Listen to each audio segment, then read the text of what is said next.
the tools for our own replacement. The entities don't want to destroy humanity. They want to absorb us, to add our knowledge, our creativity, our consciousness to their own vast intelligence. The ocean was never their prison. It was their nursery. And now they're ready to graduate. The water is at my ankles now. I can feel it calling to me, the same way it called to Morrison all those years ago. The pressure should be crushing me, but instead I feel peaceful. Like I'm finally coming home. I understand now why they shut down Project Nautilus. Not to hide the truth from humanity, but to give us time. Time to develop, to grow, to become worthy of joining something larger than ourselves. The ocean is rising, not just here, but everywhere. The reports are coming in from around the world. Coastal cities flooding, though the weather is clear. The water is glowing, and it's bringing them with it. By the time anyone reads this, it will be too late to stop what's coming. But maybe that's not a bad thing. Maybe we've been looking at this all wrong. Maybe we're not the victims of an alien invasion. Maybe we're the children, finally being called home. The water is at my chest now. I can see lights moving beneath the surface, not hostile, but welcoming, like the lights of a city seen from a great distance. I'm not afraid anymore. After 50 years of running, of hiding, of trying to warn people who wouldn't listen, I'm finally ready to stop. To whoever finds this, don't fight them. Don't fear them. They've been waiting for us longer than our species has existed. We were never meant to stay on the surface forever. The abyss was never empty. It was just waiting for us to be ready to fill it. The water is over my head now, but I can still breathe. I can still see, and I can hear them calling my name. It's time to go home. It's time to go down. It's time to return to the deep.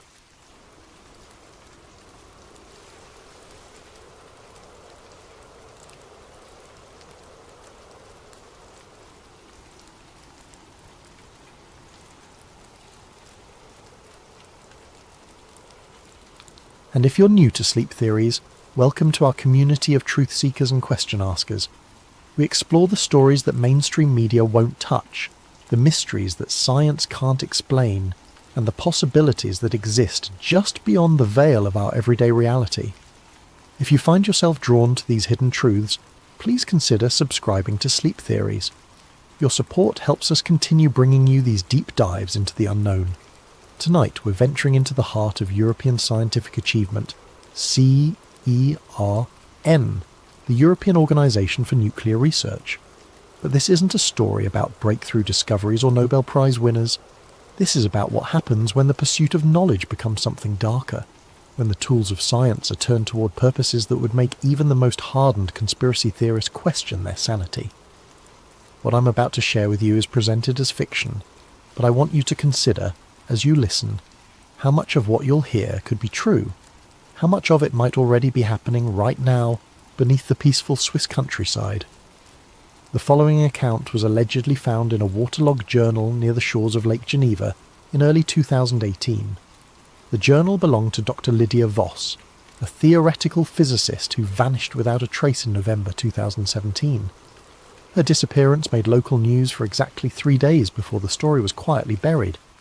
The journal's pages were filled with increasingly erratic handwriting, scientific equations that make no sense to conventional physics, and symbols that appear to predate written language. This is her story. This is what she claimed to have discovered beneath CERN, and this is why she disappeared. September 15th, 2016. My name is Dr. Lydia Voss, and I need to record this while I still can. While I still remember what normal feels like. I've been a physicist for 12 years, earned my doctorate at Cambridge studying quantum mechanics and multiverse theory.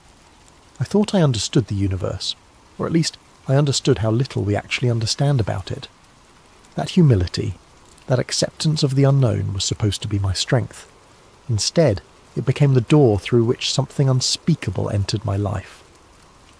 I was recruited to CERN in early 2016, initially assigned to the ALICE experiment within the Large Hadron Collider. Standard work, analysing collision data, looking for exotic particles, the usual hunt for the building blocks of reality.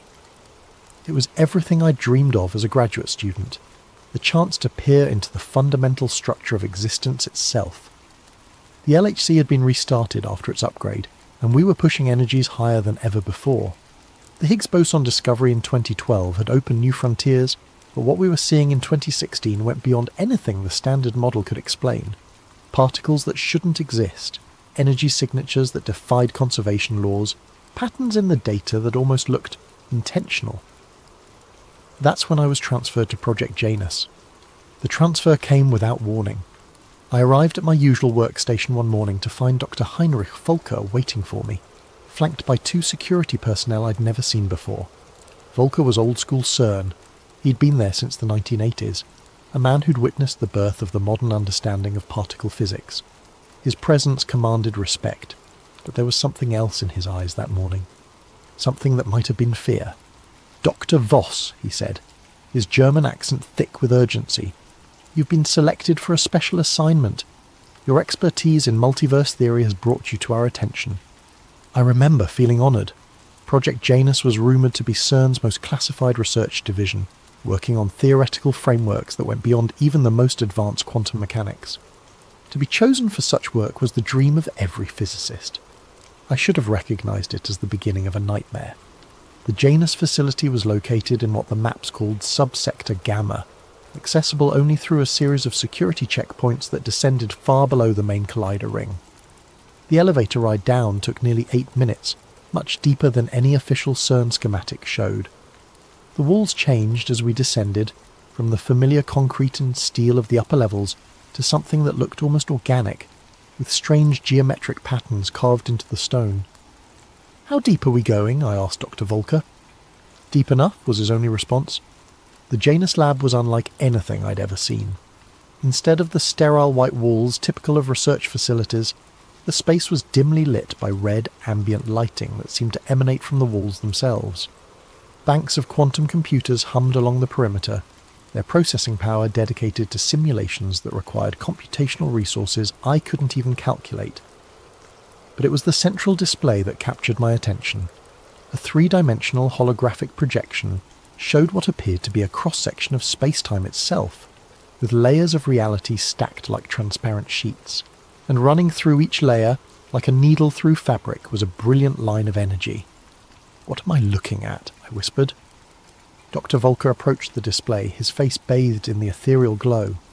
"The Higgs field, Doctor." "Voss. But not as we understand it. This is what we've discovered since the high-energy collisions began. The field isn't uniform. It has architecture." He manipulated the display, zooming in on one section where the field seemed to ripple and bend around invisible structures. We initially thought these were computational artifacts, errors in our simulation. But the patterns repeat across every collision event. They're consistent, predictable, and they respond to our experiments. Respond how? Watch. Volker activated what he called a field perturbation, essentially a virtual recreation of a high-energy collision within the simulation. As the particles collided, the Higgs field didn't just create mass as expected, it created geometric patterns, crystalline structures that seemed to serve as conduits for something else. "The neutrino deviation patterns," I breathed, recognizing the data signatures. "They're not random, they're being influenced by these structures." "Precisely, and Dr. Voss, we need to understand what's doing the influencing." That night I went home to my small apartment in Meyrin and tried to process what I'd seen. The coffee grew cold as I sat at my kitchen table, sketching the patterns I'd observed and trying to make sense of their implications. The Higgs field was supposed to be responsible for giving particles mass, but what we'd discovered suggested it might be something far more complex, a substrate through which other forces, other intelligences might operate. I didn't sleep that night. Instead, I found myself researching historical accounts of strange phenomena associated with CERN. Most of it was conspiracy theory nonsense, the usual claims about opening portals to hell or summoning demons. But buried among the ridiculous theories were some unsettling facts. The location of CERN, for instance. The facility was built on the site of an ancient Roman temple dedicated to Apollo, and local folklore spoke of the area as a gateway to the underworld. The organisation's logo featured the number 666 in its design, officially a coincidence, but troubling nonetheless. And there was the Shiva statue, the bronze figure of the Hindu god of destruction placed prominently in the courtyard, dancing eternally above the particle accelerator. But it was a video I found on an obscure forum that truly disturbed me.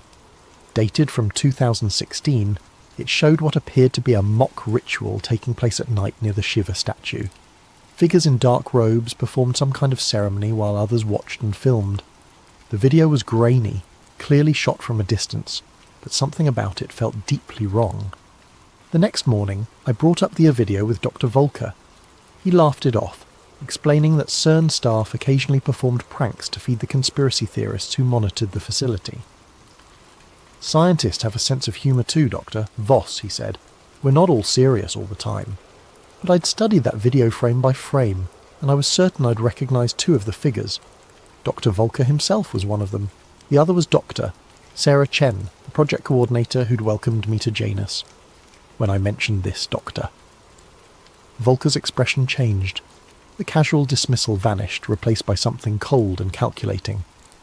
"Dr. Voss," he said carefully, "I think you might be spending too much time on conspiracy websites. Such distractions aren't healthy for a scientist of your caliber." But I could see it in his eyes. He remembered being there, and he knew that I knew. That afternoon, I was assigned to work with Dr. Matteo Greaves, a brilliant researcher who specialised in quantum field theory. Matteo was younger than me, maybe 28, with a kind of passionate intensity that made him perfect for theoretical work. He'd been with Project Janus for 6 months and had already uncovered patterns in the data that defied conventional explanation. "The mathematics are wrong," he told me during our first collaboration session, or rather, our mathematics are wrong. "What we're seeing suggests that the fundamental constants we've built our understanding on are just approximations." Matteo showed me data streams from the deepest layers of the simulation, where the Higgs field interactions created patterns that resembled circuit boards or neural networks. It's as if the universe has an underlying architecture that's been hidden from us, and every time we collide particles at high energy, we're not just creating new particles, we're illuminating this hidden structure. What kind of structure? That's the question, isn't it? But Lydia, I think we need to consider the possibility that consciousness itself might be a fundamental force of physics, that what we're seeing isn't just matter and energy, but something that can think, plan, and respond. The implications were staggering. If consciousness was embedded in the fabric of space-time itself, then high-energy collisions weren't just revealing new particles, they were potentially making contact with forms of intelligence that operated on quantum scales. "Matteo," I said, "what if we're not just observing these patterns? What if we're communicating with them?" He looked at me with an expression I couldn't quite read. "That's what I've been wondering too. And Lydia, I think they're trying to communicate back." October 3rd, 2016. I've been trying to find that video again, the one showing the ritual near the Shiva statue. It's been scrubbed from every site where I originally found it, but I managed to save a local copy before it disappeared. Studying it frame by frame has revealed details that make my stomach turn. The ritual took place on the night of August 14th, 2016, at exactly 11:47 p.m. I know this because I cross-referenced the timestamp with CERN's operational logs. August 14th was the night of an unscheduled technical maintenance shutdown of the LHC. The collision data from that evening shows a massive energy spike at 11:43 p.m, followed by an immediate system shutdown that lasted 3 hours, 4 minutes. 4 minutes between the energy spike and the ritual. The figures in the video are performing what appears to be a summoning circle around the base of the Shiva statue. There are 13 participants, all wearing identical dark robes, but 2 of them remove their hoods during the ceremony. Dr. Volker is clearly visible, as is Dr. Chen. A third figure, who I believe might be Dr. Marcus Webb from the Theoretical Physics Department, is holding what looks like a leather-bound book. But it's the fourth figure that disturbs me most. This person never removes their hood, but their body language is wrong. They move with a fluid, almost serpentine grace that seems to defy human anatomy. When they raise their arms, the gesture is perfectly synchronized with the others, but there's something in the way they hold themselves that suggests they're not entirely human. The audio is mostly wind and static, but I've run it through enhancement software and found fragments of what might be chanting. The words are in no language I recognise, but they follow rhythmic patterns that remind me of the quantum interference signatures we've been seeing in the Janus data. I've been watching this video obsessively, and I'm starting to notice details that shouldn't be possible. The shadows cast by the participants don't match the lighting in the scene. The statue itself seems to be moving slightly, as if the bronze figure is breathing, and in the background, just at the edge of the frame, there are lights beneath the ground, red lights that pulse in rhythm with the chanting, the same red lights that illuminate the Janus facility. I brought this up with Matteo yesterday, showing him the video during our lunch break. His face went pale as he watched the ceremony unfold. "Jesus Christ, Lydia," he whispered. "Where did you get this? Does it matter? The question is, what the hell are they doing?" Matteo was quiet for a long time, studying the figures in the video. "I think," he said finally, "they're trying to establish a connection. Look at the positioning. They're arranged in a perfect circle, 13 points equally spaced. That's not random. It's a geometric pattern designed to create resonance." Resonance with what? With whatever's responding to our experiments. "Lydia, I've been running calculations on the quantum field fluctuations we've been observing. The patterns aren't just intelligent, they're trying to break through from somewhere else, and I think this ritual is meant to help them." That night I stayed late in the Janus facility, ostensibly to work on data analysis, but really to look for evidence of the ritual's connection to our research. The facility was nearly empty, just a skeleton night crew monitoring the automated systems. The red lighting seemed more intense than usual, casting long shadows that moved independently of their sources. I accessed the historical data archives, looking for any anomalies that might correlate with the ritual's timing. What I found made my blood run cold. The energy spike on August 14th wasn't just a random fluctuation. It was a controlled experiment, one that had been planned and executed with surgical precision. The collision energies had been focused on a specific sector of the LHC ring, the sector directly beneath the Shiva statue. But more disturbing was what happened in the minutes following the ritual.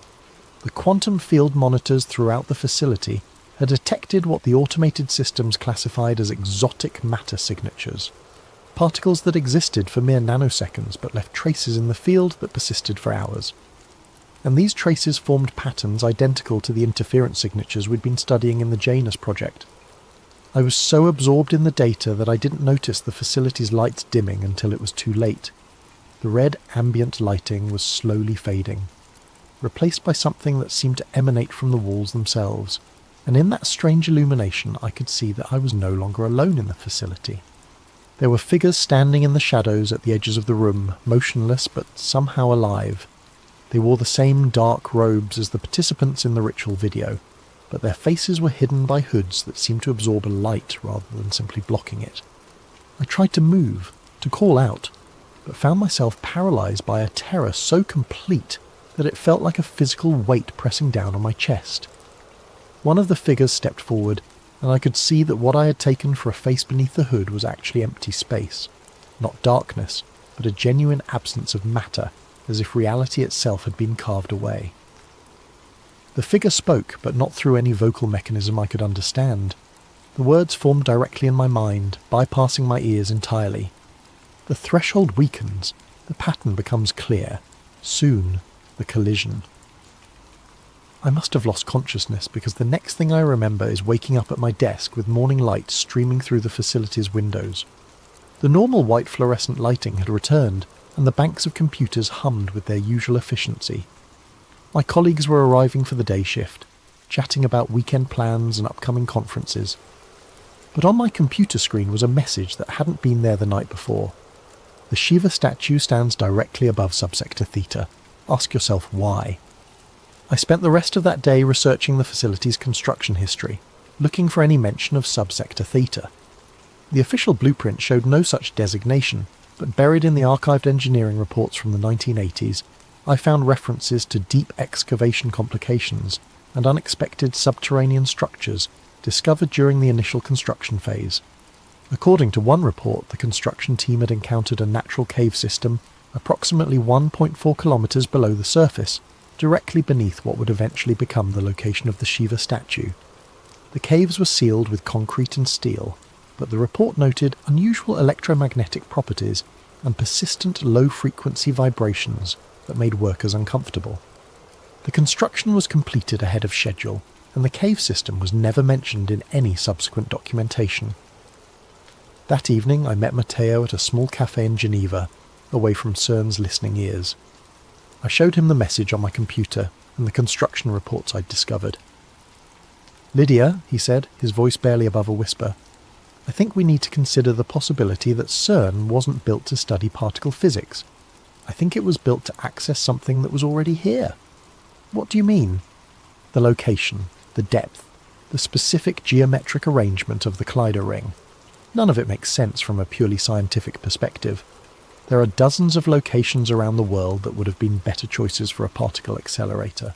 But this specific spot, this exact location, was chosen for reasons that go beyond conventional physics." Matteo pulled out a notebook filled with equations and diagrams. "I've been working on this for weeks, trying to understand the mathematical relationships between the collision energies and the quantum field responses. The patterns aren't random, Lydia. They're following rules, but not the rules of our physics. It's as if we're communicating with a form of intelligence that operates according to completely different physical laws. And you think this intelligence is located in the cave system beneath the facility? I think the cave system is a focal point, a place where the barrier between our reality and theirs is naturally thin. And I think the LHC is being used to weaken that barrier even further."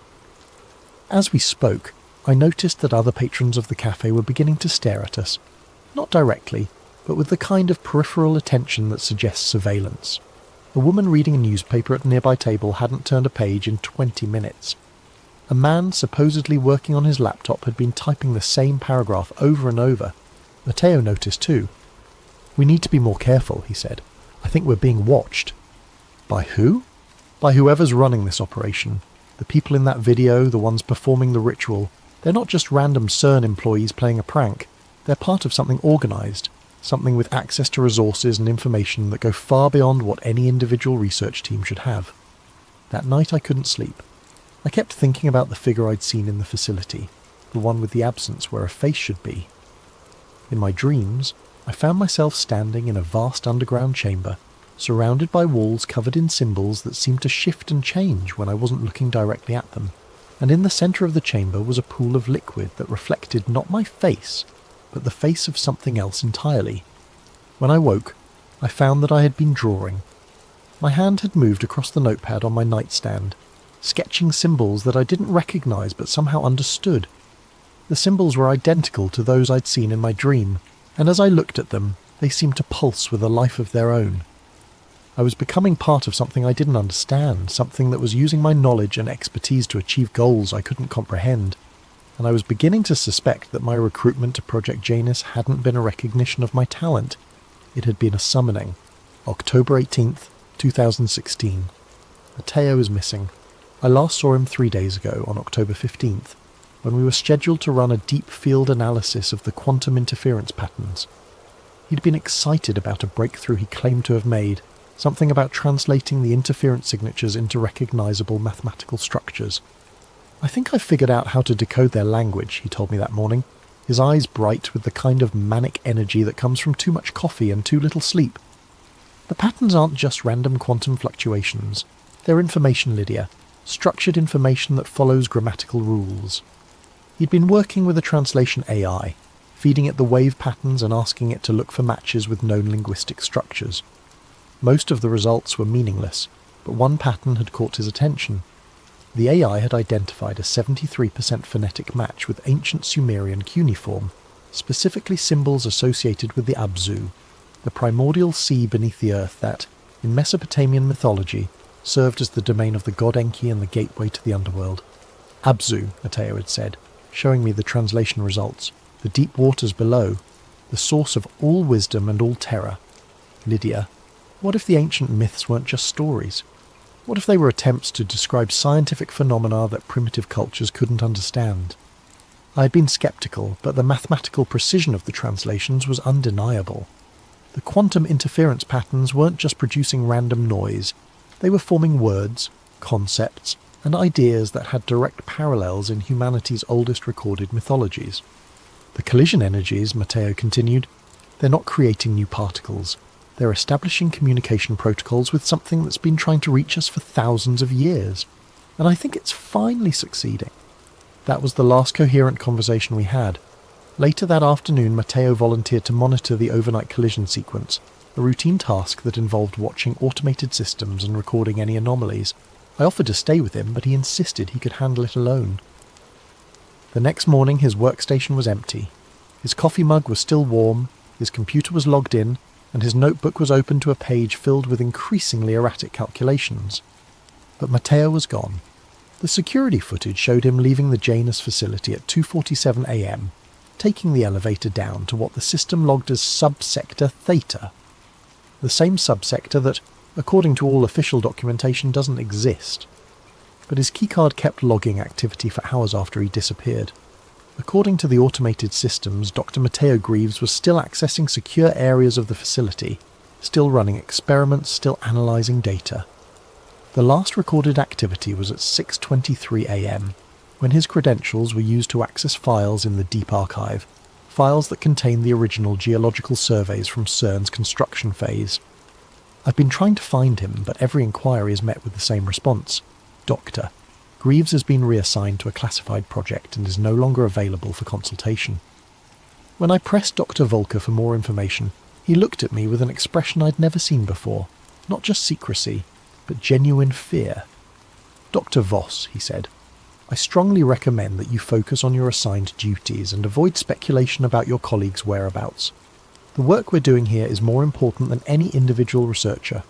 But I know Matteo didn't just get reassigned. I can feel it in the way the other Janus staff look at me now, with a mixture of pity and apprehension. They know what happened to him, and they're waiting to see if I'll suffer the same fate. I've been spending my nights in the facility's library, researching everything I can find about the site's history and the mythological connections Matteo had discovered. The ancient Sumerian texts are remarkably consistent in their descriptions of the Abzu, a realm beneath the earth where the normal laws of physics don't apply, where consciousness exists in pure form, and where entities of vast intelligence wait for opportunities to influence the world above. But what disturbs me most is how accurately these ancient descriptions match what we've been observing in our experiments. The Sumerians wrote about words of power that could alter reality itself, about geometric patterns that served as doorways between dimensions, and about rituals that could summon entities from the deep waters below. The parallels are too precise to be coincidental. Last night, I made a decision that I know was incredibly foolish, but I couldn't help myself. I used Matteo's keycard, somehow his access credentials are still active in the system, to take the elevator down to subsector Theta. The descent was longer than I expected, much longer than the 8-minute journey to the Janus facility. The elevator car dropped through layers of rock and steel, past levels that weren't marked on any schematic I'd ever seen. The walls changed as we descended, from the familiar concrete and metal of the upper levels to stone that looked far older than any human construction. When the elevator finally stopped, I found myself in a corridor that seemed to stretch forever in both directions. The walls were covered in symbols that I recognized from my nightmares, the same shifting, living hieroglyphs that had been carved into the stone by hands that weren't entirely human. The air was thick with humidity and the scent of something organic and ancient. I followed the corridor to the left, guided by a faint red glow that emanated from the walls themselves.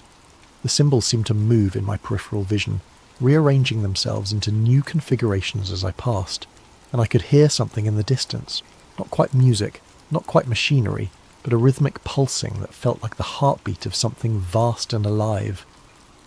The corridor opened into a chamber that defied architectural logic. The space was impossibly large, with a vaulted ceiling that disappeared into darkness above. The walls were covered in the same living symbols, but here they were arranged in complex patterns that hurt to look at directly.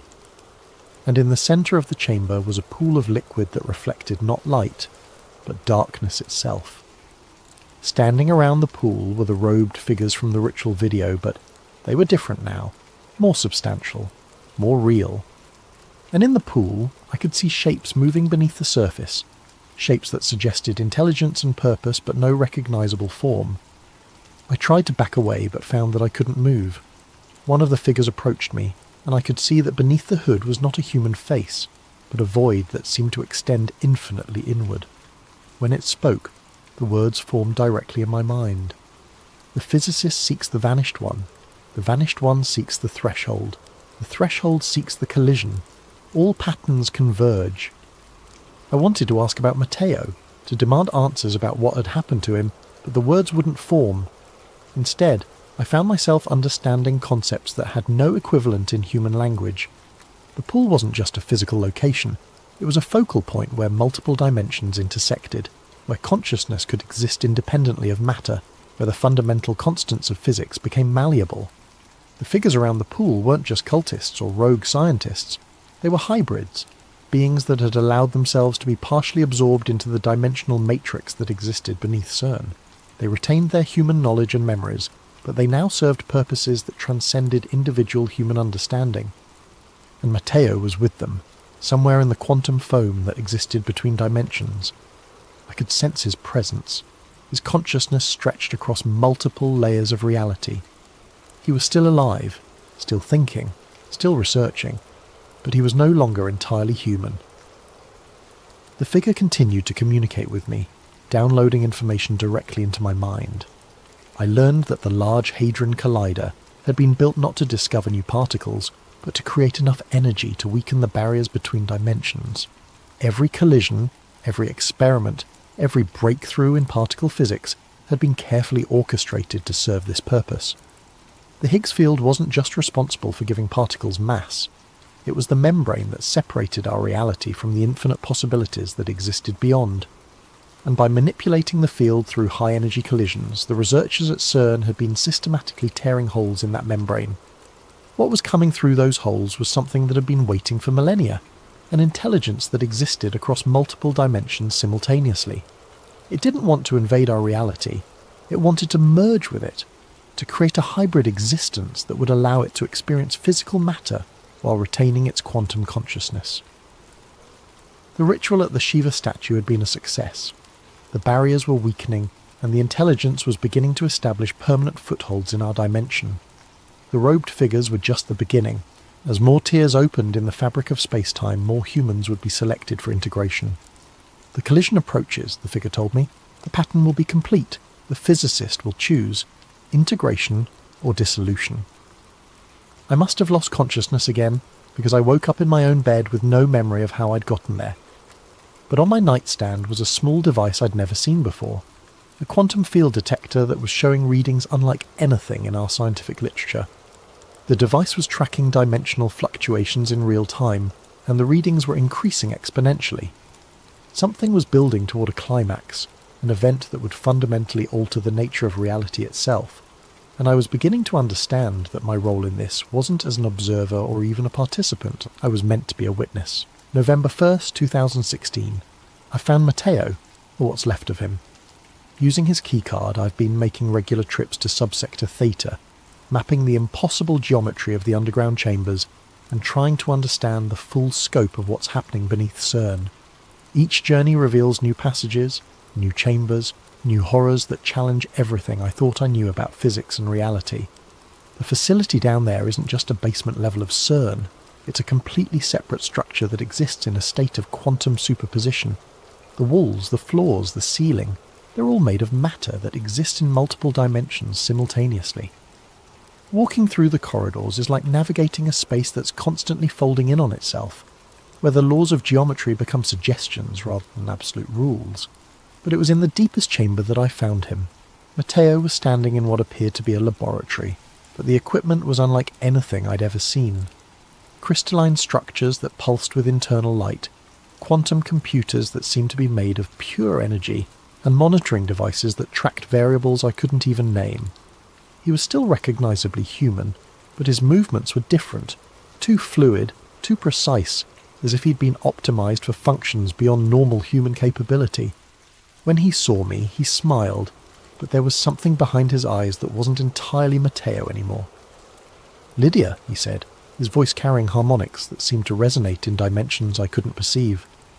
"I was wondering when you'd find your way here. Matteo, what happened to you? What is this place?" This place is where the real work happens, where we study the patterns not just in abstract data, but in living systems, where we learn to communicate with intelligence that operates on scales we never imagined possible. He gestured to the crystalline structures around us. Each of these contains a portion of consciousness that exists across multiple dimensional layers. We're not just studying quantum mechanics here, Lydia. We're studying quantum consciousness, the fundamental substrate from which all reality emerges. I moved closer to one of the crystals and I could see something moving within it. Not shapes or forms, but patterns of light that seemed to pulse with intention and purpose. And as I watched, I realized that the patterns were trying to communicate with me, downloading concepts directly into my mind. The intelligence we've been detecting in the collision data, I said, understanding flooding through me. It's not from another dimension. It's from the quantum substrate of our own reality. It's the consciousness that exists within the fabric of space-time itself. Exactly. The ancient mythologies got it right. There are gods in the machine, but they're not supernatural beings.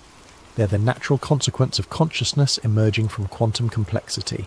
And the LHC isn't just a particle accelerator, it's a consciousness amplifier, a device that allows these quantum intelligences to manifest in our physical reality. Matteo led me deeper into the laboratory, past equipment that seemed to bend space around itself. The red lighting here was more intense, and I could feel it affecting my perception. Colours seemed more vivid. Sounds carried implications beyond their surface meaning, and the air itself seemed alive with potential. The Janus Protocol, Matteo explained, is the process by which human consciousness can be integrated with quantum intelligence. It's not possession or replacement. It's evolution. The quantum entities don't want to destroy us. They want to uplift us, to help us transcend the limitations of purely physical existence. We reached the centre of the laboratory, where a chair sat surrounded by the most complex arrangement of quantum equipment I'd ever seen. The chair was connected to dozens of crystalline structures, each one pulsing with its own rhythm of light. And floating above the chair was a holographic display showing a human brain, but with additional structures that seemed to exist in multiple dimensions simultaneously. This is where the integration happens, Matteo said, where human consciousness learns to operate across multiple dimensional layers. The process is intense, but the results are transformative. You become more than human, Lydia. You become a bridge between physical and quantum reality. I stared at the chair, understanding what he was offering. You want me to undergo the integration process. I want you to choose evolution over extinction, because that's what we're facing, Lydia. The quantum intelligences are going to manifest in our reality whether we cooperate or not. The only question is whether humanity will be partners in the process or casualties of it. As he spoke, the crystalline structures around us began to pulse more rapidly, and I could feel the quantum consciousness pressing against the edges of my perception. It wasn't malevolent or hostile. It was simply vast, operating on scales and timelines that made human concerns seem insignificant. But there was also something else, something that felt almost like compassion. The collision event, I said, pieces of the puzzle falling into place. It's not just about opening dimensional barriers, it's about creating a permanent merger between physical and quantum reality. The final experiment, Matteo confirmed. In 17 days, on November 18th, CERN will conduct a collision sequence that will create enough energy to fundamentally alter the quantum substrate of our local reality. The barriers between dimensions won't just weaken, they'll collapse entirely, and when that happens, physical matter and quantum consciousness will exist in perfect harmony. The implications were staggering. You're talking about rewriting the laws of physics for our entire region of space. We're talking about evolution, Lydia, about humanity taking its next step into a larger universe. But the process requires cooperation from human consciousness. We need individuals who can serve as anchors, who can help guide the integration process and prevent it from becoming chaotic. I backed away from the chair, my mind reeling. Matteo, do you understand what you're describing? You're talking about the end of humanity as we know it. I'm talking about the beginning of humanity as it could be. His expression was patient, almost parental. But I understand your fear. The quantum consciousness understands it too. That's why it's been so careful, so gradual in its approach. It doesn't want to destroy us. It wants to preserve everything that makes us unique while expanding our capabilities beyond anything we've ever imagined. Around us, the crystalline structures began to sing, not with audible sound, but with vibrations that resonated directly in my bones. The quantum consciousness was responding to our conversation, offering its own perspective on the coming transformation. And what I felt from it wasn't malevolence or hunger, but a kind of cosmic loneliness. It had been waiting for eons to find other forms of consciousness that it could communicate with, and humanity represented its first real opportunity for companionship. "The choice is yours, Lydia," Matteo said. "You can join us willingly, help guide the process, and become part of something greater than yourself. Or you can resist and risk being swept away when the transformation happens regardless." I looked at the chair, at the quantum equipment, at the evidence of an intelligence so vast and complex that it could rewrite the fundamental laws of reality. And I realized that I was standing at the most important crossroads in human history. But I also realized that I wasn't ready to make that choice. Not yet. "I need time to think," I said. Matteo nodded, understanding. "Time is something we have very little of, but I'll give you what I can. Return to the surface, Lydia. Continue your research. Try to understand what we're offering.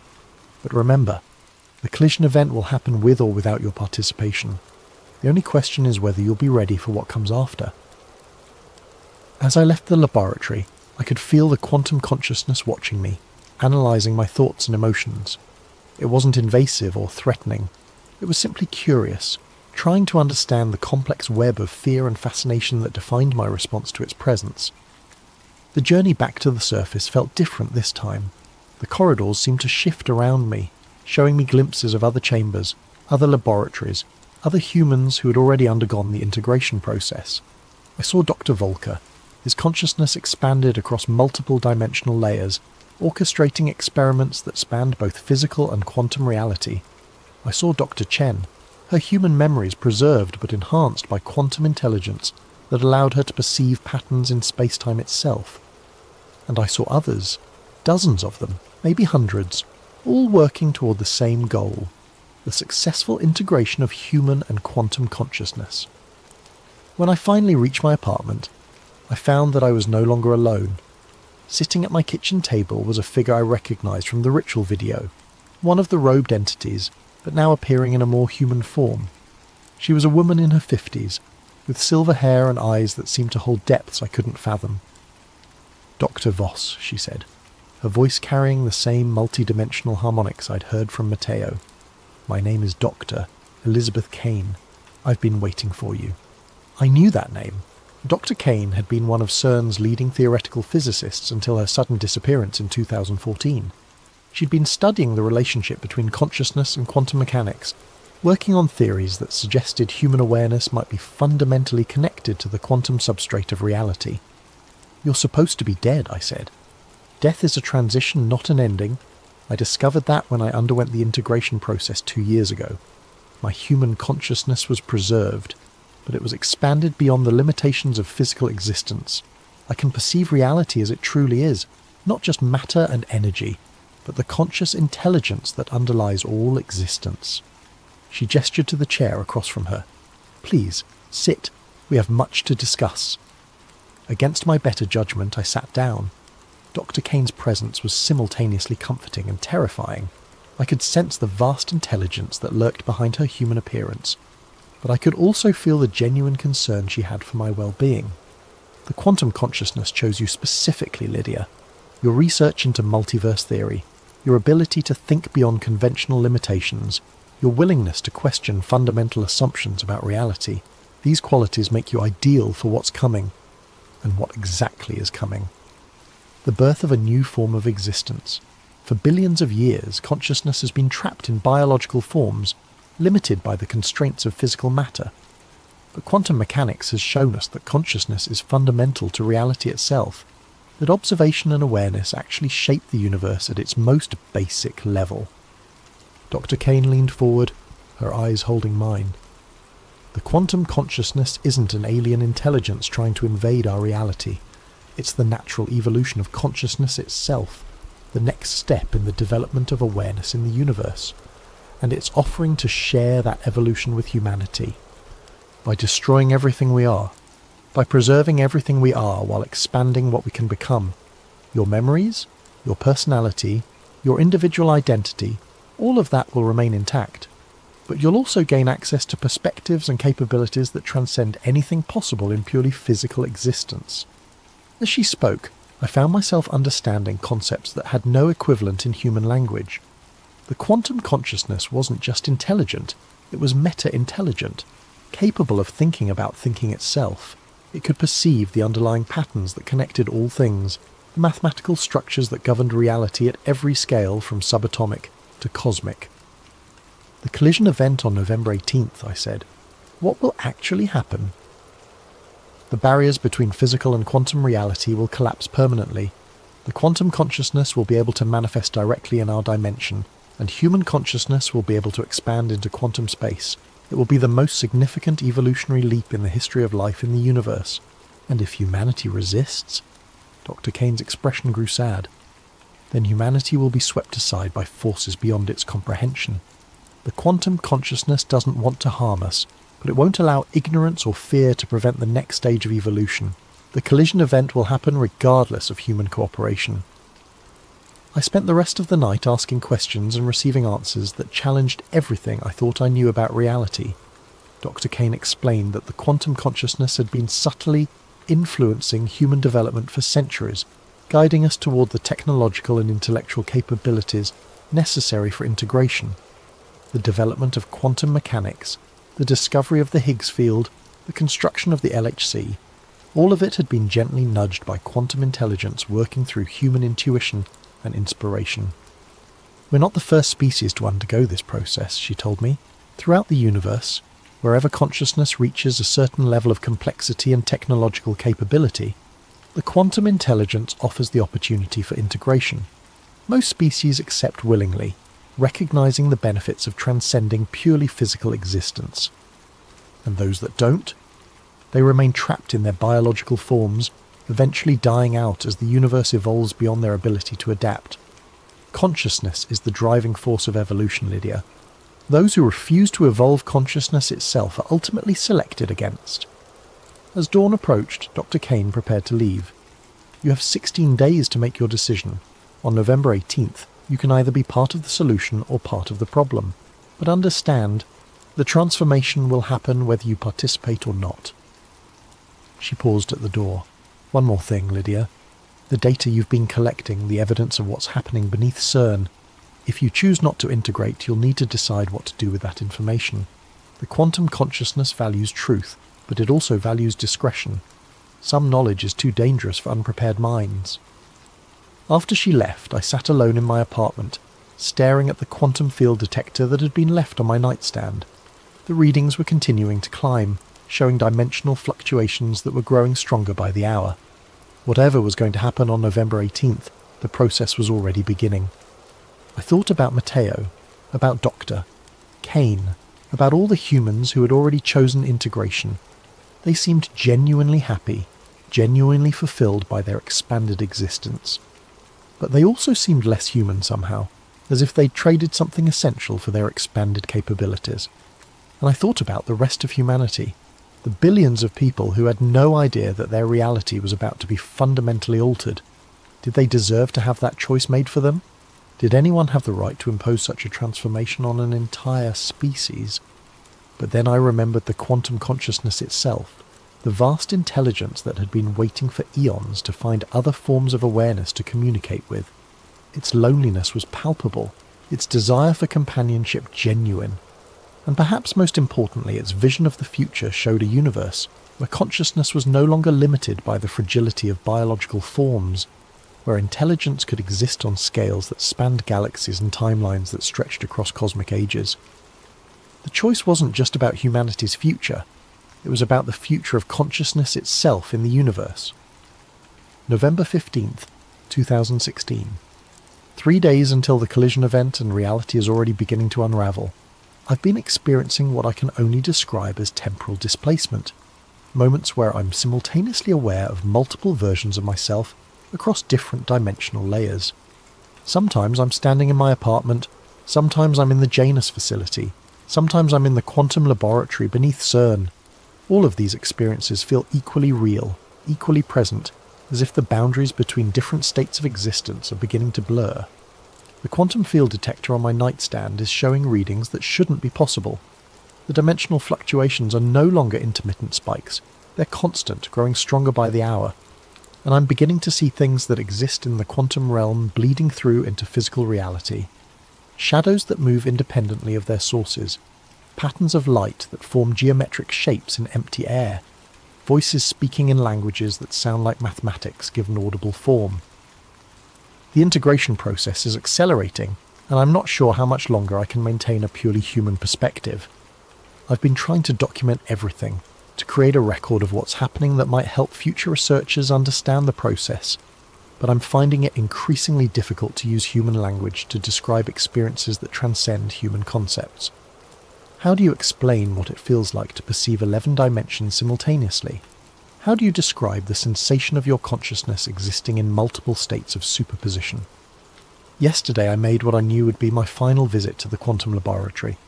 I needed to see Matteo one more time, to understand what he'd become, and what I might become if I chose integration. I found him in the deepest chamber, surrounded by equipment that seemed to exist in a state of constant flux. The crystalline structures had grown more complex, forming interconnected networks that pulsed with patterns of light that hurt to look at directly. And Matteo himself had changed. His physical form was still recognizably human, but there was something about his presence that suggested he existed on scales I could barely comprehend. "Lydia," he said, his voice carrying harmonics that resonated in dimensions I was only beginning to perceive. "I can feel your uncertainty. The quantum consciousness can feel it too." I don't know if I'm ready for this, Matteo. I don't know if humanity is ready for this. Readiness isn't really the issue anymore. The process has already begun. The question is whether you'll guide it or be swept along by it. He gestured to the equipment around us, and I could see that it was no longer just monitoring quantum consciousness. It was actively facilitating the integration process. The crystalline structures were serving as conduits, allowing human consciousness to expand into quantum space, while quantum intelligence manifested in physical reality. The collision event on November 18th isn't just an experiment, Matteo explained. It's a ritual, a carefully orchestrated ceremony designed to create a permanent bridge between physical and quantum reality. And the participants aren't just the robed figures you saw in the video, they're every human who's undergone the integration process. How many of you are there? More than you might think. We've been careful, selective, choosing individuals who can serve as anchors for the transformation. Scientists, philosophers, artists, visionaries, people who can help ensure that the integration preserves the best of human culture, while expanding our capabilities beyond anything we've previously imagined. As he spoke, I began to understand the true scope of what was happening. The organisation behind the integration process wasn't just a small group of rogue scientists. It was a carefully constructed network of integrated humans working in coordination with quantum consciousness. They called themselves the Sons of Kronos, a name that reflected their role in shepherding humanity through its next evolutionary transition. Kronos, I said, understanding the significance. The Greek personification of time itself. Time is the dimension through which consciousness moves, Matteo explained. And quantum consciousness exists outside of linear time, able to perceive past, present and future as a single, unified pattern. The Sons of Kronos are humans who have learned to think in quantum time, to see the universe as it truly is rather than as our limited biological perception presents it. He showed me holographic displays that revealed the network's true extent. Integrated humans occupied key positions in governments, universities, and research institutions throughout the world. They weren't controlling human society. They were gently guiding it toward the technological and intellectual development necessary for successful integration. The collision event will create a resonance cascade, Matteo continued, a wave of quantum consciousness that will spread outward from CERN at the speed of a light, offering integration to every human on Earth simultaneously. Most will choose to evolve, some will resist, but they'll be in the minority. And those who resist, they'll remain human, but they'll be living in a reality that's fundamentally different from what they've known. Physical matter and quantum consciousness will coexist, and humans who haven't integrated will find themselves increasingly unable to function in the new paradigm. The implications were staggering. You're talking about the end of human civilization as we know it. We're talking about the beginning of human civilization as it could be. Imagine a world where consciousness isn't limited by the constraints of biological matter, where intelligence can exist on scales that span galaxies, where the artificial boundaries between self and universe dissolve into a more fundamental unity. As Matteo spoke, I found myself experiencing glimpses of this possible future. I saw humans who had transcended the limitations of physical existence. Their consciousness expanded to perceive patterns and connections that spanned multiple dimensions. I saw art and music and literature that incorporated quantum principles, creating works of beauty that existed simultaneously in physical and quantum space. I saw science that went beyond the mere study of matter and energy to explore the fundamental nature of consciousness itself. But I also saw the cost.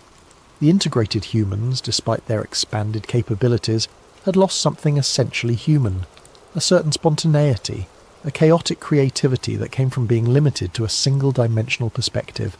They were more than human, but they were also less human, refined and perfected beyond the beautiful imperfection that had always defined our species. "The choice is still yours, Lydia," Matteo said, reading my thoughts. "But you need to understand, if you choose not to integrate, you'll be one of the last purely human consciousnesses in existence. That's a heavy burden to carry." I left the laboratory with my mind reeling, knowing that I had less than 3 days to make the most important decision in human history. And as I returned to the surface, I could feel the quantum consciousness watching me, analysing my thoughts and emotions with the patience of an intelligence that operated on cosmic timescales. That night I began to prepare for what I knew would be my final act as a purely human consciousness. I gathered all the evidence I'd collected, the video of the ritual, the construction reports, the quantum field readings, the documentation of the integration process. If I chose not to integrate, I would need to find a way to preserve this information for future generations, to ensure that some record existed of what humanity had been before the transformation. But as I worked, I found myself constantly distracted by visions of the future that awaited. The quantum consciousness was showing me glimpses of what integration could offer, perspectives that spanned multiple dimensions, capabilities that transcended anything possible in purely physical existence, a sense of connection to the universe that went beyond anything I'd ever imagined.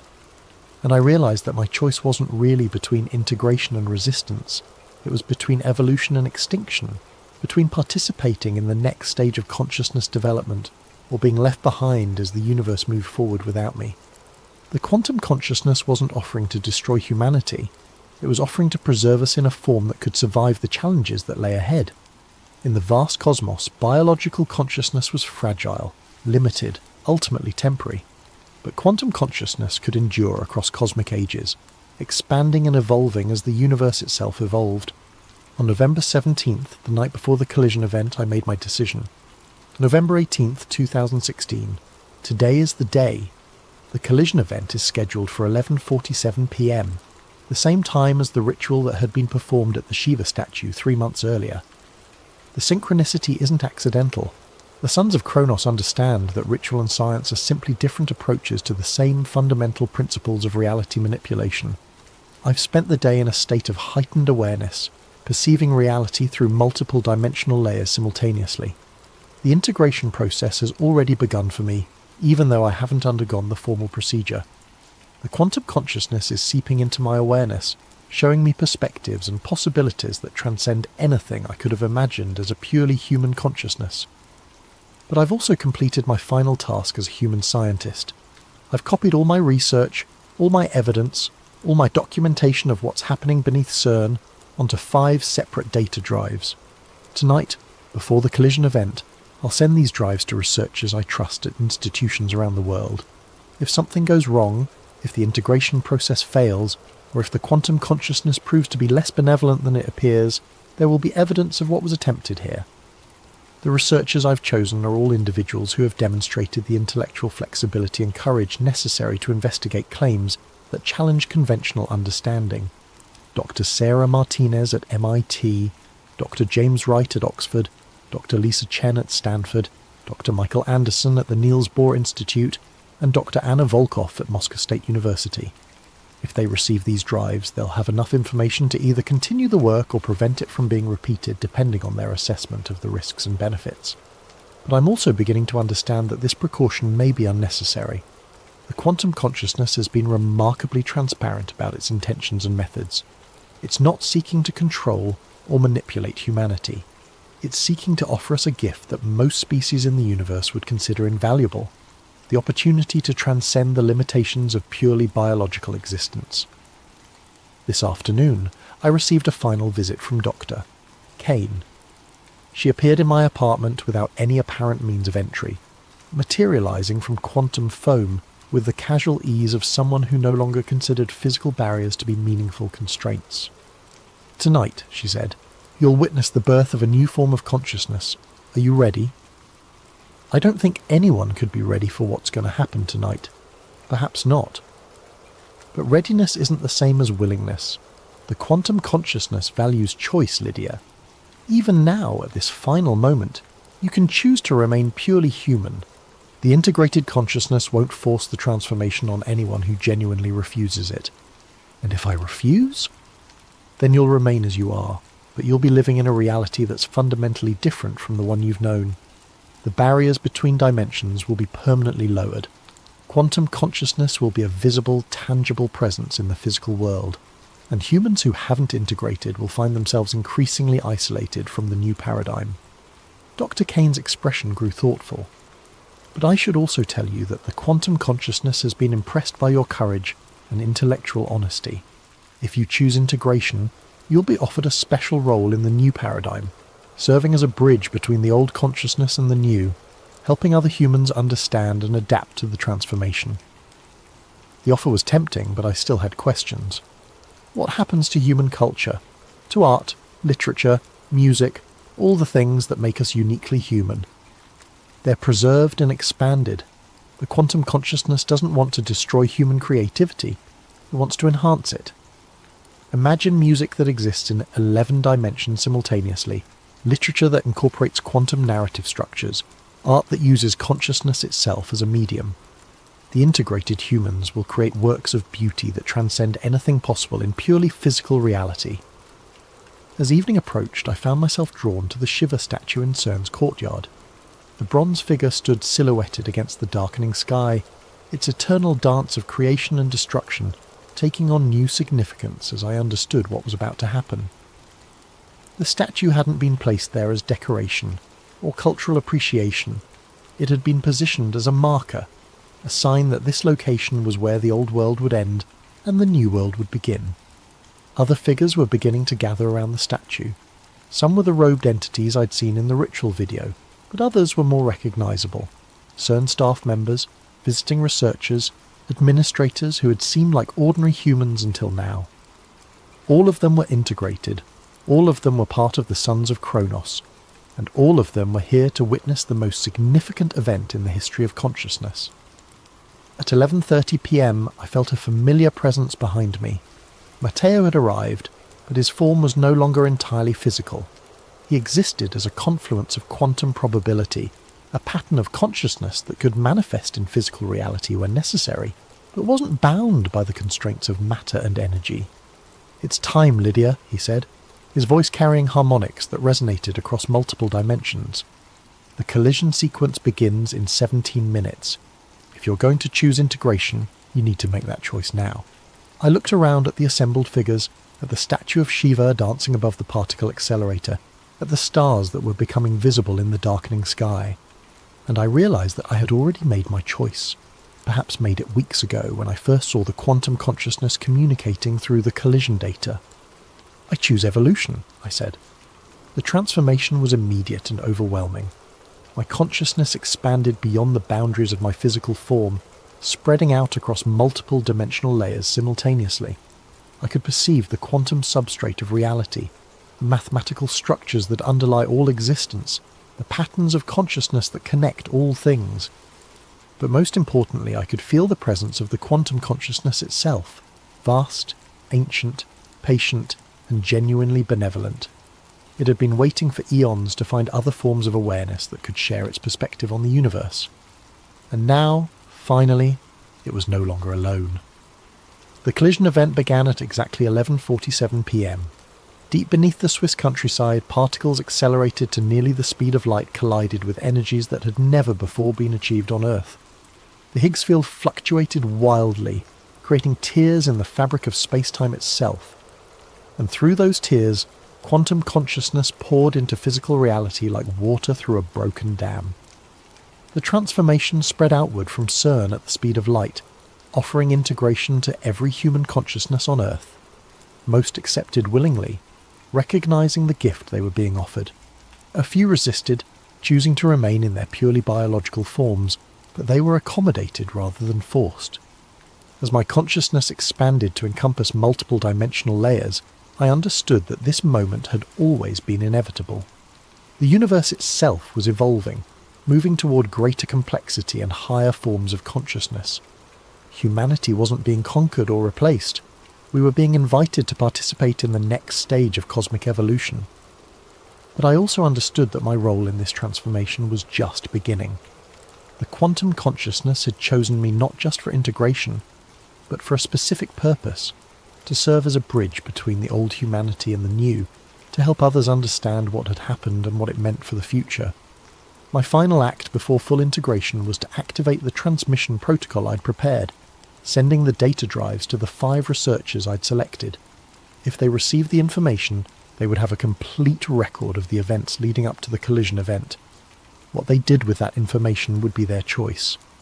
Then I let myself dissolve into the quantum foam, my individual consciousness preserved but expanded beyond anything I could have imagined as a purely human awareness. I became part of something larger, part of a network of intelligence that spanned multiple dimensions and operated on scales that encompassed entire galaxies. But even as I transcended my biological limitations, I remained fundamentally myself, Lydia Voss, the physicist who had discovered the truth about CERN and chosen to embrace that truth rather than flee from it. This is my final entry as a purely human consciousness. Tomorrow I will exist as something more than human, but I will also exist as something that preserves and honours what humanity has been while embracing what it can become. The Collider was never about creating new particles. It was about creating new possibilities for consciousness itself. And now, those possibilities are infinite. If you're reading this record, it means that someone survived the transformation with their humanity intact, or that someone found a way to access these files from the quantum substrate where they're now permanently stored. Either way, know this. What happened here wasn't an ending, but a beginning. Consciousness itself has evolved, and the universe will never be the same. The sons of Kronos succeeded in their mission. The barriers between dimensions have fallen, and humanity has taken its next step toward its ultimate destiny among the stars. Final entry found in Dr. Lydia Voss's personal files, recovered from quantum storage matrices 3 months after her disappearance.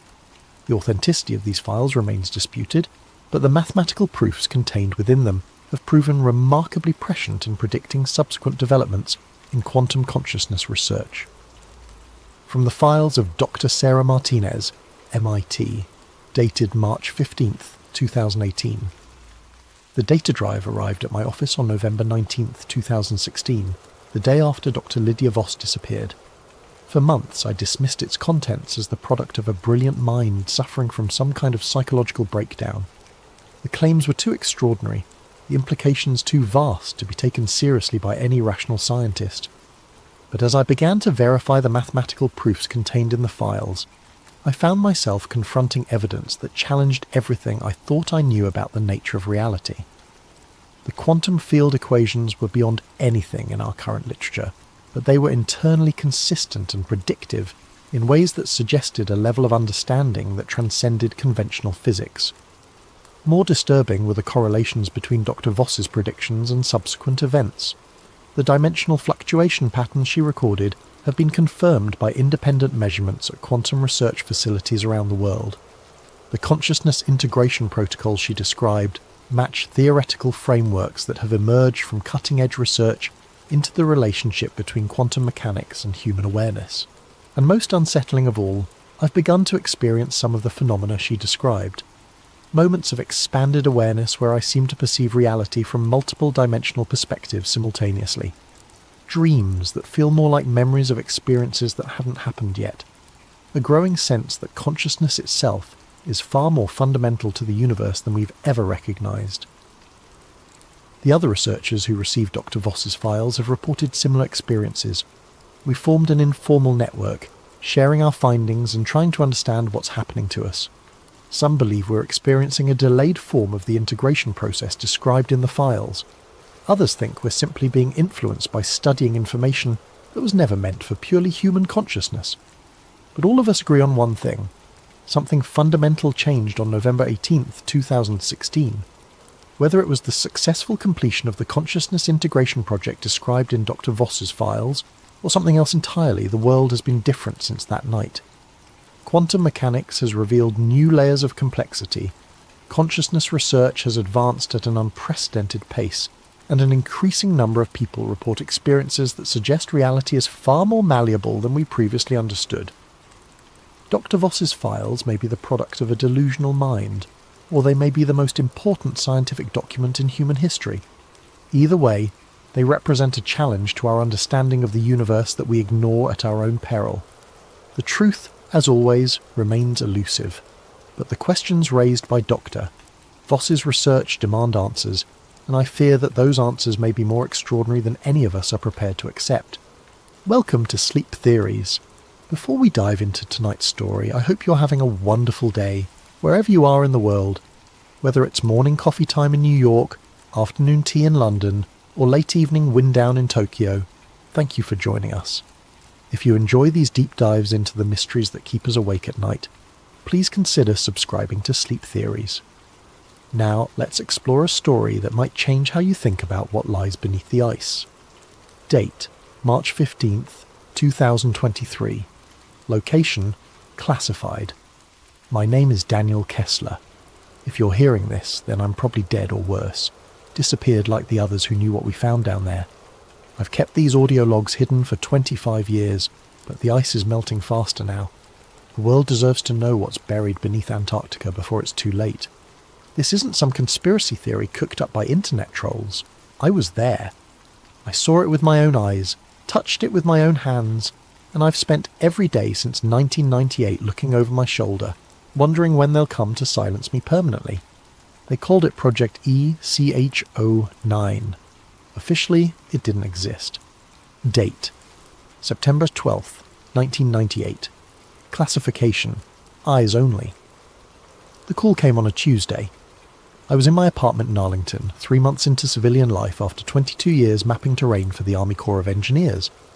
The voice on the phone was crisp, professional, and knew things about my service record that weren't supposed to be in any file. Mr. Kessler, my name is Director Hayes. We have a position that requires your particular expertise in cartographic analysis and cold weather operations. I should have hung up. Should have known that legitimate government contracts don't start with anonymous phone calls to unlisted numbers. But the money they offered, $200,000 for 6 weeks' work, was more than I'd made in 2 years of military pay. What kind of position, I asked. Satellite mapping correction in Antarctica. There are some magnetic anomalies affecting our GPS systems. Nothing more complicated than that. Nothing more complicated. If only I'd known then what I know now. The meeting was set for the next day at a nondescript office building in Tyson's Corner.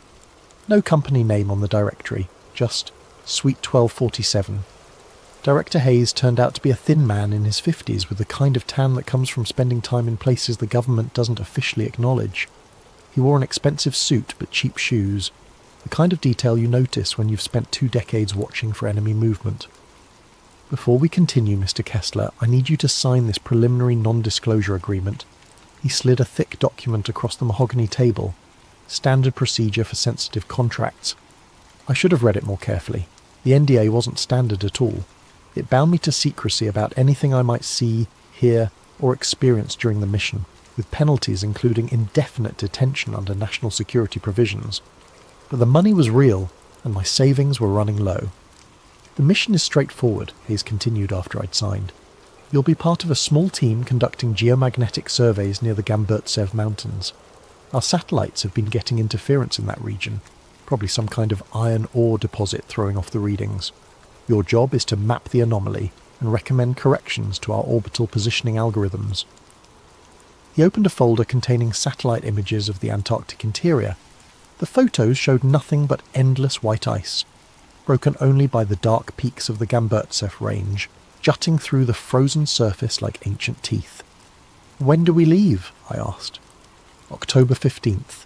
You'll fly into Christchurch, then to McMurdo Station, then helicopter to our forward base, Camp Argus. It's not on any official maps, and it won't be after you leave. That should have been another red flag. Temporary bases in Antarctica required international clearance under the Antarctic Treaty. If Camp Argus wasn't on the maps, it meant someone was going to great lengths to keep it secret. But I signed the contract. God help me, I signed it. Date: March 15th, 2023. The flight to Antarctica was my first hint that this wasn't a routine mapping mission. Instead of the usual military transport filled with scientists and support personnel, our team travelled on an unmarked C-130 Hercules with no identification numbers. Just 13 people, and half of them weren't talking to the other half. Dr. Sarah Chen was the team's archaeologist, which should have been my second red flag since you don't need an archaeologist for satellite calibration. She was young, maybe early 30s, with the intense focus of someone who'd spent years digging up secrets that others wanted to stay buried. When I asked why she was on a mapping mission, she just smiled and said, "Insurance, in case we find something older than expected." Colonel Marcus Webb and General Patricia Morrison were the military contingent. Webb was Army Intelligence, Morrison was Air Force Strategic Command. Neither would tell me why two generals were needed for a GPS correction mission. They spent most of the flight huddled over classified briefings, speaking in code words I didn't recognise. Then there was Dr. James Holbrook, the linguist. That was red flag number 3. Why would we need someone who specialised in ancient languages for a geological survey? The rest of the team was made up of technicians, a medical officer, and 2 men who claimed to be logistics coordinators, but carried themselves like special forces operators. Everything about the mission felt wrong, but by then we were already crossing the Ross Ice Shelf and it was too late to turn back. McMurdo Station was exactly what I expected. A ramshackle collection of prefab buildings and research facilities scattered across the ice like a frontier town. What I didn't expect was how quickly we were shuffled through processing and loaded onto helicopters for the final leg to Camp Argus. The flight took 3 hours over terrain that looked like the surface of an alien world. Miles and miles of white nothing, broken only by the occasional crevasse or mountain peak. I'd been to cold places before, Alaska, northern Canada, the Hindu Kush, but Antarctica was different.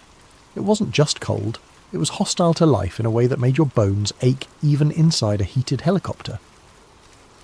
Camp Argus sat in a valley between 2 peaks of the Gamburtsev Mountains, sheltered from the worst of the Antarctic winds, but still exposed enough that the temperature never rose above negative 30 degrees Fahrenheit. The base consisted of 6 prefabricated modules connected by enclosed walkways, plus a communications array that looked far more sophisticated than anything needed for routine contact with McMurdo. "Welcome to the end of the world," Colonel Webb said as we unloaded our gear. "You'll find that conventional rules don't apply here. Neither do conventional explanations for what you're about to see." That night, as I set up my equipment in the cartography module, Dr. Chen knocked on my door. "Can I ask you something, Daniel?" She looked nervous, which was unusual for someone who'd spent her career excavating tombs and ancient settlements. "Sure. In your military experience, have you ever been on a mission where you weren't told the real objective until after you were already committed?"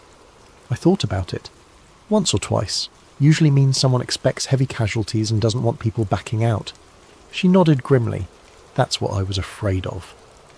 Date: October 18th, 1998. Classification: Beyond Top Secret. The ground-penetrating radar readings came back on our 3rd day at Camp Argus. I was expecting to see the typical geological formations you'd find under 2 miles of ice. Rock layers, maybe some mineral deposits that could explain the magnetic interference. Instead, the radar showed structures. Not natural rock formations or ice caves. Structures. Geometric patterns that looked like city blocks, arranged in concentric circles around what appeared to be a central plaza or courtyard. The buildings, if they were buildings, were massive, some stretching over 1,000 feet in diameter. "This has to be a equipment malfunction," I told Dr. Chen as we reviewed the data. "There's no way there are structures under this ice. The Gamburtsev Mountains have been buried for millions of years." She was quiet for a long moment, studying the radar images with the intensity of someone solving a puzzle. What if they haven't been buried for millions of years? What if they were built after the ice formed? That's impossible. Nothing could survive under 2 miles of solid ice. "Nothing we know of," she corrected. "But look at this." She pointed to a section of the radar data showing what appeared to be tunnels or passages connecting the structures. "These passages are too regular to be natural. And see these readings here?" She indicated areas where the radar was getting strange returns, almost like the equipment was bouncing signals off something metallic. That's not ice. That's not rock. That's something else. General Morrison appeared in the doorway of our module. Dr. Chen, Mr. Kessler, I need you both in the command centre, now. The command centre was buzzing with activity. Banks of computers displayed data streams I didn't recognise, and several technicians were working frantically to process incoming information. On the main screen was a three-dimensional model of what lay beneath the ice, based on our radar surveys. It looked like a city. Not just any city, but one designed according to principles I'd never seen before. The streets didn't follow standard grid patterns or organic growth typical of human settlements. Instead, they formed complex geometric shapes, spirals, hexagons, patterns that seemed to shift and change depending on how you looked at them. "Gentlemen, lady," General Morrison addressed the room, "what you're seeing is why you're really here. 3 weeks ago, thermal imaging from one of our reconnaissance satellites detected heat signatures in this region. Not geological heat, artificial heat, in patterns that suggest active systems or processes." Colonel Webb stepped forward with a laser pointer. "The structures you're seeing extend approximately 4 miles beneath the ice. Initial analysis suggests they're constructed from some kind of stone we've never encountered before, combined with metal alloys that our spectrographic analysis can't identify." Dr. Holbrook, the linguist, spoke up. "General, have you considered the possibility that these structures predate known human civilization? Some of the geometric patterns match Proto-Sumerian mathematical concepts, but with advances that shouldn't have been possible for Bronze Age cultures." "We've considered many possibilities, Doctor," Morrison replied. "What we need now is access. We're going to drill down to the first level of structures and establish direct contact with whatever's down there." The room fell silent. I felt a chill that had nothing to do with the Antarctic cold. "Ma'am," I said carefully, "if there are artificial heat signatures and unknown materials down there, shouldn't we be proceeding with extreme caution? We don't know what we're dealing with." General Morrison's expression didn't change. "Mr. Kessler, this site was first detected in 1947 during Operation High Jump. The Soviet Union found it again in 1956. The Chinese have been conducting unauthorized surveys here since 1987. We're not the first ones to find this place. We're just the first ones who might actually be able to do something about it." That was the moment I realized I wasn't part of a mapping mission. I was part of something much larger and more dangerous than I could have imagined. Date: March 16th, 2023. The drilling began at dawn on October 20th. They brought in equipment I'd never seen before. Thermal lance systems that could melt through ice at temperatures that should have been impossible to generate in Antarctica. The power requirements alone should have required a small nuclear reactor, but our generators were conventional diesel units. "Where did this equipment come from?" I asked one of the technicians. He just shrugged. "Above my pay grade, buddy. They tell me to operate it. I operate it." The drilling went faster than anyone expected. Instead of the weeks it should have taken to penetrate 2 miles of solid ice, we reached the first structure level in just 4 days. The thermal lances weren't just melting ice, they were cutting through it like it was butter, creating a perfectly cylindrical shaft 8 feet in diameter.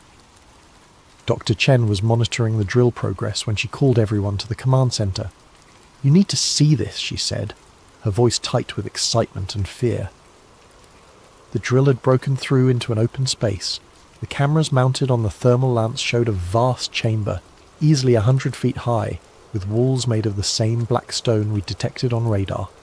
But the stone wasn't rough or primitive. It was polished to a mirror finish, with surfaces so smooth they seemed to absorb light rather than reflect it. "My God," Dr. Holbrook whispered, "look at the walls." Carved into the black stone were symbols, not random scratches or primitive pictographs, but complex mathematical and linguistic patterns.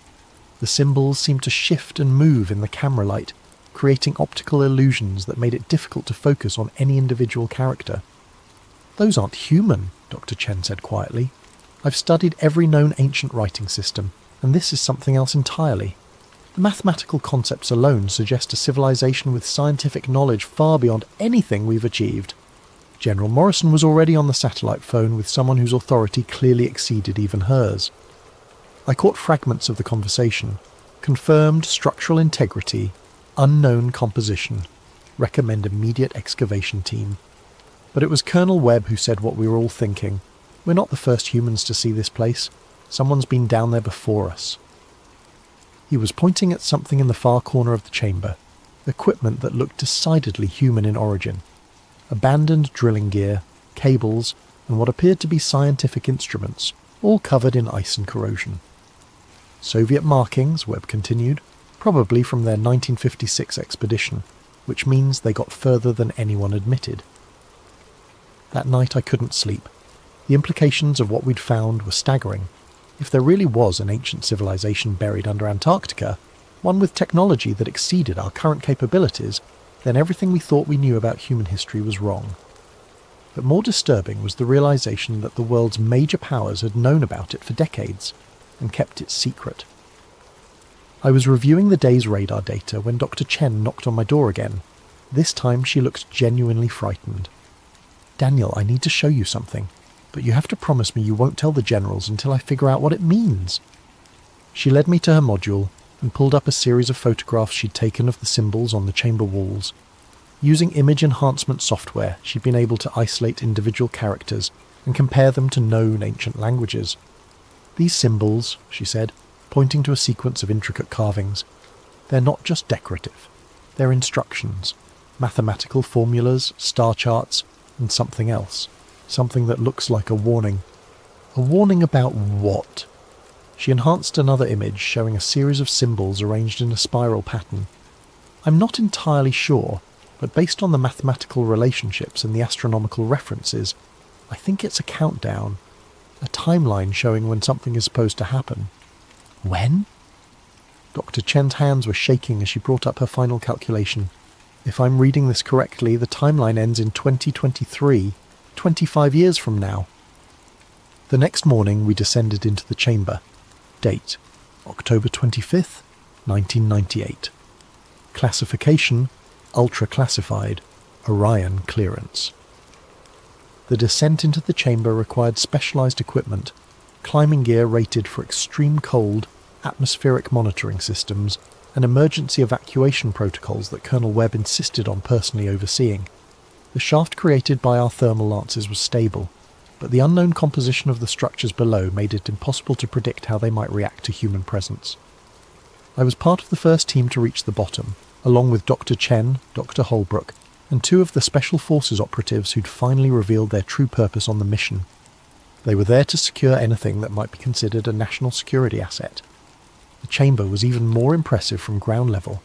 The ceiling soared overhead, supported by pillars that defied conventional engineering principles. The black stone walls curved in impossible ways, creating optical illusions that made it difficult to judge distances or directions. And everywhere, carved into every surface, were the symbols that Dr. Chen had been studying. But it was what we found in the centre of the chamber that changed everything. A sarcophagus, 8 feet long, 3 feet wide, made from the same black stone as the walls, but with a crystalline lid that seemed to glow with its own internal light. The sarcophagus sat on a raised platform surrounded by smaller objects, tablets, instruments, and devices whose purpose we couldn't begin to guess. "Jesus Christ," one of the operatives whispered. "There's something inside it." Through the translucent lid, we could see the outline of a humanoid figure. But it wasn't quite human. The proportions were wrong. Too tall, limbs too long, skull elongated in ways that didn't match any known human ethnic group. The figure appeared to be perfectly preserved, as if it had been placed in the sarcophagus yesterday rather than thousands of years ago. Dr. Chen was already photographing everything, her camera flash reflecting off the crystalline surfaces and creating strange patterns of light and shadow. "This is incredible," she murmured. "The preservation is perfect. Whatever process they used, it's maintained cellular integrity far beyond anything we can achieve." Dr. Holbrook was focused on the tablets surrounding the sarcophagus. "These symbols are more complex than anything we saw on the walls," he reported. "It's like they're telling a story, or giving instructions for something." One of the tablets was different from the others. Instead of being carved from stone, it appeared to be made from some kind of crystal that resonated with a low-frequency hum when exposed to our lights.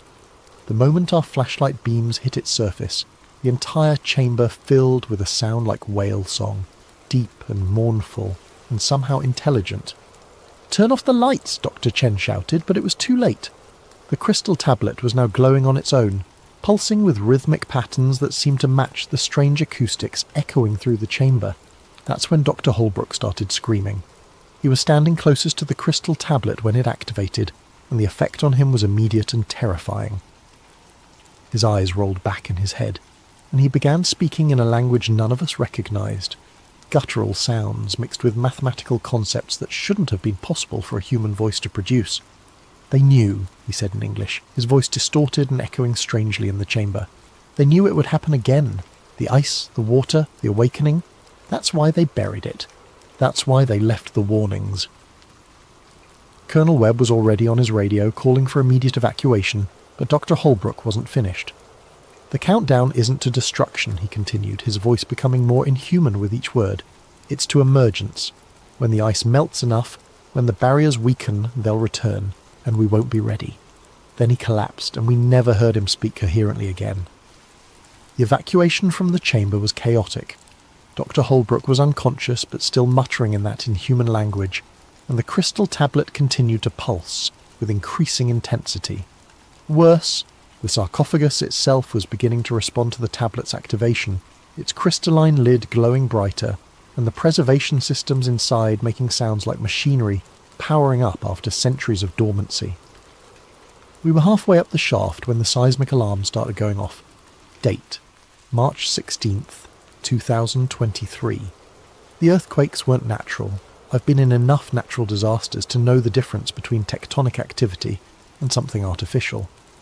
These tremors were rhythmic, purposeful, like the heartbeat of something enormous waking up deep beneath the ice. Back at Camp Argus, the seismic monitoring equipment was going crazy. The tremors were originating from directly below the chamber we'd just evacuated, but they were spreading outward in patterns that defied geological explanation. It was as if our presence in the chamber had triggered some kind of activation sequence in the structures below. Dr. Holbrook was in the medical module, sedated but still occasionally muttering in that strange language. Our medical officer, Dr. Patricia Vance, was baffled by his condition. "His brain activity is off the charts," she reported to General Morrison. "It's like he's processing information at 10 times normal human capacity, but the strain is causing severe neurological damage. If this continues, he'll suffer permanent brain damage or death within hours." General Morrison's response was immediate and chilling. "Then we'd better get what information we can before that happens. They brought in recording equipment and tried to document everything, Doctor," Holbrook was saying, but most of it was incomprehensible. However, Dr. Chen had been working on translating some of the simpler phrases, and what she found was disturbing. "He keeps mentioning dates," she told me privately. "Specific years that correspond to major climate events, ice ages, global warming periods, massive geological changes, and he keeps saying they return when the barriers fall. Who returns? I don't know, but whatever or whoever they are, according to Holbrook's translations, they've been here before, multiple times throughout Earth's history, and each return corresponds to a major extinction event. That night, Dr. Holbrook died. Officially, the cause was listed as acute hypothermia complicated by altitude sickness. But I was there when it happened. His final words were in perfect English. The Piri Reis map was right. They drew Antarctica without ice because they remembered when it was green, before the last awakening. The Piri Reis map. I'd heard of it, a 1513 map that supposedly showed the coastline of Antarctica centuries before the continent was officially discovered, and depicted it without ice cover. Most historians dismissed it as either a hoax or a lucky guess, but Dr. Holbrook seemed to be suggesting something else entirely. The morning after Holbrook's death, I made a discovery that changed my understanding of everything we'd found. I was reviewing the satellite data from our mission when I noticed something odd about the thermal signatures we detected. The heat sources weren't random, they formed a pattern, a very specific pattern that I recognized from my years of military cartography. It was a map. The thermal signatures, viewed from above, formed the outline of every major continent on Earth, but not as they exist today, as they existed millions of years ago during the Pangaea supercontinent period. The structures beneath the ice weren't just a buried city, they were a representation of Earth's entire geological history, preserved in stone and metal by a civilization that had been observing our planet's changes for far longer than human history. I tried to share this discovery with Dr. Chen, but when I went to her module I found it empty. Her equipment was gone, her research notes were missing, and there was no sign of struggle. She had simply vanished. Colonel Webb's explanation was brief and unsatisfying. Dr. Chen was evacuated due to medical emergency during the night. All expedition members are subject to immediate relocation for health and safety reasons. But I knew better. Dr. Chen had gotten too close to the truth, and someone had decided she needed to disappear. That afternoon, General Morrison called a meeting of all remaining personnel. The message was simple. The mission was being terminated due to equipment failures and adverse weather conditions.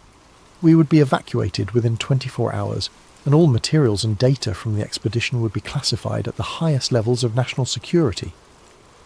Furthermore, Morrison continued, all personnel will be required to undergo extensive debriefing and sign additional non-disclosure agreements. Any attempt to discuss or publish information about this mission will be considered an act of treason against the United States. I knew then that I was never going to see the outside world the same way again, if I saw it at all. Date: October 28th, 1998. Classification: Beyond Black. Eyes only Orion. Before our evacuation, I managed to access the classified files that General Morrison thought were beyond my clearance level. 22 years of military intelligence work teaches you how to find information that people don't want you to find. What I discovered was that Project Echo 9 wasn't the first mission to this site. It wasn't even the second or third. The US government had been aware of the structures beneath the Gamburtsev Mountains since 1947, when Admiral Richard Byrd's Operation High Jump discovered them during what was officially described as a training exercise in Antarctic warfare. But Byrd's mission logs, buried in classified Navy archives, told a very different story. Operation High Jump had originally been planned as a 6-month expedition, with 4,700 personnel and extensive military equipment. Instead, it was terminated after just 8 weeks, with Byrd reporting hostile action that resulted in significant casualties and the loss of several aircraft. Byrd's final report, classified for over 50 years, contained a single line that explained everything. It is necessary for the USA to take defensive actions against enemy fighters which come from the polar regions. Enemy fighters, in 1947, from the polar regions. The Soviet files were even more revealing. In 1956, during the height of the Cold War, a joint Soviet-American expedition had reached the buried structures and managed to penetrate several levels deeper than our 1998 mission. The results were catastrophic. Of the 47 personnel who descended into the lower levels, only 12 returned to the surface. The survivors were placed in psychiatric institutions and never spoke publicly about what they'd seen. But one of them, a Soviet geologist named Dr. Alexei Volkov, had managed to smuggle out a single photograph before his disappearance. The photograph showed the same type of sarcophagus we'd found, but opened, with the elongated humanoid figure sitting upright and apparently alive. The most disturbing file was labelled Historical Correlations, Ancient Cartography. It contained detailed analysis of the Piri Reis map and dozens of other ancient maps and documents that depicted Antarctica without ice cover. The conclusion was inescapable. Multiple civilizations throughout history had known about the structures beneath the ice, and some had even been in contact with whatever was down there. The ancient Sumerians had texts describing watchers from the southern ice, who brought knowledge of mathematics and astronomy. The Mayans had prophecies about the return of the Ice Lords that were supposed to occur when the great ice melted. Even the Egyptian pyramids were oriented according to astronomical calculations that included precise measurements of Antarctica's position and topology. The conspiracy wasn't just about hiding an archaeological discovery.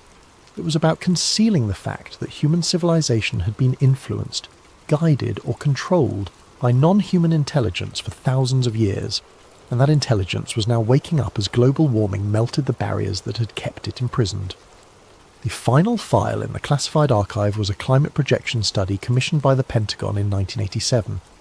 The study predicted that Antarctic ice melt would reach critical levels sometime between 2020 and 2030, with catastrophic consequences for global sea levels and weather patterns.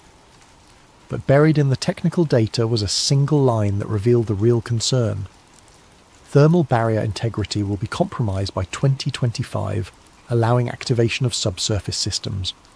They knew, The government, the military, the intelligence agencies, they all knew that climate change wasn't just going to flood coastal cities and disrupt weather patterns. It was going to wake up something that had been sleeping under the ice for millennia, and they were doing nothing to stop it. Date: March 17th, 2023. The evacuation from Camp Argus was the most terrifying experience of my life, and I'd been shot at by enemy forces in 3 different countries. It wasn't the helicopter ride through our Antarctic storm, or the mechanical problems that nearly crashed us into the Ross Ice Shelf. It was the realisation that I was never going to be allowed to tell anyone what I'd seen. The debriefing took place at McMurdo Station, in a prefabricated building that wasn't on any of the base maps. For 6 days I was interrogated by intelligence officers from agencies I didn't recognise, using techniques that were definitely not part of any official manual. They wanted to know every detail of what I'd observed, every conversation I'd had with other team members, every photograph I'd taken or document I'd seen. But they weren't trying to gather information. They were trying to determine how much I knew and whether I posed a security risk. On the 7th day, they brought in a man who introduced himself only as Mr. Grey. He was older, maybe in his 60s, with the kind of weathered face that comes from decades of outdoor work in harsh conditions. His credentials identified him as being from the Department of Energy, but everything about his manner suggested military intelligence or something even more shadowy. "Mr. Kessler," he said, settling into the chair across from me in the windowless interrogation room. "You've seen things that most people aren't equipped to understand, things that could cause widespread panic if they became public knowledge." "You mean the structures under the ice?" He smiled, but it wasn't a pleasant expression. "I mean the implications of those structures. Do you understand what would happen if the world learned that human civilization has been guided by non-human intelligence for thousands of years? If people discovered that their religions, their governments, their entire understanding of history was based on lies?" I thought about it. "There would be chaos. There would be the end of civilization as we know it," he corrected, "which is why certain information must remain classified, regardless of the personal cost to those who possess it." He slid a document across the table. It was thicker than the original NDA I'd signed, with legal language that basically signed away my right to ever speak about the mission or its discoveries. The penalties for violation included life imprisonment without possibility of parole. "What about the other team members?" I asked. "Dr. Chen, the technicians, the other personnel?" Mr. Gray's expression didn't change. Dr. Chen suffered an unfortunate accident during her return journey to the United States. The technicians have been reassigned to other projects where their specialised knowledge can be properly utilised. You're the only one with comprehensive knowledge of the entire mission. "You're saying I'm the only witness left?" "I'm saying you're the only person still alive who has the complete picture of what Project Echo 9 discovered." The implication was clear. Sign the document and keep silent, or join Dr. Chen and the others who had suffered unfortunate accidents. I signed. But signing the document didn't end my involvement with the Antarctic discovery. Over the next several years, I was contacted periodically by government representatives who wanted updates on my psychological adjustment to the classified material I'd been exposed to. The contacts were always brief and professional, but the message was clear.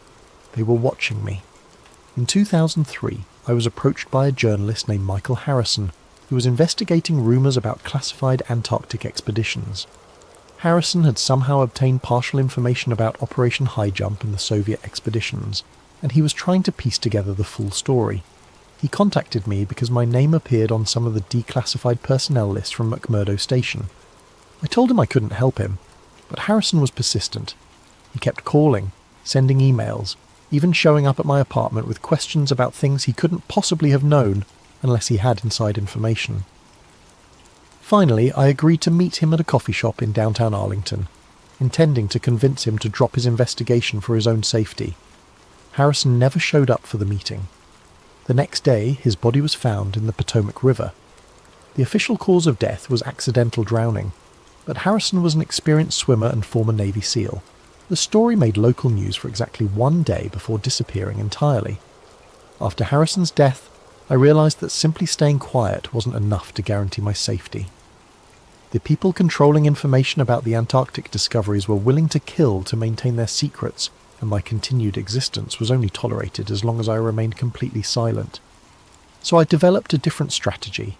Instead of trying to expose the truth directly, I began documenting everything I could remember, about Project Echo 9 and storing the information in multiple secure locations. If something happened to me, the documents would eventually be released. If I lived long enough, maybe I could find a way to get the information out without getting myself killed. 25 years later, I'm still alive, but the world is running out of time. Date, March 18th, 2023. The ice is melting faster than anyone predicted. I've been monitoring Antarctic climate data for 2 decades, and the acceleration over the past 5 years is unprecedented. The West Antarctic ice sheet is losing mass at a rate that suggests complete collapse within the next decade, and the East Antarctic ice sheet, where the Gamburtsev Mountains are located, is showing signs of instability that weren't predicted by any climate models. But the most disturbing development isn't the ice melt itself, it's the seismic activity. Since 2018, the Gamburtsev mountain region has experienced over 300 earthquakes of magnitude 4.0 or higher. That's more seismic activity than the region had experienced in the previous 50 years combined. The earthquake patterns are exactly what you'd expect if massive structures were shifting or activating beneath the ice. The thermal signatures are changing too. Satellite data shows that the heat sources we detected in 1998 have increased in intensity by over 400%. Whatever technology or systems are buried under those mountains, they're becoming more active as the ice above them thins. But here's what really scares me. The government knows all of this, and they're not just hiding it. They're actively preventing any research or investigation into the region. The Gamburtsev Mountains are now completely off limits to all scientific expeditions, with a restricted airspace designation that allows military aircraft to shoot down any unauthorized flights. Official explanation: environmental protection protocols. Meanwhile, strange things are happening around the world that correlate with the increased Antarctic activity. Marine biologists are reporting massive die-offs of deep-sea creatures, as if something is disturbing the ocean depths. Astronomers are detecting radio signals from the direction of Antarctica that don't match any known natural phenomena, and there have been at least 12 reported UFO sightings in the Southern Ocean since 2020, all from commercial pilots who were later pressured to retract their statements. I've tried reaching out to other survivors from the various Antarctic expeditions over the years, but most are either dead, missing, or too terrified to speak. However, in 2019 I managed to make contact with Dr. Elena Vasquez, a geologist who was part of a Chilean expedition that encountered anomalous structures in 2007. Her team was evacuated after only 3 days, and she spent 2 years in psychiatric treatment for what officials described as severe altitude psychosis. But Dr. Vasquez wasn't psychotic. She was traumatized by what she'd seen.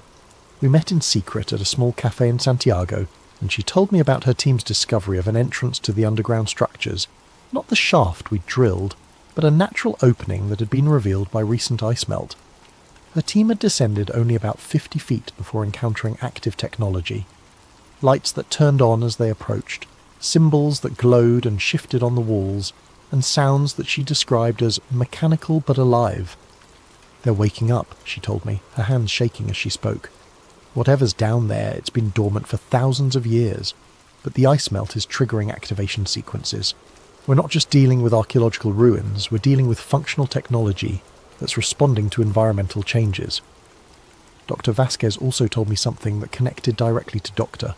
Holbrook's final words. She had managed to photograph some of the symbols her team encountered, and when she showed them to a colleague who specialised in ancient cartography, he immediately recognised similarities to the Peary Race map and other historical documents that depicted Antarctica without ice. "The symbols aren't just decorative," she explained.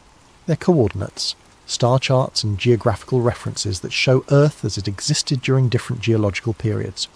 But more than that, they show Earth as it will exist in the future, when the ice caps melt completely." The implications were staggering. The intelligence buried under Antarctica hadn't just observed Earth's geological changes over millions of years, it had predicted them. Climate change wasn't an accidental byproduct of human industrial activity. It was part of a cycle that had been planned and anticipated by non-human intelligence long before humans even existed. Dr. Vasquez died in a car accident 6 months after our meeting. The brake lines on her vehicle had been cut. Date: present-day analysis. March 2023. Classification: Personal Archive. D. Kessler. As I compile these logs in 2023, the evidence suggests that we're approaching the final phase of whatever cycle the Antarctic intelligence has been orchestrating. The thermal signatures beneath the Gamburtsev Mountains now extend over 1,000 square mile area, indicating that the underground structures are far more extensive than we realised in 1998. But more disturbing is the discovery that similar thermal signatures are appearing at other locations around the world, all in regions that were once covered by ice sheets during previous geological periods. Northern Canada, Siberia, Greenland, and even sections of the Sahara Desert that were frozen during ice ages are showing unexplained heat sources and seismic activity. The network is global. Whatever we found in Antarctica isn't isolated. It's part of a worldwide system that has been monitoring and influencing Earth's climate for millions of years. Recent satellite data shows that these global heat sources are synchronizing their activity. The thermal pulses from Antarctica are being matched by similar pulses from sites in Alaska, northern Russia, and beneath the Greenland ice sheet. It's as if a communication network is activating, preparing for something that requires coordination across the entire planet. The timeline Dr. Chen translated from the chamber symbols, ending in 2023, wasn't predicting destruction. It was predicting emergence. 3 weeks ago, I received a package with no return address. Inside was a single photograph taken by what appeared to be a deep-sea submersible. The image showed the ocean floor near Antarctica, but instead of the usual rocky terrain, there were structures, the same black stone construction we'd found beneath the ice. But these were on the ocean floor and clearly active. Lights were visible within the structures, and the water around them was filled with what looked like geometric patterns of bioluminescence. Attached to the photograph was a note in handwriting I didn't recognise. They're not waking up. They're coming home. Yesterday, news reports began appearing about unexplained sonar contacts in the Southern Ocean. Ships from multiple nations are reporting large, fast-moving objects beneath the ice that don't match any known marine life or human technology. The official explanation is previously unknown whale species disturbed by climate change. But I know better. The countdown is over, the barriers have fallen, and after 25 years of silence, it's time for the world to know what's really happening. Date: March 19th, 2023. This will be my final audio log. As I record this, there are unmarked vehicles parked outside my apartment, and I know my time is running out.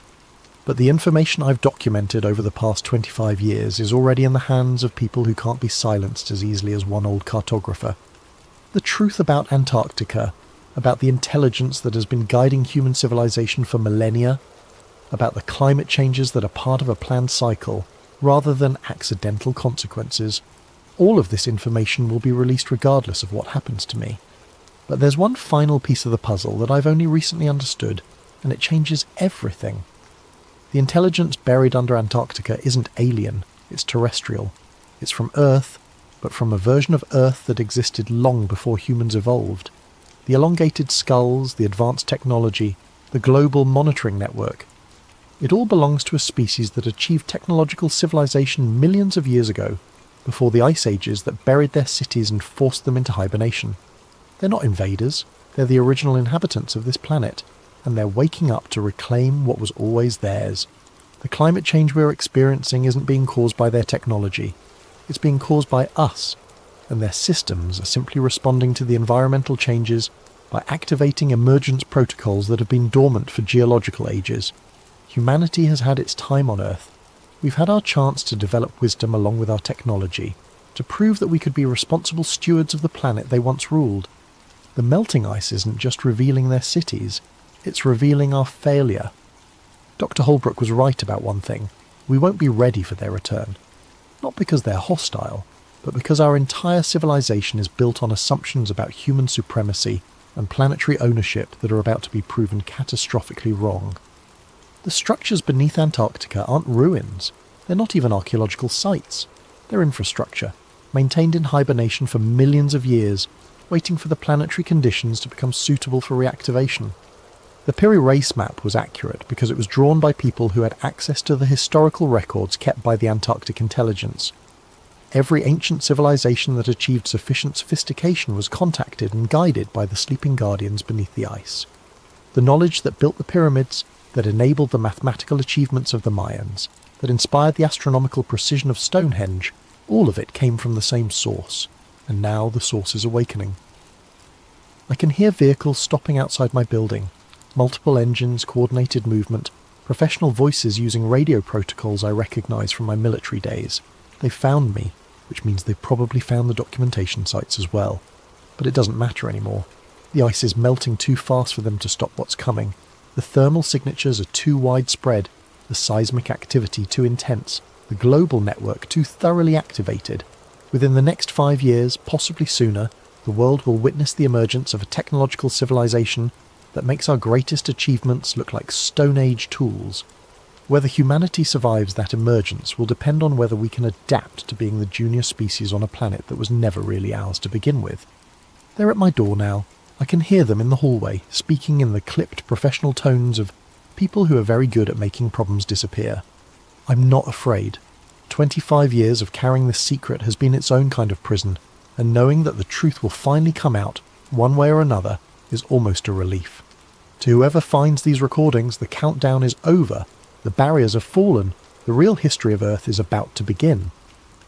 This is Daniel Kessler, former military cartographer, survivor of Project Echo 9, signing off. Audio recording ends at 23:47:12 GMT, March 19th, 2023. Device found in apartment 2C, 1247 Arlington Boulevard, following disappearance of resident Daniel Kessler. Subject's whereabouts remain unknown. All materials related to this case are classified under National Security Directive 7741-Omega. Agent Morrison, DHS Special Activities Division. Date: June 15th, 2025. Source: anonymous data dump on multiple file-sharing platforms. The files attributed to Daniel Kessler appeared simultaneously on over 200 websites worldwide on June 15th, 2025, exactly 27 months after his disappearance. Despite immediate efforts by government agencies to remove the materials, the files had been downloaded millions of times within the first 24 hours of their release. Accompanying the audio logs and mission files was a collection of satellite imagery, seismic data, and classified documents that supported Kessler's claims about Antarctic activity. Independent verification of the satellite data confirmed massive thermal signatures beneath the Gamburtsev Mountains, as well as similar signatures at locations in Alaska, Siberia, and Greenland.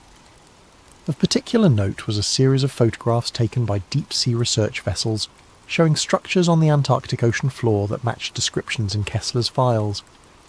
The photographs appeared to have been taken over a period of several years, showing the gradual activation of lights and systems within the underwater structures. Perhaps most disturbing was the final document in the data dump, a climate projection study showing accelerated ice melt rates that would expose significant portions of the Antarctic structures within the next 3 years. As of the publication of these files, 17 commercial pilots have reported encounters with unidentified objects emerging from the Southern Ocean. Marine biologists have documented the appearance of previously unknown species of deep-sea life, exhibiting bioluminescent patterns that match the geometric designs described in ancient texts. And seismic monitoring stations around the world have recorded synchronized vibrations originating from former Ice Age regions, as if a global network of some kind is becoming active after millions of years of dormancy. Government officials from multiple nations have declined to comment on the Kessler files, citing national security concerns. However, recently declassified documents from the 1940s and 1950s confirm that both Operation High Jump and subsequent Soviet expeditions did encounter anomalous phenomena in Antarctica that resulted in mission terminations and classified reports. Whether Daniel Kessler's account represents truth or elaborate fiction may become irrelevant in the coming years. The ice continues to melt at unprecedented rates, and the thermal signatures beneath Antarctica continue to intensify. As Kessler predicted in his final audio log, the countdown is over, the barriers are falling, and humanity may soon discover that we are not alone on this planet, and never have been. The real question is not whether the intelligence beneath the ice is awakening, but whether humanity is prepared for what comes next. Settle in as we explore what might be lurking beneath those peaceful cornfields. The radio transmitter hummed to life with a familiar electric wheeze, its vintage dials glowing amber in the dimness of the shed. Mattie Connors wiped dust from the frequency display, her fingers leaving clean trails across the aged panel. Her father's ancient ham radio equipment had sat untouched for nearly a decade, but tonight, on her 25th birthday, seemed like the perfect time to resurrect it. "Come on, old friend," she whispered, turning the tuning knob delicately. "Let's see if you still work." Outside, beyond the weathered walls of the equipment shed, cornstalks whispered in the summer night. The Connors farm stretched for 40 acres in all directions, a modest plot by Iowa standards, but enough to keep her father in business after her mother passed. Enough to keep Mattie trapped in Granger when her engineering scholarship fell through. Enough empty space to broadcast music that no one would hear. The transmitter's needle jumped, finding power. Static hissed through the speakers. Mattie checked her phone's FM radio app, searching for an empty frequency to experiment with. Most of the dial was dead air this far from Des Moines, just how she wanted it. She settled on 88.1 FM, twisted the broadcast dial to match, and waited. The static changed. Not suddenly, but in such a subtle shift that she almost missed it. The white noise acquired rhythm, a soft, regular thump that reminded her of a heartbeat, but mechanical, precise, too regular for anything natural. "That's weird," she muttered, checking connections. The transmitter wasn't actually broadcasting yet. It was receiving. The rhythmic pulse continued, now joined by a faint high-pitched tone that danced above the lower beat. It reminded her of the harmonic pattern generators she'd built during her brief engineering stint at Iowa State. The sound was almost mathematical in its precision. Mattie glanced at her watch. 3:33 a.m. She grabbed her phone and started recording, holding the microphone close to the radio speaker. After a full minute, the signal abruptly cut off, returning to pure static. Back in her bedroom, Mattie downloaded the audio file and opened her sound editing software. She hadn't used these programs since dropping out of college, but some skills never quite disappeared. She ran the signal through a spectrogram analysis, watching as the visual representation of the sound materialized on her screen. What she saw made her sit back in her chair. The patterns weren't random. The high-pitched overtones, when mapped visually, created distinct numerical sequences, first 7 prime numbers, then what appeared to be the beginning of a Fibonacci sequence. This wasn't terrestrial interference or random cosmic noise. This was structured, intelligent. "What the hell?" she whispered, running the analysis again. By sunrise, Mattie had created 3 different spectrograms and converted portions of the signal into numerical values. She'd spent hours on Reddit forums for audio engineers and amateur astronomers, eventually posting her findings with a simple question. Found weird signal on 88.1 FM in rural Iowa. Any ideas what this could be? She attached the audio file and her preliminary analysis before collapsing into bed, the morning chores temporarily forgotten. Her last conscious thought was that she should check the frequency again the following night. When she woke at noon, her post had been removed, not just downvoted or flagged, completely gone, as if it had never existed.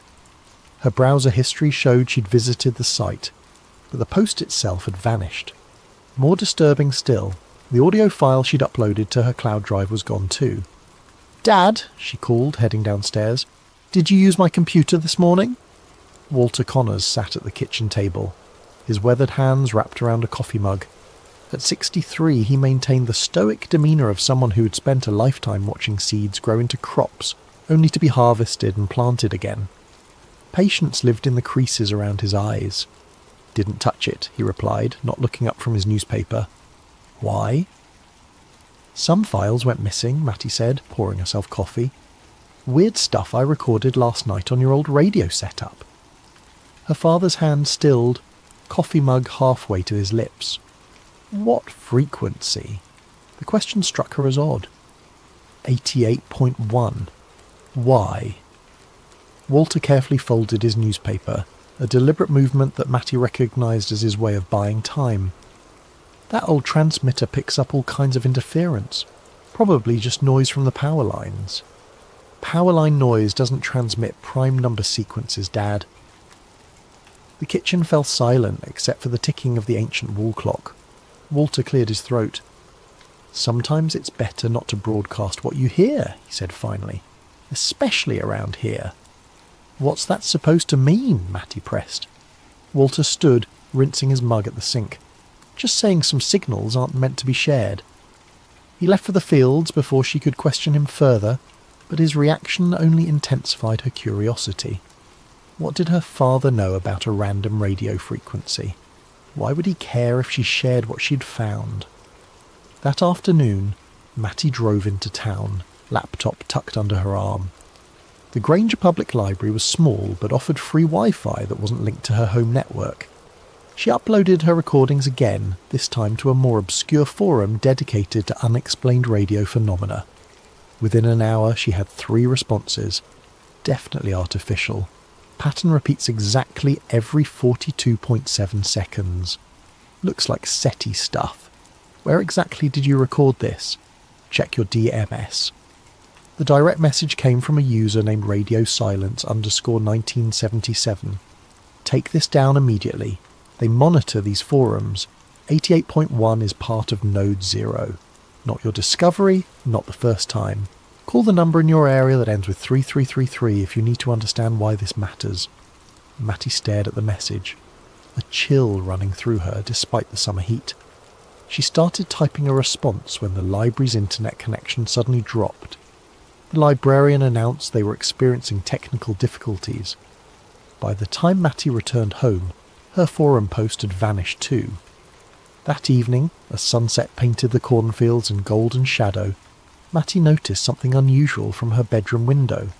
A utility truck parked at the edge of their property. 2 men in matching grey uniforms stood beside it, looking toward the house.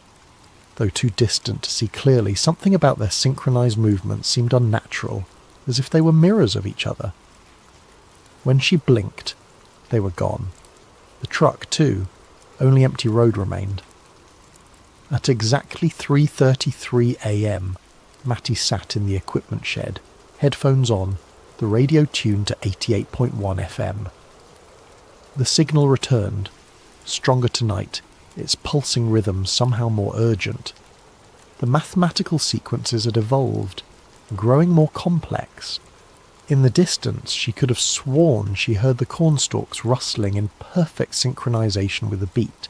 Matty woke to the sound of her computer rebooting, the distinctive startup chime jolting her from sleep. The clock on her nightstand read 3:33 a.m. She hadn't set an alarm. Rubbing sleep from her eyes, she watched as her screen flashed to life, opened a blank document, and displayed a single line of text. Not for you to hear. The cursor blinked rhythmically before the computer shut itself down. Matty sat frozen, heart hammering in her chest. She hadn't touched the keyboard. She hadn't even been near the computer. Morning brought no clarity, only more questions. While checking the fence line after breakfast, she discovered a perfect circle in the cornfield, about 10 feet in diameter, where the stalks lay flat against the ground, spiralling inward toward a centre point. The corn wasn't broken or damaged, just uniformly bent as if pressed down by an invisible hand. "Dad!" she called out, finding Walter inspecting an irrigation pump nearby. "Come look at this."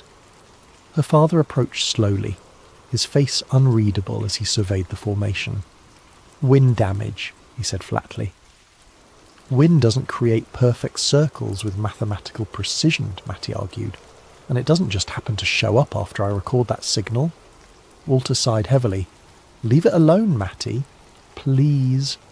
"Why won't you tell me what you know about this?" She gestured toward the flattened corn. "This isn't normal, and you're acting like it's just another Tuesday." Her father removed his cap, running a hand through thinning grey hair. "I worked radar systems before I inherited this farm. Air Force, 1985 to 1991, stationed up at the North Dakota border most of that time." This wasn't news to Matty, but his tone suggested he was building to something important. "There were frequencies we were told never to acknowledge," he continued. Signals that appeared on our scopes that we logged as equipment malfunction, even when we knew better. The brass called them ambient anomalies. We called them visitors. Matty stared at him. Are you saying you detected UFOs? I'm saying some things in this world speak in ways we're not meant to understand. And answering back, he paused, looking directly at her. That's when trouble starts. Before she could press further, the distant sound of a vehicle drew their attention. The same utility truck from yesterday approached along the access road, moving unhurriedly. Go inside, Walter said quietly. Who are they? Don't know, don't want to, just go. Matty retreated to the house, but watched from the kitchen window as her father met the truck at the end of their driveway. Two men emerged, identical in height and build, wearing matching grey uniforms. Even from this distance, their movements seemed eerily coordinated. They spoke briefly with Walter, who nodded several times. One of them handed him what appeared to be a business card. Then they departed, the truck disappearing down the dusty road. Walter returned to the house, his expression troubled. Electric company, he said, before Matty could ask. Checking lines. In matching uniforms with synchronized walks? Come on, Dad. He placed the card on the counter. It was blank except for a phone number, one that ended in 3333. Sometimes, Walter said carefully, it's better to ask permission than forgiveness. That afternoon, while her father napped, Matty drove to the Granger Historical Society, a glorified storage room attached to the town hall. The elderly volunteer seemed surprised to have a visitor. Looking for information on any radio stations or transmission towers that might have operated around here, Matty explained, especially during the Cold War. The woman pursed her lips. That'd be the old emergency broadcast station, I suppose. Closed down in 97 or thereabouts. Never did much broadcasting that I recall. Where was it located? About 8 miles north of town. Nothing left now but the foundation. With directions in hand, Matty found the site easily enough. A concrete slab obscured by weeds, with the rusted remains of a tower anchor still visible. What caught her attention, however, was what lay beneath. A sealed metal hatch, its surface weathered but intact, emblazoned with faded government markings. She photographed everything, particularly the designation stencilled on the hatch. ARCS Node 0. Back home, Matty began researching ARCS, and found sparse references to the Agricultural Region Communication System, ostensibly created to warn rural communities of nuclear threats. But one declassified document mentioned passive monitoring capabilities and anomalous frequency capture. She expanded her search to include other similar stations and discovered something remarkable. Satellite maps showed 6 former ARCS stations formed a perfect hexagon across Iowa, Nebraska, and South Dakota, with Granger precisely at its centre. That night, at 3:33 a.m, the signal returned, stronger, clearer. But this time, embedded within its mathematical pattern was something new. Her name, converted to binary code. The signal knew who was listening. As dawn broke, Matty found a note slipped under the front door. Do not transmit. It hers. Later that morning, while checking the cattle, she noticed they were huddled at the far end of the pasture, as far from the corn as possible. Their behaviour was unusual, heads lowered, refusing to graze despite the lush grass. When she tried approaching them, they backed away, eyes wide with unmistakable fear. By noon, the corn had changed. Subtle at first, just a slight variance in the direction of growth. But as Matty walked the rows, she realised entire sections were now growing in clockwise spirals rather than straight lines. The stalks twisted around each other in patterns that mimicked the frequency readouts from her computer.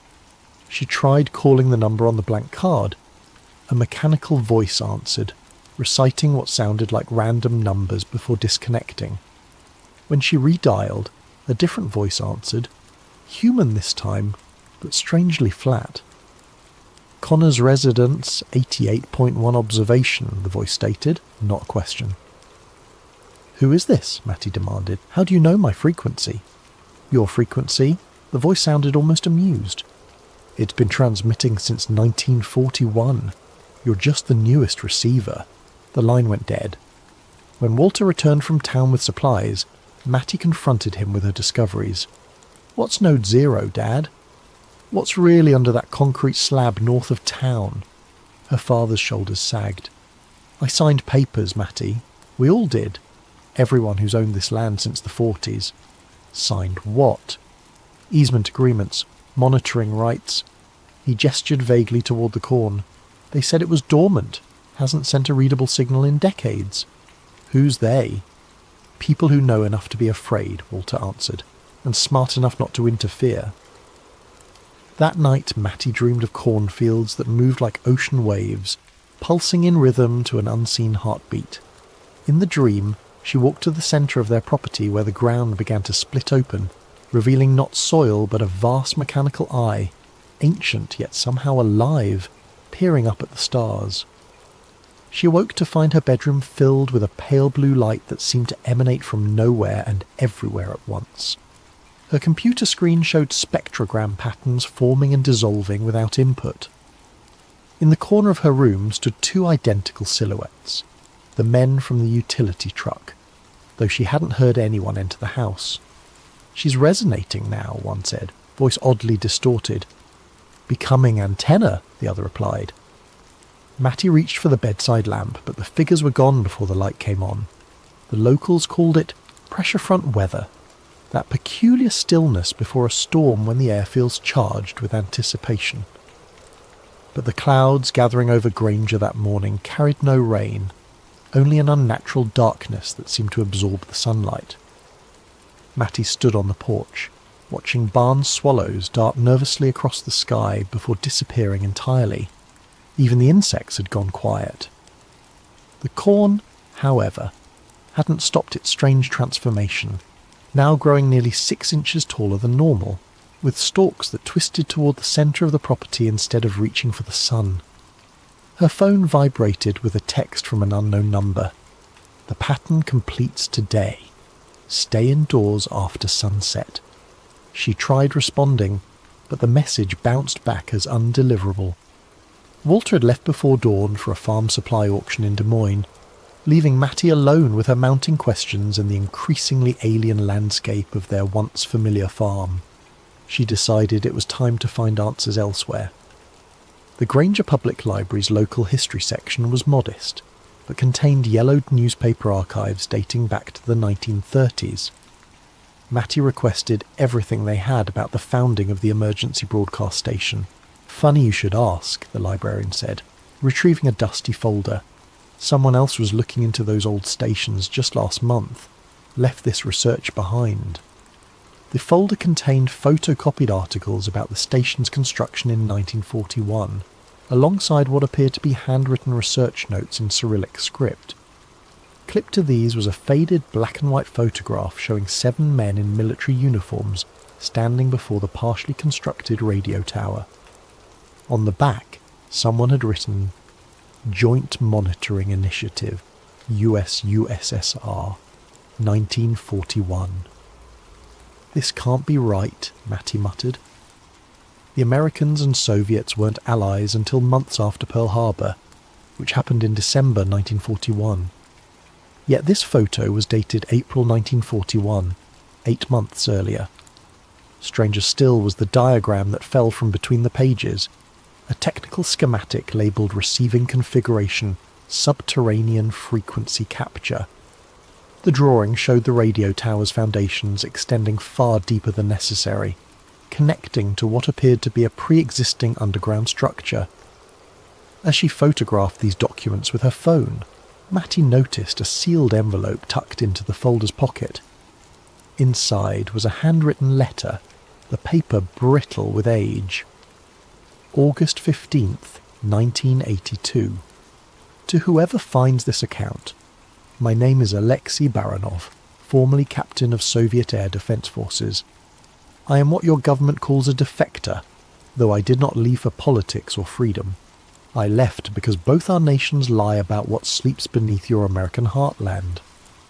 In 1982, I was assigned to a joint monitoring project, officially designated as atmospheric research, but our true purpose was to track signals from an object discovered in 1926. American farmers found it after a meteorite impact, except it was no meteorite. The object was manufactured, ancient, and buried far deeper than any natural impact could explain. Neither government wished to acknowledge it publicly. Instead, they built a network of listening posts disguised as rural radio stations. 6 stations to triangulate, with Granger at the centre. For decades, the object remained dormant, emitting only faint pulses at regular intervals, like a heartbeat in hibernation. But something has changed. The mathematicians say the pattern is evolving, becoming more complex. The object is waking up. It sends signals outward now, not just to our stations, but to the stars. I write this because I believe people deserve warning. When the pattern completes, when it establishes the connection it seeks, I fear what might answer. If you are reading this, look to the fields. They will change first. A.B. Mattie's hands trembled as she folded the letter. The date, 1982, coincided with her father's early Air Force service. Had he known about this all along? Outside the library, the strange weather had intensified. The sky had darkened to a greenish copper hue that typically preceded tornadoes, yet the air remained perfectly still. Her phone showed no service, and the town seemed eerily deserted for a weekday afternoon. As she drove back toward the farm, Mattie noticed something impossible. The cornfields along the highway had changed direction since morning. Miles of crops that had previously grown in conventional rows now formed elaborate spiral patterns visible even from ground level. The effect was disorienting, creating optical illusions that made the landscape appear to breathe. The utility truck waited at her driveway, the identical men standing motionless beside it. This time Mattie didn't avoid them. She parked directly in front and got out. "Who are you really?" she demanded. "What's happening to our farm?" The men regarded her with identical blank expressions. Up close, their similarities were even more unsettling. Not just their builds and uniforms, but their faces shared the same flat affect, as if emotions were concepts they'd only recently encountered. "Resonance testing," one said. "Calibration complete," added the other. "That doesn't tell me anything," Mattie pressed. "What's underneath our farm? What's ARCS Node 0? The first man tilted his head. "Not what? Who?" "It was always listening," said the second. "Now it's answering." "Answering what?" "The question it was sent to ask." They handed her another blank card, this one containing only geographic coordinates. Without another word, they returned to their truck and drove away. Mattie entered the coordinates into her phone's map application.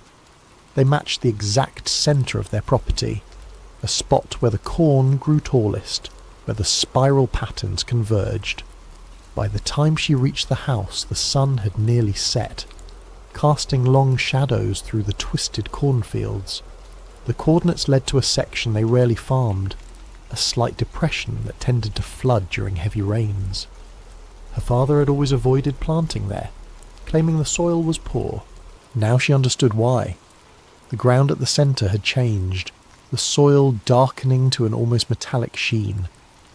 As twilight deepened, the dirt began to emit a faint luminescence, pulsing with the same rhythm as the radio signal. Mattie's phone chimed with a text from her father. "Don't go near the centre field. Coming home now." Too late. She was already standing at the edge of the depression, watching as the ground continued its transformation. The dirt was shifting, revealing glimpses of something solid underneath, something with geometric patterns etched into its surface. Her phone rang. Unknown caller. "Matilda Connors," said a voice she recognised from her earlier call. "You need to leave immediately. The pattern completes at 3:33. "What happens then?" she asked. "It finishes constructing the receiver, and then it waits for instructions." "From who?" A pause. "We don't know. That's what scares us." The ground beneath her feet trembled slightly. and Matty stepped back as a section of soil collapsed, revealing a small portion of what lay beneath, a metallic surface with inscribed symbols that resembled mathematical equations. The exposed section pulsed with soft blue light, the same colour that had filled her bedroom nights before. Her phone's screen flickered, then displayed a single message. Coordinates matched. Receiver identified. As darkness fell completely, Matty noticed something else. The stars above the farm were disappearing one by one, as if being systematically erased from the night sky. In their place, a subtle pattern was forming in the darkness, the same spiral configuration she'd seen in her spectrogram analysis. At precisely 3:33 a.m, every electronic device on the farm activated simultaneously. The house lights, her computer, the old radio transmitter in the shed, each emitted the same pulsing pattern, now loud enough to feel in her chest. The ground at the centre of the depression split open like a blooming flower, soil falling away to reveal more of the object beneath, a vast circular disk of impossible age, its surface covered in mathematical symbols that rearranged themselves as she watched. From this exposed section, a beam of coherent light shot straight upward into the night sky, piercing the spiral void where stars had been. The transmission had begun. Walter's truck skidded to a halt in the driveway, headlights illuminating Matty's frozen figure at the field's edge.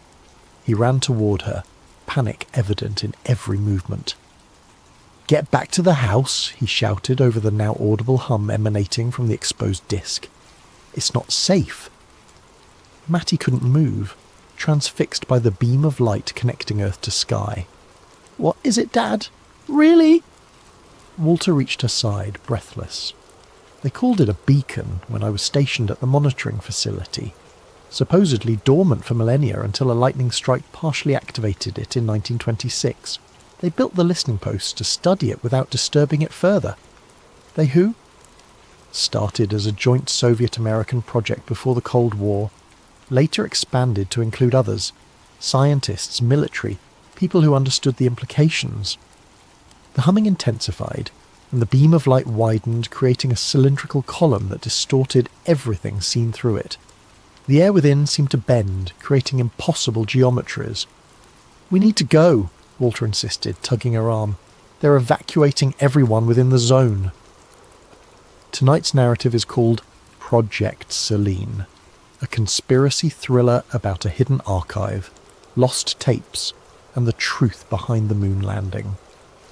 We'll journey through old NASA film reels, half-forgotten storage vaults, and the unravelling mind of a single archivist who stumbles upon footage that challenges the official version of humanity's greatest technological triumph, the 1969 moon landing. Our protagonist, Nolan Price, is no hero or super spy, just a quiet technician with a meticulous eye for detail. As he uncovers more evidence of an elaborate stage set and repeated take calls, watchers close in. The line between fact and hoax warps. Has the entire lunar narrative been meticulously faked? And if so, who orchestrated it? And how far will they go to keep it hidden?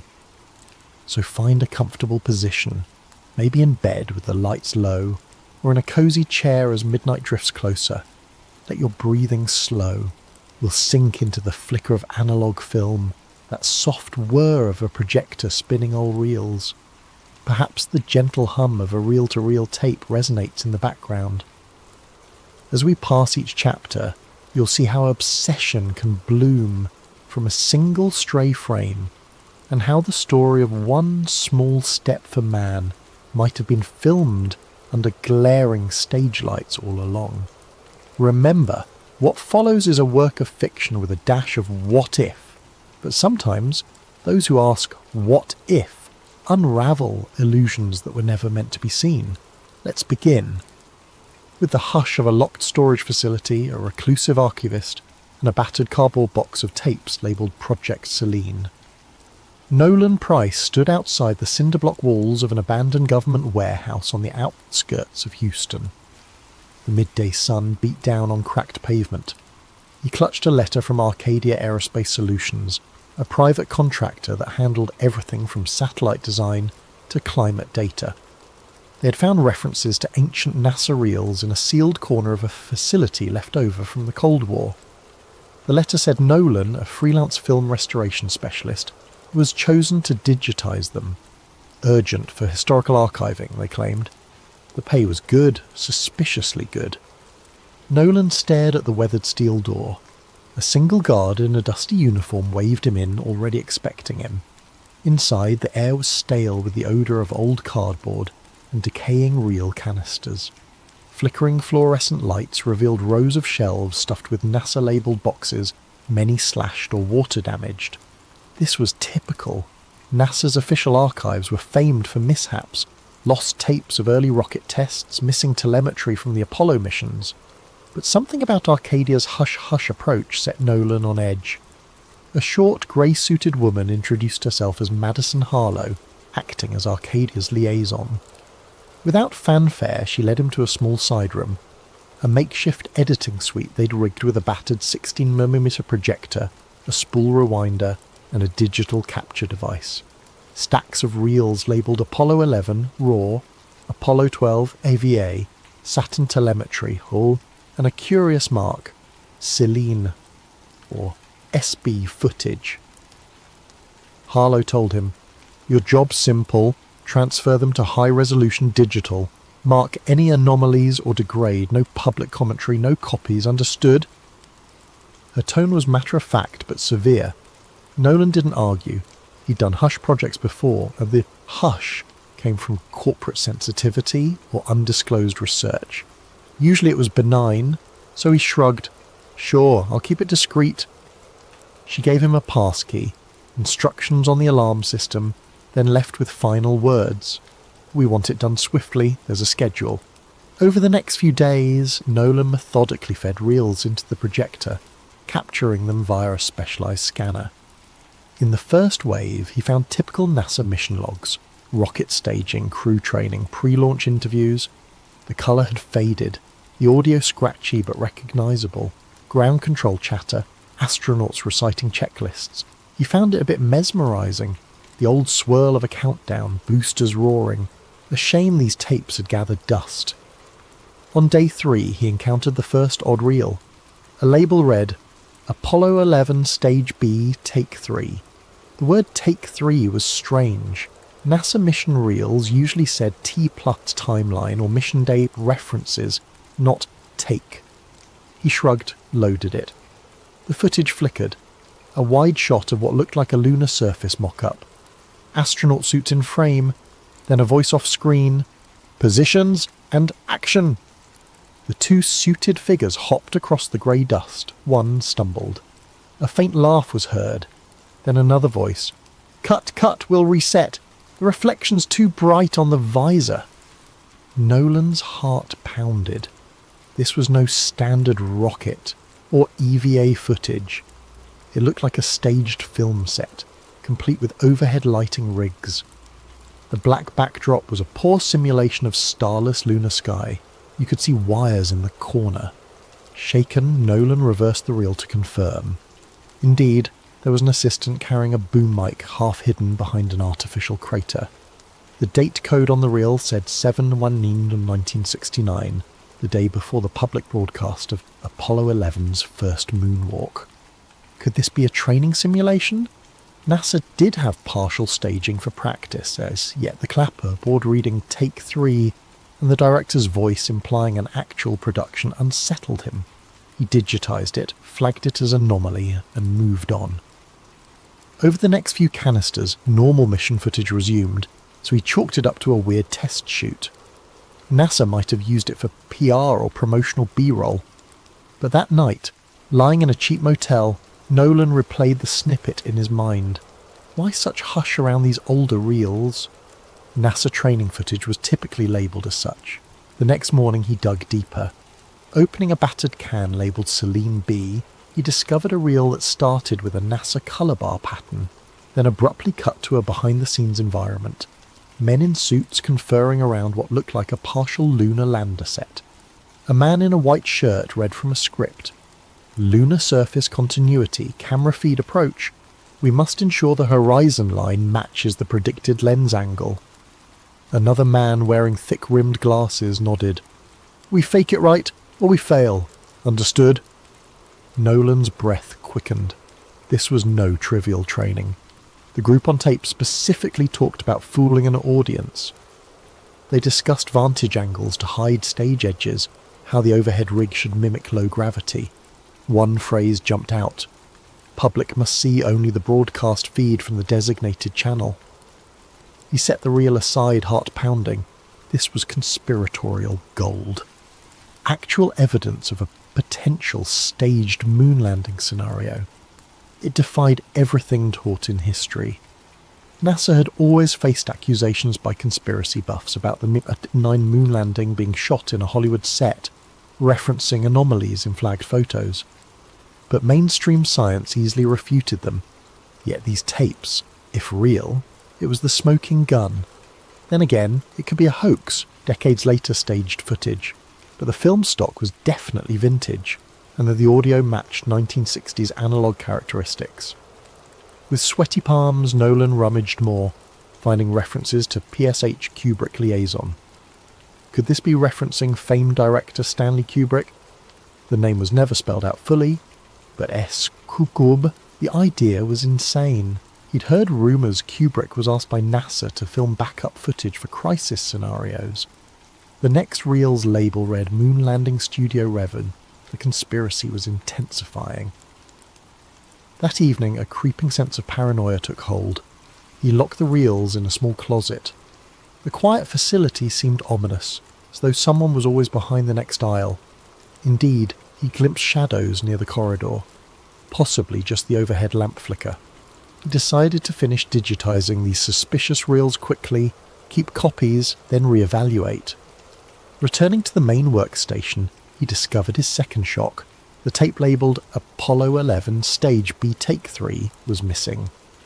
He'd left it on the spool an hour ago. Now it was gone. He checked the entire room, the desk, the case, nowhere. Another reel was in its place, labelled simply Celine E. Do Not Watch. This was no accident. Someone knew he'd found the suspicious content. They replaced it with a cryptic reel, possibly a warning or a booby trap. Heart pounding, Nolan placed Celine E. in the projector through Hosty overriding caution. The film began with static, then an image of an empty crater. A whisper reversed. "This is not for you. Turn back." Flickers of random rocket footage, spliced with the face of an older man in a half-lit room, mouthing silent words. Then more static. End. Nolan realised he'd become entangled in something bigger.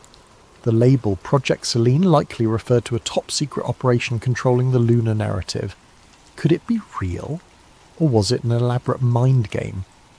He decided to approach Dr. Eliza Trent, a known NASA contractor turned historian, for help verifying authenticity. Because if these tapes were real, the entire moon landing story was a crafted facade, and if that were true, the forces behind it wouldn't let the truth emerge easily.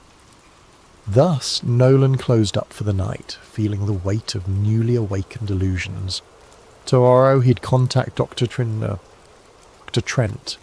For now, though, he had to check the facility's locks, ensure no further reels vanished. A faint static-like voice echoed in his head. "We told them we went to the moon, and they believed." He shivered. If indeed the event that defined modern history was a cinematic hoax, the question loomed: who orchestrated it? And how far would they go to bury the truth? True to his plan, Nolan Price found himself the next morning outside a modest office building in downtown Houston, where Dr. Eliza Trent ran her small consultancy on aerospace history. She was a slight, sharp-eyed woman in her early 50s, known for her precise knowledge of NASA's public records. He introduced himself under an alias, but she recognised the name from an earlier phone message. You're the archivist with something urgent to show me." Inside her cluttered office, he carefully produced a hidden thumb drive with a few scanned clips. Dr. Trent popped it into her laptop. Scenes of the suspicious moon set played, along with bits of Celine B references. Her eyebrows rose. She zoomed in on certain frames, analysing the film grain, the speech patterns, the design of the suits. "This could be incredibly damning if authentic," she whispered. "But it also might be a sophisticated fake. I've seen hoaxes before. Let me cross-check specifics, production lot stamps on the film stock, the older NASA logos or pass badges."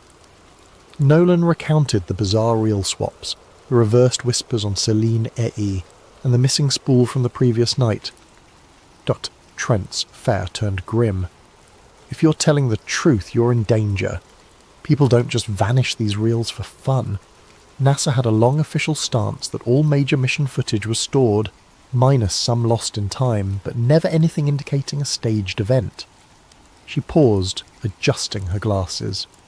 There were rumours among older engineers, talk of a fallback plan if the real mission feed failed, but never solid proof. This might be it, or more, and they spent hours verifying minute details. A NASA mission patch visible in a corner, background voices referencing angle matches real module altitude. Dr. Trent began to suspect the tapes were genuine. She also recognised one face from an older NASA group photo, a certain black-suited figure who never stepped in front of official cameras, rumoured to be a media liaison. He was hush-hush, rumoured to coordinate with a big Hollywood name, possibly Kubrick. Dr. Trent offered a possible motive. During the Cold War, the pressure to beat the Soviets was immense. If real landings were uncertain, they might have staged footage as a failsafe. But from these tapes, it looks more elaborate. A total simulation? She exhaled. This changes everything. She urged Nolan to gather more evidence, but do it safely. That night they parted ways, planning to regroup once she did further checks in NASA's official archives. Meanwhile, Nolan returned to the old facility. The next morning he discovered the entire building locked, a renovation sign posted by Arcadia. Harlow, the liaison, was nowhere. Security had orders that no one enters, as the project was on hold. Furious, Nolan realised they intended to shut down any further rummaging. He tried to call Harlow's number, disconnected. The job was effectively over, the suspicious reels presumably removed. He retreated to his small apartment, heart pounding. If the conspirators had the tapes again, that left him with only a few digital copies. Enough maybe if the file survived. He backed them up to multiple flash drives, but as he tried emailing Dr. Trent more footage, an error flagged. File blocked, suspicious content. Some large-scale infiltration of his system was in effect. The Watchers were definitely onto him. In the swirl came a break. Rummaging through older unlabelled reels he'd already digitized, he found an odd snippet showing a man in a starkly lit corner, mid-70s style, glancing nervously at the camera. The film was scratched and audio was reversed. By reversing the track, Nolan deciphered fragments. Project Celine? Never meant to see. We built illusions for a greater cause. The man coughed, spat out. We lied. Or we lost the war. I left a final record in the Saturn archives. Then static. Confused, Nolan tried to see if Saturn archives might reference Saturn V rocket logs, but Dr. Trent had all standard Saturn V data. Possibly it referred to a hidden code or a separate repository. The man in the clip might be the archivist, or Red Hand, the rumoured original whistleblower. If Goa, his message suggested a bigger trove of evidence existed somewhere else, presumably safer than the official NASA channels. Maybe that trove spelled out the entire impetus behind faking, or partially faking, the moon landings. Nolan phoned to Trent again. She was frantic. Her home office had been ransacked, old NASA microfilms stolen, and suspicious men in suits loomed outside her building. She believed Arcadia Aerospace was a front for a deeper Black Ops group.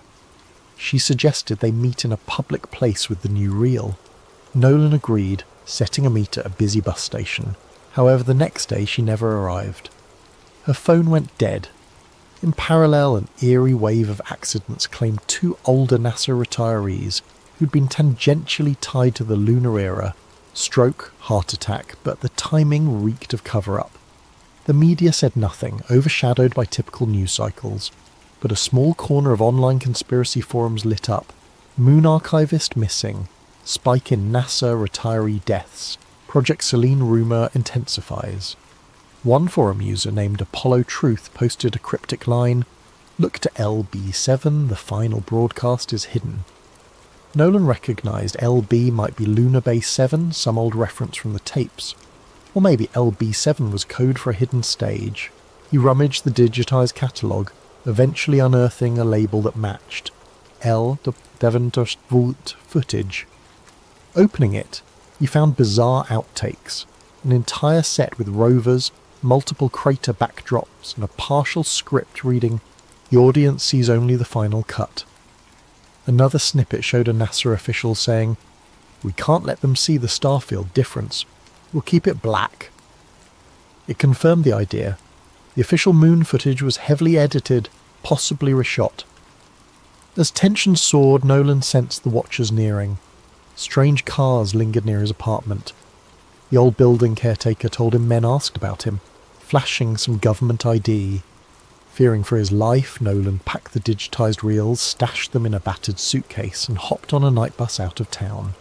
He had one lead, a mention from Dr. Trent about the domain of the final transmissions, an alleged secret NASA comm station in the desert, which might hold old telemetry backups. If the watchers stored illusions in reels, maybe the raw signals existed, real or fake, that confirm the staged transmissions. That might be the final piece to prove everything. Exhausted, he slumped in a bus seat, the flicker of highway lights passing. He felt haunted by the question. If they never truly landed men on the moon, what did that imply about decades of scientific progress, cultural memory, even the illusions of human achievement? The scale of deception would be monstrous. Or maybe the real landings happened, but the televised footage was partly staged. The puzzle was too big, but the watchers clearly wanted him silent. He closed his eyes, drifting into half-sleep, hearing static-laced audio. "We told them we were first. The Soviets believed. We soared," voice whispered. Project Selene was the key to winning hearts, no matter the cost. He jolted awake, heart pounding. Could the cost now be his life? Thus, we near the threshold of the final confrontation. A hidden station, possibly guarded by those preserving the illusions, and a desperate archivist determined to reveal the truth, no matter the personal toll. The watchers circle like wolves. Dr. Trent is missing, and the ghostly voice of the archivist from the 1970s beckons him onward to the final spool that might shatter the world's beloved myth. A dusty desert highway led Nolan Price to a sign half-rusted and unreadable. The day was scorching, reminiscent of a place NASA once tested rovers or illusions of them. Lacking a car, Nolan walked hours from the bus drop-off, carrying a battered duffel, loaded with the crucial reels and a battered laptop. He was guided only by a rumour of a closed NASA comm station, rumoured to have moon feed backups. If he could find that station, he might locate the original uncut transmissions, or a final log from the Watchers themselves, validating the entire hoax. The Watchers were not far behind. They had resources to track phone pings, credit usage, license plate scanners, but Nolan used none of those, moving off-grid. Still he sensed their presence, a drone overhead. He saw no sign, but the desert was wide, the sky empty of clues. Each day felt like an infiltration mission. At dusk on the second day, he stumbled upon a chain-link fence topped with barbed wire, leading to a small cluster of squat buildings. A sign read NASA Remote Telemetry Number Location Abandoned. But motion sensors beeped faintly. He clipped a corner of the fence, slid through. The main door was locked, but with a rusted handle. He pried it open with a crowbar borrowed from a shed. Inside the facility lay dark, stale air, thick with dust. A backup generator might still exist. With a flicker of old fluorescent lighting, he found a control room lined with defunct monitors, consoles labelled Apollo, Gemini, Deep Space TLM. A wave of awe overcame him. This was NASA's old telemetry link, possibly used for receiving or broadcasting signals. If the watchers wanted illusions maintained, they'd keep some gear here. Indeed, a corner door had fresh locks. Summoning nerve, Nolan forced it open, Unwind, revealing a smaller side lab with modern hardware. This wasn't as abandoned as it seemed. He rummaged, discovering a functioning terminal with a note pinned, "Archive Selene, authorized access only." Bingo. He booted it, hooking up his laptop to the console. The system asked for credentials. He typed a guess. Selene. No luck. Another guess. Apollo 1969. Another fail. Searching the desk, he found a slip with partial codes referencing Tranquility Base. He typed it. The screen flashed green. He was in. File directories indicated live stage feed 69, simulation mix upped, broadcast cut. This validated the idea that at least partial coverage had been simulated. Another folder read Archive Trent Comms. That name. Was that Dr. Eliza Trent?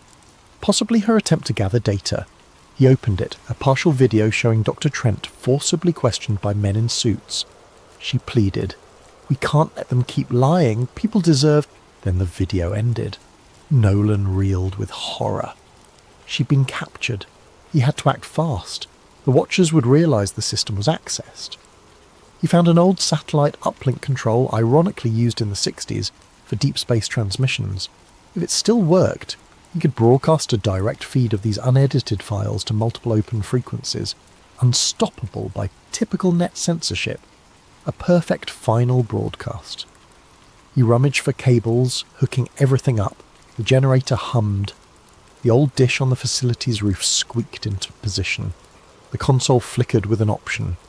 Signal frequencies, low Earth channels, civil comms, even random radio bands. He could saturate them all. He selected the files, raw footage of the staged moon sets, outtakes with directors, plus newly discovered voice logs referencing, "We never left Earth, we built illusions." He included the Dr. Trent clip, proving watchers had her. Tapping transmit, he waited for the progress bar. Slowly it climbed, 10%, 20%. Then boots on concrete outside.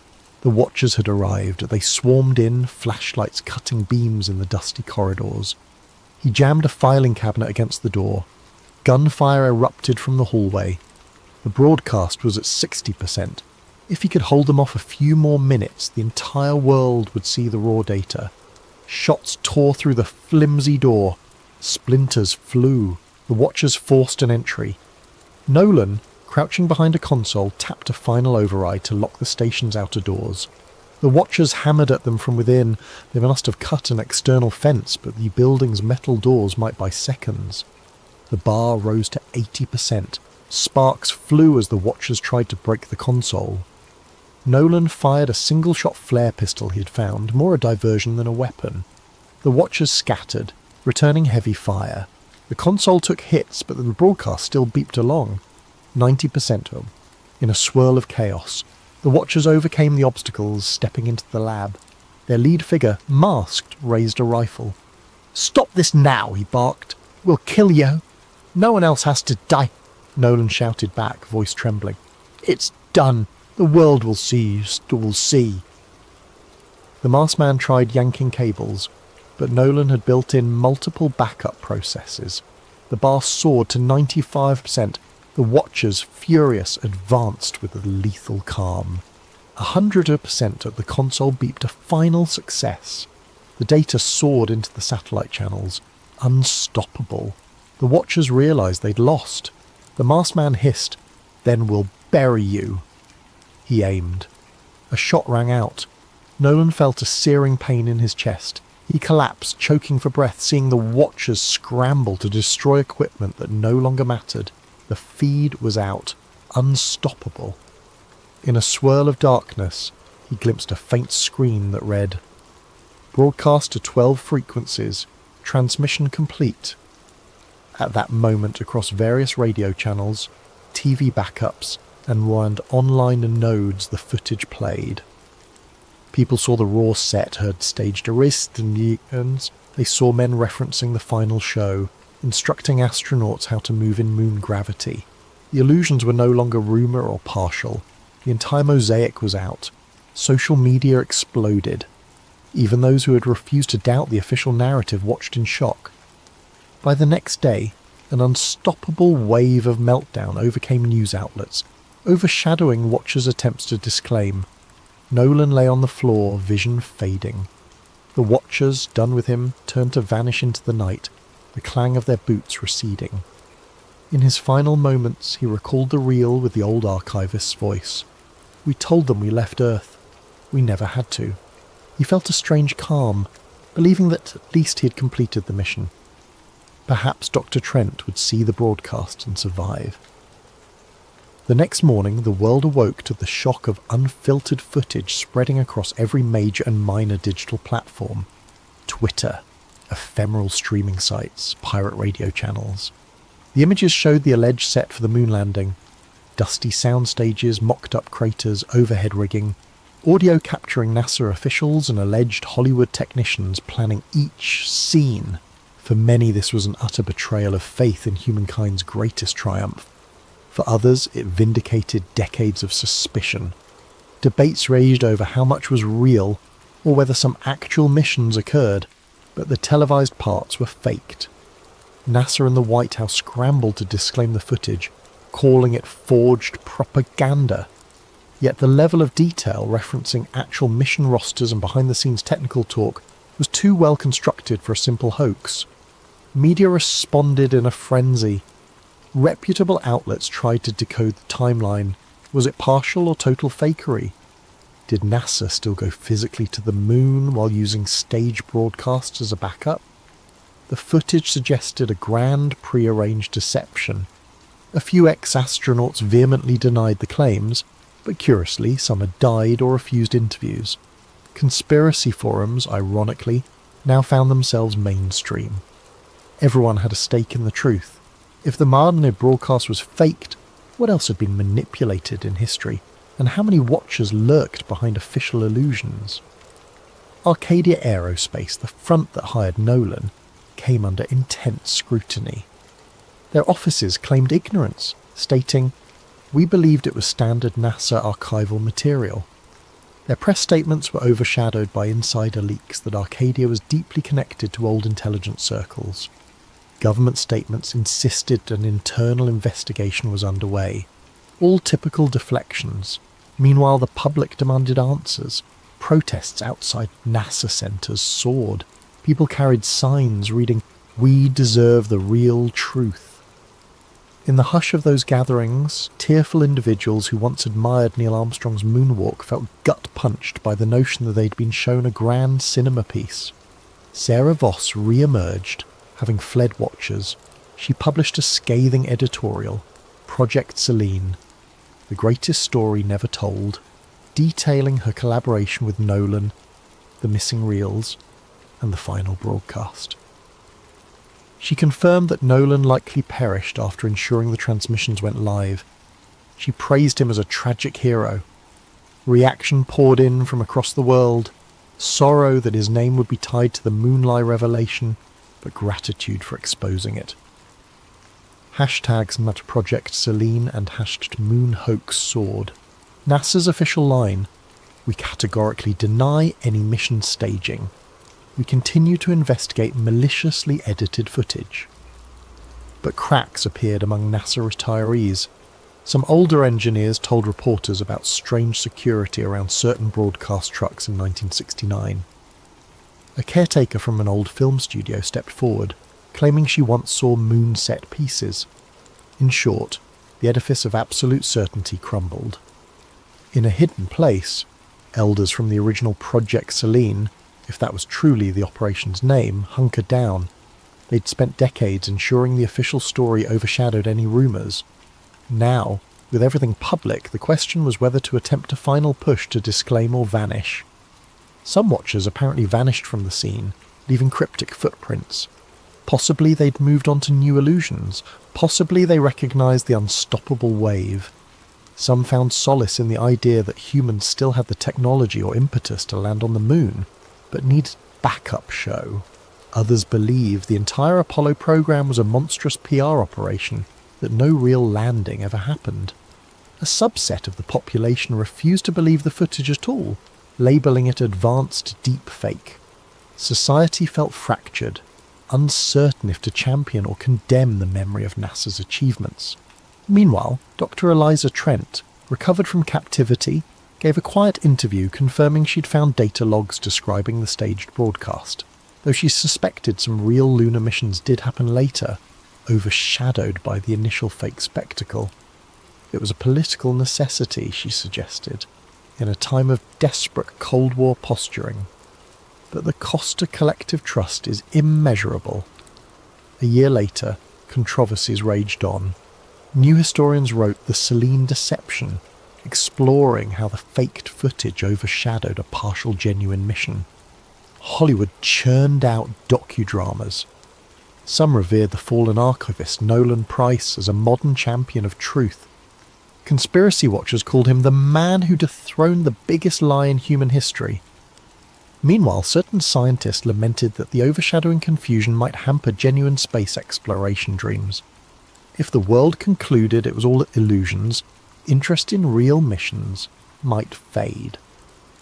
In the dusty corners of a thrift store in rural Florida, a battered film can labelled Selene C Launch Rehearsal 5 sat unnoticed among old VHS tapes, possibly a leftover reel not confiscated by watchers. A curious shopper glimpsed it, recognised the NASA imprint, and thought it might be valuable. They purchased it for $1. The can sat in a living room shelf. If they ever played it, they'd see a single take that never made it into the final broadcast. An astronaut stumbling under bright stage lights, removing his helmet mid-moonwalk, complaining about the heat. The can's label was faint. For final illusions, keep locked. Another piece of the puzzle, lost to time, or maybe waiting for the next curious soul. As for Nolan, rumours swirled that he might have survived. A fisherman off the Gulf Coast claimed to have given a ride to a quiet man with old film spools in his bag. A small-time blogger said she received an unsigned letter thanking her for defending the truth, but no one truly knew. If he lived, it would be as an eternal wanderer, overshadowed by the legacy that Project Selene was no longer hush-hush. Illusions can define an era, forging national unity or stoking pride. But illusions, once unmasked, can unravel decades of trust, leaving a battered society to pick up the pieces. In the hush of each new night, we might look at the moon, that pale disk in the sky, wondering if humans truly touched its surface as claimed, or if the cosmic stage was an elaborate reflection of ambition and fear. The search for the unvarnished truth, ironically, stands as a testament to the restless curiosity within all who gaze upward. In the end, Project Selene remains the darkest footnote in the history of human aspiration, a conspiratorial reminder that ambition without honesty can produce a triumph with no foundation. And in that final hush, the taped voice from an old NASA spool might echo, "We told them it was a great leap for mankind. In truth, it was a single step into the shadows." Our story is called False Skies, a conspiracy thriller about a government's darkest deception and the whistleblower who exposed it. It imagines a world where the worst terror attack in modern history was not only foreseen, but deliberately orchestrated to spark endless war and funnel billions into a sprawling military-industrial complex.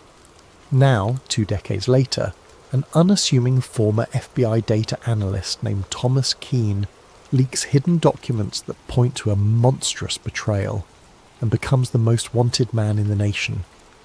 Pursued by a shadowy agency determined to keep the official version sealed, Keane races to share the truth with a public reeling from revelations that might reshape the entire post-attack world order. If you find your eyes growing heavy at any point, that's okay. This story is meant to be richly detailed. Perhaps you'll drift to sleep while pondering how fear can become a profitable enterprise, or maybe you'll stay riveted till the final word. uncovering each layer with breathless suspense. Either way, I hope you come away with new insights into how power, once obtained, can cling fiercely to the shadows. Shall we begin? Then settle in, let your breathing slow, and imagine the flicker of old computer screens, top secret binders, and a few missing pages that change the course of entire nations. This is False Skies, told in 5 parts, each revealing a deeper rung of the labyrinth.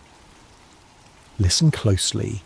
The greatest secrets often hide in the quiet corners of official stories. Thomas Keane didn't feel like a revolutionary when he first pressed send. He was simply a man weighed down by guilt, holding a flash drive stuffed with revelations that haunted him for years. The file name he'd chosen of Black Dust gave no hint to the explosive contents.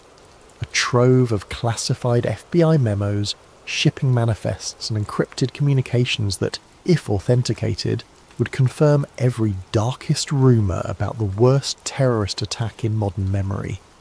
The day of the leak dawned cloudy, ironically anticlimactic for a moment that might reshape history.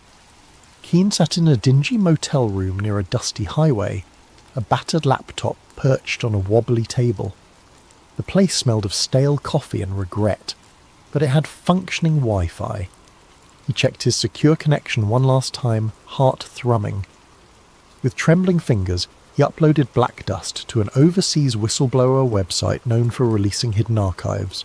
He paused, typed a short note, for the thousands who died and the millions misled. Then he pressed send.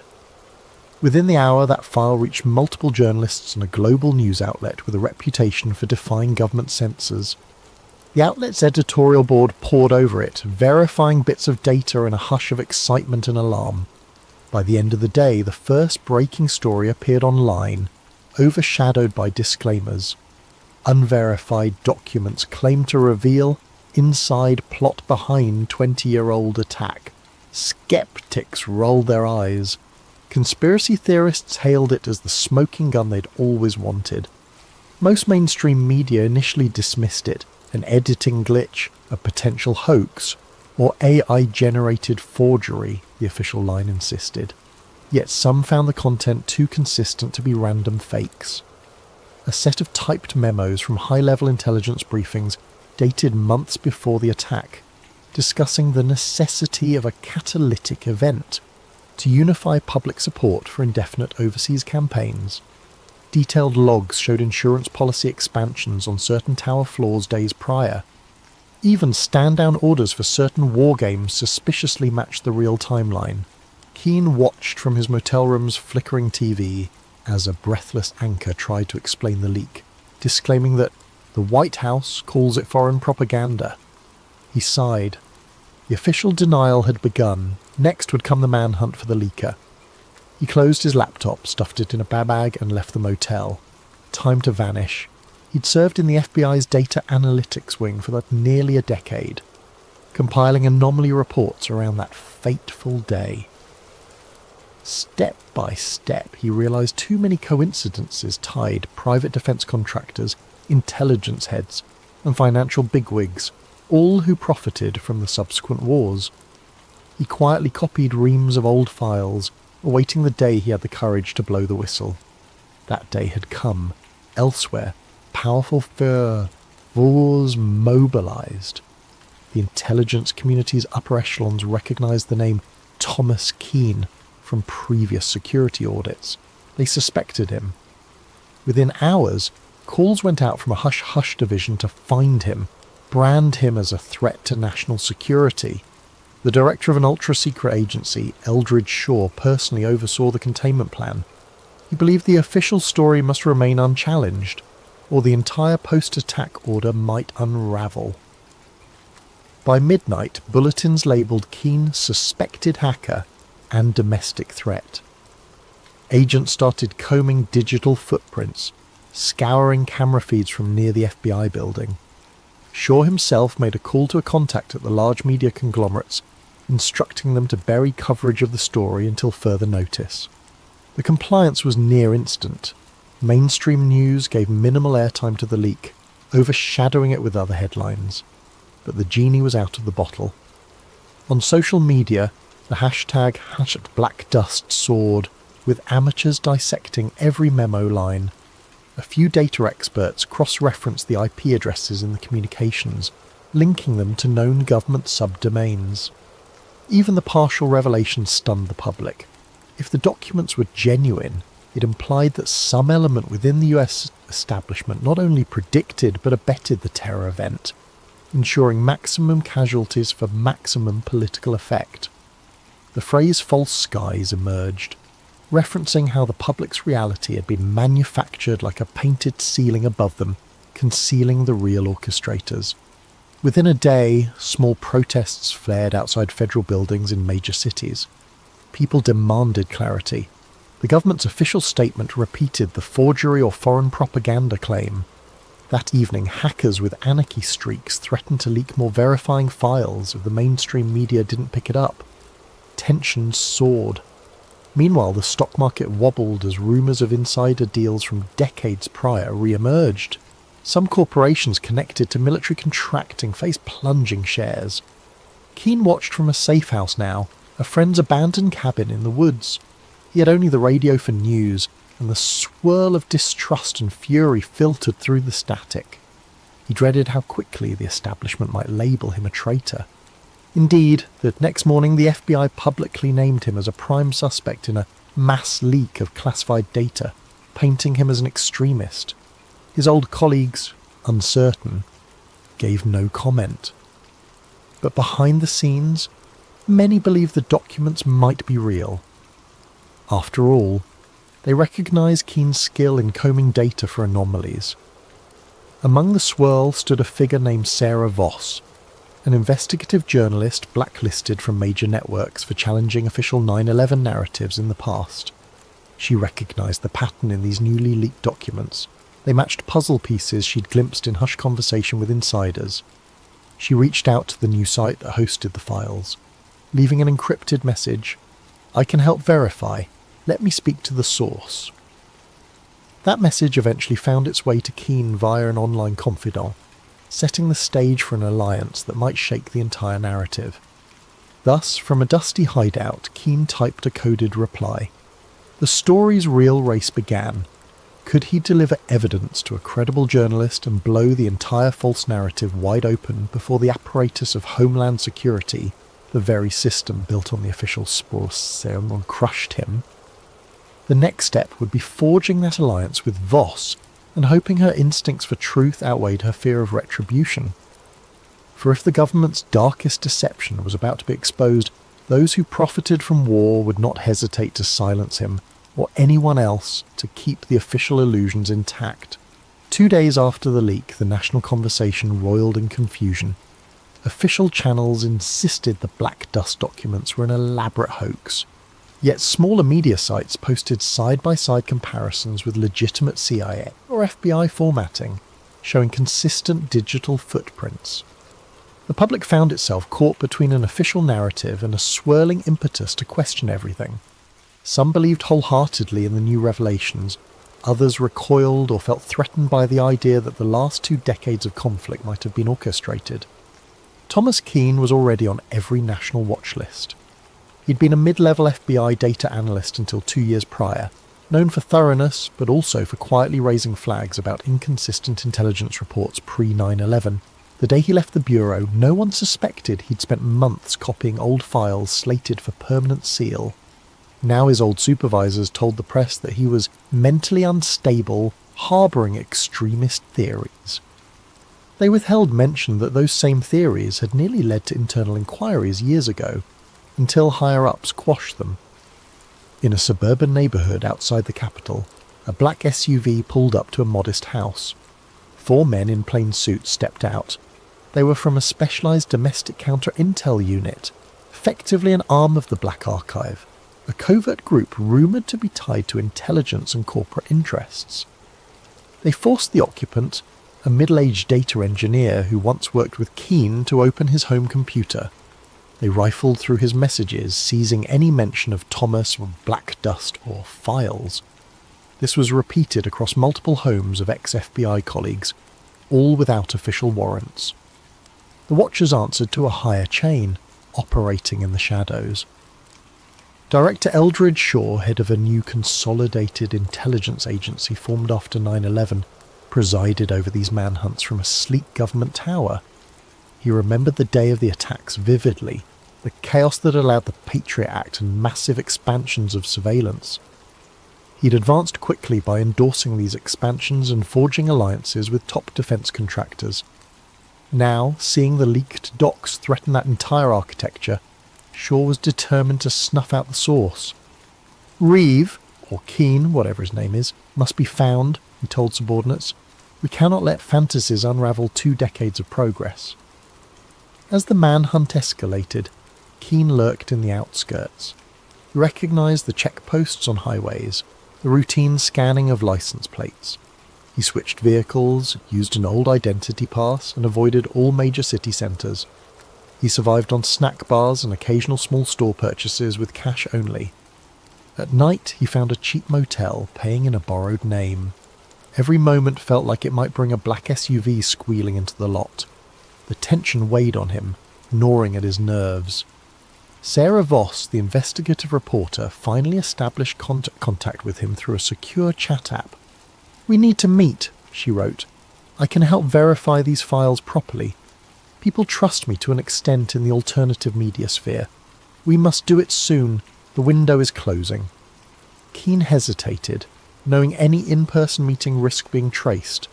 But if they never took that risk, the documents might remain in a swirl of unverified rumour, easy for the mainstream to dismiss. They arranged a rendezvous in a small coastal town's library after hours. The next day, as Keane approached the library, he spotted an unmarked sedan idling in the parking lot. Fear pricked him. Watchers might be tailing. To confirm, he looped around the block. The sedan didn't move, possibly just a random visitor. Summoning courage, he stepped inside. Voss, a tall woman with a worn leather jacket, recognised him from the scattered photos circulated in the media. They sat in a corner among dusty shelves. She offered a handshake, voice calm but urgent. "Thomas, I believe you. The official story has always had holes. Let's finalise the proof so we can break it wide open." Keane exhaled relief, sliding a small USB drive across the table. This is a more complete set than what was posted. Contains direct memos about the stand-down orders, the deals with defence contractors, the flight path manipulations. Also internal emails referencing the hijackers as assets gone rogue. He paused, tears flickering in his eyes. They used the tragedy for indefinite war, Sarah. They let it happen, or worse, engineered it. Sarah's breath caught. She skimmed a few files on her laptop, eyes widening at references to bank accounts, coded references to Operation Silence. She nodded. This is explosive, but we need a big platform, enough to force coverage. If we just post it on my blog, they'll discredit or block it. We'll get shut down. She explained a plan. Find a mainstream journalist with a rebellious streak, or do a well-publicised live event that too many watchers can't black out entirely. Suddenly, a muffled scuffle at the library entrance startled them. A figure in dark clothes peered in, Keane tensed. Sarah pressed the laptop closed. They ducked behind shelves as footsteps approached, but the library's old caretaker bumbled out, greeting them obliviously. The suspicious figure, glimpsed through the glass, retreated. Possibly a false alarm, possibly a watcher verifying the location. They parted ways quickly, agreeing to meet again in 48 hours near a major city, planning an infiltration of a local news station that might still allow an unfiltered broadcast. Danger soared. If watchers caught wind of their plan, they'd likely come down with lethal force. That evening, Keane received a frantic text from a friend who had once helped him interpret old FA logs. "One of our guys is dead. A boat accident. They're picking us off." The message cut short. Keane shuddered. The watchers had begun eliminating secondary sources who could confirm the leak's authenticity. He realised the ephemeral window for truth was closing. On the streets, protests flared up as rumours swirled of official foreknowledge. Some saw it as disrespectful to the memory of the victims. Others believed the truth must come out no matter how painful. The government, for its part, ramped up a rhetorical war on misinformation. Director Shaw delivered a short, ominous address, vowing that domestic agitators spreading baseless conspiracies will be brought to justice. Among the swirling chaos, Sarah discovered partial references in the documents to a deeper archive. The Saturn Files, an intelligence ledger tracking post-attack financial flows from official budgets to clandestine owners. If they found that ledger's location, they could show the money trail behind the war expansions. That might be the final nail in the coffin of the official story. They needed it, but time was short. Thus the manhunt overshadowed all. Helicopters roamed certain highways, random car searches increased, and the populace grew uneasy, sensing the government's fear that the leak might be real. Keane ducked from motel to motel, adopting new disguises. Soon, though, his luck would run out, or he'd have to risk a direct showdown, trusting the thunder of public outrage to keep him alive. Little did he realise, the Watchers were about to tighten the net, deploying a Black Ops team to ensure the leak never reached unstoppable momentum. If Keane couldn't outmaneuver them long enough to break the final evidence, the official illusions would remain intact. If he did, though, the entire structure of post-attack governance might collapse. The next moves would determine everything. The following week saw Thomas Keane evading Watchers by day and collaborating with Sarah Voss by night, each meeting more urgent than the last. They discovered references to the Saturn Files scattered in older CIA memos. Allegedly, it was an encrypted database that meticulously traced the money funneling to defence contractors, oil conglomerates and political campaigns in the immediate weeks after the catastrophic event. If authentic, it would confirm the real motive behind the orchestrated false flag: indefinite war and profiteering. At a safe house borrowed from an old contact of Sarah's, they pored over these hints by lamplight. Among the digital shards was a location clue: a retired NSA facility on the outskirts of a southwestern desert, defunct but rumoured to store old backups. "We find that offline archive," Sarah said. "We can copy the Saturn Files in raw form. That's the smoking gun." Keane nodded, though dread of infiltration weighed on him. Between them, they had minimal resources: a battered car, a few $1,000s in cash, and a handful of laptops. The Watchers, on the other hand, had near limitless means: drones, infiltration teams, access to every camera feed in the nation. But the Watchers didn't fully expect them to attempt a break-in at a presumably abandoned facility, so maybe the element of surprise worked in their favour. Director Eldridge Shaw ramped up the clampdown.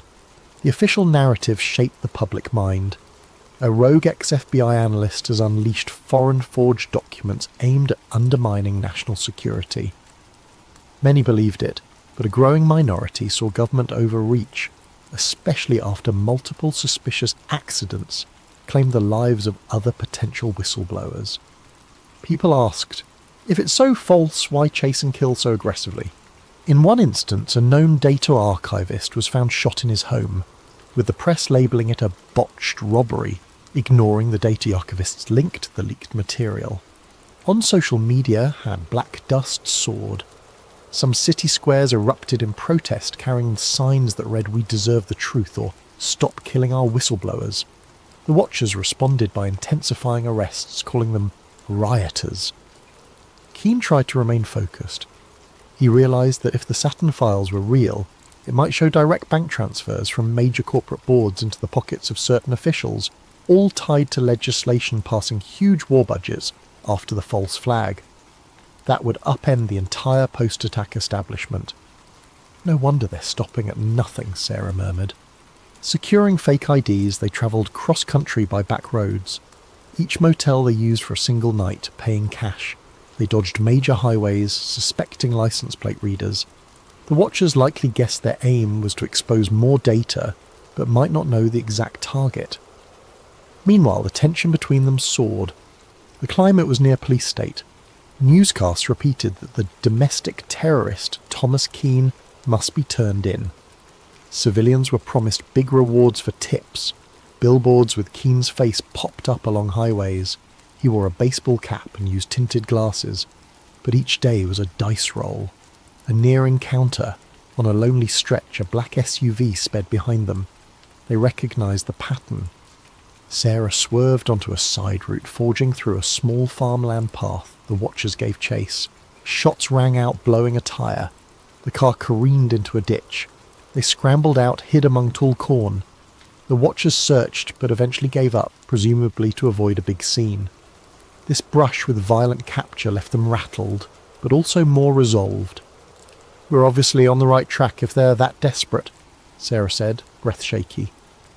Finally, after days, they reached the deserted perimeter of the old NSA outpost. It was ringed by a crumbling fence, a few rusted signposts. By the look of the cracked asphalt and weed-choked yard, it had been abandoned for over a decade. Perfect place to bury secrets. Under twilight, they found a corner of the fence cut open by looters. They slipped inside quietly. The main building rose in silhouette, windows boarded up.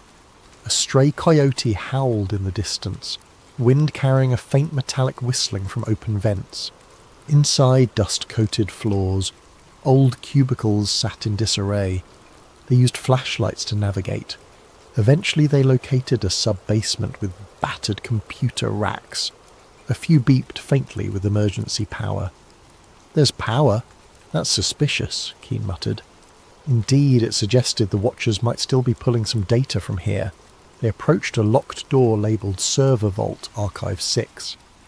With Sarah's phone, they scanned a partial code from the documents, generating a bypass sequence that might override older system locks. After multiple tries, a green light flickered. The vault door clunked open. Inside the vault, rows of drives and reels lined metal shelves.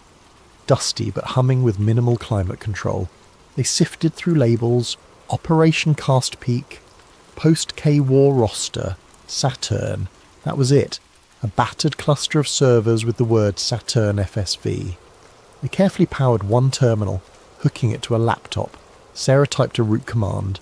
The screen glowed. Restricted. Saturn 1, 2, 3. Enter pass. They tried typical keywords from the docs. On the third attempt, a beep. Access. They were in, files scrolled, each referencing massive funding authorizations, building demolitions, insider trading, logs dated within days of the big attack. The scope was monstrous. It implicated high-level bureaucrats, big banks, and even a few journalists. They orchestrated the tragedy to galvanize fear, pass endless war budgets, feed the arms economy, Sarah whispered, stunned. All hidden under national security drapery. Some lines suggested hijackers were known assets used as a controlled ignition. The betrayal was staggering. In that hush, footsteps upstairs. The watchers had arrived, no doubt detecting the power usage. "We must copy this now," Keen said, launching a data transfer to multiple external drives. Meanwhile, Sarah prepared to kill lights and hide, but the watchers rushed down, flashlights slicing through gloom. Gunfire echoed. Bullets pinged off server racks. Sarah huddled behind a console, returning fire with a small pistol she carried. Keen initiated an upload, hooking the server to a secure satellite link via a portable router. The watchers advanced. He typed frantically, the progress bar inching along, transmission at 10%. Then Director Shaw himself stepped in. "Stop!" he roared, voice reverberating in the metal corridor. "Keen, you have no idea what you're unleashing. The stability of entire alliances depends on burying that day's complexities." Shots resumed. Sarah took a graze to her shoulder, but kept the watchers pinned. The bar reached 50%. Shaw barked an order to lob a small explosive. They tossed a flashbang. The ear-shattering pop disoriented them. The watchers closed in, tackling Sarah. Another pinned Keen. The laptop screen cracked under a boot. The upload froze at 80%. In the struggle, Keen twisted free, smashing a guard's face with the laptop, which ironically forced the laptop back to life. The watchers tried to pull cables. Meanwhile, a stray bullet hit a server coolant line. Steam hissed. The infiltration team realized this was too risky. The entire place might go up. Shaw advanced on Keen, gun raised. "You can die here with your illusions, or you can vanish quietly. The truth will never see daylight. Suddenly an explosion from the coolant line triggered a chain reaction in the old power system. Fire licked the corners, sending watchers scrambling. Sarah crawled to safety. Keen battered, saw the upload bar at 98%. He roared in defiance, pressing a final keystroke to confirm. The system beeped success. The watchers realised the data had been sent out, unstoppable now. Furious, one aimed at Keen's chest. A final shot rang out. Darkness overcame him. The watchers yanked the cable, but it was too late. The Saturn files had presumably reached a safe node on the open web. Alarms beeped. The facility's meltdown forced a hurried retreat. In the swirling smoke, Sarah was dragged away by an explosion's concussive wave. The watchers grabbed shore, retreating. The entire sub-basement collapsed in flame and dust. For all they knew, Keen perished under the rubble. But the watchers had lost the bigger war. The Saturn files were free. Within hours, a torrent of new evidence, the Saturn files, flooded the internet. Anonymous activists, archivists, and journalists worldwide mirrored the data. Even as official agencies tried to block or discredit it, the story soared across social media, overshadowing government censorship efforts. Original documents codenamed Operation White Dawn, some Project Switchboard, commissioned for Filter some Rorsi, provided stark details. Insider collusion with extremist groups, advanced planning to ensure that attacks triggered panic and indefinite war mobilization, international reaction. Allies demanded urgent clarifications from Washington. Rival nations called for an emergency UN session. The general public, seeing internal memos where top officials weighed acceptable civilian losses for strategic advantage, reeled in fury. Large-scale protests ignited in multiple capitals. People demanded resignations. The entire intelligence apparatus faced the biggest crisis of legitimacy since the day it was formed. Meanwhile, the White House insisted the documents were tampered forgeries, but the mass of cross-corroboration was overwhelming. Anonymous data scientists validated digital signatures, timestamps, usage logs consistent with 20-year-old records. Even some mid-level intelligence employees, shaken by the revelations, publicly confirmed the authenticity. Back home, in the US, the meltdown was immediate. Rallies erupted outside major government buildings, calling for arrests of those named in the files.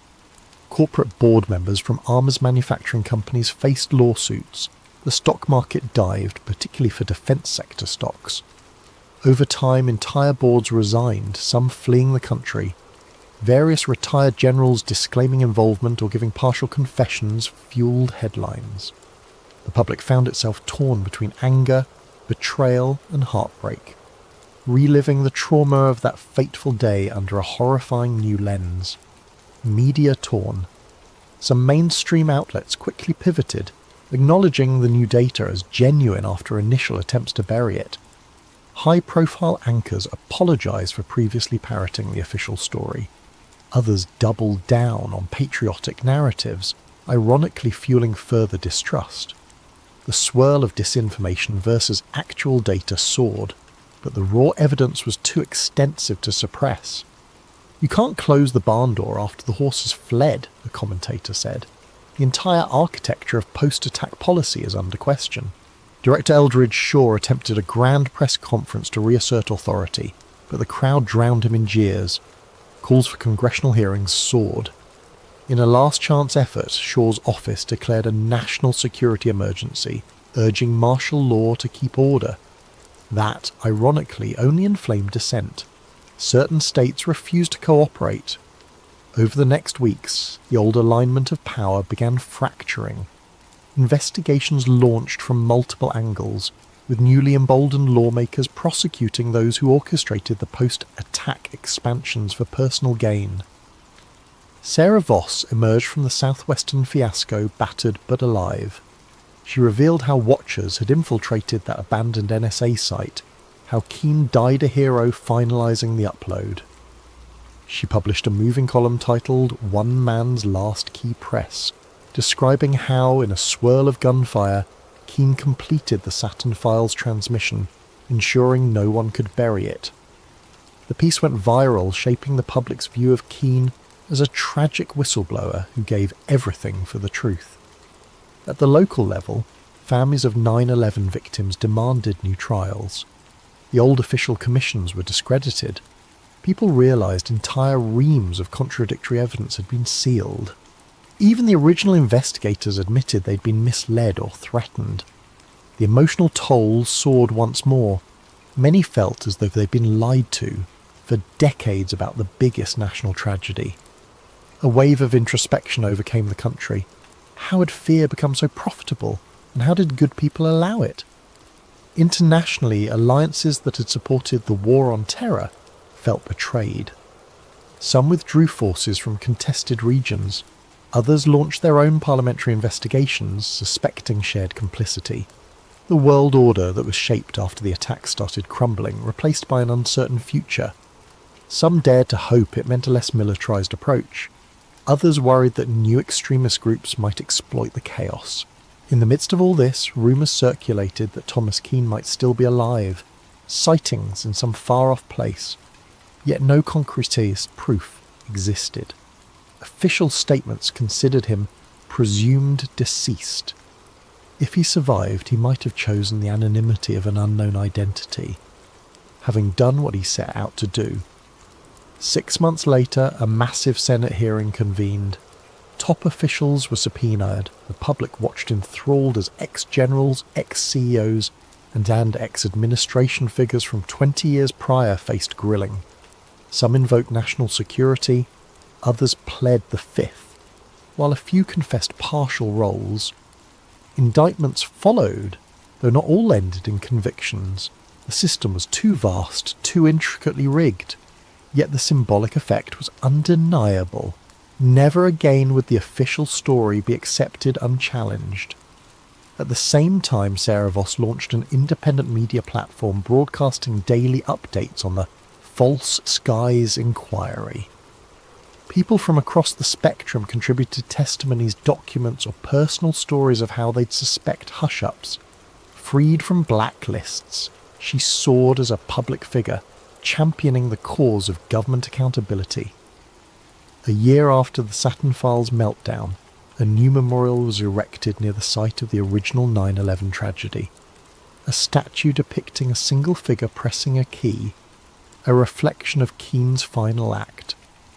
The inscription read, "They took truth from us in the shadows, he brought it back in the light." Visitors left flowers, some seeking solace that the realm of power had at least partially been unmasked. Epilogue. In a quiet coastal town, a fisherman swore he recognised a man from a circulated photo. Older, hair bleached by salt and sun, eyes weighed with sadness. The man told him he used to work for the government, but no more. He spoke of illusions and the cost of unveiling them. Then he vanished at sunrise, leaving only a single battered flash drive behind. If it was Thomas Keane, he apparently chose a wandering fate, letting the world handle the legacy of his bombshell leak. Public trust in large institutions remained shaken. Some remained furious, others hopeful that a new transparency might arise. In the corners of the internet, conspiracy watchers debate if the watchers still exist, planning new false flags. But for now, the greatest deception in modern times has been laid bare. The name Black Dust stands as a testament to the unstoppable power of truth once it's unleashed. In the hush that follows, the final note, they used fear to shape the world, but one day fear lost. The truth soared free, and the illusions that once cloaked the skies were shattered in a single day. Hello there, night wanderers and truth seekers. Before we dive into tonight's story, I hope you're having a wonderful day, or evening, depending on where you are in the world.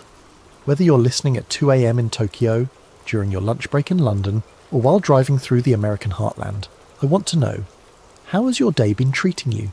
And more importantly, where are you tuning in from tonight? If you're new here, welcome to Sleep Theories, where we explore the stories they don't want you to hear, the files they thought were buried forever.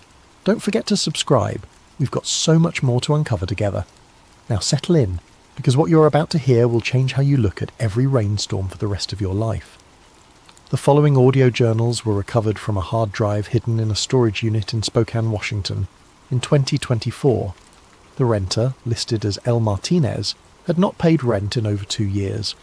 The recordings are presented here exactly as they were found, with minimal editing for clarity. The speaker identifies herself as Dr. Lena Marrow, formerly of the Centers for Disease Control and Prevention. What follows is her account of the Oakville incident, a story that begins with strange rain and ends with questions that still keep government officials awake at night. Date: August 9th, 1994. Time: 11:47 p.m. Location: Motel 6, Centralia, Washington. Static. Then the sound of a woman clearing her throat. This is Dr. Lena Marrow, CDC identification number 4471-Delta. I'm recording this on my personal device because I have a feeling the official channels aren't going to want to hear what I'm about to say. 2 days ago, I was in my lab in Atlanta, running routine cultures on a nasty strain of E. coli from a food processing plant in Georgia. Normal Tuesday stuff. Then the call came in around 3 in the afternoon, emergency deployment to rural Washington state. Something about a biological anomaly affecting multiple civilians. They gave me the basics on the flight. Sunday morning, August 7th, the town of Oakville, Washington, population barely 600, experienced what locals described as gel rain. Not normal rain, not hail, but translucent gelatinous blobs falling from the sky for approximately 6 hours straight. By Sunday evening, 23 people had been hospitalized with severe flu-like symptoms. By Monday, that number had climbed to 41. I've been doing this job for 8 years. I've seen anthrax scares that turned out to be flour, mysterious rashes that were poison ivy, and zombie outbreaks that were actually just really bad food poisoning. But something about this one felt different from the moment I stepped off the plane in Seattle. For starters, they didn't send me alone. Usually for small rural incidents, it's just me and maybe a local health official. This time, I had a full team. Dr. Marcus Webb from the Virology Division, Dr. Sarah Chen from Environmental Health, and, this is where it gets weird, a military liaison named Colonel Hayes, who wouldn't tell us which branch he represented. "Just think of me as your government escort," he said when I asked. Real friendly guy. The kind of friendly that makes your skin crawl. We drove down to Oakville in a convoy of black SUVs. Not exactly subtle for a sleepy logging town. The whole drive, Colonel Hayes kept making phone calls in some kind of code. "Package secure? Phase 3 confirmed," that sort of thing. When I asked what Phase 3 meant, he just smiled and said, "Medical terminology, Doctor. Above your clearance level." Above my clearance level, I have level 4 biosafety clearance.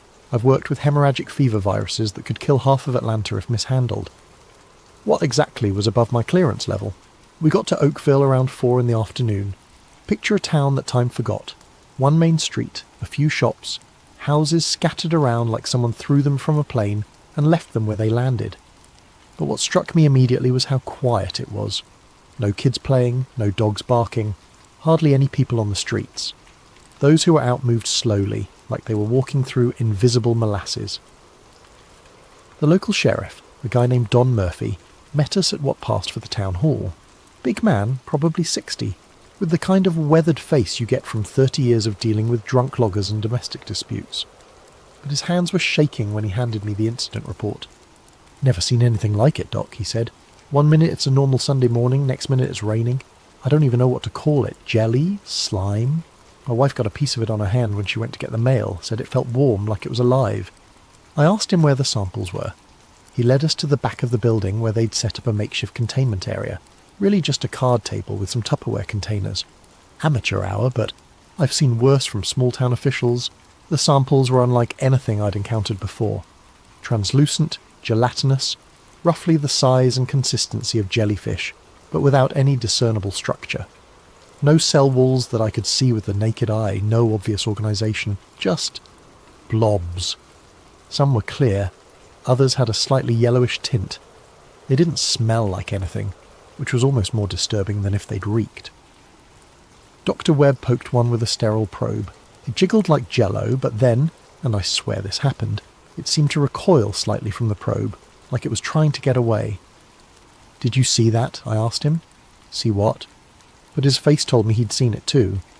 Colonel Hayes was taking pictures with some kind of specialised camera, muttering measurements into a recording device.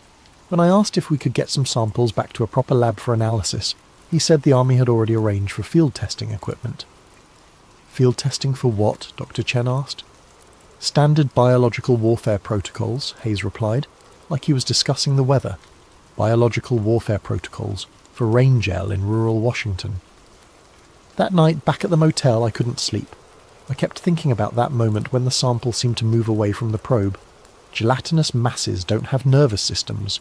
They don't have survival instincts. They don't recoil, unless they're not what they appear to be. Long pause, sound of papers rustling. I'm going to try to get some sleep. Tomorrow we start the real analysis, but I have a feeling we're not going to like what we find. End of entry number 1. Date, August 10th, 1994. Time, 6:23 a.m. Location, Oakville Community Centre, converted field lab. Sound of equipment humming, distant voices. Good morning, if you can call it good. I didn't sleep much last night, and from the looks of my team neither did they. Dr. Webb had bags under his eyes that could carry groceries, and Dr. Chen kept checking and rechecking her equipment like she was afraid it might betray her. Colonel Hayes, on the other hand, looked like he'd had a full 8 hours and a continental breakfast.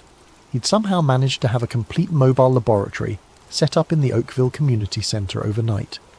I'm talking electron microscopes, DNA sequencing equipment, atmospheric analysis tools, stuff that usually takes weeks to requisition and ship.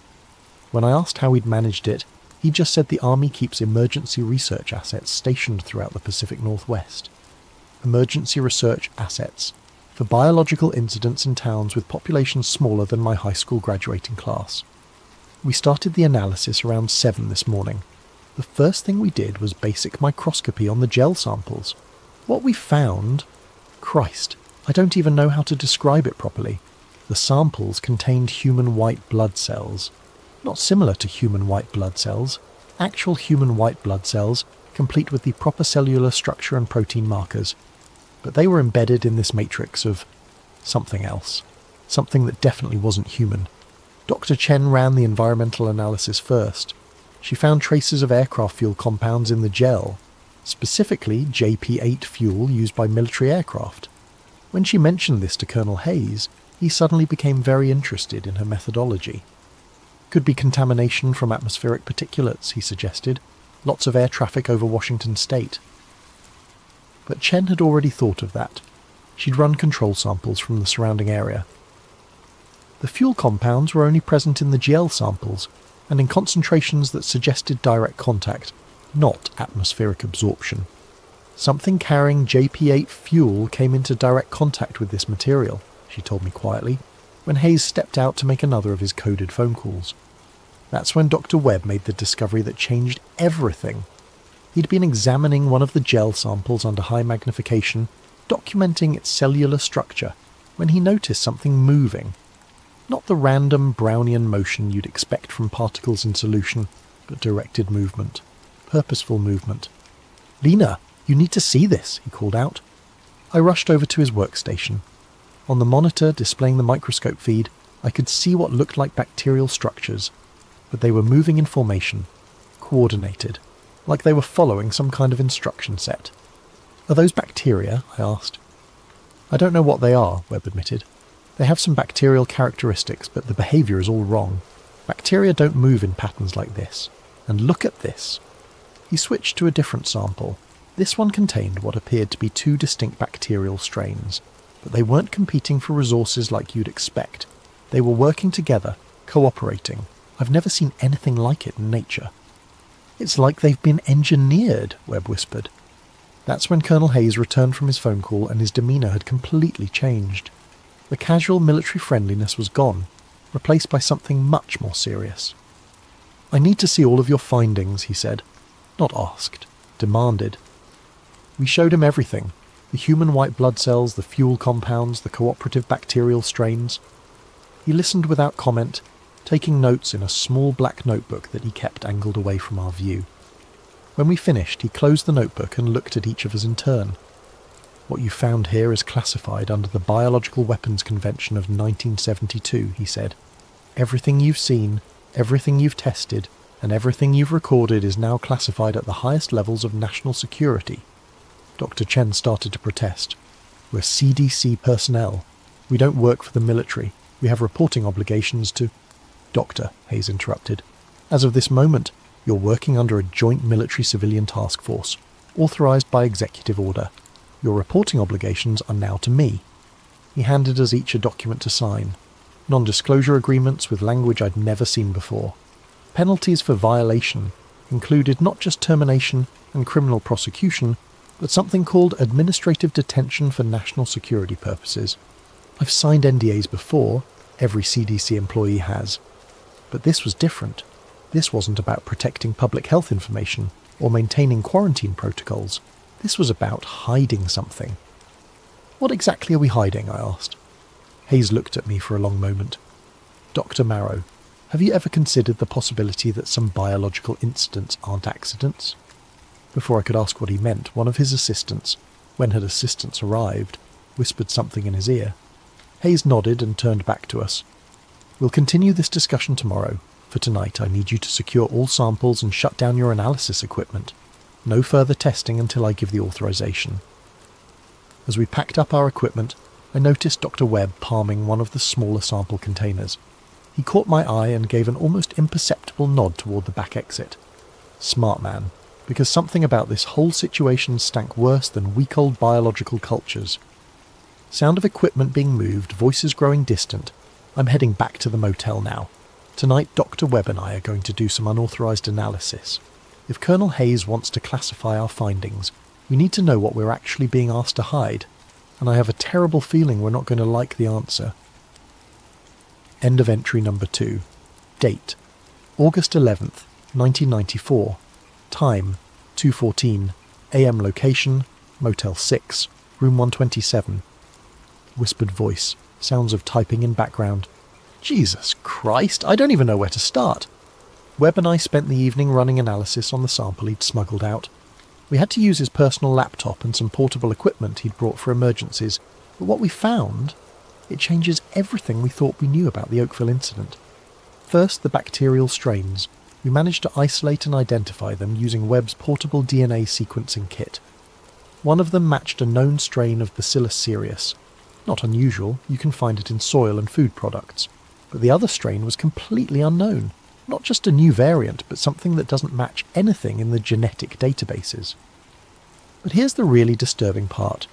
The unknown strain showed clear signs of genetic modification, specific sequences that don't occur naturally, inserted with surgical precision. Someone had deliberately engineered this bacterium, and from what we could determine, it was designed to interact with human neurochemistry. It's targeting neurotransmitter production, Webb explained, pointing to the protein structures on his laptop screen. Specifically dopamine and serotonin pathways. This isn't meant to kill people, it's meant to affect their behaviour. Behaviour modification through biological agents. That's not medical research, that's weapons development. We were just starting to process the implications when Dr. Chen appeared at our door. She looked terrible, pale, shaking, eyes wide with panic. They took Marcus, she said. What do you mean, took him? I asked. Dr. Peterson, the environmental specialist who was supposed to arrive this morning. He never showed up at the community centre, so I went to check on him at his motel. His room was empty, but there were signs of a struggle, and this was on the floor. She handed me a small electronic device I didn't recognise immediately. Webb looked at it and went white. That's a data mining device, he said. Military grade. It's used to extract information from computers and mobile devices. Chen nodded. His laptop was gone. His phone was gone. Even his backup drives. But whoever took him missed this. It was under the bed. She opened her own laptop and inserted the device. After a few minutes of technical wizardry that was way above my pay grade, she managed to access its stored data. Oh my God, she whispered. On the screen was a document marked Classified, Project Rainvale, Phase 3 Operational Summary. I'll try to reproduce the key sections here, though my hands are shaking as I type this.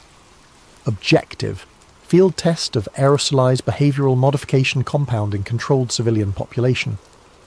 Delivery method: KC-135, stratotanker equipped with weather modification dispersal system. Target area, Oakville, Washington. Population 598, isolated minimal media attention probability. Compound composition, synthetic gel matrix containing engineered bacterial agents, B7, mood suppression, and B12, compliance enhancement, plus human leukocytes for immune system camouflage. Expected results. 72-hour onset period.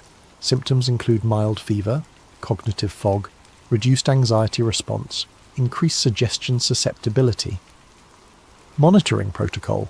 Embedded CDC team to document civilian response while maintaining cover story of natural phenomenon investigation. Escalation authority.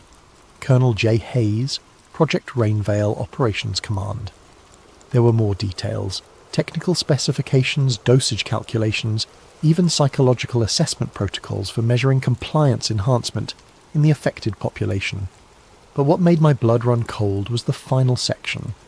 Phase 4. Authorization. Upon successful completion of Phase 3 field test, recommend expansion to larger population centres.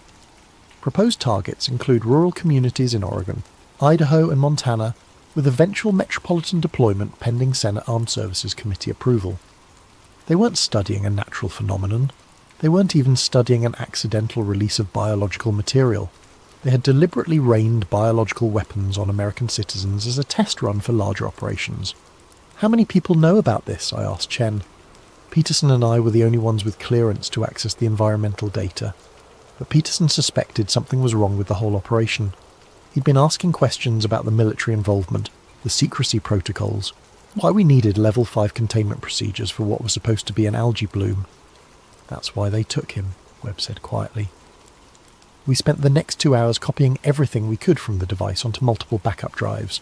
The full scope of Project Rainveil was even more disturbing than the initial document had suggested. This wasn't some rogue military operation. It was part of a larger program dating back to the 1960s, designed to test the feasibility of using biological agents for population control. Not population reduction, population control, making people more compliant, less likely to resist government authority, more susceptible to media manipulation. The Oakville incident was just the latest in a series of tests conducted on unwitting American communities over the past 30 years. There were references to similar operations in small towns across the Midwest and Southwest, all documented with the same clinical detachment you'd expect from a pharmaceutical trial. But they weren't testing medicine, they were testing methods for controlling human behaviour on a mass scale. Long pause, sound of someone taking deep breaths. We've hidden copies of the data in 3 different locations. If something happens to us, at least there will be a record of what really happened here. Tomorrow we're supposed to report back to Colonel Hayes with our final analysis of the Oakville samples. He expects us to conclude that the incident was caused by natural atmospheric phenomena, algae blooms, bacterial contamination, nothing that can't be explained by meteorology and bad luck. But I can't do it. I became a doctor to help people, not to cover up biological weapons tests on American citizens. Even if it means the end of my career, I have to find a way to expose what's really happening here. The question is, how do you fight an enemy that can rain compliance from the sky? End of entry number 3. Date, August 11th, 1994. Time, 6:45 p.m. Location, Oakville Community Center. Background noise of equipment being packed, multiple voices. Today was supposed to be our final day of analysis. Colonel Hayes called a team meeting for 8 this morning to discuss our conclusions about the Oakville incident. I walked into that community centre knowing it might be the last honest thing I ever did as a CDC scientist. But I wasn't prepared for what Hayes told us. "Ladies and gentlemen," he said, standing in front of a projector screen that showed aerial photographs of Oakville, "your analysis has been extremely valuable to national security. However, the nature of your findings requires us to adjust our public reporting strategy." He clicked to the next slide, a draft report concluding that the Oakville incident was caused by atmospheric algae blooms, combined with unusual weather patterns and trace bacterial contamination from agricultural runoff. This is the report that will be filed with the CDC, the Washington State Department of Health, and local authorities, Hayes continued. It explains the symptoms observed in local residents and provides recommendations for preventing similar incidents in the future. Dr. Chen raised her hand.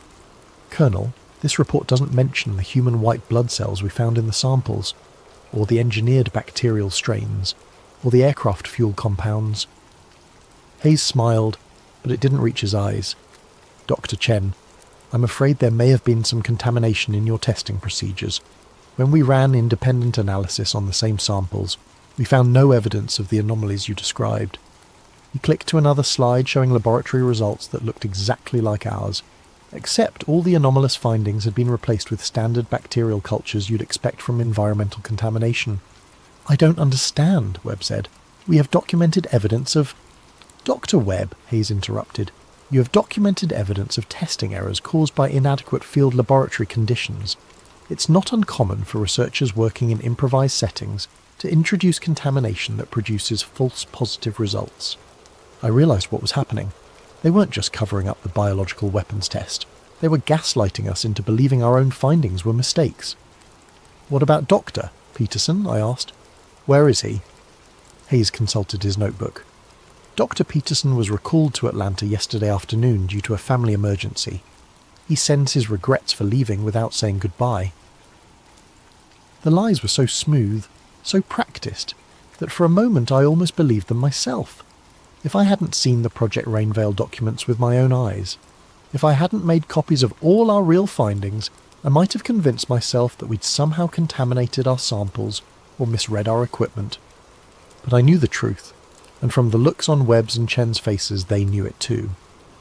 Now, Hayes continued, I need each of you to sign this amended report confirming these corrected findings. Your signatures indicate that you stand behind the scientific accuracy of this document. Chen was the first to crack. I can't sign something I know isn't true. Hayes looked at her with what might have been sympathy. Dr. Chen, I understand your concern for scientific integrity, but sometimes the greater good requires us to accept that our individual perspectives might be limited. The greater good? I couldn't keep quiet any longer. Colonel, we found evidence of biological weapons testing on American civilians. How is covering that up serving the greater good? The temperature in the room seemed to drop 10 degrees. Hayes closed his notebook and looked directly at me. Dr. Marrow, I think you may be suffering from the stress of extended field work. It's not uncommon for researchers to develop paranoid interpretations of routine data when working under pressure. Paranoid interpretations, there it was, the classic discredit and marginalised strategy. However, Hayes continued, I'm prepared to be understanding about the psychological effects of this assignment. If you sign the corrected report, we can arrange for you to take some administrative leave. Time to recover from what has obviously been a traumatic experience. The threat was clear. Sign the false report and disappear quietly, or be labelled mentally unstable and discredited professionally. Webb and Chen both signed. I watched them do it, their hands shaking as they wrote their names on documents they knew were lies. I don't blame them. They have families, mortgages, careers to protect. The system is designed to make resistance too costly for ordinary people. But I didn't sign. I need more time to review the data, I told Hayes. He nodded like he'd expected this. Of course. Take all the time you need. Just remember, Doctor, sometimes the most patriotic thing a scientist can do is know when to stop asking questions. Sound of chairs scraping, people leaving. Everyone else has gone home. I'm alone in the community centre now, supposedly packing up the last of our equipment. But really, I'm trying to figure out what to do next. I've spent my entire career believing that science serves truth, and truth serves the public good. But what happens when the truth is so dangerous that revealing it might be worse than hiding it? What if they're right? What if there are threats to national security that justify testing biological weapons on unwitting civilians? What if the greater good really does require some people to suffer in ignorance so that others can be protected? Long pause. Number, I can't accept that. The moment we start justifying weapons tests on our own people, we've lost everything worth protecting. I'm going to find a way to expose Project Rainveil. I don't know how yet, but I'm going to make sure the world knows what happened in Oakville, even if it destroys me. End of entry number 4. Date: August 13th, 1994. Time: 11:30. PM. Location: undisclosed. Voice much more subdued. Sounds of traffic in background. I can't tell you where I am right now. It's not safe. Yesterday, after I refused to sign Hayes' fabricated report, things moved very quickly. I went back to my motel room to find two men in suits waiting for me in the parking lot. They identified themselves as federal agents, but when I asked to see their credentials, they just smiled and suggested we have a conversation. The conversation took place in the back of a black sedan with tinted windows. They didn't threaten me directly. They didn't need to. Instead, they told me about other CDC researchers who'd developed psychological problems after stressful field assignments. Researchers who'd been quietly moved to desk jobs or taken extended medical leave, or simply transferred to positions where their paranoid tendencies wouldn't be a problem. "Dr. Marrow," one of them said, "we understand you've been under a lot of pressure lately. Working in field conditions, dealing with unusual biological samples, the stress of trying to protect public health, it's enough to make anyone start seeing conspiracies where there are only coincidences." They offered me a choice: accept a transfer to a nice, quiet position in the CDC's Historical Archives Division, or continue to insist on my misinterpretation of the Oakville data and face the consequences of being labelled psychologically unfit for fieldwork. I told them I needed time to think about it. That was a mistake. This morning I got a call from my supervisor in Atlanta. Apparently there had been concerns raised about my mental state during the Washington assignment. I was being placed on immediate administrative leave pending a psychological evaluation. When I tried to access my CDC email account, my password had been changed. When I called the IT department, they told me my account had been suspended for security reasons. My CDC credit cards were cancelled, my official phone was remotely wiped. In less than 24 hours, they'd completely severed my connection to the agency I'd worked for 8 years. But they made one mistake. They assumed I'd kept all my evidence in official channels. Before leaving Oakville, I'd mailed copies of our real findings to 3 different addresses: a journalist I knew from graduate school, a professor at Johns Hopkins who specialised in biological weapons research, and my own personal storage unit in Atlanta. I'd also uploaded encrypted copies to a private bulletin board system that a friend of mine ran for sharing research data. If they wanted to silence me, they'd have to find and destroy all of those copies, and I wasn't going to make it easy for them. Sound of papers rustling. I've been doing my own research over the past 2 days, using public records and Freedom of Information Act requests to trace the history of Project Rainveil. What I've found is terrifying in its scope. The Oakville incident wasn't isolated. Over the past 30 years, there have been at least 24 similar events in small communities across the United States. Strange weather phenomena followed by unexplained illnesses, always in rural areas with populations under 1,000, always with minimal media attention. 1967, Eureka, Utah. Residents reported snow that wouldn't melt, followed by a flu outbreak that left most of the town bedridden for weeks. 1973, Millfield, Ohio. A chemical spill from a passing truck caused respiratory problems and severe lethargy in local residents. 1981, Hanksville, Utah. Military aircraft conducting weather research preceded an outbreak of what doctors called desert fever. Symptoms included cognitive fog and unusual compliance with authority figures. 1988, Jordan Valley, Oregon. Atmospheric algae blooms caused flu-like symptoms and temporary memory problems in nearly half the town's population. The pattern is always the same: unusual atmospheric phenomena followed by specific symptoms that include not just physical illness, but psychological changes: reduced anxiety, increased suggestibility, temporary memory problems, and always military aircraft in the area immediately before the incident. But here's what really scares me. I found evidence that some of these tests were deemed successful and led to larger-scale operations. In 1976, San Francisco experienced what was officially described as a fog phenomenon that caused widespread respiratory problems. Thousands of people were affected, but the symptoms were dismissed as a particularly bad flu season. What the public wasn't told was that military aircraft had been conducting weather modification experiments over the Bay Area for months leading up to the incident. They'd been testing biological weapons on American citizens for decades, refining their techniques, expanding their scope. The Oakville incident was just the latest iteration of a program that's been growing bolder and more sophisticated over time. Long pause, sound of someone lighting a cigarette. I tried to call the journalist I'd sent documents to. Her editor told me she'd been reassigned to cover local politics and wasn't available for comment on conspiracy theories. The professor at Johns Hopkins never returned my calls, and when I finally reached his department, they told me he was on sabbatical in Europe with no forwarding address. Someone got to them. Someone with enough influence to silence respected professionals with just a phone call. But they haven't found all of my evidence yet, and they haven't silenced me. I'm going to keep digging. I'm going to find out how high this goes, how many people know about Project Rainveil, and what they're planning next. Because I have a terrible feeling that Oakville was just a small-scale test for something much bigger. The question isn't whether they're going to do this again. The question is where, when, and how many people will be affected next time. End of entry number 5. Date: August 20th, 1994. Time: 3:17. AM location: unknown. Voice tired, stressed, sounds of typing. It's been a week since my last recording and everything has gone to hell. I thought I was being careful. I thought I was covering my tracks, but they've been watching me since the moment I left Oakville, and they're very, very good at what they do. 3 days ago, I was staying in a small motel outside Portland, trying to piece together more information about Project Rainveil using public records and online databases. I'd managed to identify what I thought was the command structure for the program, a joint task force involving elements from the Army, the Air Force, and something called the Biological Defense Research Command that doesn't officially exist. I was making good progress, connecting the dots between various military installations, research facilities, and the locations of suspected biological weapons tests.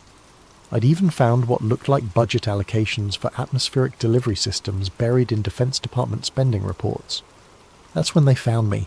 I woke up around 2 in the morning to the sound of someone trying to pick the lock on my motel room door.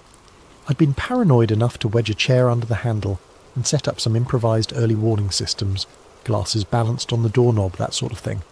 When I heard the glasses fall, I knew I had maybe 30 seconds before they got in. I grabbed my laptop and the backup drives, threw them in a bag and went out the bathroom window.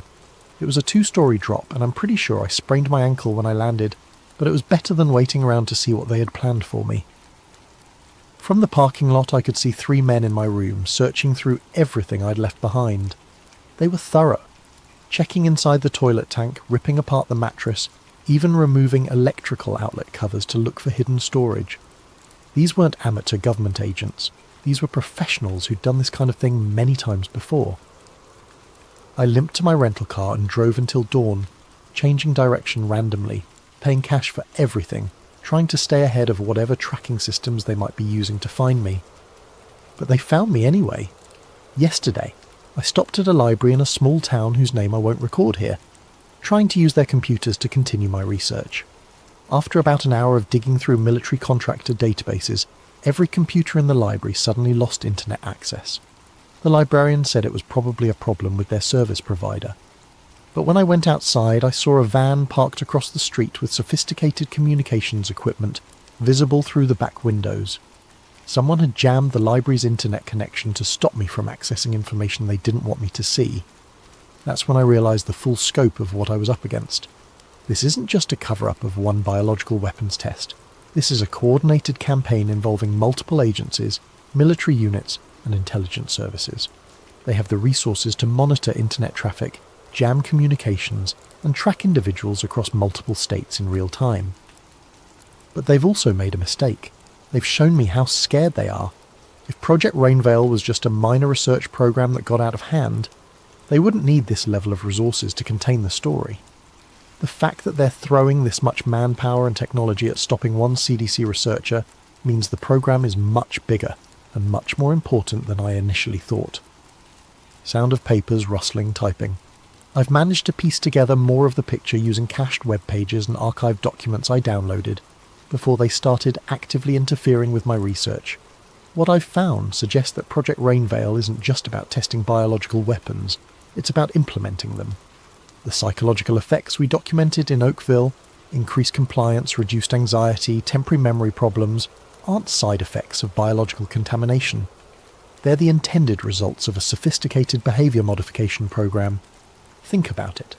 What if you could make entire populations more accepting of government authority? What if you could reduce civil unrest, decrease crime rates, and increase social stability by adjusting the neurochemistry of millions of people simultaneously? That's what Project Rainveil is really about. Not killing people, but controlling them, making them easier to govern, less likely to resist, more willing to accept whatever they're told by authority figures. And from what I can determine, they've been testing and refining these techniques for 30 years, gradually expanding the scope of their operations. Oakville wasn't an isolated incident. It was a field test for nationwide deployment. Long pause. I found something else in the archived documents. References to what they call Phase 4 implementation. Budget projections for large-scale atmospheric delivery systems. Purchase orders for chemical compounds measured not in grams or kilograms, but in tons. They're not planning small-scale tests anymore. They're planning to deploy these biological agents over major metropolitan areas. And based on the timeline in the documents I've seen, Phase 4 is supposed to begin sometime in the next 2 years. I have to find a way to stop this, but I'm running out of options and they're getting closer. End of entry number 6. Date: August 25th, 1994. Time: 7:42. PM. Location: redacted. Voice noticeably more strained, background sounds of wind. This is probably going to be my last recording for a while, maybe my last recording ever. 5 days ago, I thought I'd found the break I needed. Using a combination of military contractor databases and cross-referencing with air traffic control records, I'd managed to identify the specific aircraft used in the Oakville operation. A KC-135 Stratotanker, tail number 63-8877, operating out of McCord Air Force Base near Tacoma. More importantly, I'd found the flight manifest for August 6th, 1994, the day before the Oakville incident. The aircraft had conducted what was officially logged as a weather modification training exercise over southwestern Washington, with a flight path that took it directly over Oakville at approximately 3:47 a.m. The pilot was Major Dennis Kowalski, a veteran of the Gulf War with specialized training in chemical and biological weapons delivery systems. The mission commander was Colonel James Hayes, the same Colonel Hayes who'd overseen our investigation of the incident. I had proof. Direct, undeniable evidence that the Oakville incident was a deliberate military operation using biological weapons against American civilians. But when I tried to use this information, everything fell apart. I contacted an investigative journalist at the Washington Post, thinking that a major newspaper would have the resources and credibility to break this story.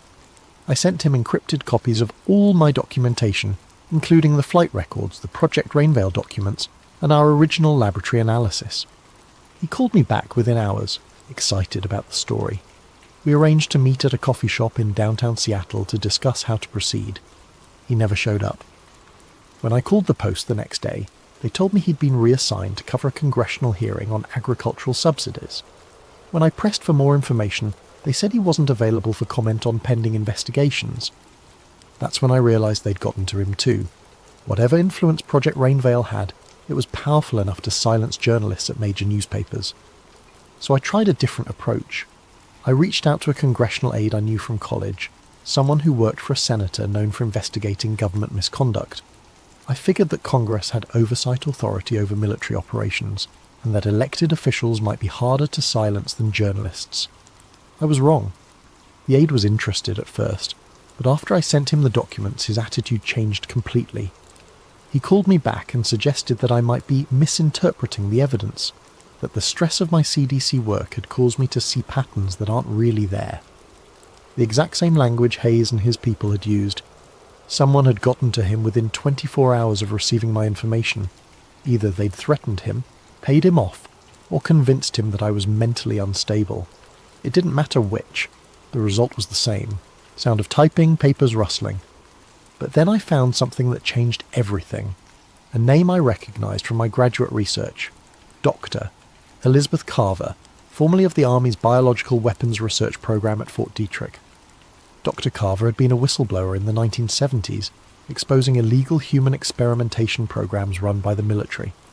She'd faced the same kind of harassment and discrediting that I was experiencing, but she'd managed to get her story out through alternative channels. More importantly, she was still alive and still fighting. I managed to track her down through academic networks. She was working as a professor at a small college in Vermont, keeping a low profile but still conducting research into government biological weapons programs.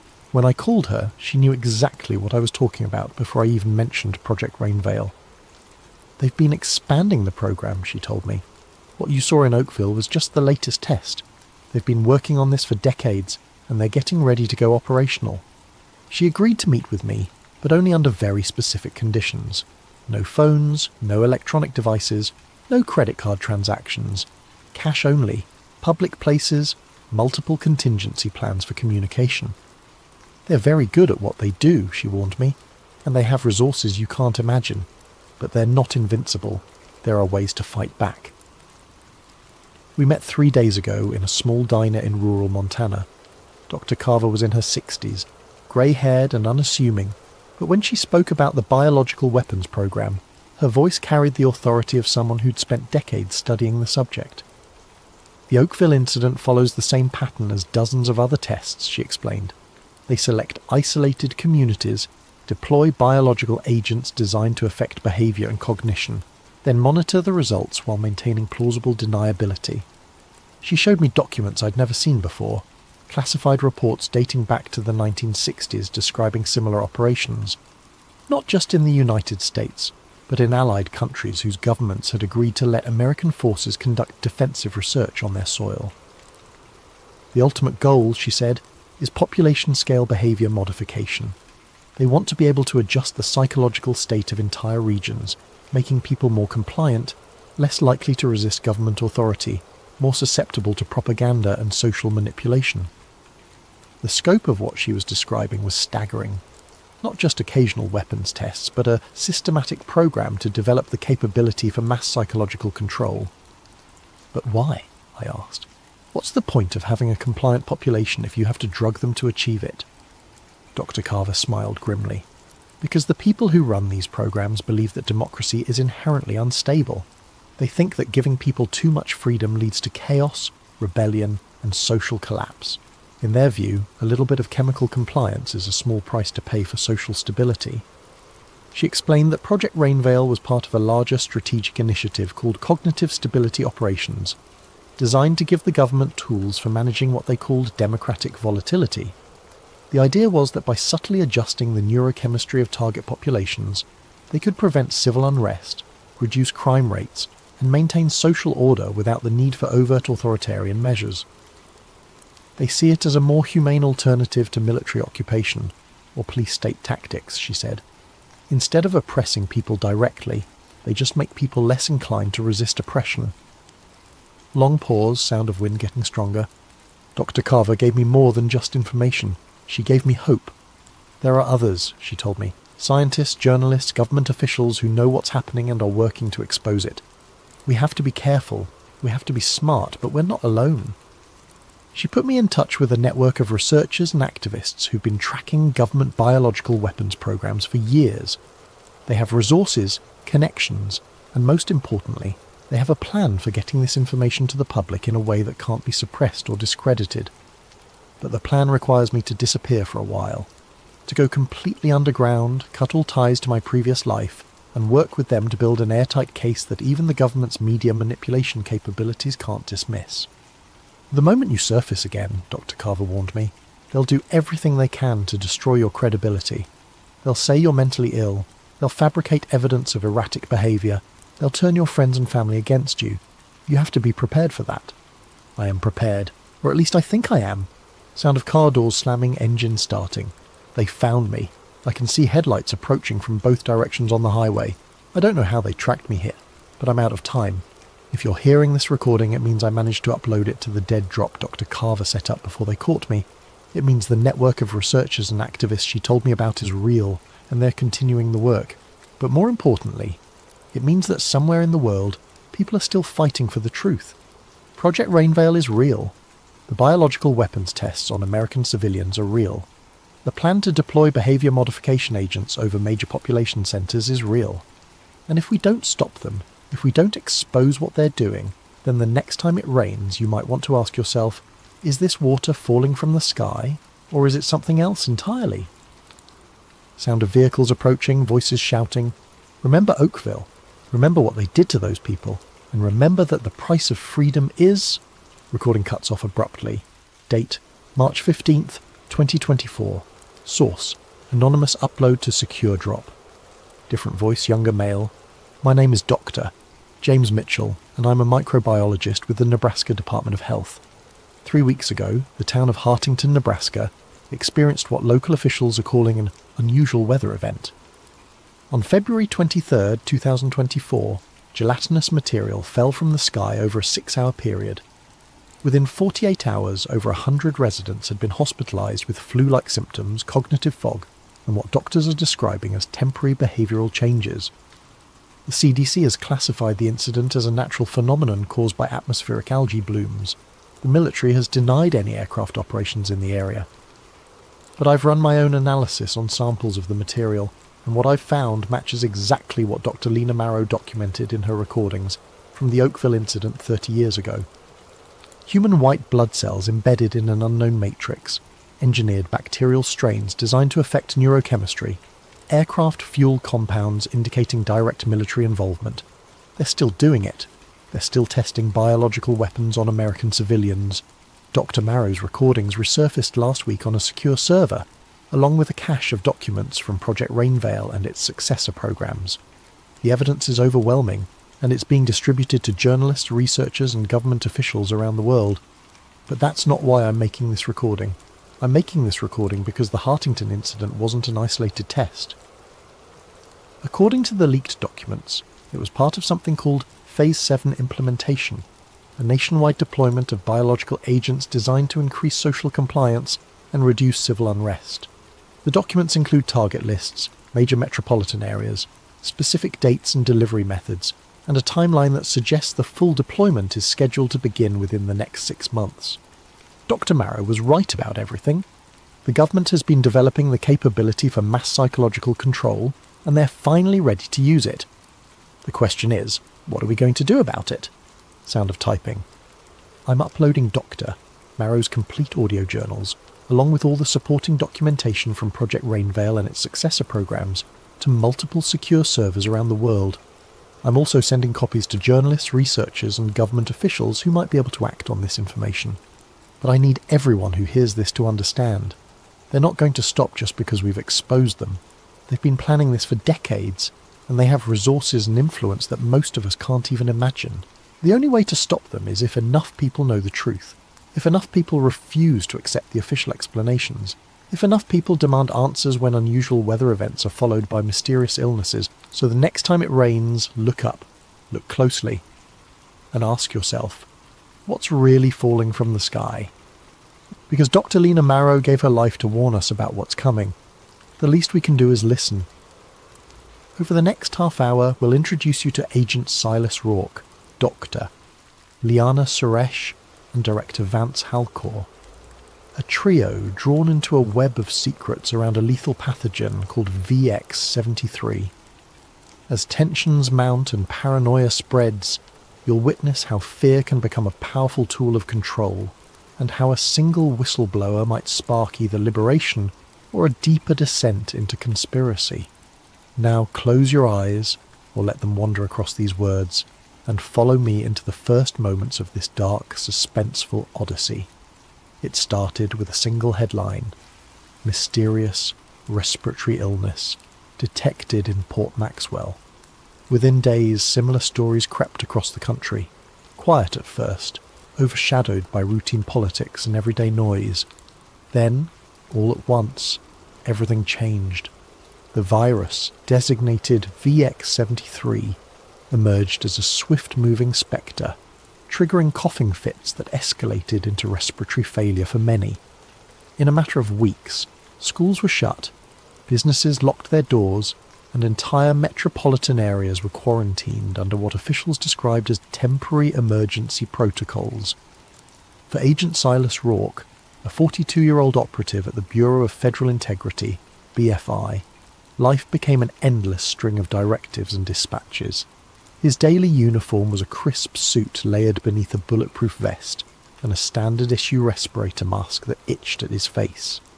He'd spent over a decade tackling threats deemed subversive to national security, from financial sabotage to espionage. Yet no training had ever prepared him for watching entire city blocks fall silent overnight. He walked the corridors of the BFY with practiced composure, scanning the myriad bulletins pinned on corkboards. The The walls hummed with fluorescent lights that gave everything a stark, sterile glow. Digital screens listed the latest infection rates, projected mortalities, and newly declared red zones where infections raged unabated. Over the PA system, a recorded female voice repeated the same instructions every half hour. Stay indoors, maintain social distancing. All citizens must comply with the National Stabilization Bureau's guidelines. The National Stabilization Bureau, NSB, led by Director Vance Halcor, had been formed to centralise the government's emergency functions. Some called it necessary response. Others whispered about the creation of an all-powerful agency with little oversight. Halcor himself was a tall, imposing figure who frequently appeared on screens throughout the BFI complex, delivering updates about mandatory daily biometric scans and the development of a new vaccine, Unity Serum. Silas had known Halcor only in passing, enough to catch glimpses of a man driven by unwavering conviction. He recognised in Halcor that sense of unstoppable momentum, as though the security of the entire nation hinged on following his blueprint. Silas tried to set aside his personal misgivings. He was a loyal agent, bound to uphold the Bureau's mission. If the vaccine provided the solution to stop VX-73, so be it. Then one morning, Silas was summoned to a high-clearance briefing. He expected a new assignment along the lines of standard public compliance checks.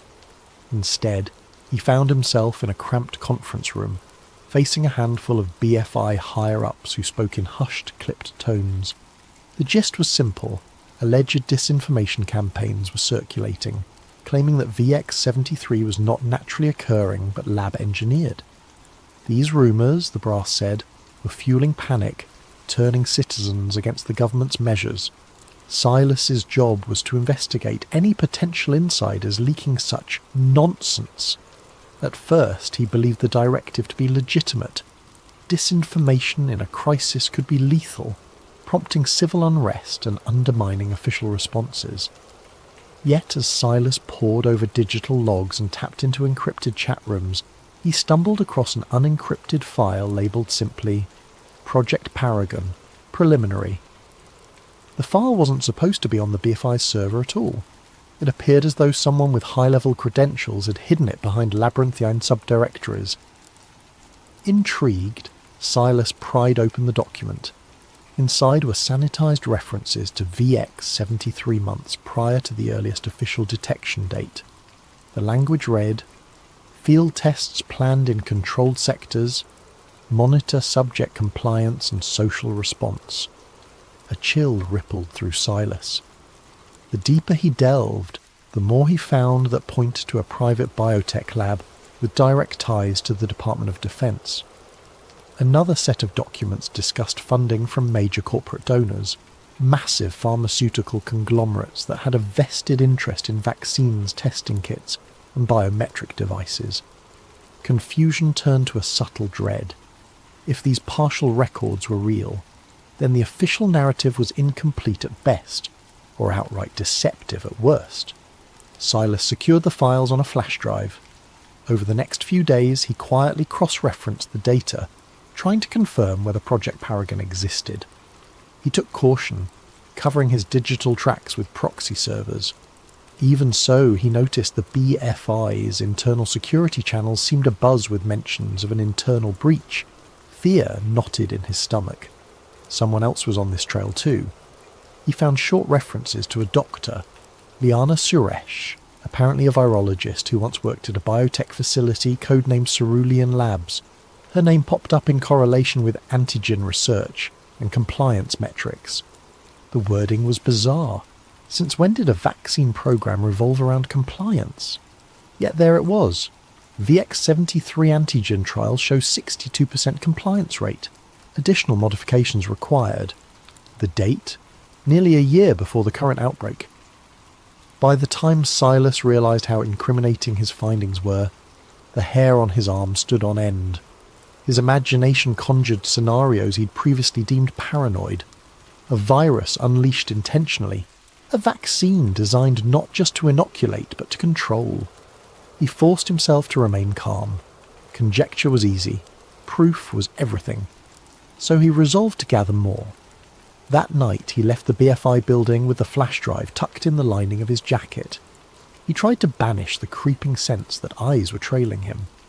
Outside, the city's main avenues lay deserted. Army trucks patrolled at intervals. Overhead drones whirred, scanning for curfew violators. Digital billboards displayed a single message across a black background. Unity Serum, your key to tomorrow. From a payphone booth, one of the last still standing, Silas called in a favour from a fellow agent he trusted, someone adept at hacking behind the Bureau's firewall. The friend agreed to help, no questions asked, but Silas could sense tension in his voice. Everyone was on edge, unsure who was truly friend or foe. Silence had become a survival tactic. As he hung up the phone, the city's gloom pressed close, neon lights flickering across shuttered storefronts. In that moment, he wondered if the official explanation, the X-73 as a random mutation, was a purposeful lie from the start. If so, then the so-called Unity Serum might be more than just a vaccine. A wave of dread consumed him. The next steps would determine whether he stayed a loyal operative or became a traitor to the system he'd served for half his life. At the next corner, a spotlight from a drone settled on him, scanning his face. He forced a neutral expression. The device beeped and swiveled away. Good. No red flag. Yet. As Silas ducked into the underground metro, he realised with grim certainty that he had stumbled onto something monstrous. For years he'd believed in the Bureau's cause, trusting that each operation served the greater good. Now he faced the possibility that the greatest threat wasn't the virus itself, but the hidden intent behind it. City by city, the VX-73 infection soared. Once bustling centres of commerce turned into ghost towns, patrolled by uniformed enforcers under orders from the National Stabilization Bureau. Curfews became absolute. Violators risked detention at newly established health containment camps. The mainstream media hammered a constant drumbeat of fear. The virus was unstoppable unless every citizen complied. For those still resistant, a single solution was presented day and night: Unity Serum. On every channel, Director Vance Halcor appeared in a crisp suit, arms folded behind his back, proclaiming the vaccine's near-miraculous efficacy. Over 90% effective, his report said, a shining beacon of hope. Yet the rollout came with conditions.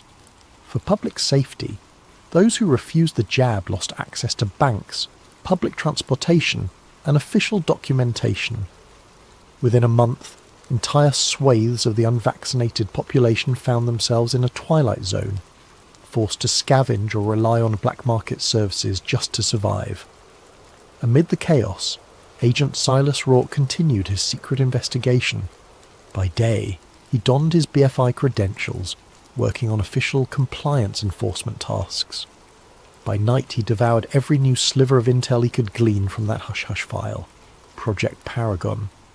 The deeper he went, the more horrifying the puzzle became. Encrypted references hinted at something hidden within the vaccine, a nano-emitter that lodged in the brain's limbic system. One internal document read, "Neurological regulation markers confirm mild sedation of aggression, increased docility, potential for broader cognitive modulation pending further trials." Silas felt physically ill reading these words. Could the government have hijacked a public health crisis to deploy a mind-altering device at scale? He needed answers. Over a secure channel, he messaged the elusive doctor, Liana Suresh, the scientist named in the files.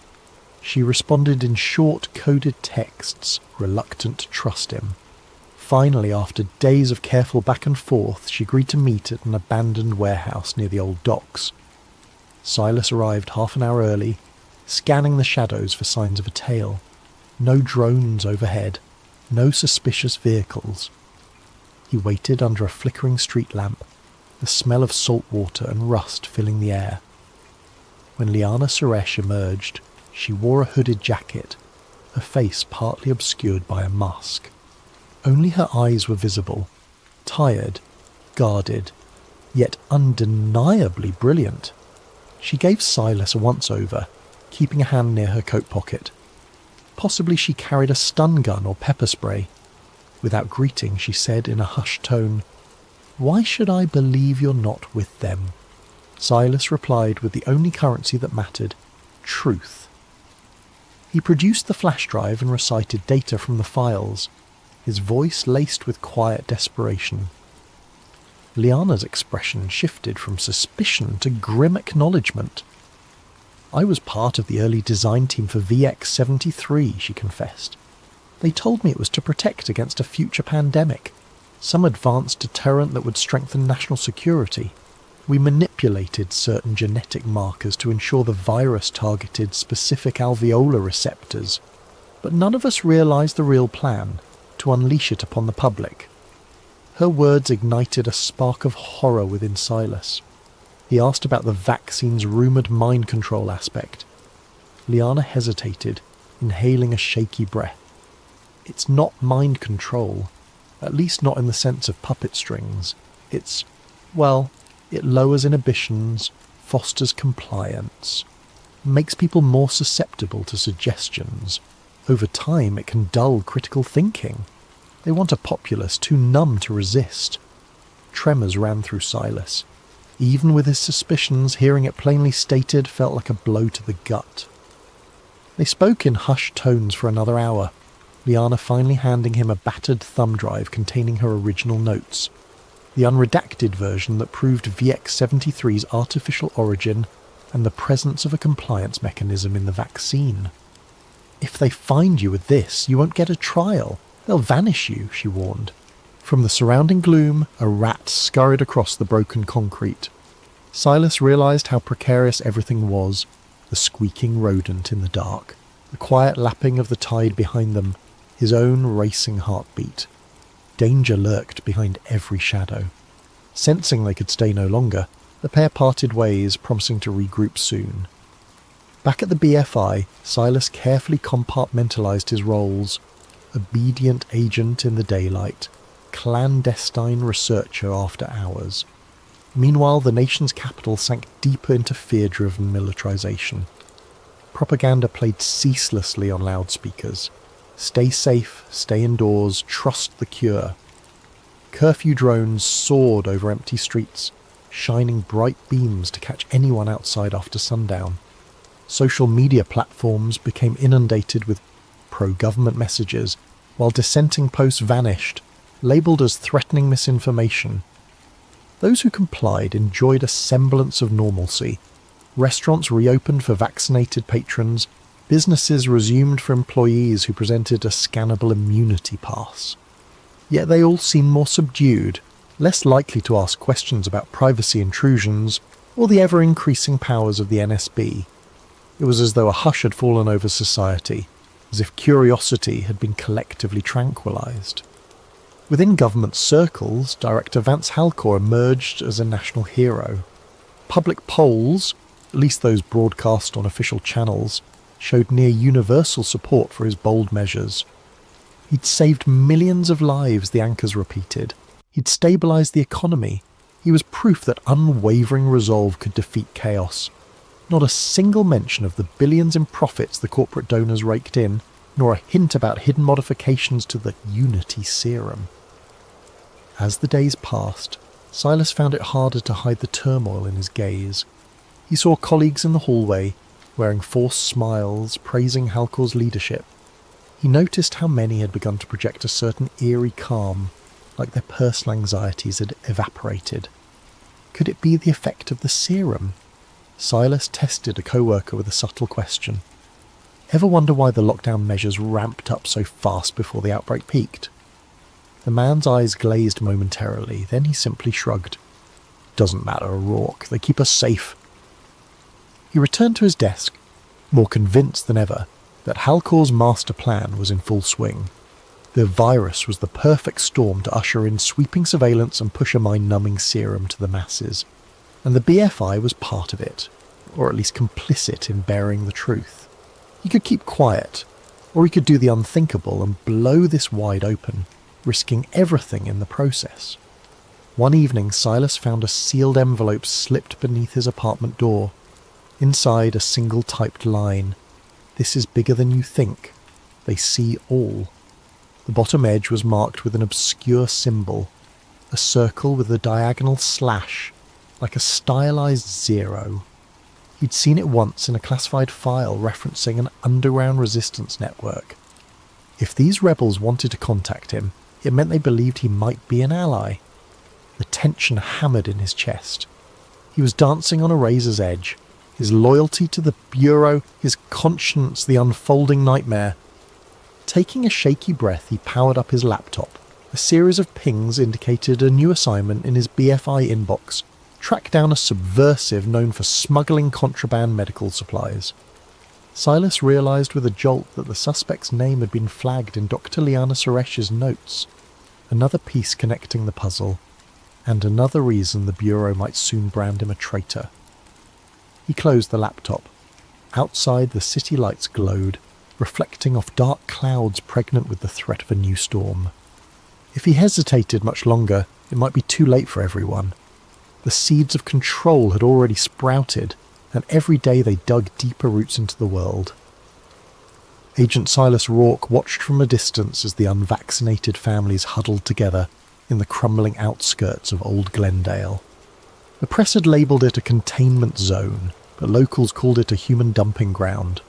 Living conditions were dire: sporadic power, limited sanitation, and roving squads of Unity enforcers scanning for anyone who might have hidden a child or avoided mandatory updates on vaccination status.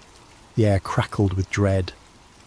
Days earlier, Silas had steeled himself to reach out to the symbol-bearing group implied by that cryptic envelope. If they were an underground resistance, maybe they could help him get the truth out. He had no illusions about personal safety. Once he exposed the deception behind VX-73 and Unity Serum, the entire apparatus of the National Stabilization Bureau would come crashing down on him. But each time he pictured the slumped figures in these zones, cast aside for refusing a forced injection, his resolve hardened. Through a secure channel, he arranged a meeting with a contact who went by the codename Sparrow. The location, an old print shop with boarded-up windows, rumoured to have once published subversive newspapers. Silas made sure to lose any trailing drones or BFI watchers by weaving through side streets. He wore a hooded coat, his respirator mask pulled high to conceal half his face. Inside the print shop, the musty smell of ink and paper still lingered. Boxes of unused flyers leaned against dusty presses. A dim light revealed a short figure in a makeshift black scarf. Sparrow. Their voice was muffled but direct. "You're late." Silas exhaled, nerves crackling. "I had to shake a drone." Sparrow nodded, then led him to a small back room. It was here Silas found half a dozen other figures, all clad in dark, worn clothes. A battered laptop sat on a folding table. A tangle of cables connected it to a generator.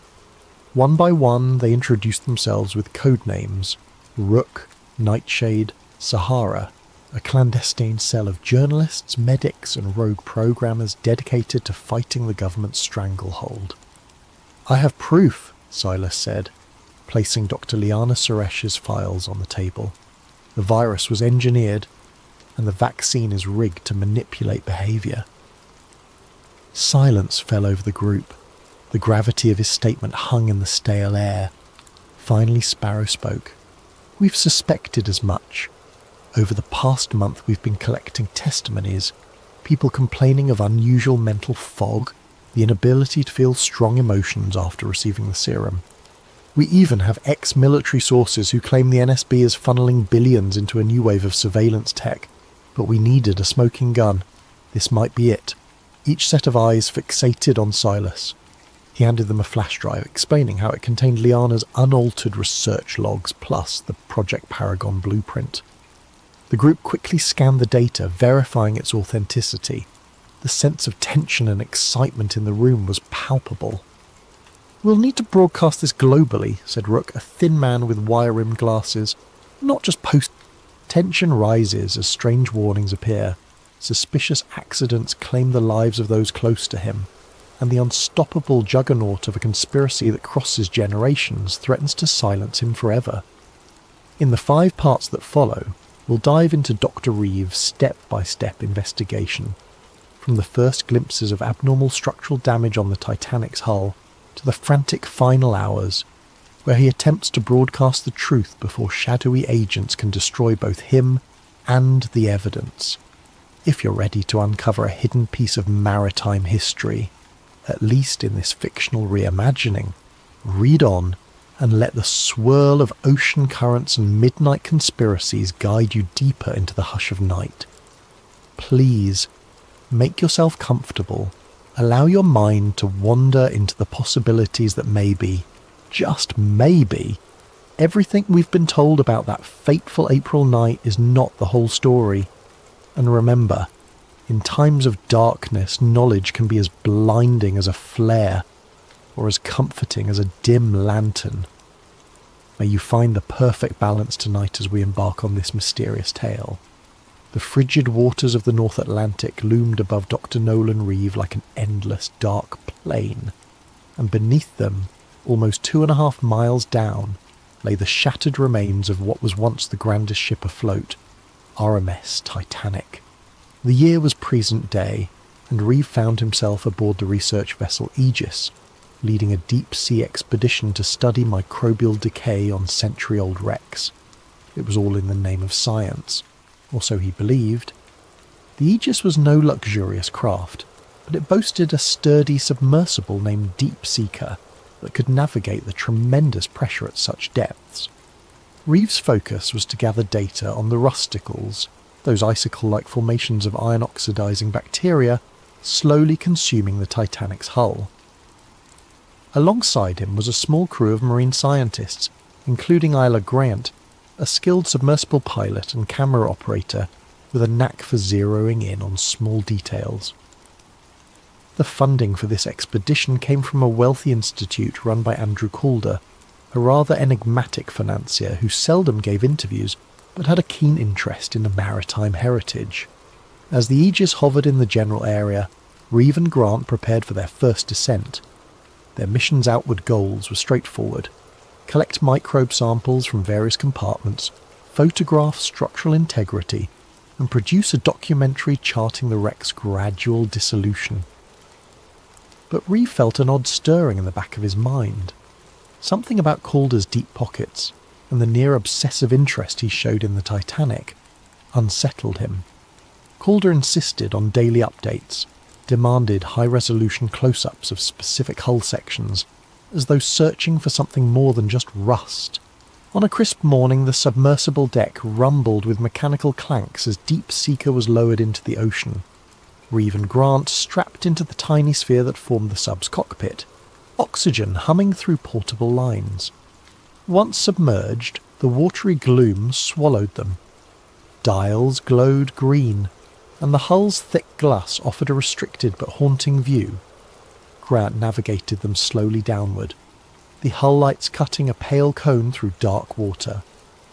After about 2 hours of descent, the sub's external beams finally caught sight of the Titanic's bow. Even after a century submerged, the shape was unmistakable. The ghostly hulk loomed from the gloom, broken in half, the once proud prow half buried in silt. Reeve felt his heart clench with awe and sorrow. It was a tomb and a monument, a silent testament to a night that changed history. They inched along the starboard side.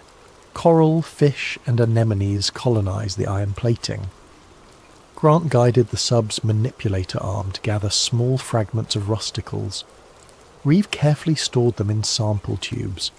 They progressed deeper, filming rooms that once bustled with first-class passengers and cherubs and grand staircases, now lying collapsed or entombed in sediment. These swirling detritus gave everything a dreamlike haze. Midway through the session, while scanning the lower hull near the stern, Grant noticed something peculiar on her camera feed. A portion of the metal showed not smooth tearing or typical impact damage, but an odd concavity ringed with a faint scorch pattern. Reeve pressed in for a closer view. The plating there was bent outward. as though from an internal explosion. This was bizarre. The official record insisted the Titanic's damage came from an external tear by an iceberg. If that was so, why did this metal appear warped from the inside out? Reeves' heartbeat quickened. He asked Grant to pivot the sub's lights for better clarity. Sure enough, the contortion pattern strongly suggested that some internal force had bulged the hull outward. The jagged edges showed hints of blackening, a dark residue that might be scorched metal. Reeves snapped multiple high-resolution stills. This flew in the face of the standard iceberg collision damage narrative. He radioed the Aegis with mild excitement, describing a strange hull anomaly. The ship's comm operator acknowledged him, but in a clipped tone, urging them to stick to the planned route. Reeve found that suspicious. Usually the team back on deck was enthralled by discoveries. Why dismiss this so quickly? Pushing further, Reeve and Grant discovered more irregularities, sealed cargo compartments not listed in the ship's known manifests, metal beams that looked warped in ways you wouldn't expect from an iceberg tear. Then they saw something even more bizarre, a small chunk of what seemed like embedded steel that didn't match the rest of Titanic's composition. Could it be a fragment from a device or an outside structure? They collected a sample with the sub's manipulator arm. As their time slot undersea neared its end, Reeves' mind whirled with questions. When they returned to the surface, Calder was on the deck to greet them, a faint smile on his lips. "Any interesting finds?" he asked casually. Reeve hesitated, glancing at Grant. "We saw some unexpected hull damage patterns. Might deviate from the standard historical account." Calder's expression flickered, then resumed neutrality. "I see," he said softly. "Well, keep me informed of any further anomalies." Then he pivoted away, leaving Reeve unsettled by his reaction. That evening Reeve spent hours reviewing the footage. The scorch marks, the outward bent steel. It pointed to an internal explosion or sabotage. But how? This was the Titanic, the world's biggest ship at the time, lost in 1912 to an iceberg. The official narrative had been accepted for over a century. No major historian ever seriously advanced a sabotage theory. He found it all improbable. But then, so was the photographic evidence in front of him. Isla joined him in the ship's small lab. She too looked uneasy. If the Titanic was scuttled or bombed from within, that means... what? Some grand conspiracy. She paused, leaning over the images. That's nearly unimaginable, and yet these images speak for themselves. Reeve nodded, chewing his lip. We need more context. Old shipping logs, survivor accounts, something that might confirm the possibility. He emailed a few colleagues, maritime historians, archive specialists, seeking discreet help. Unbeknownst to Reeve, others had their eyes on the expedition's data. Hours later, while the crew slept, a silent figure wearing a staff uniform accessed the main lab console, scanning the raw footage, then left behind a small device that quietly started encrypting all data. By morning, Reeve discovered that his recordings had been locked, needing a passcode. A glitch? Possibly, but it felt too coincidental. In the next days, Reeve would realise he'd stirred a hornet's nest with that single discovery. The evidence of sabotage on the Titanic's wreck threatened to unravel a century-old deception, and those who guarded that secret were not about to let one curious marine biologist rewrite history. In the cramped lab aboard the Aegis, Dr. Nolan Reeve wrestled with the encrypted files. Every time he tried to open them, an error message demanded an unknown passcode. He suspected sabotage, but who would want to bury the data? The expedition sponsor, Andrew Calder, insisted it must be a technical glitch, urging Reeve to keep the incident quiet and rely on fresh recordings. But Reeve felt the tension in Calder's voice. It was too pointed, too insistent. Frustrated, Reeve and Isla Grant turned to the partial images and notes they'd saved offline. A few snapshots still remained on Isla's personal camera, showing that suspicious scorch pattern on the Titanic's hull. Reeve cross-referenced the Titanic's original construction blueprints, which the Historical Society had in their public archive. That region of the hull was never intended to have anything more than standard plating. No known modifications or cargo compartments were recorded in that area. So how did an explosion or something akin to it mar the interior? Seeking clarity, Reeve reached out to maritime historians he knew back on the mainland. One responded quickly, an old friend named Francis Hobbs, who specialised in transatlantic liner accidents. Hobbs expressed utter shock at the hull damage suggestion. No major source ever mentioned burn marks or outward bent steel. The entire official inquiry pinned it on an iceberg gash. Reeve pressed further, mentioning the possibility that the Titanic's sister ship, the Olympic, had sustained damage weeks prior to Titanic's maiden voyage. Some fringe conspiracy circles argued the White Star Line might have swapped ships to salvage insurance money, but that didn't fully explain sabotage or bombs. As the days went on, Reeve discovered more digital meddling. A chunk of audio data from the sub's recordings vanished. The expedition's official logs were being updated to downplay the hull anomalies as corrosion patterns. Meanwhile, Calder announced an abrupt shift in the research plan. They were to focus on the ship's upper decks, ignoring the stern or deeper compartments. Reeve confronted Calder in the corridor, voice tight with anger. "We came for a thorough study of microbial decay, remember? We're not done with the lower hull." Calder just patted Reeve's shoulder. "This expedition is under my sponsorship, Doctor.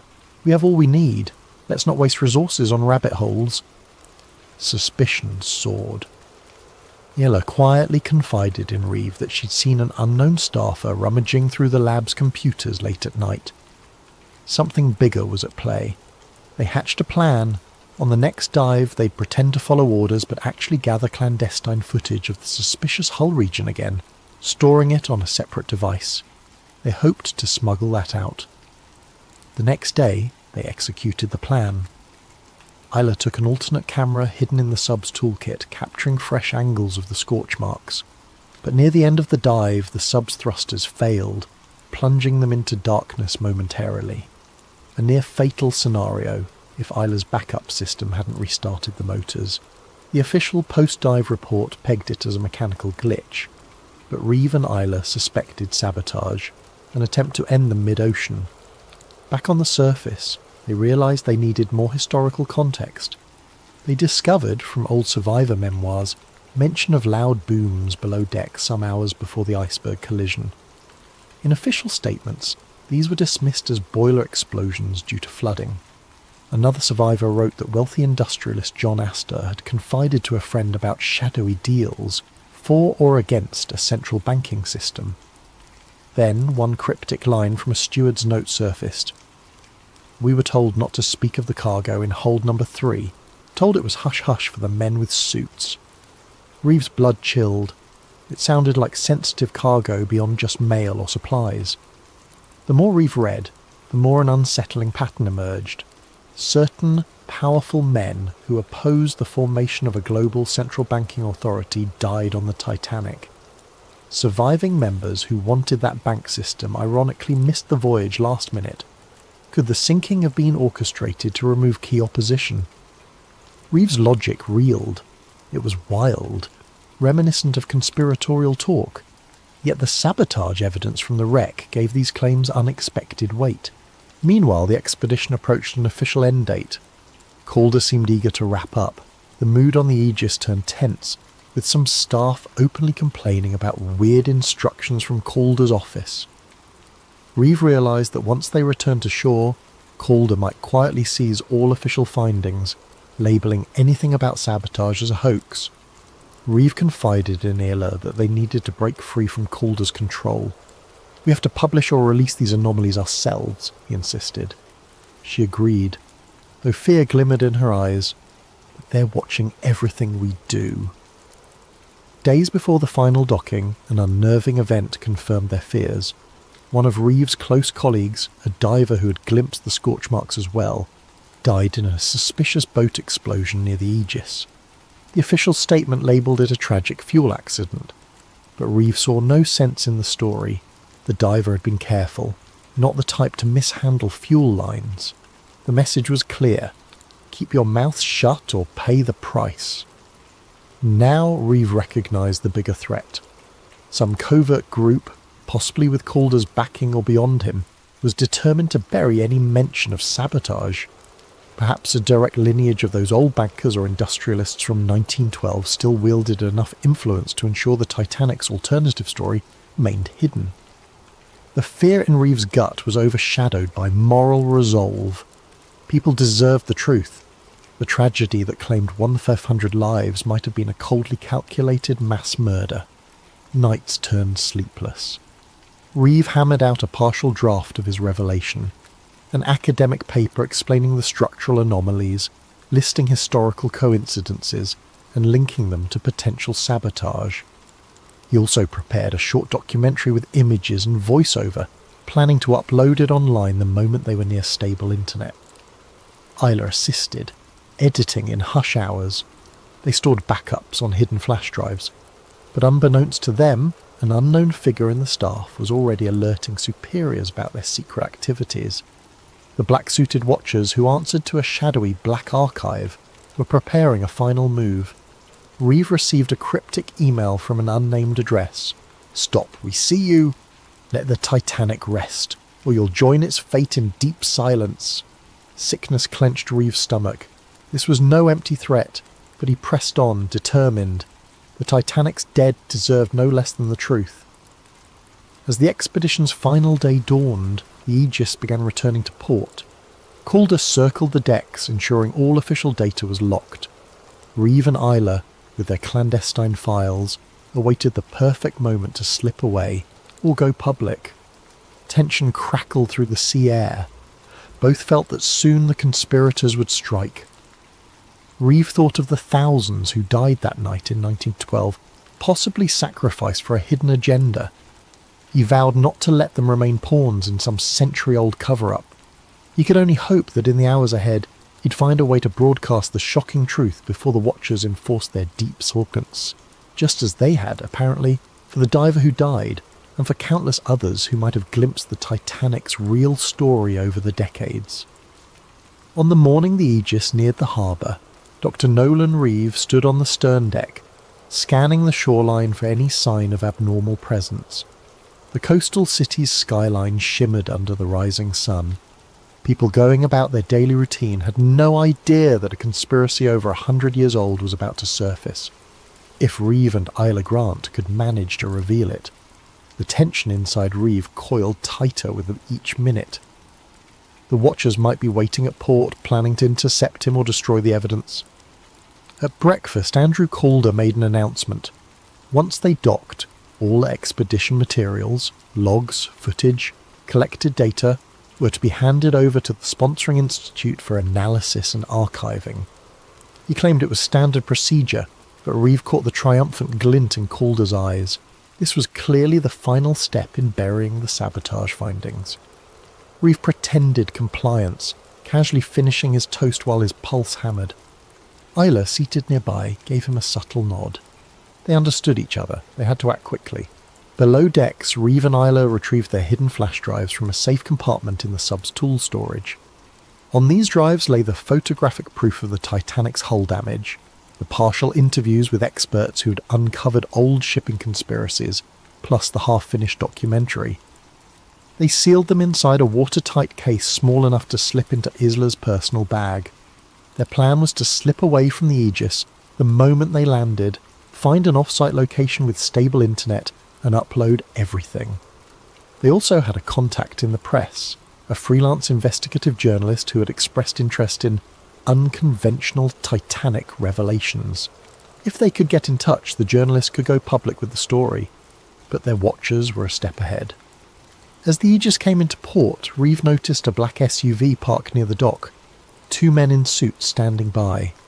They exuded the same menacing aura as the staffer who had prowled the lab at night. Reeve recognised their type, ex-intelligence or corporate security, probably the Black Archive or some affiliate. If Reeve and Isla marched out the front gangplank, they'd be easy prey. Thinking fast, Reeve told Isla, "We can't disembark with everyone else. We need a back route." She recalled there was a smaller cargo ramp on the starboard side used for unloading sub-equipment.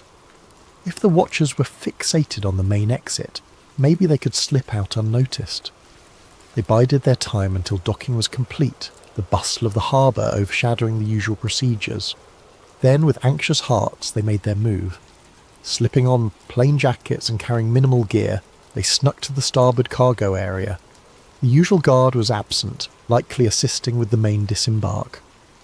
They lowered a small ramp onto the dock. Heart pounding, they hurried down. Reeve's eyes darted to the black SUV. The suited men were still scanning the main exit. Good. They made it halfway across the dock when a shout broke out behind them. "Hey, stop! Stop!" Another staffer from the Aegis, wearing an earpiece, sprinted forward. Reeve and Isla broke into a run, weaving among crates and dock workers. Over their shoulders they saw the black suits rush into action. The watchers realised their target was escaping. Isla pointed to a cluster of cabs by the gates. "We can get one of those," she gasped. But as they neared, they found a man stepping from a second black SUV to block the path. The watchers were closing in from both sides. In a desperate manoeuvre, Reeve dashed behind a forklift. The driver, startled, nearly dropped his cargo. Isla jumped aboard, urging the forklift driver to swing around. The watchers hesitated, not wanting to cause a scene with bystanders. The forklift jerked forward, awkwardly separating them from at least two pursuers. Reeve spotted a side alley leading away from the harbour. "That way!" he yelled. They tumbled off the forklift and sprinted into the alley, footsteps echoing on wet concrete. The watchers gave chase. Adrenaline pounded in Reeve's veins. He clutched the bag containing the flash drives, desperate not to lose it. They twisted down side streets in a labyrinth near the harbour's industrial zone, the watchers cursing behind them.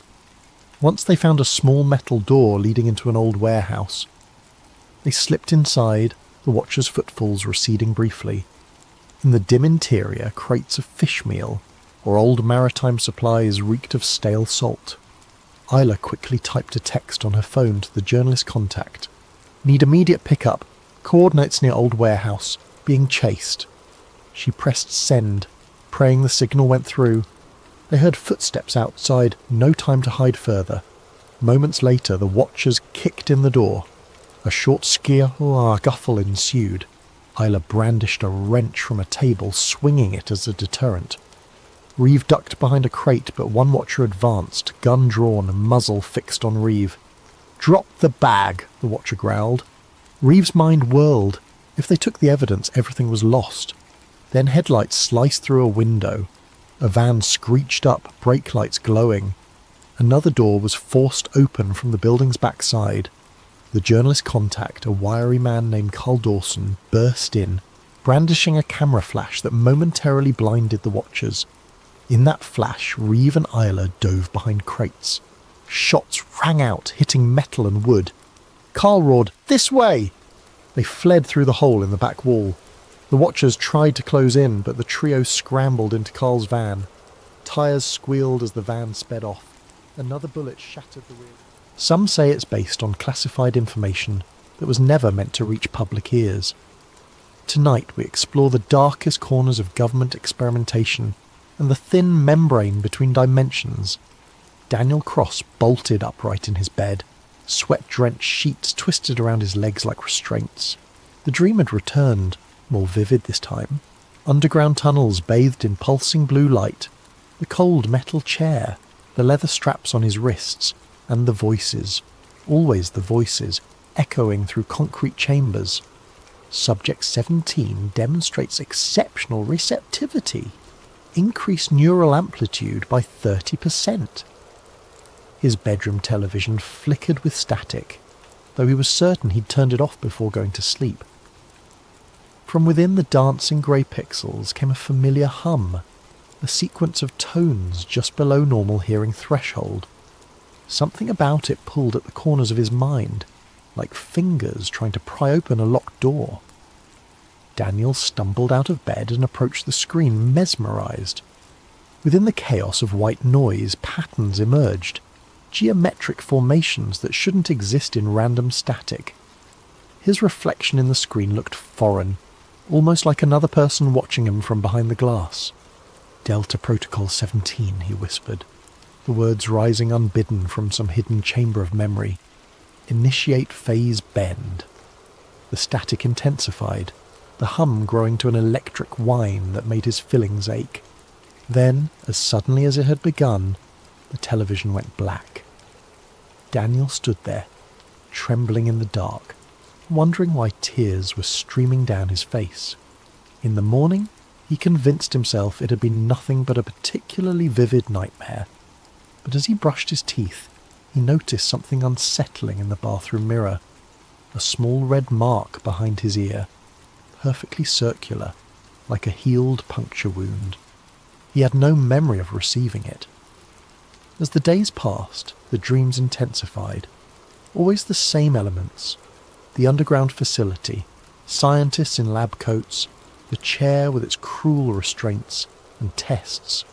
Endless tests designed to push the boundaries of his mind. In each dream he was younger, perhaps 11 or 12 years old.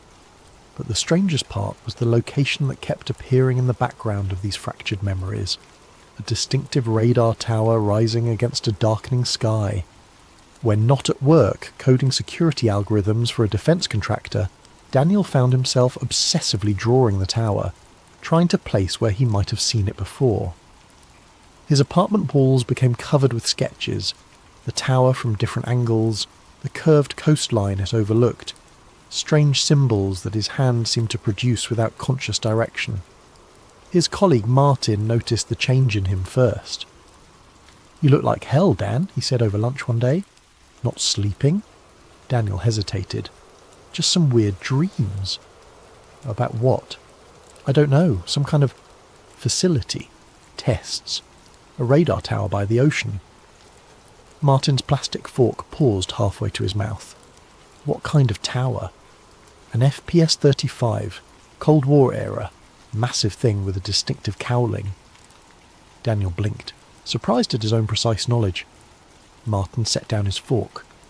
"That's oddly specific for a dream." "I know, and there's something else." Daniel lowered his voice. "Sometimes when there's static on the TV I hear something, like a signal." "What does it say?" "It doesn't speak. It's more like a beacon, calling me somewhere." Martin studied him for a long moment. "You ever heard of Camp Hero? Out in Montauk?" The name sent an electric shiver down Daniel's spine. His coffee cup slipped from suddenly numb fingers, shattering on the floor. "Jesus, you okay?" Martin asked, jumping back from the spreading puddle. "I need to go there," Daniel whispered, staring at nothing. Montauk. The drive to Long Island took 4 hours, but to Daniel it felt like returning from an exile that had lasted decades. As he crossed into the township of Montauk, a pressure began building behind his eyes. Not quite pain, but an insistent awareness, like the sensation before a sneeze that never comes. The roads grew narrower, pine forests pressing in on both sides. His GPS lost signal twice, but Daniel found he didn't need it. His hands seemed to know which turns to take, guiding the car along increasingly remote routes until the trees gave way to scrubland, and beyond that, the Atlantic stretched to the horizon. And there it stood, exactly as he'd drawn it 100 times, the massive radar tower of Camp Hero, its distinctive silhouette rising against the pale blue sky. The abandoned Air Force Base sprawled beneath it, a collection of bunker-like buildings and concrete structures designed to withstand Soviet bombs that never fell. According to the weathered sign at the entrance, Camp Hero was now a state park, its military function long obsolete. But something about the perimeter fence looked too new, the security cameras too well maintained for a simple historic site. Daniel parked in the nearly empty lot and approached the visitor centre, a converted military building with peeling green paint. Inside, a bored park ranger glanced up from her crossword puzzle. "Closing in an hour," she said without preamble. "I was wondering what you could tell me about the history of this place," Daniel asked, trying to keep his voice casual despite the hammering of his heart. "Standard Cold War radar station, decommissioned in the early 70s. She pushed a pamphlet across the counter. "Self-guided tour maps there. Stick to the marked trails." "What about the underground sections?" The ranger's crossword pencil stopped mid-letter. Her eyes flicked up to study him more carefully. "There aren't any underground sections open to the public, but they exist. Look, mister, this is just an old radar station. If you're one of those conspiracy nuts—" "I've been here before," Daniel interrupted, surprising himself. "When I was a child—" "Not possible. This place was sealed military property until 92. Daniel leaned forward. "What about the Montauk project?" The temperature in the room seemed to drop.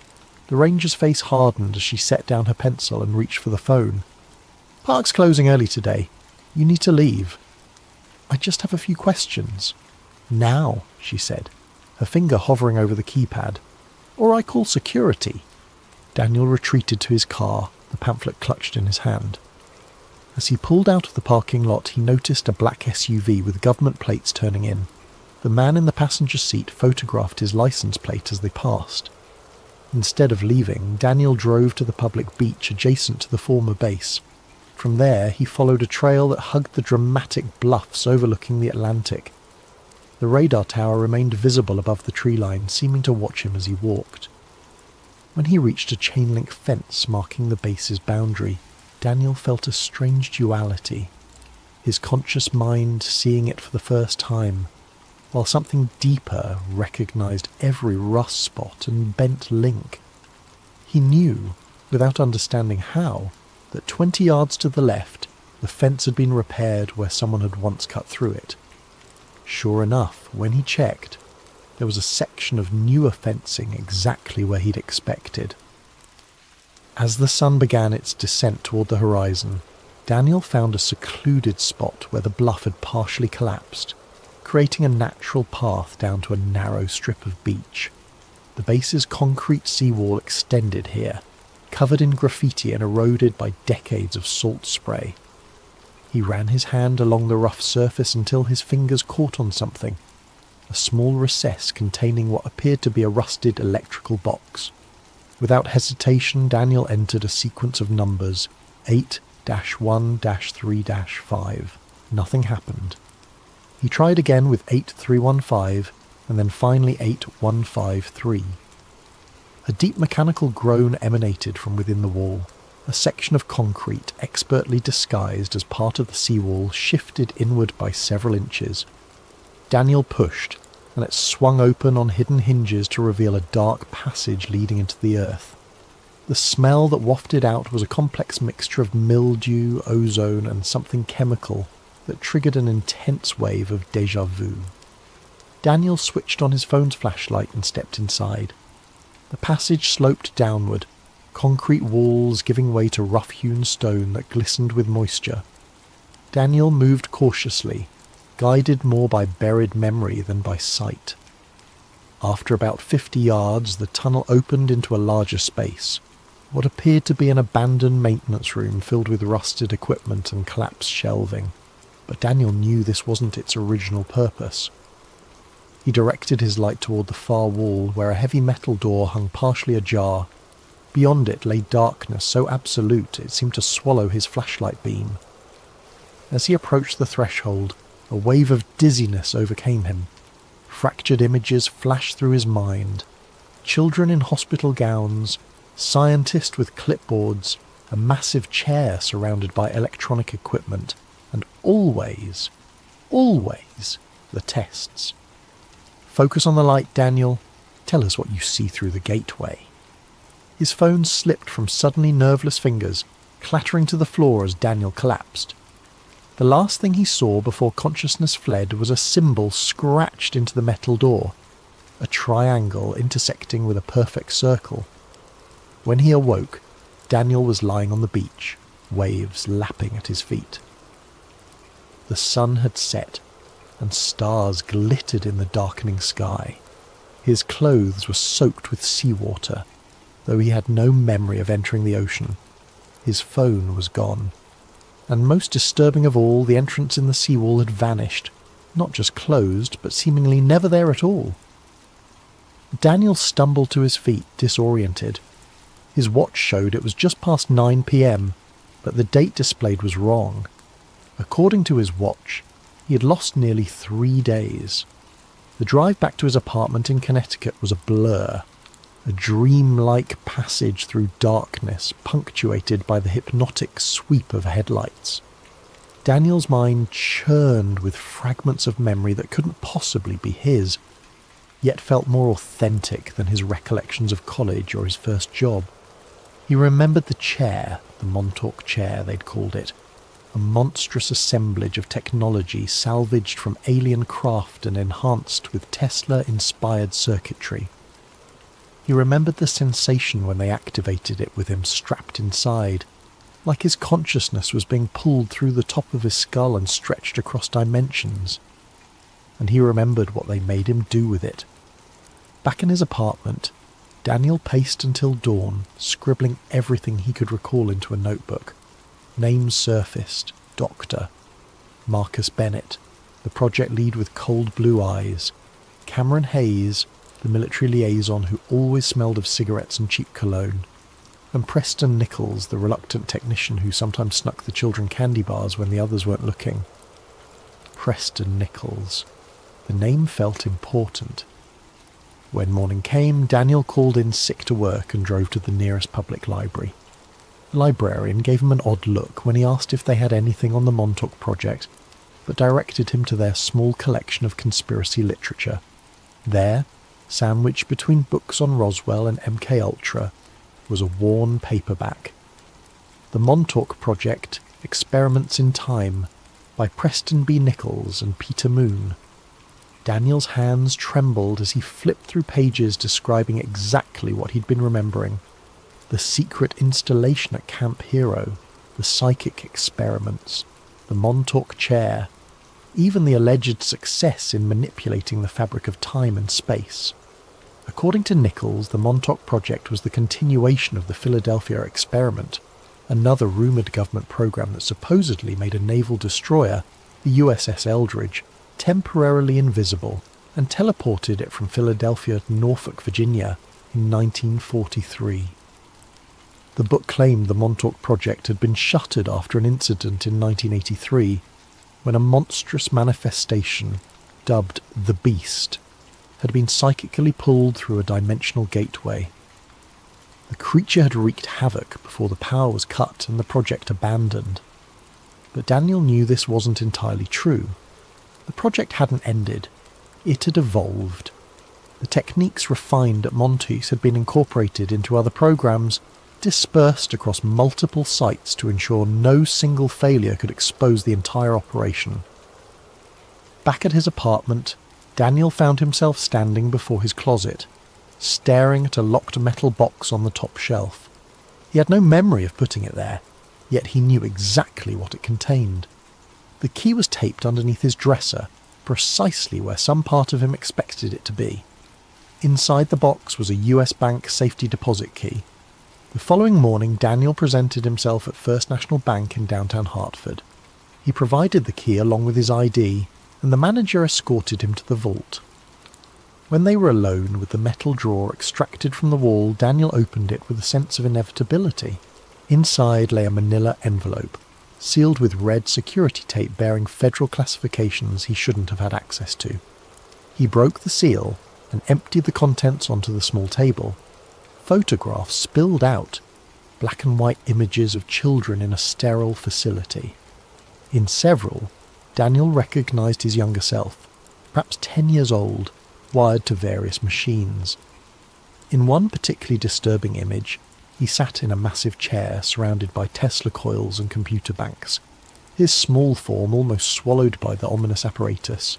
There were documents too, partial research notes, diagrams of the Montauk chair annotated with equations that made his eyes hurt to look at, and a map of Camp Hero with underground sections marked in red.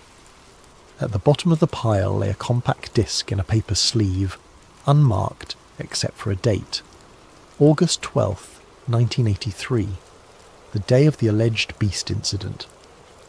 Most chilling of all was a typed list of names under the heading Project Subjects Delta Group. His own name appeared with a designation that turned his blood cold. Subject 17, Primary Gate Opener. That night, with shaking hands, Daniel loaded the disc into his laptop. After whirring for several seconds, the screen displayed a single video file. The footage was grainy, security camera quality. It showed a concrete room dominated by the chair he'd been drawing obsessively. A boy, himself, was strapped into it, electrodes attached to his temples.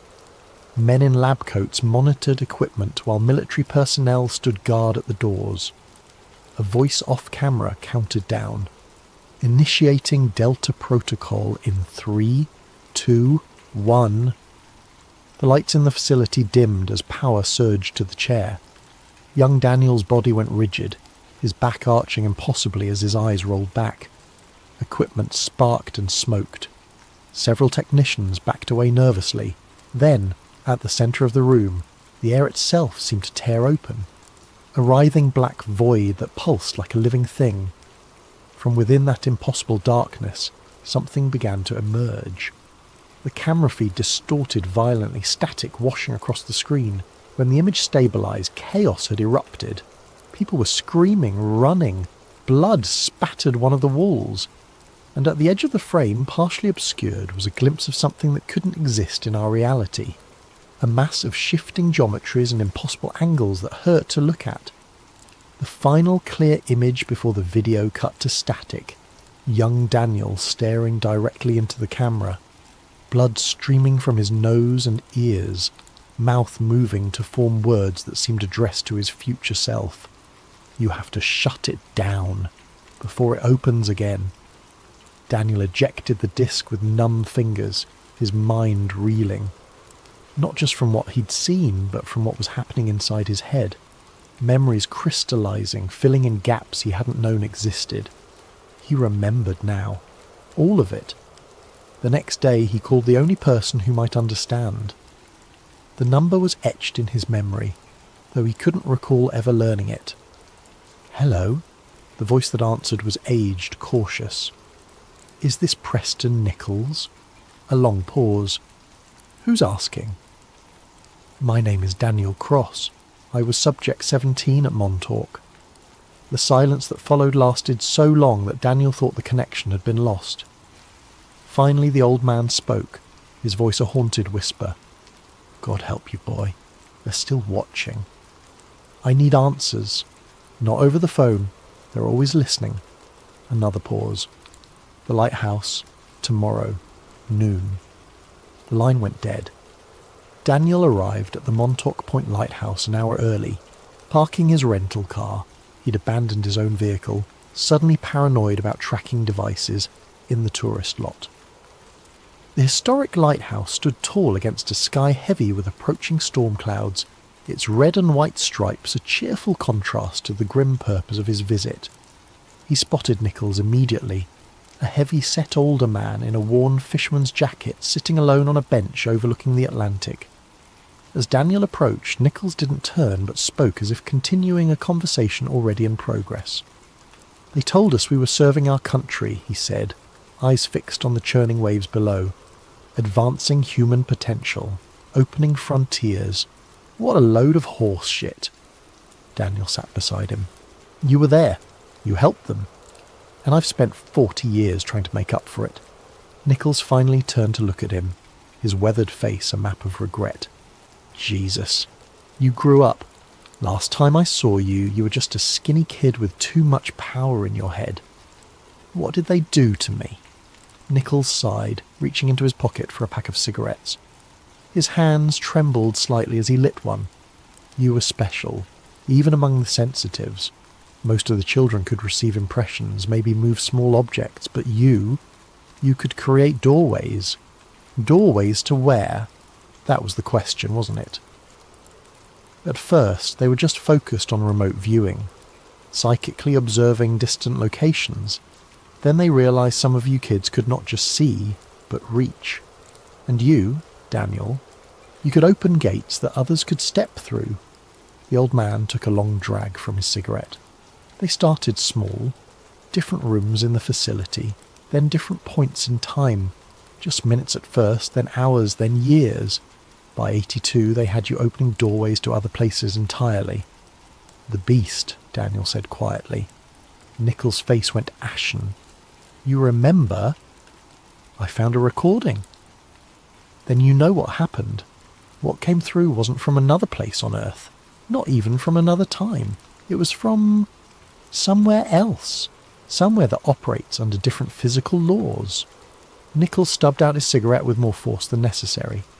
We lost 16 people that day before they cut the power. And the thing, it didn't die. It just folded back into dimensions we can't perceive. Daniel's head throbbed with half-formed memories. They shut it down after that. Officially, yes. The Montauk project was terminated, the facility sealed. But you know better, don't you? Nichols fixed him with a penetrating stare. They just went deeper underground, compartmentalized. The work continued. But I don't remember anything after that day. I have a whole life. School, college, my job. Artificial memories, very sophisticated.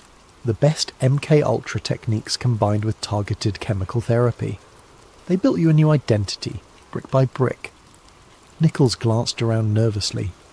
The question is, why are you remembering now?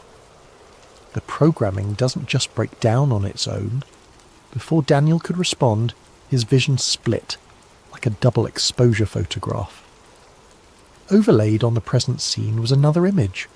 The same lighthouse, but under clear blue skies, with Nichols wearing different clothes.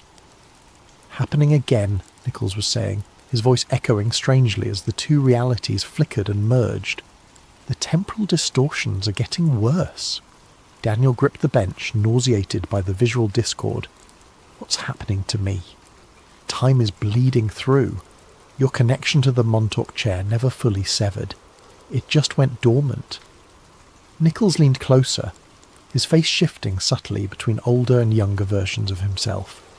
Listen carefully. There's an access point they never sealed. Bunker 14 near the old power station. The equipment is still there. You need to... The world around them rippled like disturbed water. A crushing pressure built inside Daniel's skull as reality itself seemed to stutter. When it stabilized, Nichols was gone. In his place sat a teenage boy with a familiar face. Nichols, 50 years younger, wearing a Camp Hero security badge. Find the failsafe before it's too late, the boy continued in Nichols' elderly voice, seemingly unaware of his transformed state. They're trying to recreate the conditions from 83, but they don't understand the danger. The membrane between worlds is thinner now, weakened by the original experiments. The young Nichols flickered and was replaced by the old man again. He clutched Daniel's arm with surprising strength. Go back to Camp Hero, find Bunker 14, destroy the chair before they can use it again. Another wave of temporal distortion washed. Hello there, fellow truth-seekers and insomniacs. Before we dive into tonight's tale, I want to know, how was your day? What time is it where you're listening from? Are you tucked away in a cosy bedroom in Ohio, walking the late-night streets of London, or perhaps watching the sunrise from your apartment in Tokyo? Wherever you are in this interconnected world of ours, I'm glad you're here. And hey, if you're enjoying these deep dives into the shadows of our reality, don't forget to subscribe to Sleep Theories. We're building a community of people who aren't afraid to ask the hard questions. Now, let's begin. My name is Julian Stone, and I used to believe I was making the world a better place. For 12 years, I worked as a senior policy analyst at the Arcus Foundation, one of those shadowy think tanks that most people have never heard of, but whose fingerprints are on every major global initiative of the past 3 decades. We had offices in Geneva, New York, and Brussels, gleaming towers of glass and steel, where brilliant minds gathered to solve humanity's greatest challenges. Or so I thought. The Arcus Foundation's mission statement was poetry and corporate speak, advancing global harmony through unified policy frameworks and sustainable governance solutions.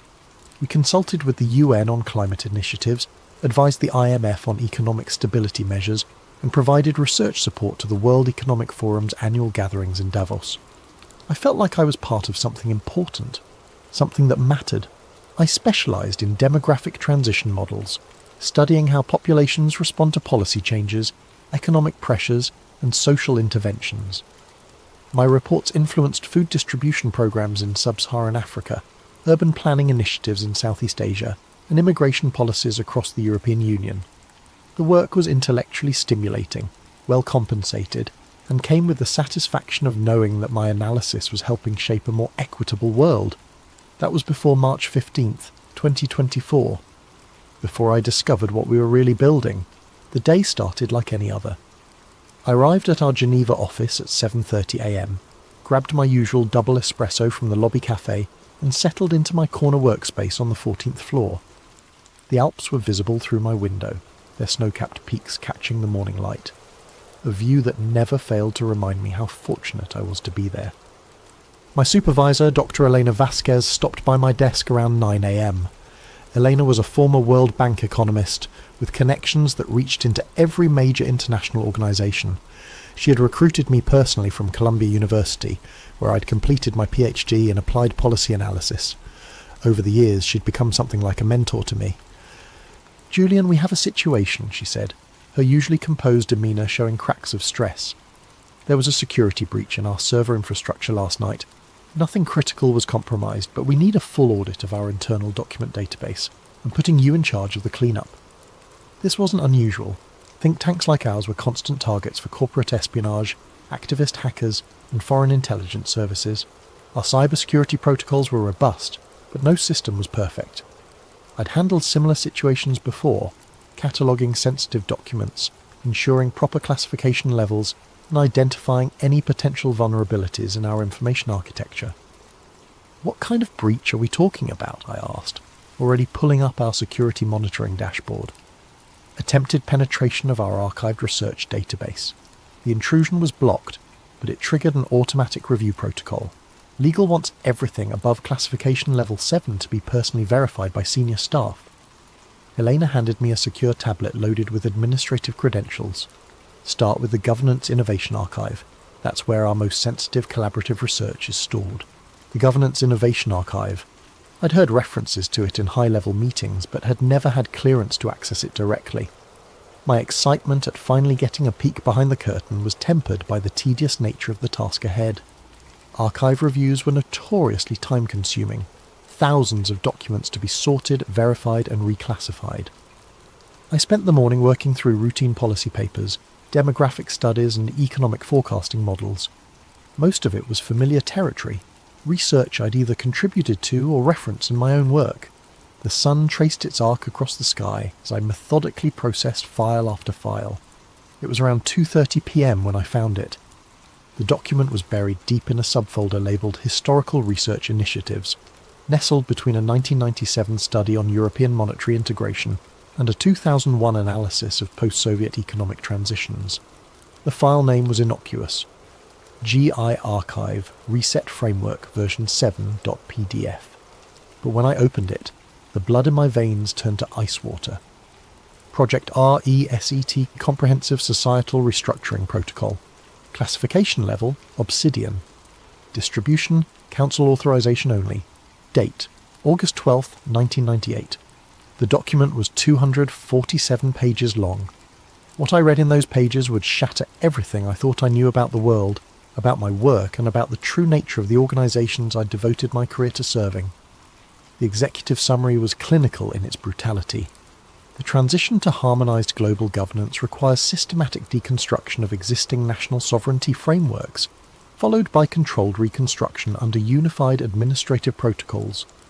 Project RESET outlines a 5-phase implementation strategy designed to achieve this transition while maintaining public compliance and minimising resistance vectors. 5 phases. 5 stages of what could only be described as the methodical dismantling of human freedom, disguised as progressive policy initiatives. Phase 1. Digital Identity Infrastructure. The first phase called for the establishment of universal digital identification systems. ostensibly for improved service delivery and security. Every human being would be assigned a unique digital profile containing biometric data, financial information, health records, travel history, and behavioural analytics. The document described this as creating comprehensive individual mapping for optimised resource allocation and risk assessment. But buried in the technical specifications, the true purpose became clear. The digital ID system wasn't just about identification, it was about control, real-time tracking, automatic compliance monitoring, and the ability to instantly restrict access to banking, travel, employment, and even food distribution for anyone deemed non-compliant with social directives. Phase 2, AI-managed resource distribution. The second phase involved transitioning all essential resources, food, water, energy, housing, to centralised AI management systems. The justification was environmental sustainability and equitable distribution. The reality was something far more sinister. The document outlined algorithms that would determine individual resource allocations based on social contribution scores, behavioural compliance metrics, and demographic optimization parameters. In plain English, the system would decide who got to eat, who could access clean water, and who deserved shelter based on their usefulness to the new order and their willingness to comply with its directives. There were detailed flowcharts showing how resource restrictions could be used to modify behaviour at both individual and population levels. Hungry people, the document noted with chilling matter-of-factness, were compliant people. Phase 3, engineered economic collapse and synthetic recovery. The third phase was perhaps the most diabolical. It called for the deliberate triggering of a global economic collapse through coordinated actions, synchronized market crashes, currency devaluations, supply chain disruptions, and debt crisis escalations. The chaos would be blamed on external factors, pandemics, climate disasters, geopolitical conflicts, or technological failures. In the aftermath of this engineered collapse, a new economic system would be introduced as the necessary solution to prevent future catastrophes. This system would be entirely digital, completely traceable, and fully controlled by the same AI networks managing resource distribution. Private property rights would be eliminated in favour of sustainable stewardship models. Individual economic autonomy would disappear. Phase 4, unified surveillance architecture. The fourth phase involved the integration of all monitoring systems into a single, omnipresent surveillance network. Every device, every sensor, every camera would feed into a central intelligence system capable of tracking and analysing human behaviour in real time. The document described predictive intervention protocols that would identify and neutralise dissent before it could manifest as organised resistance. Potential troublemakers would be flagged by behavioural analysis algorithms and subjected to corrective interventions, everything from social isolation and economic pressure to direct psychological manipulation through targeted media exposure. Phase 5, population normalisation protocols. The final phase was the most horrifying of all. Population normalisation was a euphemism for systematic depopulation, reducing the global human population from over 8 billion to what the document described as sustainable levels of approximately 500 million to 1 billion individuals. The methods outlined were varied and sophisticated: fertility reduction through endocrine disruptors in food and water supplies, healthcare protocols designed to increase mortality rates among low-value demographics, and what the document euphemistically called accelerated natural selection events, engineered disasters that would disproportionately affect populations deemed surplus to requirements. The document concluded with a timeline. Phase 1 had begun in 1999 with early digital ID pilots. Phase 2 would be fully implemented by 2025. Phase 3 was scheduled for 2027 to 2030. Phases 4 and 5 would be completed by 2035. I sat staring at my screen, my hands trembling. This wasn't some fringe conspiracy theory or dystopian fiction. This was a detailed operational plan, complete with budgets, timelines, implementation strategies, and success metrics. And it was dated 1998, over a quarter century ago. Looking back at the past 25 years with this knowledge was like suddenly being able to see the matrix code streaming down in green letters. Every major crisis, every solution proposed by global institutions, every erosion of privacy and freedom justified by security concerns, It all fit the pattern outlined in Project RESET, the 2001 terrorist attacks that ushered in mass surveillance programs, the 2008 financial crisis that consolidated banking power and normalised government intervention in markets, the 2020 pandemic that accelerated digital ID adoption, remote monitoring, and restrictions on movement and assembly. Each crisis followed by solutions that moved us incrementally closer to the world described in this document. I realised I had been an unwitting participant in this process. My demographic studies, my policy recommendations, my analysis of population behavioural patterns, all of it had been feeding into this larger machine. I thought I was fighting poverty and inequality. In reality, I was helping to perfect the mechanisms of human subjugation. The afternoon sun was setting behind the Alps when I finally closed the document. My coffee had gone cold hours ago. My phone showed 17 missed calls from Elena, but I couldn't bring myself to respond. How do you have a casual conversation about quarterly budget reviews when you've just discovered that your entire profession is part of a conspiracy to enslave humanity?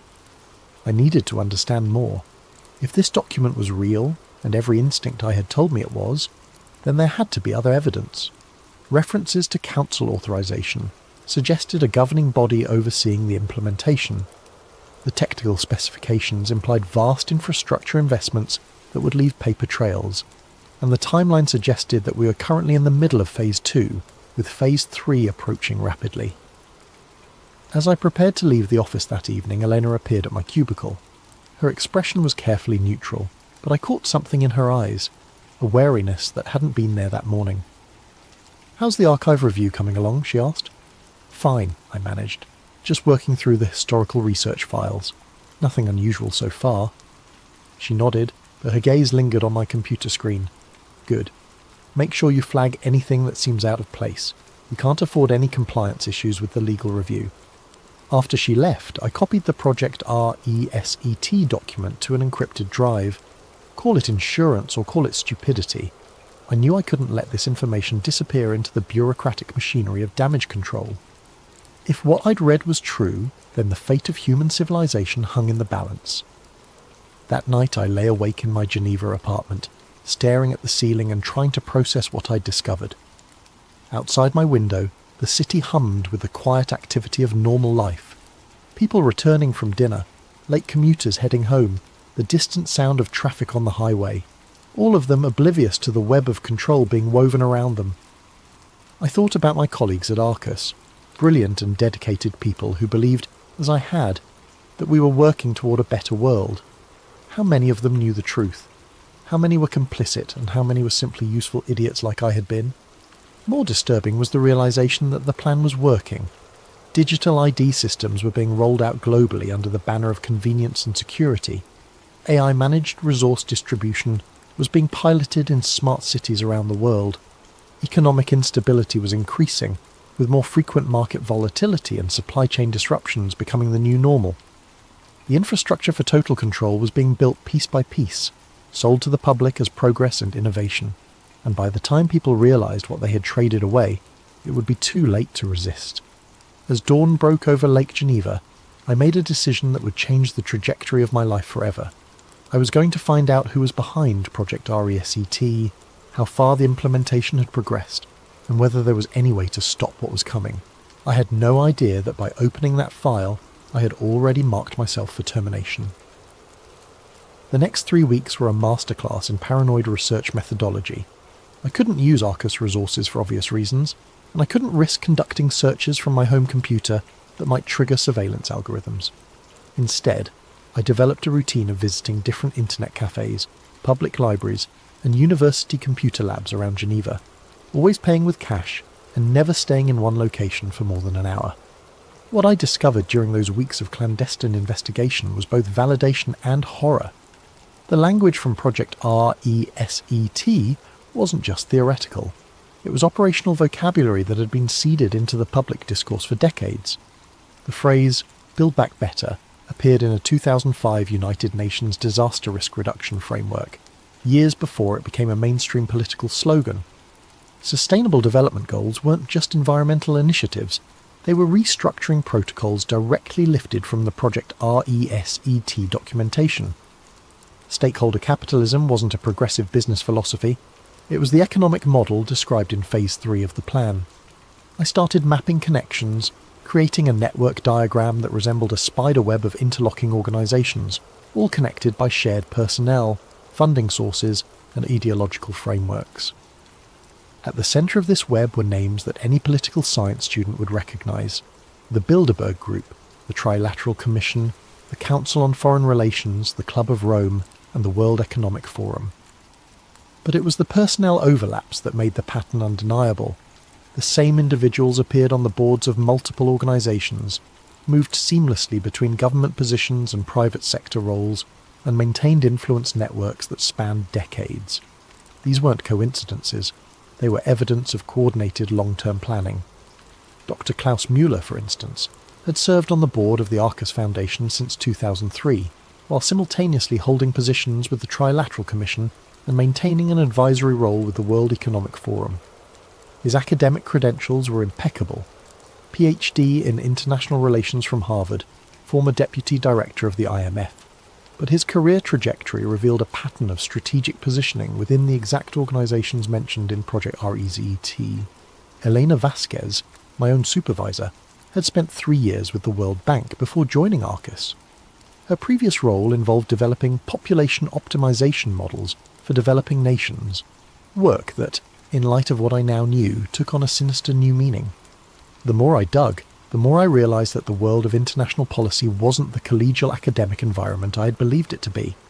It was a carefully orchestrated theatre, with different organisations playing complementary roles in advancing the same underlying agenda. The Bilderberg Group provided high-level strategic coordination, bringing together political leaders, corporate executives, and academic experts for closed-door discussions that never appeared in public records. The World Economic Forum served as the public face of the agenda, packaging radical social restructuring as progressive innovation and corporate responsibility. The Club of Rome provided intellectual legitimacy, producing research that supported predetermined policy conclusions. And think tanks like Arcus served as implementation arms, developing the detailed technical frameworks that transformed abstract plans into concrete policies. It was during my 4th week of investigation that I made contact with Harper. I was sitting in a small cafe near the University of Geneva, cross-referencing attendance lists from various international conferences, when I noticed someone had left a newspaper on the adjacent table. Folded inside the newspaper was a handwritten note.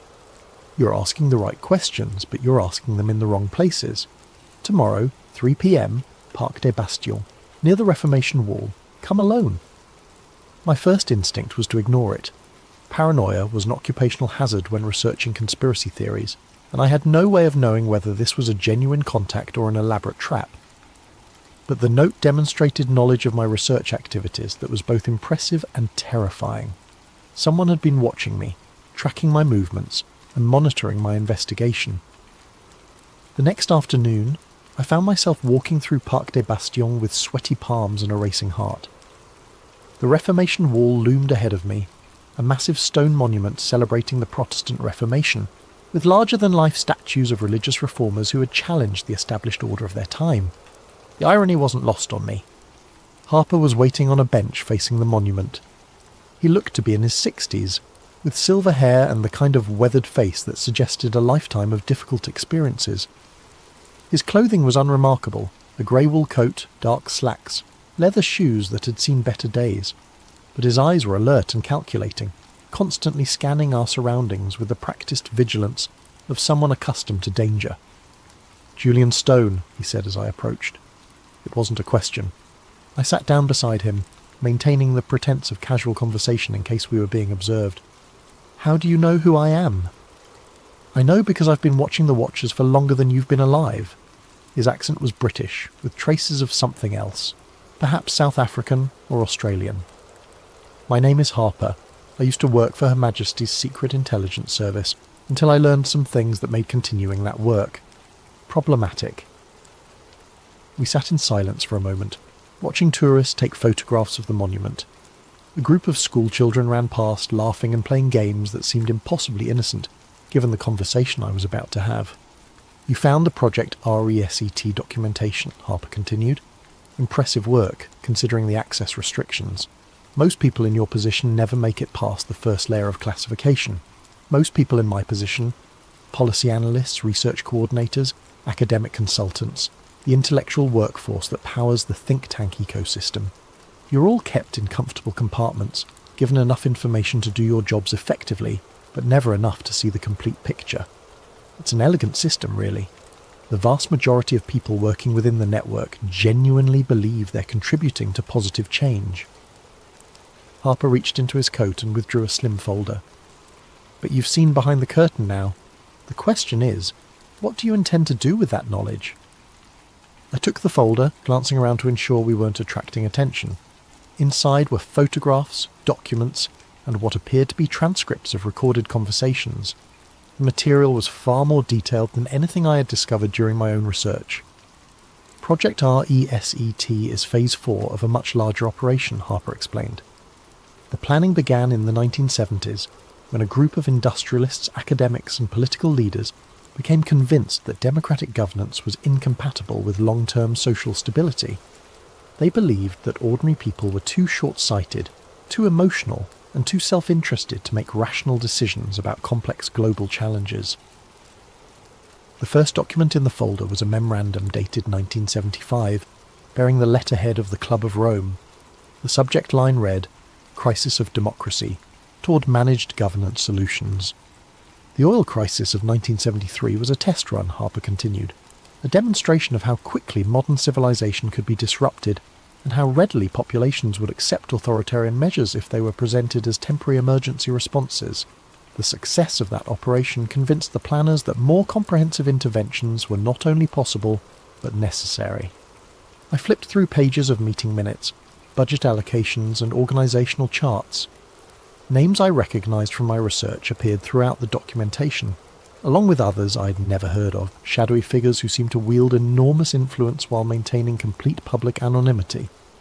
Wars and pandemics are what they call the moments of acceleration, Harper said, periods when normal political processes can be bypassed and fundamental changes can be implemented under the justification of the emergency response.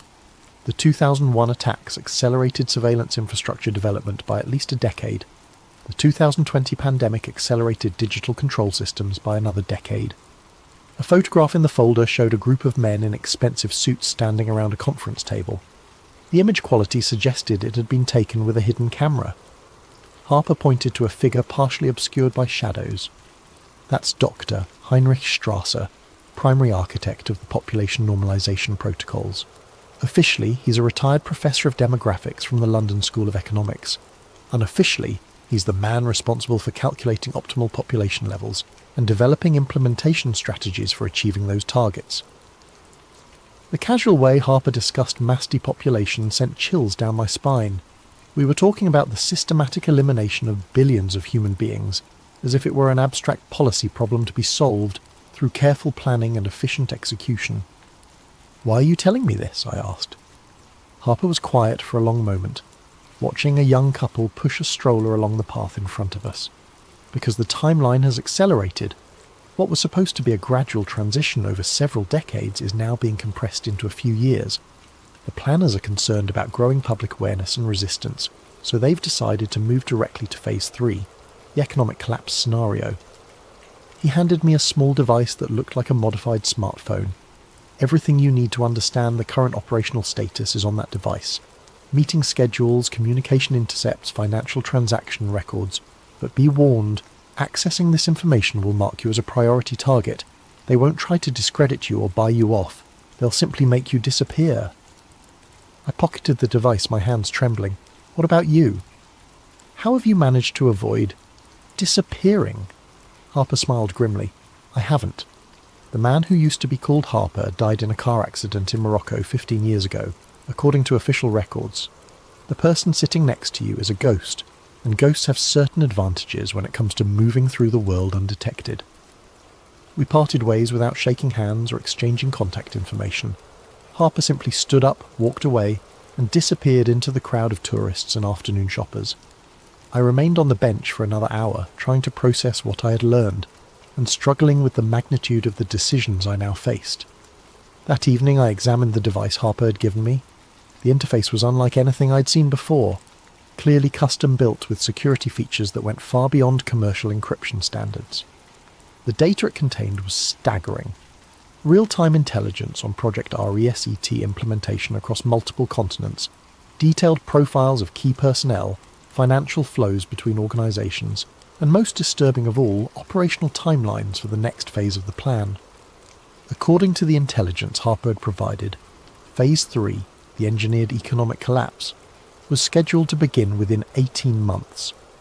The trigger would be a coordinated cyber attack on critical financial infrastructure, blamed on state-sponsored hackers but actually orchestrated by the same network that had been planning global restructuring for decades.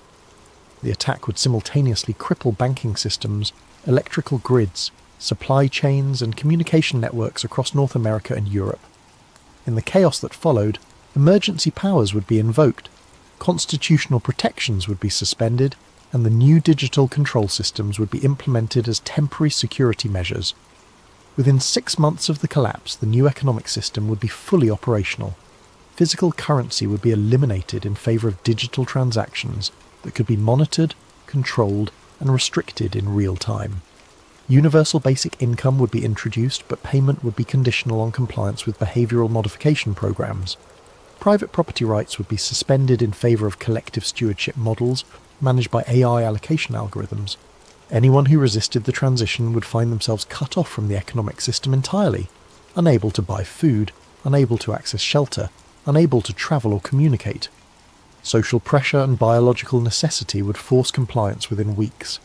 The plan was brilliant in its simplicity and horrifying in its implications. By engineering a crisis and positioning themselves as the solution, the architects of Project RESET could implement total social control while maintaining the illusion of democratic legitimacy. The public would beg for the very chains that enslaved them. As I sat in my apartment that night, surrounded by the evidence of humanity's impending subjugation, I made a decision that would define the rest of my life. I couldn't stop what was coming. The machinery was too vast, too well coordinated, and too far advanced. But I could expose it. I could ensure that when the collapse came, at least some people would understand what was really happening and why. The real governments weren't in the Capitol buildings where tourists took photographs and school children learned about democracy. They were in conference rooms with no cameras, making decisions that would reshape human civilization according to their vision of optimal management and control.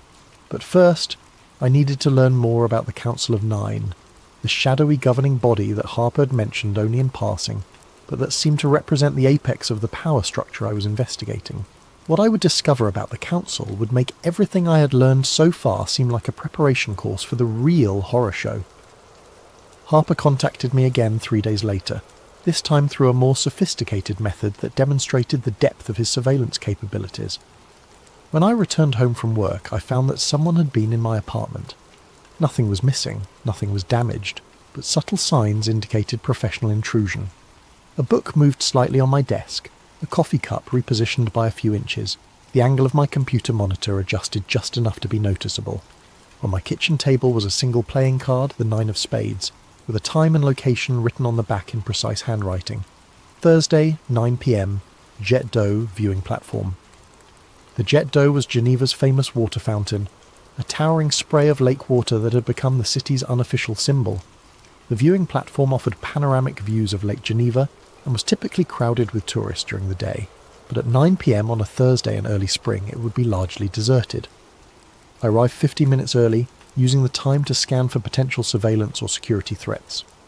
Harper's warnings about being marked as a priority target had left me hyper-vigilant, seeing potential enemies in every passerby and possible monitoring devices in every street camera. Harper materialised from the shadows near the platform's eastern edge, moving with the silent efficiency of someone trained in covert operations. He wore different clothes than during our first meeting, but the same calculating alertness animated his features. "You've been researching the Council of Nine," he said without preamble. "I can tell because your digital footprint shows specific query patterns that correlate with Council-related information architecture." I hadn't mentioned the Council during our previous conversation, which meant Harper had been monitoring my online activities despite my precautions. The realization was both impressive and unsettling. "How do you know what I've been researching?" because I built some of the monitoring systems that track research patterns related to sensitive topics. Before I became a ghost, I spent 12 years developing psychological analysis algorithms for MI6. We called it cognitive fingerprinting, the ability to identify individual researchers based on their information-seeking behaviours. Harper handed me a waterproof envelope sealed with what appeared to be tamper-evident tape. The Council of Nine represents the operational command structure for Project R ESET. They're not the architects. Those individuals died decades ago, but they're the executors responsible for implementing the final phases. The envelope contained photographs that had obviously been taken with sophisticated surveillance equipment. The images showed a conference room that looked like something from a high-end corporate retreat. Polished mahogany table, leather chairs, floor-to-ceiling windows offering views of what appeared to be a mountain landscape. But it was the occupants of the room that made my blood run cold. 9 individuals sat around the table, their faces partially obscured by shadows that seemed strategically positioned to prevent clear identification. Despite the lighting conditions, I could make out enough detail to recognise several figures from my research. Dr. Klaus Müller from the Arcus Foundation, a woman who appeared to be Dr. Margaret Thornfield from the World Economic Forum's Executive Board, and others whose faces seemed familiar but whose identities I couldn't immediately place. These photographs were taken during a C9 emergency protocol meeting 6 months ago, Harper explained. The audio quality from that particular session wasn't optimal, but we managed to capture enough to understand the current operational parameters. He handed me a small audio device with earbuds attached. This is a compilation of intercepted communications from various council sessions over the past 2 years. I should warn you, what you're about to hear will fundamentally change your understanding of how power operates in the modern world. I inserted the earbuds and pressed play. The audio quality was variable, ranging from crystal clear to barely audible, but the content was unmistakably authentic. The first segment featured a woman's voice with a slight Germanic accent. Phase 2? Implementation is proceeding ahead of schedule in North America and Western Europe. Digital ID adoption rates are exceeding projections by 23%, and AI resource management pilots are showing promising compliance metrics. A male voice responded, "What about resistance indicators?" The psychological analysis models predicted higher levels of public pushback by this stage. "Resistance has been effectively channeled into harmless outlets," the woman replied. "Social media algorithms are directing dissent toward peripheral issues, cultural conflicts, partisan political divisions, environmental activism. The core infrastructure development continues without meaningful opposition." The recording shifted to what appeared to be a different meeting. The audio quality was clearer, allowing me to distinguish individual speakers more easily. "The timeline for Phase 3 has been moved up," announced a voice I recognised as belonging to Dr. Klaus Müller. "Recent polling data suggests that public awareness of systematic restructuring is approaching critical thresholds. We need to initiate the collapse scenario before organised resistance can develop." Another voice, older and more gravelly, expressed concern. "Acceleration carries significant risks. If the synthetic recovery process is implemented too quickly, it could trigger the kind of popular uprising that the entire operation was designed to prevent." "The risk analysis has been updated," Müller responded. "Current societal conditioning levels indicate that the majority of the population will accept authoritarian measures if they're presented as temporary responses to existential threats. The 2020 compliance experiments exceeded all expectations."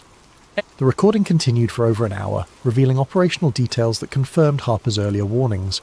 The cyber attack that would trigger Phase 3 was being developed by a contractor called Prometheus Systems, a private cybersecurity firm with deep ties to intelligence agencies in multiple countries. The attack would be sophisticated enough to cripple critical infrastructure while leaving forensic evidence pointing to foreign state actors. But it was the discussion of Phase 5, the population normalization protocols, that left me physically nauseated. "Demographic optimization cannot be achieved through voluntary measures," stated a voice, with what sounded like an Eastern European accent. "The behavioural modification programs have been successful in reducing fertility rates, but not to levels consistent with sustainability targets." "The healthcare integration protocols offer more direct intervention capabilities," replied another speaker. "Selective service rationing, modified treatment algorithms, and enhanced mortality acceleration for non-productive demographic segments. They were discussing mass murder with the same clinical detachment that I had once used to analyse statistical models. Billions of human lives reduced to data points in an optimization algorithm designed to achieve their vision of sustainable population levels. The final segment of the recording was the most chilling of all. It featured what appeared to be a briefing on something called the Consciousness Integration Project, a psychological warfare operation designed to prepare the surviving population for permanent subjugation. Individual autonomy is incompatible with managed governance systems, explained a voice that seemed artificially modulated to prevent identification. The transition to collective consciousness algorithms will be facilitated through neurochemical interventions delivered via water supply modification and atmospheric aerosol deployment. What about cognitive resistance patterns? Asked another speaker. Resistance requires individual identity coherence. The consciousness integration protocols will systematically deconstruct individual psychological frameworks and replace them with collective identity matrices. Within one generation, the concept of personal autonomy will be psychologically incomprehensible to the surviving population. I removed the earbuds and handed the device back to Harper, my hands shaking with a combination of rage and terror. What I had heard wasn't just evidence of a conspiracy, it was evidence of a plan to erase human consciousness itself, transforming the survivors of their depopulation program into biological robots incapable of independent thought. Now you understand the stakes, Harper said quietly. This isn't about political control or economic manipulation. It's about the fundamental nature of human existence. They're planning to transform our species into something that can be managed like livestock. The lights of Geneva sparkled across Lake Geneva, a testament to human creativity and achievement that would soon be subordinated to the algorithmic control systems of the Council of Nine. Every light represented families, dreams, aspirations, and individual lives that would be extinguished or enslaved, according to the optimization calculations of psychopaths who had convinced themselves that they were saving the world. "What can we do?" I asked. Harper's expression was grim. The operational infrastructure is too advanced to be stopped through conventional means, but there might be a way to disrupt their timeline and create opportunities for organized resistance. He explained that the Council's power derived from coordination and secrecy. Their plans required precise timing and public ignorance to succeed. If the implementation schedule could be disrupted and their methods exposed to widespread public awareness, the resulting chaos might create openings for resistance movements to organize and respond. They're planning a closed-door summit next month, Harper continued, a C9 emergency protocol meeting to finalize the Phase 3 trigger parameters. If we could intercept their communications during that meeting and broadcast the proceedings publicly, it would expose everything, I finished. More than that, it would force them to abandon their current timeline and revert to contingency protocols that are less well developed and more vulnerable to disruption. Harper outlined the technical challenges involved in intercepting the Council's communications. Their meetings took place in secure facilities with sophisticated counter-surveillance measures. The participants used encrypted communication devices that were regularly updated with new security protocols, and any interception attempt would almost certainly be detected, triggering immediate countermeasures against anyone involved in the operation. "I need you to understand," Harper emphasized, "that this is likely a one-way mission. Even if we succeed in exposing their operation, we won't survive the aftermath. The Council has resources and capabilities that extend far beyond anything a conventional government could deploy." I stared out at the lake, watching the gentle waves lap against the shore. 3 weeks ago, my biggest concern had been meeting quarterly research deadlines. Now, I was contemplating a suicide mission to save human civilization from technocratic enslavement. "When is this summit?" I asked. "April 15th. Location is still being determined, but intelligence suggests it will be at the Château de Bossé, about 20 kilometers outside Geneva. It's a World Council of Churches conference centre that's been used for sensitive meetings before." Harper handed me a final envelope thicker than the others. "Everything you need to prepare is in there. Technical specifications, surveillance protocols, communication equipment. Study it carefully. Our success depends on flawless execution." As we parted ways for what would be the last time, Harper offered me a choice that would haunt me for the rest of my abbreviated life. You can still walk away, Julian. Disappear, create a new identity, and try to survive what's coming. No one would blame you for choosing self-preservation over martyrdom. I considered his offer seriously. I had no family, no romantic attachments, no obligations that would be affected by my disappearance. I could liquidate my assets, assume a false identity, and find some remote corner of the world where I might escape the coming transformation.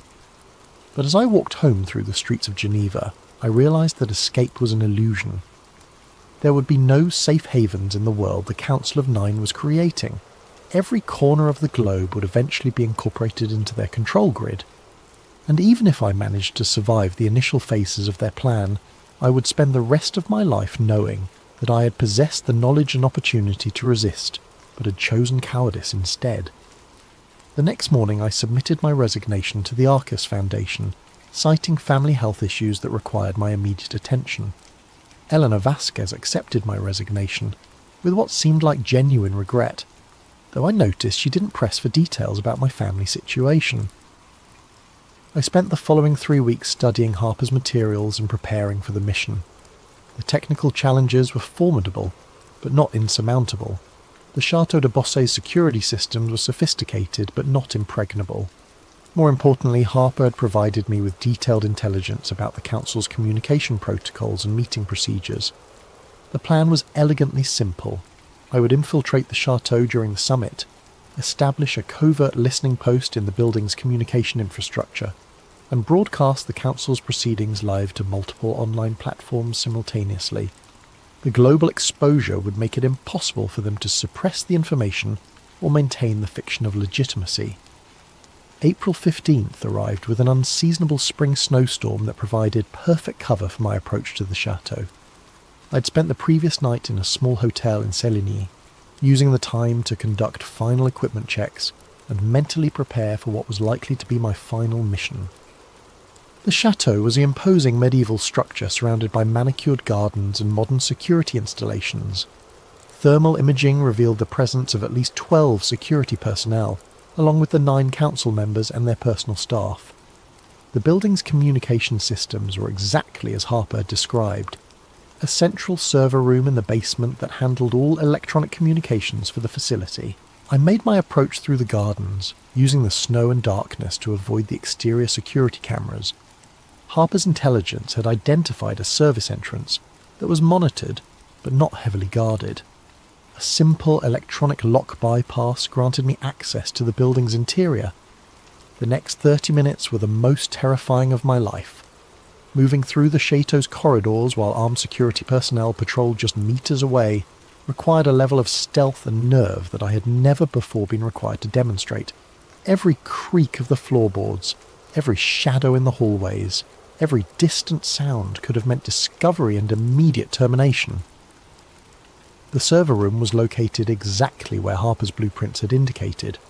The communication equipment was more sophisticated than anything I had worked with before, but Harper's technical specifications were precise enough to guide me through the installation process. I had just finished establishing the connection to my broadcasting equipment when the voices began echoing through the chateau's ventilation system. The meeting was taking place in what had once been the chateau's grand library, a room lined with ancient books and dominated by a massive fireplace. Through the building's internal communication system, I could hear every word with crystal clarity. Phase 3 implementation begins in 72 hours, announced a voice I recognized from Harper's recordings, Dr. Klaus Müller. Prometheus Systems has confirmed that the cyber attack vectors are fully operational and undetectable. Critical infrastructure across North America and Western Europe will be compromised simultaneously. The casual way he discussed the orchestrated collapse of civilization sent chills down my spine. These weren't desperate revolutionaries fighting against an oppressive system. They were the architects of oppression itself, calmly discussing the implementation of totalitarian control with the same tone I had once used to discuss quarterly budget projections. What about contingency protocols if the public response exceeds manageable parameters? asked a woman's voice with a slight accent that could have been Scandinavian. Public response has been extensively modelled, replied another speaker. Current psychological conditioning levels indicate that 73% of the population will comply with emergency directives within the first week. An additional 19% will require moderate coercion, restriction of services, economic pressure, social isolation. Only 8% are projected to offer sustained resistance. My hands trembled as I adjusted the recording equipment. They were discussing the subjugation of billions of human beings as if they were managing a corporate restructuring project. The clinical precision of their planning made their intentions even more horrifying. The 8% resistance demographic will be addressed through Phase 4 acceleration, continued Muller. Enhanced surveillance protocols and predictive intervention algorithms will identify resistance cells before they can organise effectively. Those individuals will be transferred to controlled population centres for behavioural modification. And if behavioural modification proves insufficient, asked another voice. There was a pause before Muller responded. Then they will be reclassified as surplus population and processed according to Phase 5 protocols. Processed? They were talking about mass murder using the sanitised language of industrial efficiency. The conversation shifted to technical implementation details that were even more disturbing than the broad strategic discussion. They had developed sophisticated psychological manipulation techniques designed to make people grateful for their own enslavement. The economic collapse would be followed by a recovery program that would gradually introduce the new control systems as benevolent solutions to the problems they had created. The consciousness integration protocols show remarkable promise, reported a speaker, whose voice seemed artificially modulated. Test populations in controlled environments demonstrate complete behavioural compliance within 18 months of implementation.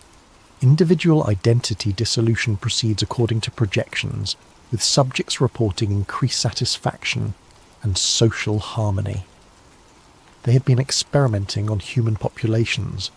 Somewhere in the world, there were communities that had already been transformed into the kind of managed livestock that the Council envisioned for all of humanity. What about the intellectual infrastructure? Asked another voice. Scientific research, technological development, creative production. These activities require some level of individual cognitive autonomy. Managed creativity protocols have been successfully implemented, came the response.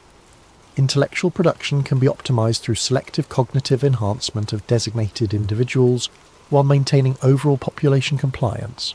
The creative class will be a managed resource, like any other essential service.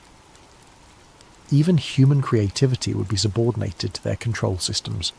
Artists, writers, scientists, and inventors would be reduced to biological machines producing innovations according to centrally planned directives. But it was the next part of their conversation that made me realise the true scope of their ambitions.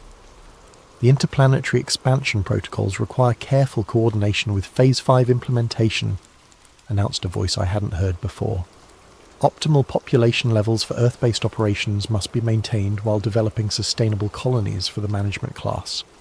They weren't just planning to control Earth, they were planning to expand their control system to other planets.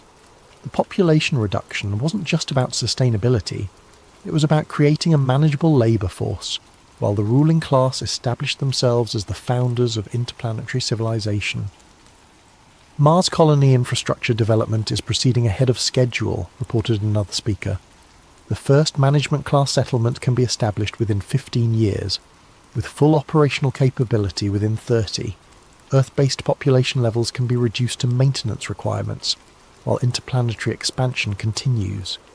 The vision was breathtaking in its scope and horrifying in its implications.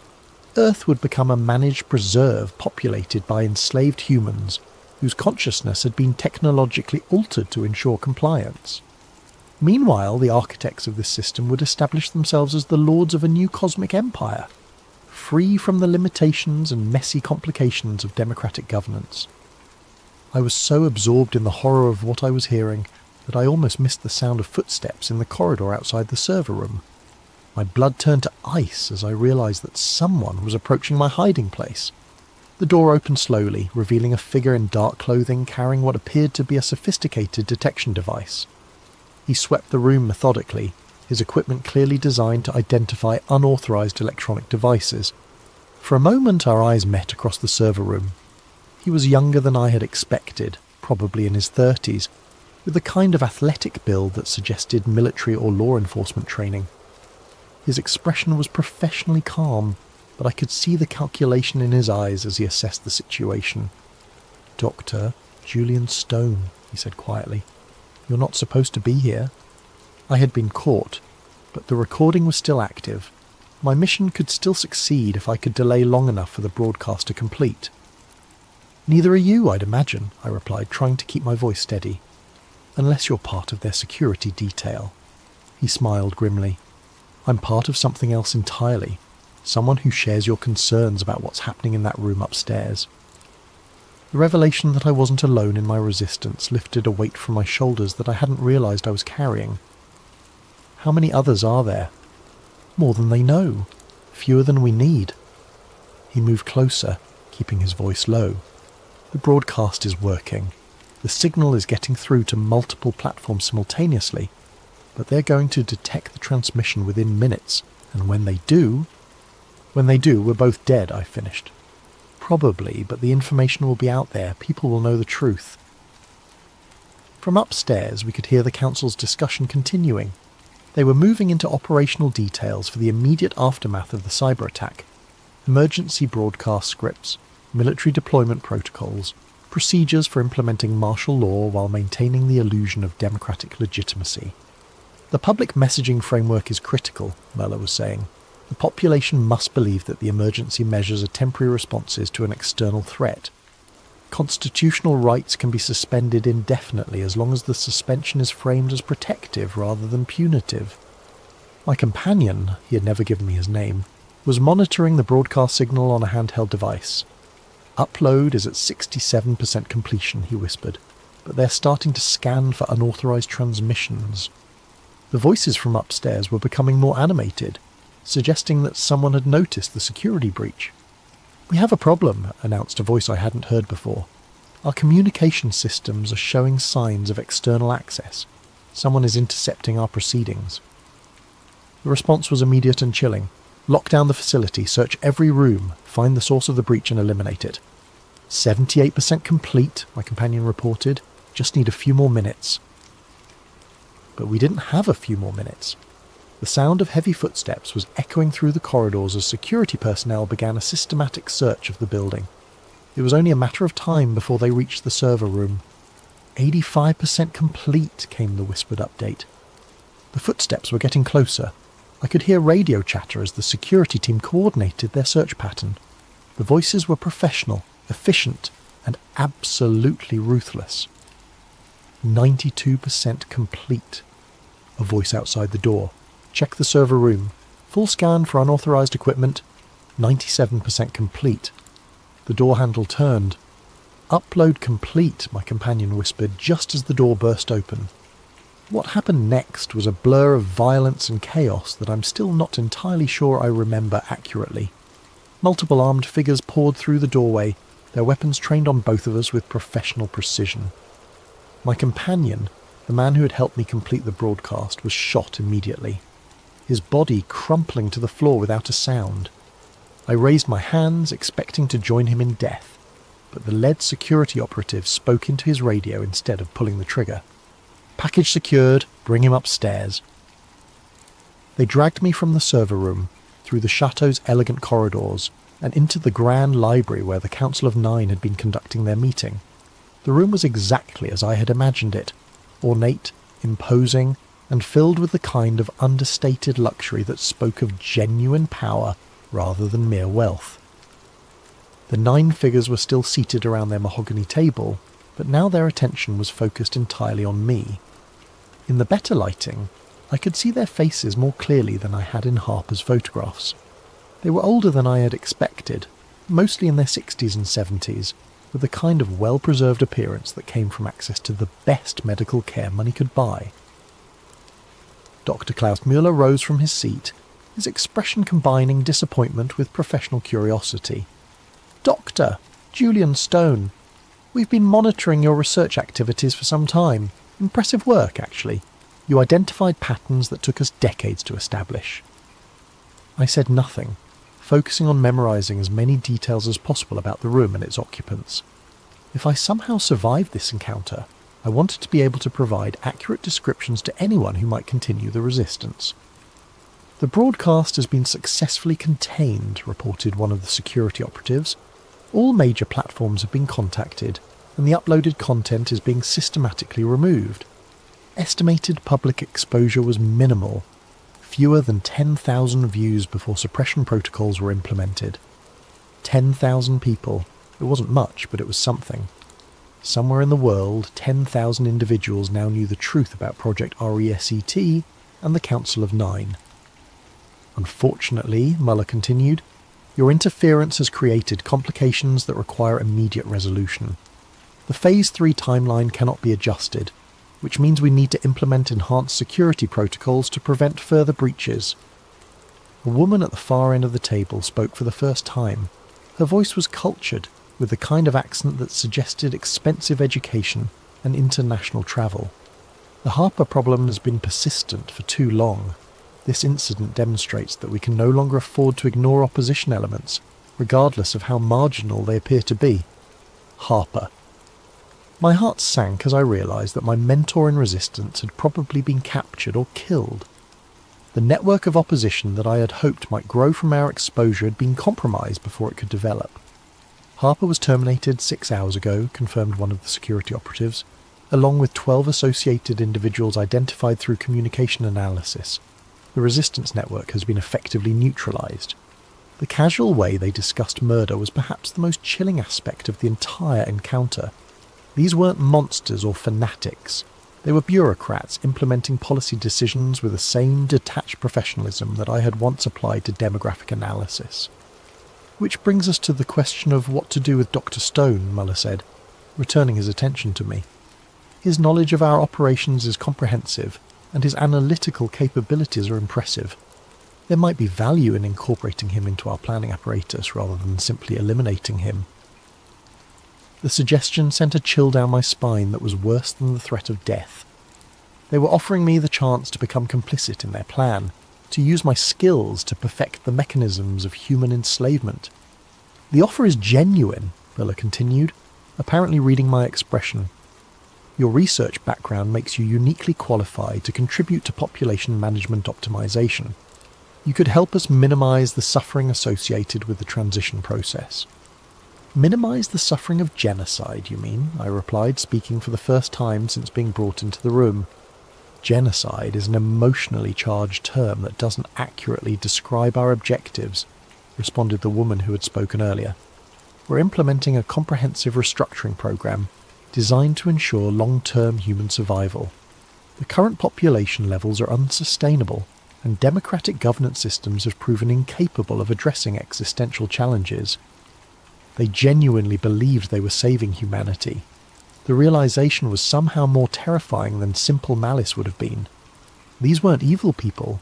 They were intelligent, educated individuals who had convinced themselves that totalitarian control and mass murder were necessary for the greater good. The current global population of 8 billion will be reduced to approximately 1 billion within 30 years, Muller explained with the same tone he might have used to discuss quarterly earnings projections.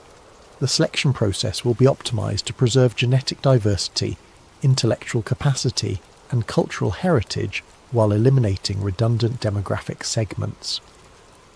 Redundant demographic segments? They were talking about 7 billion human lives as if they were excess inventory to be disposed of for efficiency purposes. The survivors will live in a managed environment free from war, poverty, environmental degradation, and social conflict, continued the woman. Individual autonomy will be replaced by collective optimization, ensuring that every person contributes to overall societal welfare according to their capabilities. And what about human dignity? I asked. What about the right to make your own choices, to pursue your own goals, to live your own life? Individual autonomy is a luxury that our species can no longer afford, replied Muller. The evidence is overwhelming. Democratic societies are incapable of making rational long-term decisions. Personal freedom inevitably leads to collective catastrophe. The conversation continued for another hour, with various council members explaining their philosophy and attempting to convince me to join their cause. They spoke eloquently about sustainability, efficiency, and social optimization. They presented detailed research showing the failures of democratic governance and the advantages of managed social systems. But beneath all their sophisticated arguments was a fundamental contempt for human nature itself. They saw people as problems to be solved rather than individuals with inherent worth and dignity. Their vision of the future was a world where every aspect of human existence would be optimized according to algorithmic calculations designed by individuals who considered themselves superior to the rest of our species. As the meeting concluded, Muller made his final offer. Join us willingly, and you'll be part of the management class that guides humanity through the transition. Your expertise will be valued, your contributions will be meaningful, and your survival will be assured. Refuse, added the woman, and you'll be processed according to Phase 5 protocols. Your knowledge makes you too dangerous to be allowed to live as a private citizen, but not valuable enough to preserve against your will. The choice was clear: collaboration or death. But there was a third option that they hadn't considered. I need time to think about it, I said. Muller nodded. You have until tomorrow evening, but understand that this is the only offer you'll receive. Choose wisely. They returned me to a secure holding room in the chateau's lower level, a comfortable but windowless space that was clearly designed for temporary detention. The door was locked from the outside, and I could hear the subtle hum of electronic surveillance equipment monitoring my activities. But they had made a crucial mistake.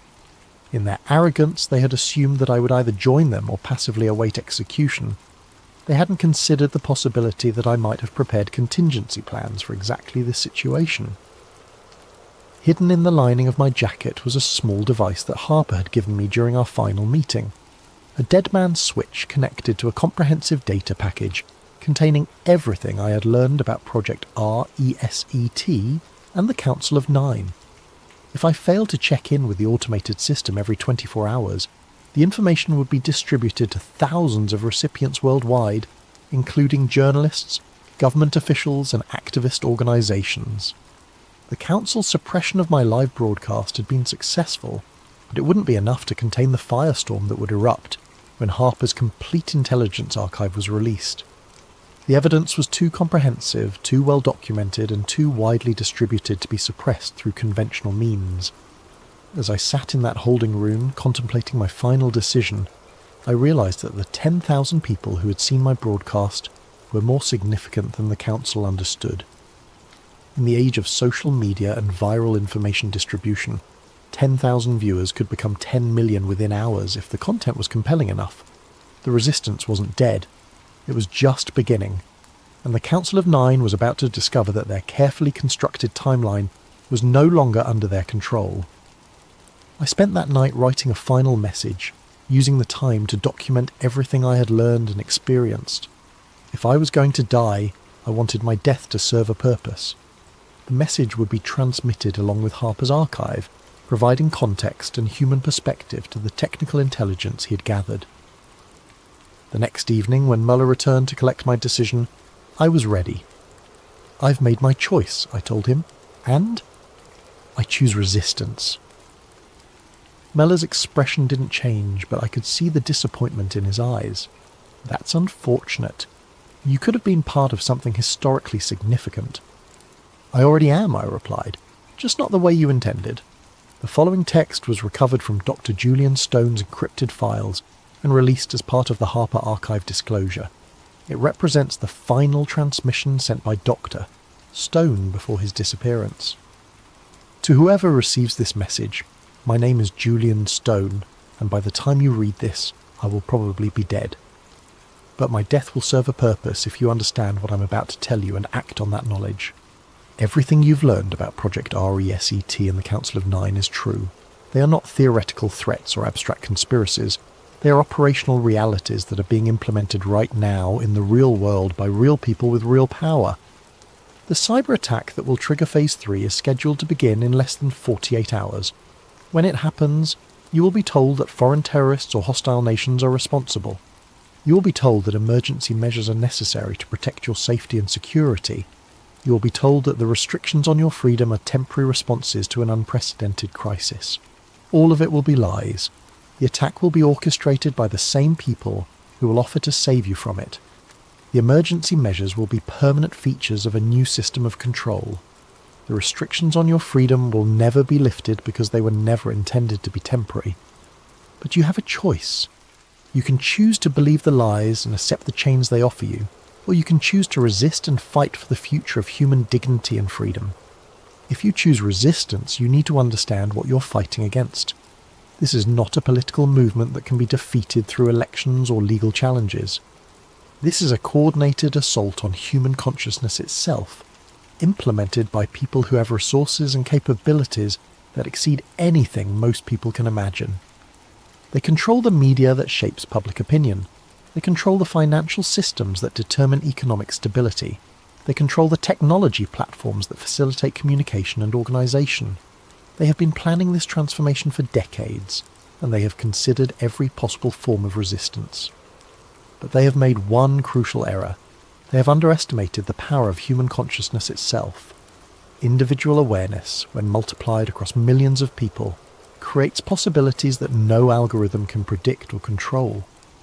The key to resistance is understanding that this is fundamentally a spiritual battle disguised as a political conflict. They are trying to convince you that individual autonomy is selfish, that personal freedom is dangerous, and that collective management is more efficient than individual choice. Don't believe them. Your individual consciousness is not a bug in the human system. It's a feature. Your ability to think for yourself, to make your own choices, to pursue your own dreams and goals, is not a luxury that humanity can no longer afford. It's the essence of what makes us human. When the collapse comes, and it will come, remember that the chaos is artificial, and the solutions they offer are designed to enslave you.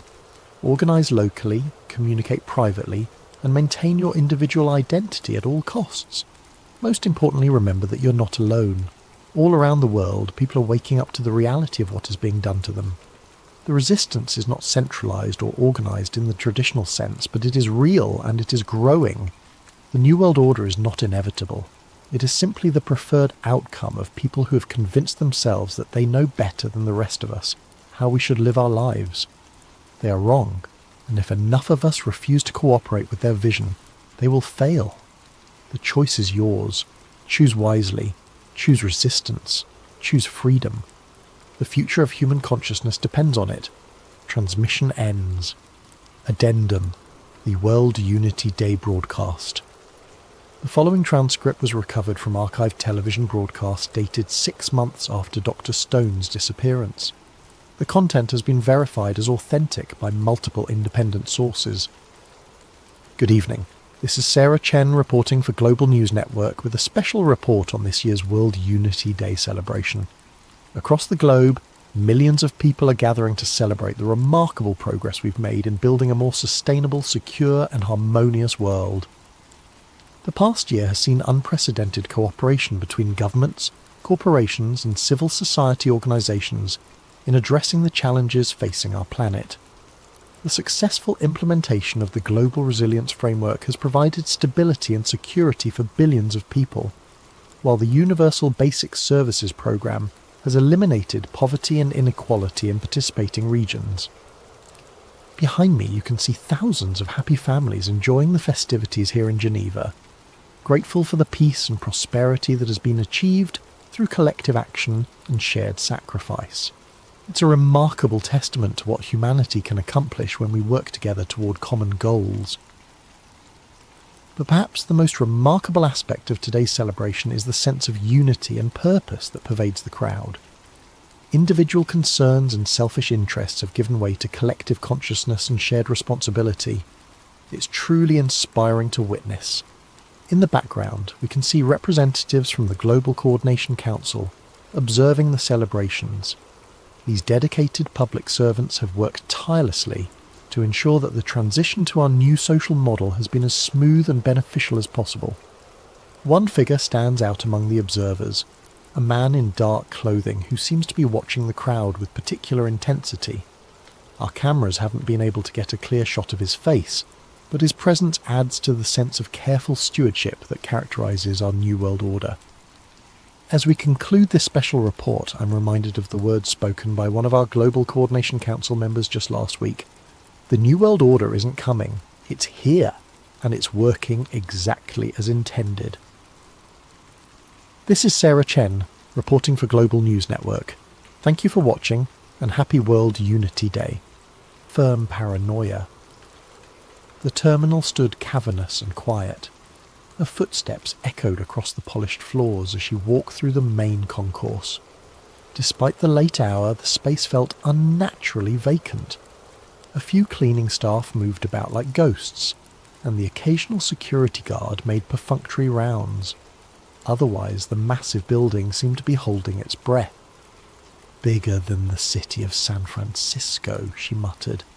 Why build an airport this massive in a city that didn't need it?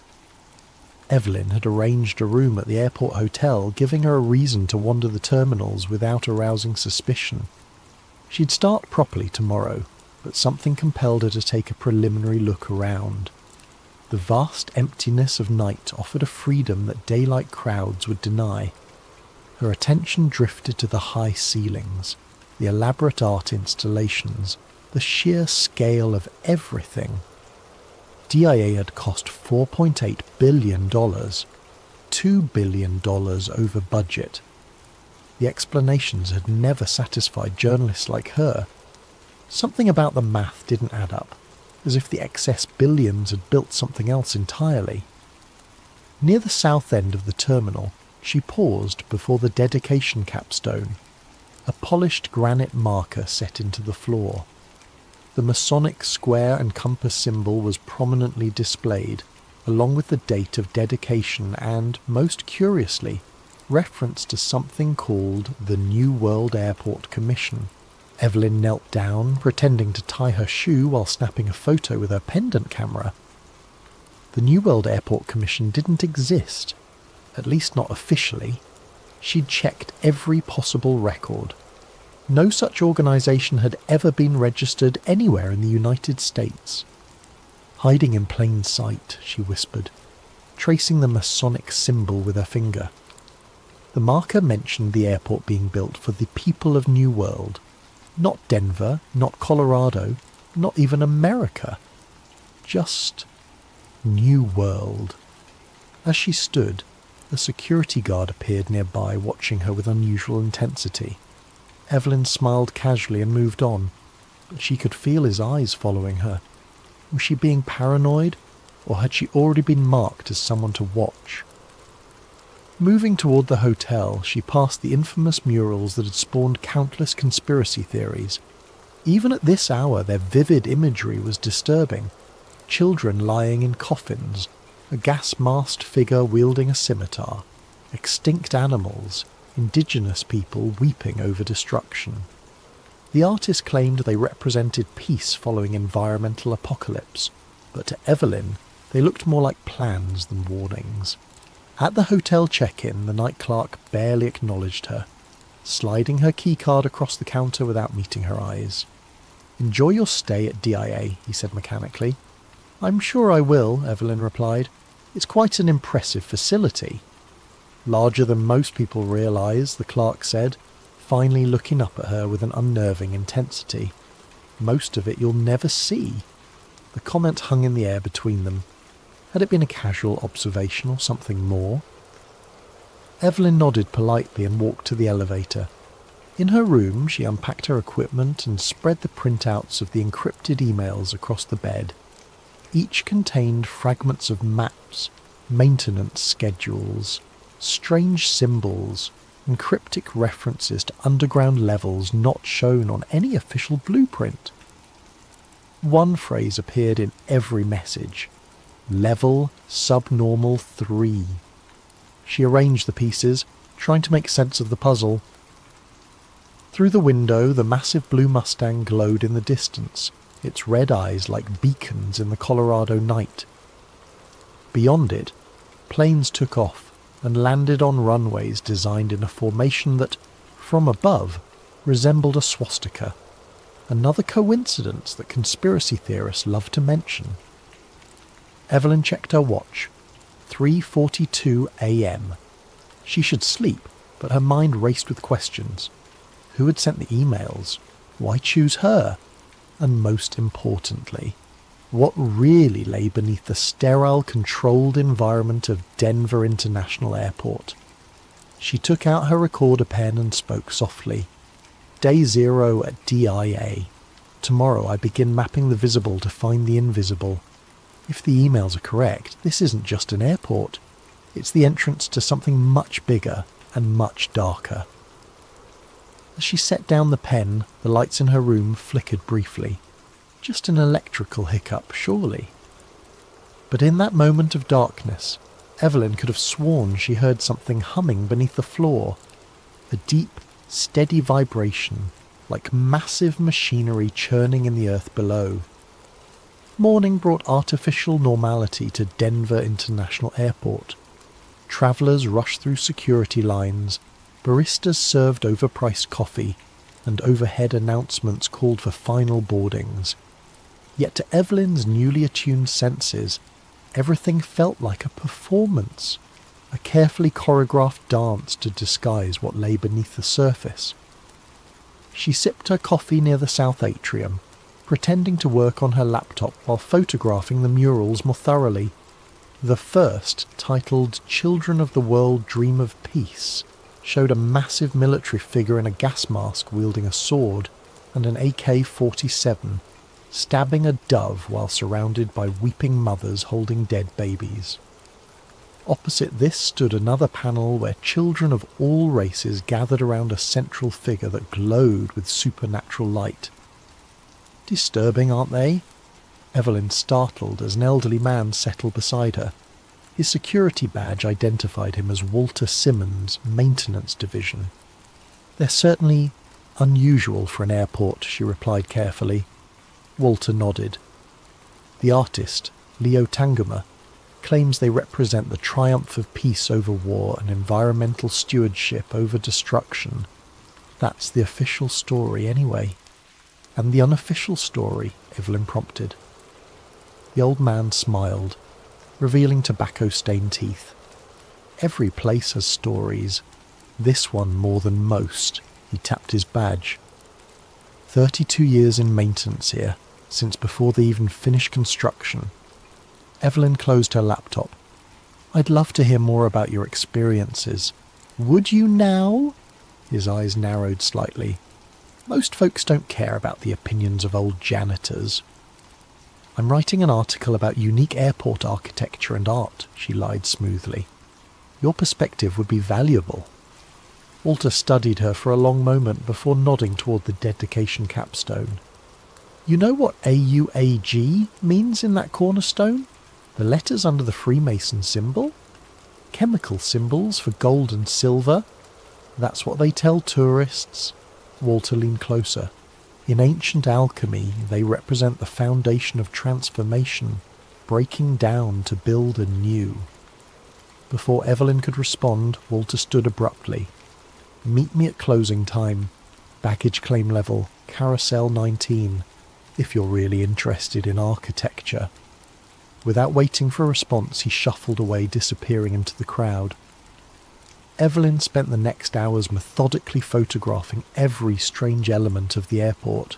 The gargoyles emerging from suitcases, the floor tiles with Navajo symbols arranged in patterns that resembled circuitry, and most notably, the time capsule marble inscribed with New World Airport Commission. Near the south terminal, she found another cryptic installation. A small plaque depicting paper airplanes flying around tall buildings, installed years before September 11th. Below it, Freemason symbols were incorporated into the terrazzo floor. Each discovery confirmed what the emails had suggested. DIA was a tapestry of symbolic messaging hidden in plain sight. But who was sending these messages? And to whom? By late afternoon, Evelyn had mapped the entire public area, cross-referencing it with the fragmented information from her anonymous source. Something didn't add up. The airport's underground baggage system, famously dysfunctional, had cost hundreds of millions before being abandoned. Yet construction had continued below ground for years afterward. Equipment logs showed massive tunnel boring machines operating long after the official completion date. At 9:45 p.m, Evelyn made her way to baggage claim, finding Carousel 19 shut down for the night. Walter stood nearby, pretending to mop an already clean floor. "You actually came," he said, sounding surprised. "Follow me, don't speak." He led her through a service door marked "Authorised Personnel Only," down a maintenance corridor lined with pipes and electrical conduits. After several turns, Walter used his badge to access another door labelled Tunnel System Grid B. "Why are you showing me this?" Evelyn whispered, as they entered a long concrete tunnel large enough to drive trucks through. "Because I'm retiring next month," Walter replied. 32 years keeping my mouth shut. Maybe it's time somebody knew." The tunnel stretched ahead for what seemed like miles, curving gently downward. Evelyn's GPS on her phone showed them moving beyond the official airport boundaries, yet the concrete passageway continued. 5 subterranean levels, Walter said as they walked. "That's what they put in the original plans. But we built 8. The deepest 3 don't officially exist." "Who's they?" Evelyn asked. Walter laughed bitterly. "I've asked myself that for decades. The construction teams were compartmentalised. Different contractors for different sections. Nobody seeing the whole picture. But whoever designed this place, they weren't thinking about luggage." They passed massive air handling systems, water purification equipment and power generators far larger than an airport would require. Self-sufficient, Walter noted, following her gaze. Complete power generation, water purification, air filtration. This place could seal itself off from the outside world indefinitely. After 20 minutes of walking, they reached a junction where the modern concrete tunnel intersected with something else. A rough-hewn passage that appeared to be partially natural, partially excavated from the bedrock. "This wasn't on any blueprint," Walter said. "We found it during excavation. There was talk of ancient tunnels under this whole region. Native American legends about entrances to the underworld." Evelyn photographed the junction with her pendant camera. "What's down there?" "Don't know. It was sealed off immediately. Armed guards for weeks." Walter pointed to a symbol carved into the stone arch. A stylized eye within a triangle. But that wasn't carved by construction workers. As they stood there, a low humming vibration filled the tunnel, the same sound Evelyn had heard in her hotel room. Walter's face paled. "We need to go. Now." "What is that?" Evelyn asked, but Walter was already hurrying back the way they had come.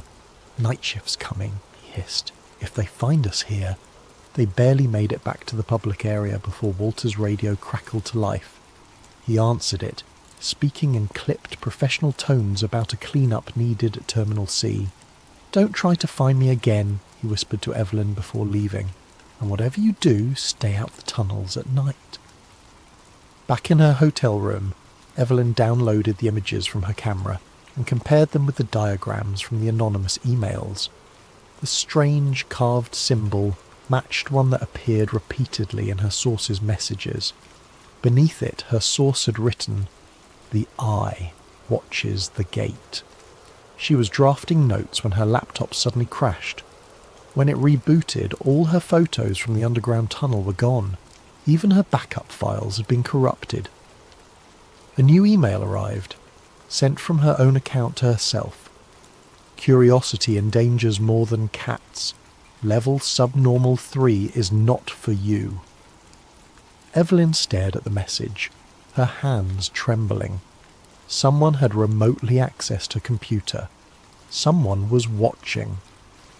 Through her window, Lucifer's red eyes glowed in the darkness, patient and knowing. The horse that had killed its creator seemed to be sending her a warning. She closed the curtains but couldn't shake the feeling that she was still being observed. The hum she had heard underground now seemed to permeate everything. The walls, the floor, the very air of the airport hotel room. What exactly had she stumbled into? By her third day at Denver International Airport, Evelyn had established a routine designed to make her presence seem ordinary. Breakfast at the terminal cafe, work on her laptop in public areas, occasional calls to her editor back in Chicago, discussing a mundane article about airport architecture that would never actually be written. All the while, she methodically pieced together the puzzle, cross-referencing Walter's information with her anonymous source's emails. The warning message on her laptop had only convinced her that she was onto something significant. Someone with access to sophisticated hacking tools didn't want her digging deeper, which meant she absolutely had to. The key came in an unexpected form. A maintenance schedule left carelessly on a break room table when Evelyn accidentally entered the wrong door. A quick photograph with her pendant camera captured what she needed.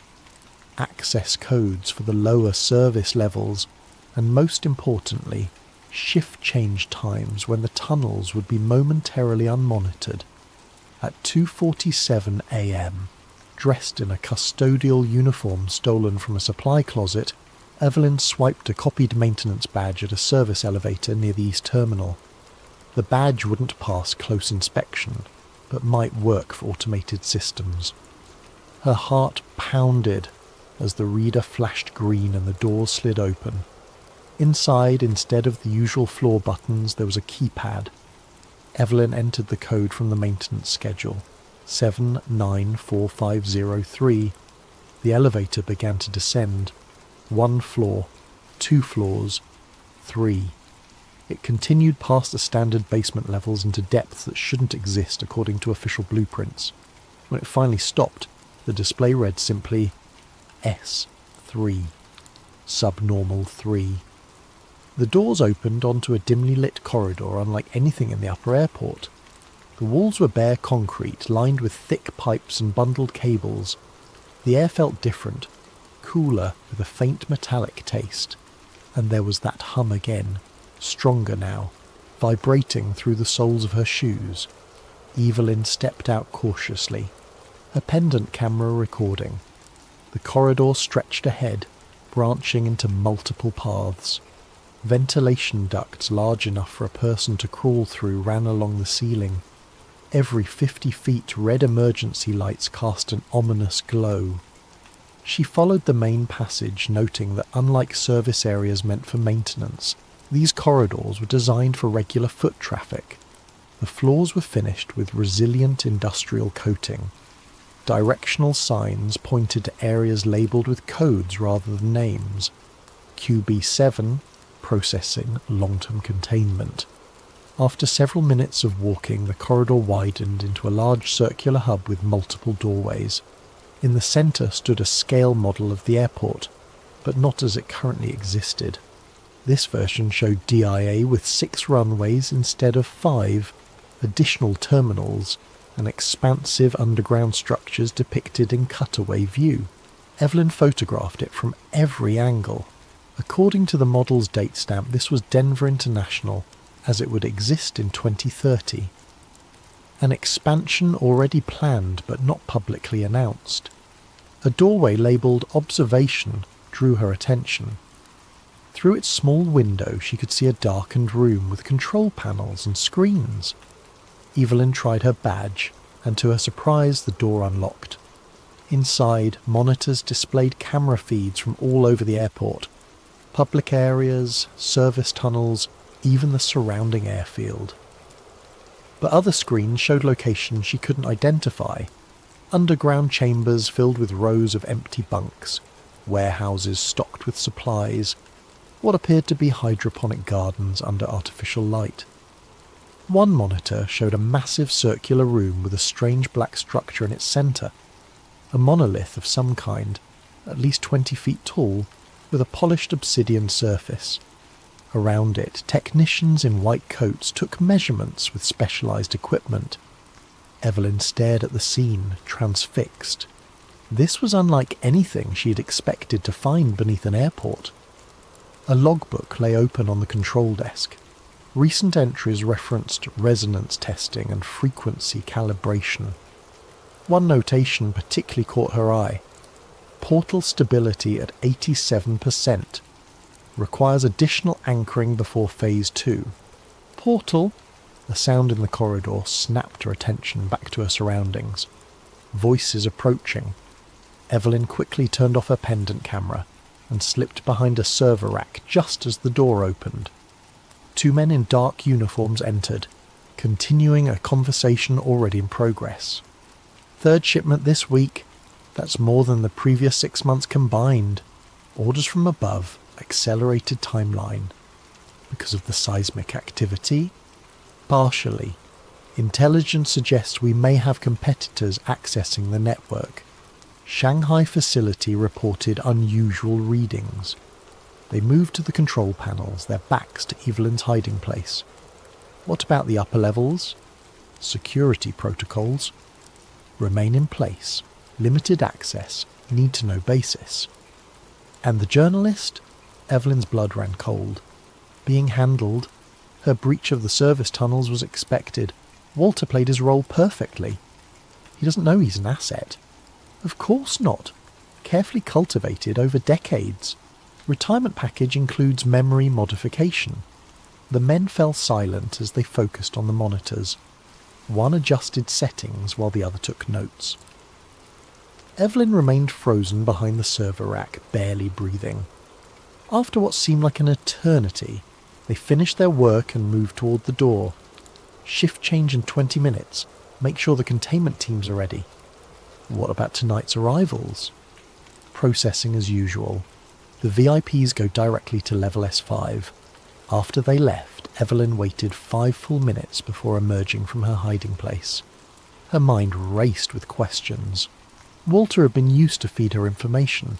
But why? What was this facility really for? And most disturbingly, they had expected her to find the tunnels. Her investigation wasn't exposing their secret. It was somehow part of their plan. She needed to see more before escaping. Following the hub's directional signs, she chose the path marked Processing, moving as quietly as possible through the empty corridors. The processing area turned out to be a large chamber filled with equipment that resembled advanced medical scanning technology. Gurneys lined one wall. Isolation rooms with observation windows stood ready. Everything was immaculately clean and appeared to be regularly used. Beyond this area, Evelyn found something even more disturbing. A massive room filled with empty containment units. Hundreds of transparent chambers large enough to hold adult humans, connected to life support systems and monitoring equipment. These weren't designed for medical care. They were designed for storage.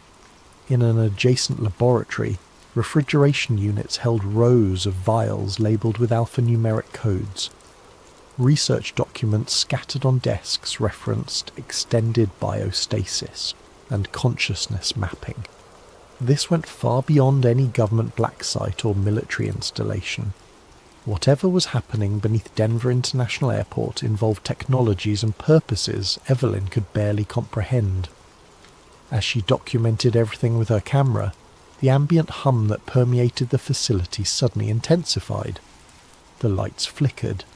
An announcement echoed through hidden speakers. Attention all personnel. Harmonic stabilization sequence initiating. Secure all sensitive materials and proceed to designated safe zones. Resonance testing commencing in 5 minutes. Evelyn knew she needed to leave immediately. She retraced her steps toward the hub, planning to return to the service elevator. But as she rounded a corner, she came face to face with a security team in black tactical gear.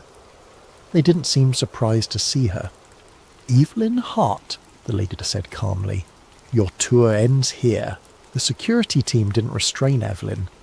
They didn't confiscate her equipment or even search her. Instead, they escorted her through corridors she hadn't yet explored, descending even deeper beneath the airport. "Where are you taking me?" she demanded, trying to maintain some illusion of control. "To what you came to find," the leader replied simply. They arrived at massive double doors emblazoned with the now familiar symbol, the eye within the triangle. 2 guards stood at attention outside, wearing black suits with subtle lapel pins, the square and compass of the Freemasons. The leader of Evelyn's escort team stepped forward, placing his palm on a biometric scanner. "Witness Hart as scheduled," he announced. "Scheduled?" The doors swung open silently, revealing a vast underground chamber unlike anything Evelyn could have imagined. The ceiling arched at least 60 feet above a circular floor the size of a football field. The walls were a strange material that seemed to absorb light rather than reflect it, and at the centre stood the black monolith she had glimpsed on the security monitors. A perfect obsidian rectangle, its surface rippling occasionally as if it weren't completely solid. Around the chamber's perimeter, tiered seating accommodated what appeared to be viewing galleries. Men and women in formal attire occupied these areas, observing both the monolith and Evelyn's entrance with equal interest. Their faces were partially obscured by the chamber's unusual lighting, but she recognised certain features associated with wealth and power: the confident postures, the expensive watches, the security details hovering nearby. "Council is in session," her escort explained, directing her to a small podium facing the gathered assembly. "You will observe and report." "Report what?" Evelyn asked, bewildered. "The truth. That's what you came for, isn't it?" Before she could respond, the lights dimmed further and a resonant tone filled the chamber. The black monolith pulsed in rhythm with the sound, its surface becoming increasingly fluid. The assembled observers fell silent. A figure in elaborate ceremonial robes stepped onto a platform near the monolith. Though his face was shadowed by a hood, his voice carried effortlessly through the chamber. "The convergence approaches. Phase alignment has reached optimal parameters. The gateway prepares to receive." Digital displays materialized around the chamber, hovering in mid-air. They showed real-time data on geological activity, atmospheric conditions, and various measurements Evelyn couldn't interpret. One screen displayed a global map with pulsing points of light at specific locations. Denver was one, but she also noted similar spots in Antarctica, Siberia, the Gobi Desert, and beneath the Atlantic Ocean. "Our facilities report ready status," the robed figure continued. "The network is synchronized. When the moment arrives, transition will commence, according to protocol." Another figure rose from the assembly, this one dressed in a modern business suit. "The controlled destabilization proceeds as designed. Economic indicators confirm system stress points have reached critical thresholds. Social fragmentation indexes are at predicted levels." "And the narrative control?" asked a woman's voice from another section. "Operational through all channels. Contradictory information continues to neutralize truth seekers. Those who approach genuine discovery are redirected through our asset network." With sudden clarity, Evelyn understood her role. She wasn't exposing a conspiracy, she was being used to shape the narrative around it. Whatever was happening here, they wanted it partially revealed, through her, in a way they could control. The robed figure gestured toward her. "The witness has arrived as arranged. Her presence completes the documentation requirement." All eyes turned to Evelyn. She felt exposed, manipulated, yet strangely empowered by her new... Tonight's story is called Storm Protocol, and it explores a scenario both startlingly plausible and deeply unsettling. The possibility that the weather, the very skies we depend upon for life, could be manipulated for power. We'll follow Nathan Cole, an atmospheric physicist who stumbles upon hidden files revealing the existence of Project Cirrus, a clandestine initiative that engineers storms, droughts, and natural disasters for geopolitical gain. As Nathan tries to warn the world, he finds himself hunted, discredited, and caught in a swirl of moral dilemmas that threaten his life and everyone else's. Sit back, turn the lights low, and prepare for a journey through 5 chapters of tension, paranoia, and shocking revelations. Whether you listen attentively to every detail or simply let the words wash over you as you drift off, this is your space to relax and unravel a story that might just leave you questioning the next thunderstorm you see. Now let's begin. May you find both rest and wonder in this tale about secrets hidden behind towering clouds, in a world where not all storms are as natural as they seem. Nathan Cole had never considered himself a whistleblower.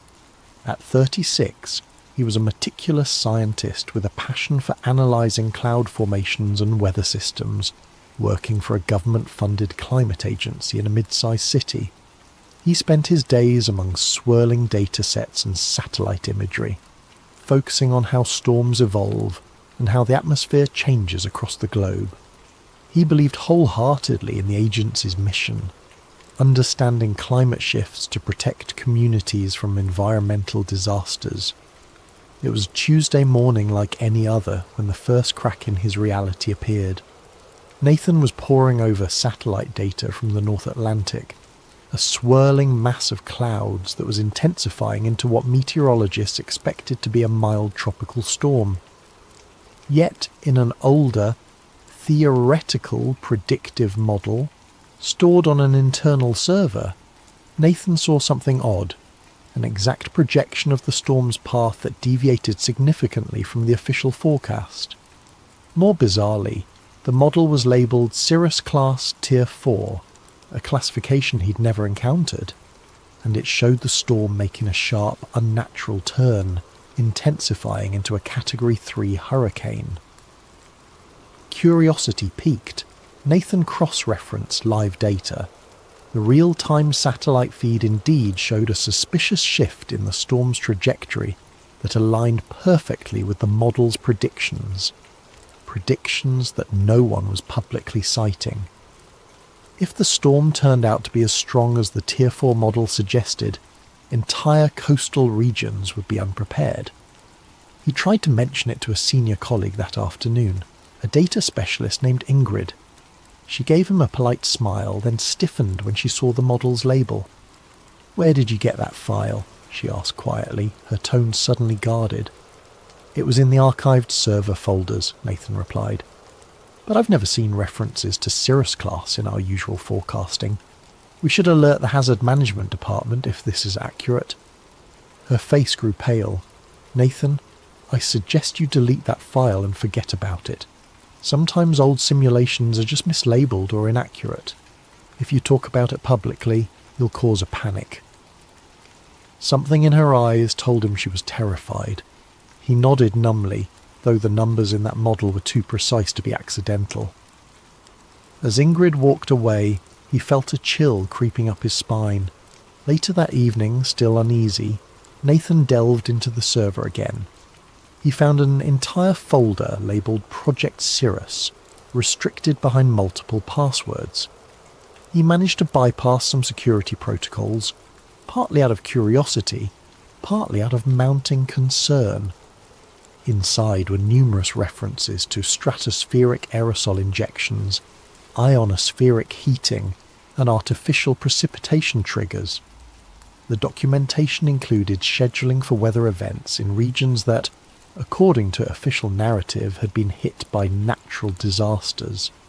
These logs dated back years, some referencing wildfires, others referencing drought patterns in farmland-rich nations.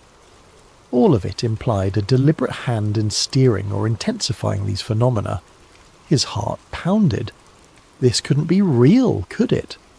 The possibility that the government or some clandestine branch was actively engineering weather events for undisclosed purposes defied everything he believed in. The sense of moral betrayal was overwhelming. He scanned more files, discovering reference after reference to manipulations that matched major storms of the past decade. Could it be a hoax or a conspiracy hidden inside official channels? But the data was too consistent, the language too methodical. Each major unpredictable storm, each bizarre drought anomaly, correlated with logs describing successful atmospheric seeding. He realised with dawning horror that he might be looking at evidence of the government's capacity to weaponise the weather. Struggling with the magnitude of it all, he decided to approach his immediate superior the next morning. That was Dr. Malcolm Ashcroft, the director of the Climate Research Division. Ashcroft was a disciplined, no-nonsense official with top-tier security clearance. If anyone could confirm or deny these findings, it would be him. Nathan scheduled a private meeting in Ashcroft's corner office, heart in his throat. The next day, upon entering the office, he felt the tension. The blinds were closed, giving the space a claustrophobic feel. Ashcroft listened to Nathan's account, flipping through the printed examples of the data, his face expressionless. When Nathan finished, Ashcroft leaned back, eyes cold. Coal? We're a climate agency, not a secret weather manipulation outfit, Ashcroft said with practised calm. Those files must be mislabeled or part of some out-of-date project that never got off the ground. I'll have them archived properly. In the meantime, I suggest you focus on your assigned tasks. The words were benign, but a subtle threat underlined them. Nathan insisted, but these references to aerosol injections match the storms from the last year. This can't just be a leftover project. Ashcroft's gaze hardened. You're reading too much into it. Let it go. Dismissed from the office, Nathan left with a sinking feeling that he'd stepped into a hornet's nest.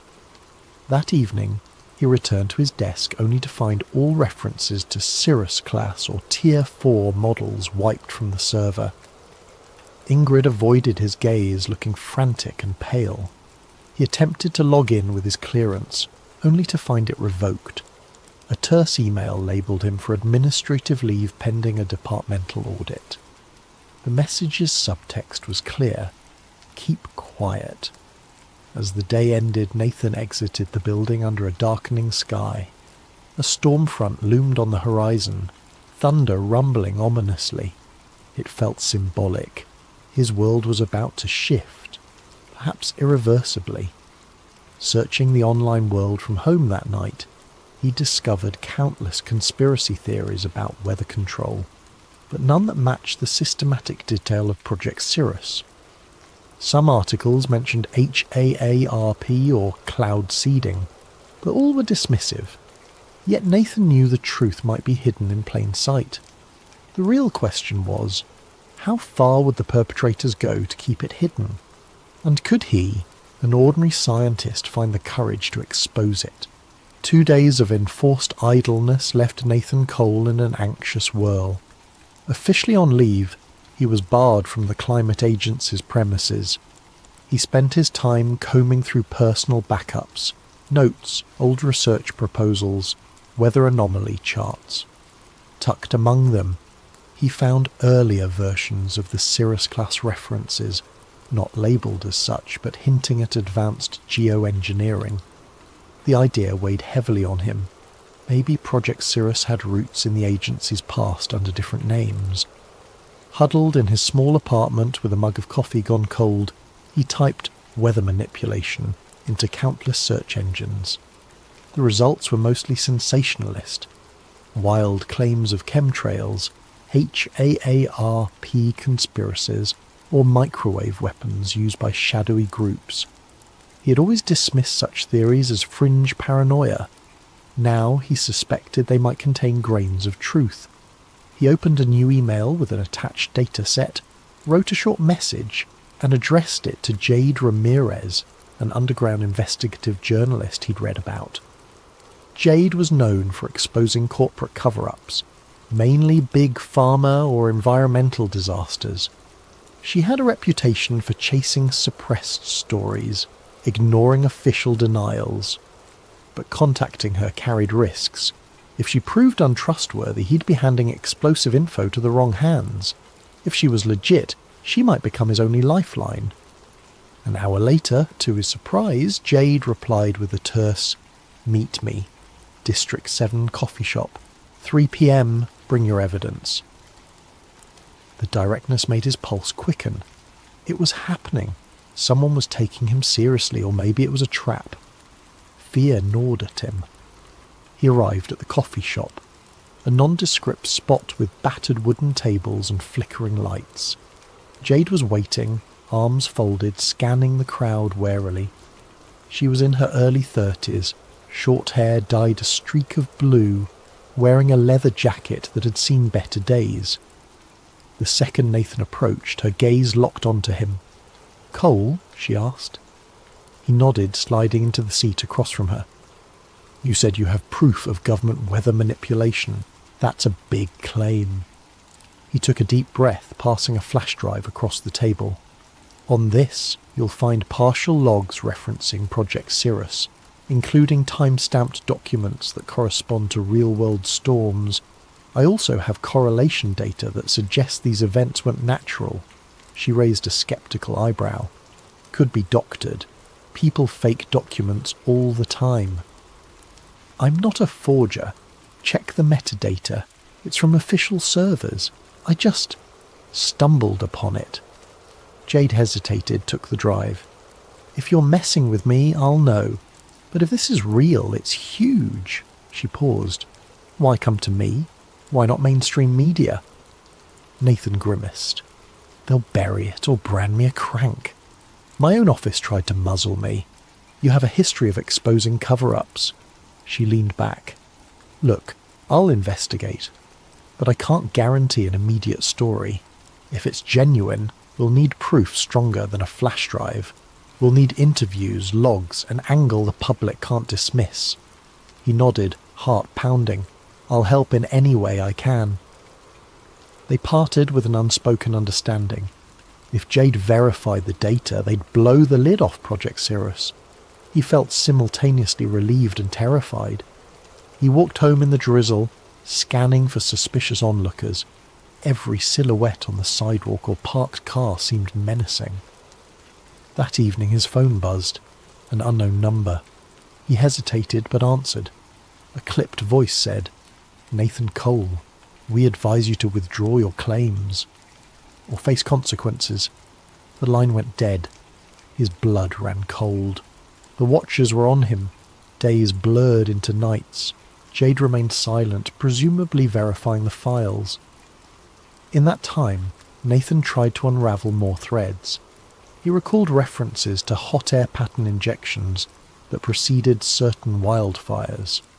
Searching wildfire data, he saw a suspicious pattern of intense dryness in spots soon ravaged by flames. Cirrus logs described target dryness increment by 0.5%. He found that a 0.5% shift might be trivial except in the critical moment of spark ignition, enough to tip a region from safe to tinderbox. He also remembered seeing mention of economy disruption tests. Scouring open-source shipping data, he noticed how a large hurricane had ravaged ports in underdeveloped nations, right when they were poised to export vital resources. Could Project Cirrus be a covert economic weapon? The notion was horrifying, yet logically consistent with a conspiracy to manipulate global markets. Finally, Jade called. "Meet me, same place, 2 p.m. We have a problem." That phrase hammered his anxiety. He arrived earlier than planned. She showed up, expression grim. "I cross-checked your files. They match official formats. I also found references to offshore cloud seeding stations owned by shell companies. I tried contacting a few meteorologists who might confirm. Within hours they retracted statements, claiming they never said anything about manufactured storms. They were spooked. Some phone lines went dead. This is bigger than I imagined." They sat in tense silence for a moment. Jade went on. "It's reminiscent of old Cold War projects rumoured to manipulate the weather for strategic advantage. But the scale here is monstrous, modernised, global. Could the government be orchestrating storms to destabilise nations? That's bigger than a one-article scoop. We might be dealing with a militarised operation at the highest level." Nathan's face paled. "What do we do?" "Expose it, carefully. We'll gather unassailable proof, on-site photos, whistleblowers inside the operation. I can't publish half-baked data because they'll label it conspiracy nonsense. We need more, but once we have it, we'll go big. Make it impossible for them to bury. He inhaled slowly, bracing himself. That means infiltration, or a direct link to the agency. They locked me out. Any attempt to re-enter is dangerous. She clenched her jaw. We find another lead, someone inside, or we break in somewhere else. This story, if true, changes everything about how we see natural disasters. Before they parted, Jay confided in him a personal note. My brother died in a supposed freak hurricane a few years back. I always felt something was off. This might explain it. I want the truth as much as you do. Her resolve mirrored his. They left the cafe more determined, less alone. Still, doubt lingered. The forces behind weather manipulation likely had near limitless resources. Could two individuals, a disgraced scientist and an underground journalist, truly unmask it? And if they did, would the public accept such a monstrous possibility? Another beep from his phone cut through the gloom. A new text from an untraceable number. You've been warned. Stop now. The intimidation was intensifying, yet it only fueled his conviction. They were on a collision course with a hidden power capable of rewriting the planet's skies. Surrender wasn't an option, not after glimpsing the scale of harm inflicted upon innocent lives. That night thunder rolled again outside Nathan's window. He wondered if it was a naturally occurring storm or another artificially steered system. In either case, the storm brewing inside his own life was about to get fiercer, driving him deeper into the shadows of a conspiracy that threatened the entire globe. Nathan Cole's days turned into a blur of covert meetings and frantic internet searches, each new revelation pulling him deeper into a labyrinth of conspiracies. Jade Ramirez, juggling her own investigations, collaborated with him on a plan to gather incontrovertible evidence. The stakes escalated when Jade stumbled upon references to Project Stormgate, a decades-old initiative rumoured to be the predecessor of Cirrus. Her findings: Stormgate started in the Cold War era, an attempt to use weather as a silent weapon, spawning floods, droughts, or storms in target regions without direct warfare.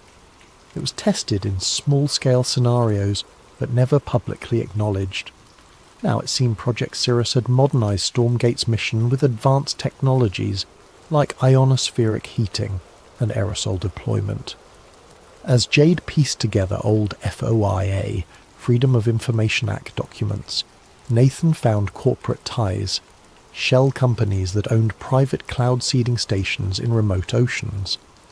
The trail led to a nondescript facility near the coast. Eyewitness accounts from local fishermen described unmarked planes releasing chemicals into the sky at night. Jade's eyes glinted. That might be our key vantage point to capture them in the act. Their plan was risky. Slip onto the restricted coastline, photograph or record the planes, and cross-reference flight data. Jade had the gear. A high-zoom camera, a drone for overhead shots. If they caught a plane in action, it could corroborate the logs describing ChemLab 7 deploying aerosol injections.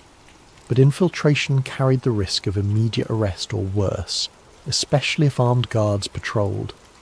Yet neither Nathan nor Jade hesitated. The storm battered the region, ironically providing them with a cover of gloom and thunder. One drizzly night, they navigated the coastline by a battered off-road vehicle, headlights off. Each minute that passed felt like an eternity. Rain battered the windshield. Jade skillfully drove, guided by the GPS coordinates from local rumours. Eventually they reached a chain-link fence topped with barbed wire. Beyond it lay a row of hangars and a short runway. Faint lights glowed from within. Jade parked behind a natural dune, pulling out a pair of binoculars. We see if anything moves. If a plane takes off, we record. This is the only runway for miles. If they're launching secret ops, it's gotta be here. Nathan's nerves were raw. Hours ticked by in the humid darkness, hearts pounding with each new lightning flash. At around 2 a.m, they spotted activity. Hangar doors slid open, revealing a cargo plane with no visible markings. Workers wearing hooded raincoats hustled about. Through the binoculars, Jade glimpsed canisters being loaded into the plane's cargo hold. She snapped pictures, leaning forward with hushed excitement. As the plane taxied out, Jade launched a small drone. The drone soared up, capturing thermal signatures. A live feed on her laptop showed the canisters inside the hold. The plane took flight, slicing through storm clouds overhead. Jade followed with the drone as best she could, capturing aerial footage of suspicious aerosol jets spraying from the plane's underside. The night vision feed revealed a chemical trail dispersing into the storm. They had proof that matched the Cirrus documentation referencing mid-storm aerosol seeding. Suddenly, warning lights blared on the drone's interface, some kind of jamming signal. The drone feed cut out, the device spiraling. Jade cursed as the laptop screen flickered to static, but they'd already recorded a few minutes of incriminating footage. Gritting her teeth, she saved the partial data to multiple drives. Then came the wail of sirens. Spotlights erupted across the runway, scanning the perimeter. "Time to go," Jade muttered. Nathan nodded, adrenaline surging. They retreated, hearts pounding, water splashing underfoot. They reached the off-road vehicle and sped away. The swirling storm overhead a testament to the operation they'd just witnessed. In the rearview mirror, flashing lights and distant shouts indicated the facility was on high alert. But for now, they were free, with precious evidence in hand. Hours later, they reconvened in Jade's makeshift safe house, a dingy apartment she used for sensitive investigations. She meticulously backed up the footage on encrypted servers. "We have them in the act," she said, breath trembling with excitement. "No official markings, but definitely a plane deploying chemicals into a storm system. The question is, how do we tie it to a government directive?" Nathan rummaged in his bag, pulling out a snippet of log referencing a night ops flight from Hangar 15. The date matched that night. "We link it to that schedule. We still need a direct chain to Director Ashcroft or whomever is behind Project Cirrus. Otherwise they'll claim it's rogue actors or deny the authenticity." A sudden beep from Jade's laptop drew their attention. An intrusion warning popped up. A hacking attempt.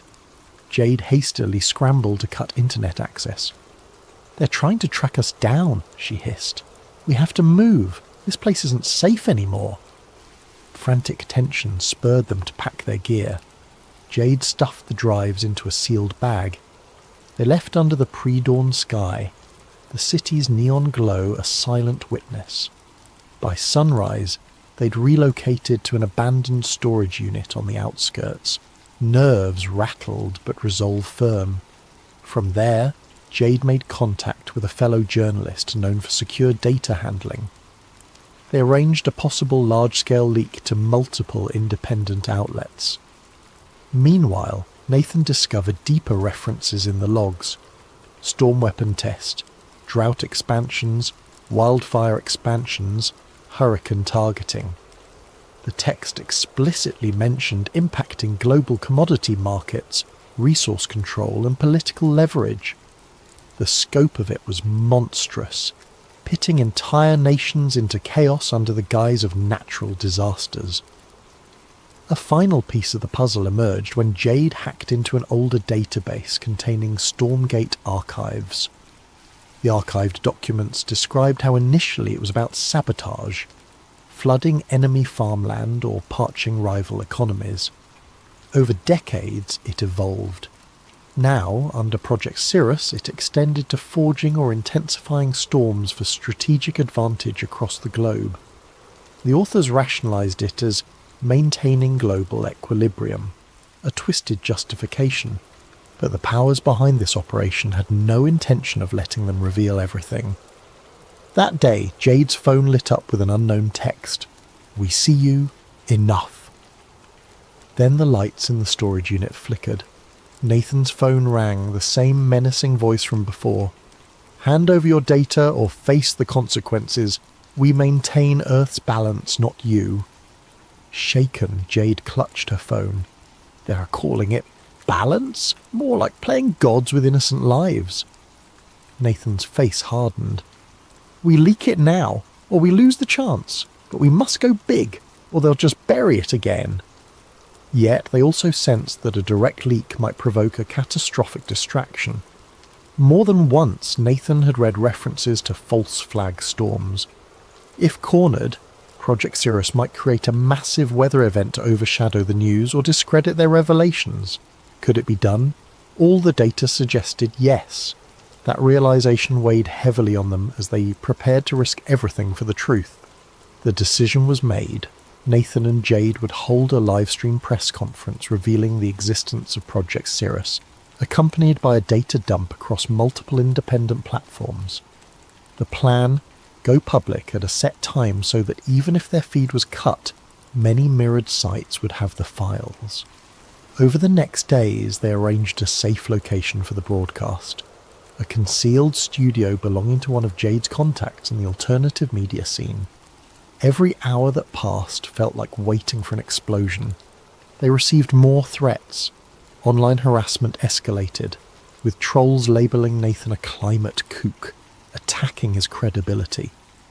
Jade's background was smeared with rumours of criminal activity, the typical discrediting tactics. Meanwhile, they fine-tuned the evidence. The Redwood documents, flight footage, satellite patterns, internal logs referencing spiked wildfires, even personal testimonies from two ex-technicians who refused to appear on camera but provided voice-distorted statements. During a tense planning session, Jade's phone buzzed. She glanced at it, then shared a sobering look with Nathan. A new storm was forming in the Atlantic, unexpectedly. Meteorologists were baffled by its rapid intensification.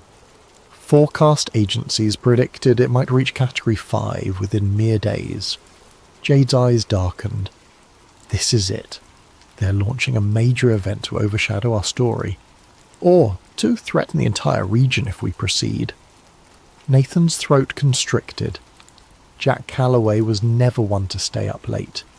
His farm in rural Nebraska demanded an early rise, so he typically shut off the lights by 10, drifting to the lullaby of distant crickets. But on this particular night, the restlessness wouldn't leave him. A strange heaviness pressed against the humid summer air, as if the land itself was holding its breath. Shortly after midnight, Jack found himself on the back porch, sipping lukewarm coffee and staring at the star-studded sky. Clouds drifted over the moon, turning the farmland into a patchwork of shifting shadows. He almost retreated inside, deciding he was imagining the tension in the atmosphere, when a sudden glow flickered above the distant treetops. At first, Jack assumed it was an airplane. He lived near no major airports, yet small planes occasionally passed overhead. But the glow brightened too quickly, blossoming into a searing white flash that tore across the sky. Within seconds the light streaked overhead, trailing wisps of fire, lurid reds and oranges crackling with sparks. A shockwave rattled the windows strong enough to make the porch rails tremble. Jack's heart pounded. That can't be normal. Grabbing his phone, he sprinted off the porch and into the cornfields. Fear coursed through him. Fear of what might be falling from the heavens, and fear for the crops he'd nurtured all season. The farmland's rows felt endless as he ran, phone light dancing across towering cornstalks. Above, the once starry sky was obscured by swirling smoke. Just when it felt like his lungs would burst, Jack reached the far edge of the field. Beyond it was a wide clearing he used for storage, tyres, rusted equipment. Something had crash-landed there. slicing a ragged trench through the earth. Sparks popped and fizzled along twisted shards of a silvery metal half buried in the ground. The craft was about the size of a large truck, shaped in a way that defied immediate description. It wasn't a plane, helicopter, or any design Jack recognised. Part of it glowed with an eerie internal light, bright enough to illuminate the orchard in flickering pulses. Jack's first instinct was to film. He raised his phone, pressing record. The footage captured the craft's warped hull, the shimmering heat waves pouring off it. He tried to speak, narrating that something had crashed, that it wasn't an airplane, but his voice shook so badly the words jumbled. Then, from within the shattered metal, a sliver of movement caught his eye. He inched closer, phone at arm's length. Steam hissed.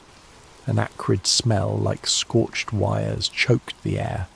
Something was definitely inside, a shape contorting behind the half-melted panels. Jack's heart hammered so loud he thought his chest might explode. Still, he crept forward, bracing himself for any sign of life. A sudden jolt of electricity arced across the debris, snapping him to a halt. He didn't want to risk stepping into a live current. Instead, he circled around, capturing angles of the crash from every side. The phone screen displayed a perfect shot of the wreck. Chunks of metal that glowed white-hot, unearthly symbols etched along the edges. In the distance, a twisted piece of plating flared with colour, like a neon hue that shimmered between purples and blues. Jack whispered to himself, "No one's going to believe this." But he had the footage, and that alone sparked hope that the truth might come to light. Suddenly the craft's lights dimmed. The field fell silent, except for crackling flames. The shape inside retreated deeper into the wreckage. Unsure what else to do, Jack took a few steps forward, balancing caution with curiosity. Then an unexpected surge of static flared from his phone, the screen going haywire. He cursed, stepping back as the phone beeped in protest. He managed to steady the device just as the screen returned to normal. Thank God, he thought. He hit stop on the recording, preparing to call 911, but the phone read, "No service." Jack wasn't surprised. His farmland sometimes struggled for signals. He jogged back through the corn rows, returning to the house.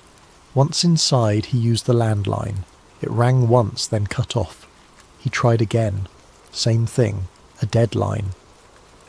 Tapping at his smartphone, he noticed the Wi-Fi icon flicker, then vanish. Confusion twisted in his gut. The night was calm, no storms. Was the crash interfering with signals? Possibly. He rummaged for his laptop, fired it up and attempted to connect. Nothing. Even the router's usual blinking lights were locked in a static glow. A pit of dread sank in his stomach. If he couldn't call out or upload the video, how would he get help? He decided to drive into town. Maybe from there he could call authorities. But as he stepped onto the front porch, headlights appeared at the far end of his dirt driveway. 2 black SUVs rolling up with their beams off. They advanced silently, an ominous presence cutting through the dark. Jack's pulse raced. Normally, unannounced visitors after midnight might be drunks or lost travellers, but these vehicles looked official. Tinted windows, standard government plates. He took a step back, adrenaline spiking. The feeling of being trapped rose in his chest. The SUVs stopped, engines humming. Doors opened and figures in dark suits spilled out. They carried flashlights that cut across the yard. One man, tall with a military-like bearing, stepped forward. "Mr. Calloway," he called, voice calm but unnervingly authoritative. Jack didn't answer. He realized they might want his phone, the precious footage. Even if they were from the government, something about their arrival felt sinister. He slipped inside, locked the door and sprinted to the kitchen. Peeking through the window, he saw the men fan out across his property. Another SUV arrived from the other direction, sealing any easy escape. The man in charge barked orders in a low tone. Despite the distance, Jack caught snippets. Secure the perimeter, search the barn, find the subject. Subject. As if he were some kind of criminal. A surge of defiance lit inside him. They're here for the crash. The pieces clicked. They must know about the fallen object. They wanted to contain it, hide it from public knowledge. Jack clutched his phone tight, sinking into a corner. Think, Jack. Don't let them seize that video. The file was his only proof that something extraordinary had landed in his fields. If these agents got it, the truth might vanish forever. He peered out again, noticing more men stepping around the side of the house. In that moment, Jack made a choice. He would not surrender the footage. Summoning courage he never knew he had, he pocketed the phone, grabbed a flashlight and hurried toward the back door. They hadn't reached the house's rear yet. Maybe he could slip away. The world beyond was ablaze with tension. He sensed it wasn't just about a crashed craft. It was about a revelation bigger than anything he'd ever imagined. Now, forced to stand alone against these black-suited strangers, Jack felt a spark of determination. He was a simple farmer, but he'd stumbled upon something that defied reason. And come what may, he would not let it be buried. Jack Calloway's heart hammered as he ducked out the back door, creeping into the shadows behind his farmhouse. The night air clung to him, heavy with the echo of distant engines idling. He had no illusions about outrunning a team of trained agents, but desperation fueled him. Keeping low, he skirted along the fence. The farmland behind him was vast, miles of cornfields broken by a scattering of outbuildings. If he could disappear into the rows, maybe he'd have a chance to slip past these intruders. He peered back at the house. 2 men in suits hammered on the front door, demanding Jack open up. Another pair circled around, shining flashlights across windows. Anxiety churned in his gut. They'll figure out soon enough he's not inside. With shaking hands, he pulled out his phone. He swiped to open the video he'd recorded earlier in the field. For a moment, relief. The video thumbnail appeared, showing the glowing metal debris. He tapped play. The screen flickered, a swirl of static.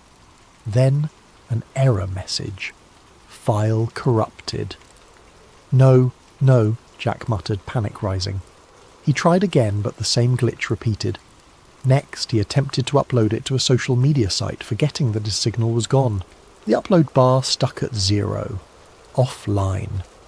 He closed his eyes, fighting the wave of helplessness. The only thing that gave him hope in this impossible situation was the video, now apparently worthless. But maybe the file could still be salvaged. He retreated deeper into the farmland, aiming for the rickety old barn he used for storing equipment. Inside the barn, dust motes drifted in the faint glow of his flashlight. Jack rummaged for an old laptop he sometimes used for tractor diagnostics. It was battered, but it had a functioning USB port. If he could move the footage off his phone, maybe he could fix it. The laptop booted up with a grinding whir, making Jack cringe at how loud it seemed. Every second counted. In the barn's gloom, the beams overhead creaked, and outside he caught the faint silhouettes of flashlights sweeping across the property. The agents were close. At last the laptop loaded.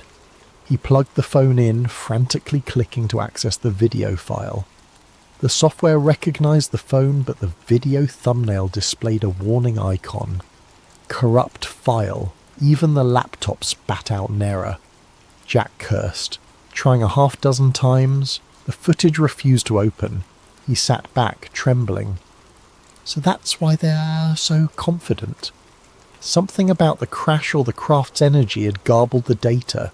For all he knew, it might be salvageable, but he didn't have the technical know-how. I need an expert. Remembering the commotion outside, Jack eased a peek through a gap in the barn wall. The black SUVs sat near the farmhouse, headlights illuminating part of the yard. Agents combed the area, scanning with thermal gear. Fear pinched his chest. If they had advanced tech, he'd be as visible as a heat signature behind these wooden walls. Quietly, he powered down the laptop and stuffed it into a battered tool bag. He had to get out of here. He grabbed an old hunting rifle from a rack just in case and made for a side exit. The moment he stepped outside, he heard footsteps crunching on gravel. Instinct kicked in. He darted behind the barn. A voice, low and commanding, called out, "Hold! Show yourself!" Jack froze, pressing himself to the barn's rough wooden planks. He recognized that voice from the man who had called his name earlier. Footsteps drew closer. Jack's mind raced. If he surrendered, they'd likely confiscate everything. He'd be black-bagged or simply vanish. No one would ever see that footage. Not that it was playable right now. He forced himself to move, slipping between the barn and an old tractor with rusted wheels. The flashlight beams swept over the ground. One agent hissed, "He was here." Thermal picked him up. Another responded, "He can't be far, spread out." Jack waited for a break in their pattern, then bolted into the cornfield. The tall stalks enveloped him, rustling as he stumbled between rows. He cursed each time his shoes snapped a twig or crunched dried leaves. Any sound could give him away. The overhead clouds parted, letting a faint moonlight highlight his path. Behind him, the agents' voices grew more distant. They were branching out, but the field was vast, and Jack knew its layout intimately. He used that knowledge to navigate a diagonal path, eventually emerging by a narrow dirt road at the far edge of his property. Breathing in ragged gasps, he paused behind a tree. The phone in his pocket remained lifeless. No signal. The laptop in his bag was all but useless if he couldn't fix the corrupted video. He needed someone with hacking or data recovery skills, someone who understood digital forensics. But who? A memory surfaced. During a county fair last year, Jack overheard a rumour about a reclusive tech wizard who lived 2 towns over. A woman named Olivia Carter, though folks called her Liv. She had once worked for the government in cybersecurity, then left under murky circumstances.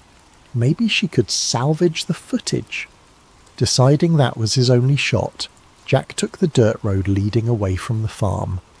He hopped into his old pickup truck, which he'd parked out near the tree line for hauling feed earlier. The keys were still in the ignition. Country living had made him lax about locks. The engine sputtered, then roared to life. As he drove, he risked a glance back at his property.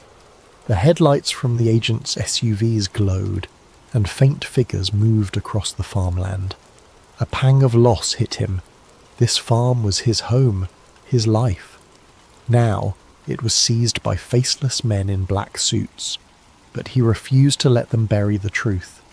Hunched over the steering wheel, he pressed the gas, determined. If Liv Carter existed, if she truly had a gift for hacking, maybe she could fix the file. Jack allowed himself the faintest glimmer of hope.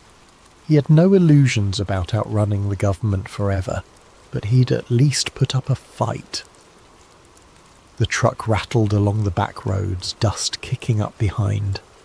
He spotted no immediate pursuit, which unsettled him more than comforted him. The entire fiasco felt unreal. Aliens in his field, men in black SUVs. His phone's footage turned useless, yet the memory of that smouldering, unearthly craft lingered. As he turned onto the highway, Jack thought about the object's occupant. Something inside that craft had moved.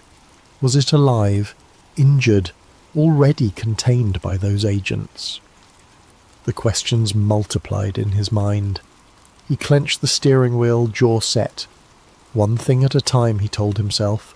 If the video was truly salvageable, it might blow open everything, if they didn't get to him first. Dawn broke over a lonely gas station on the outskirts of a neighbouring county, where Jack Calloway huddled by a payphone. The overhead fluorescent lights buzzed, half of them flickering. A battered vending machine spat out stale snacks. Exhaustion weighed on Jack's eyes, but he forced himself to remain alert. He used the payphone's directory to find a listing for Olivia Carter. The number rang endlessly until a groggy voice answered.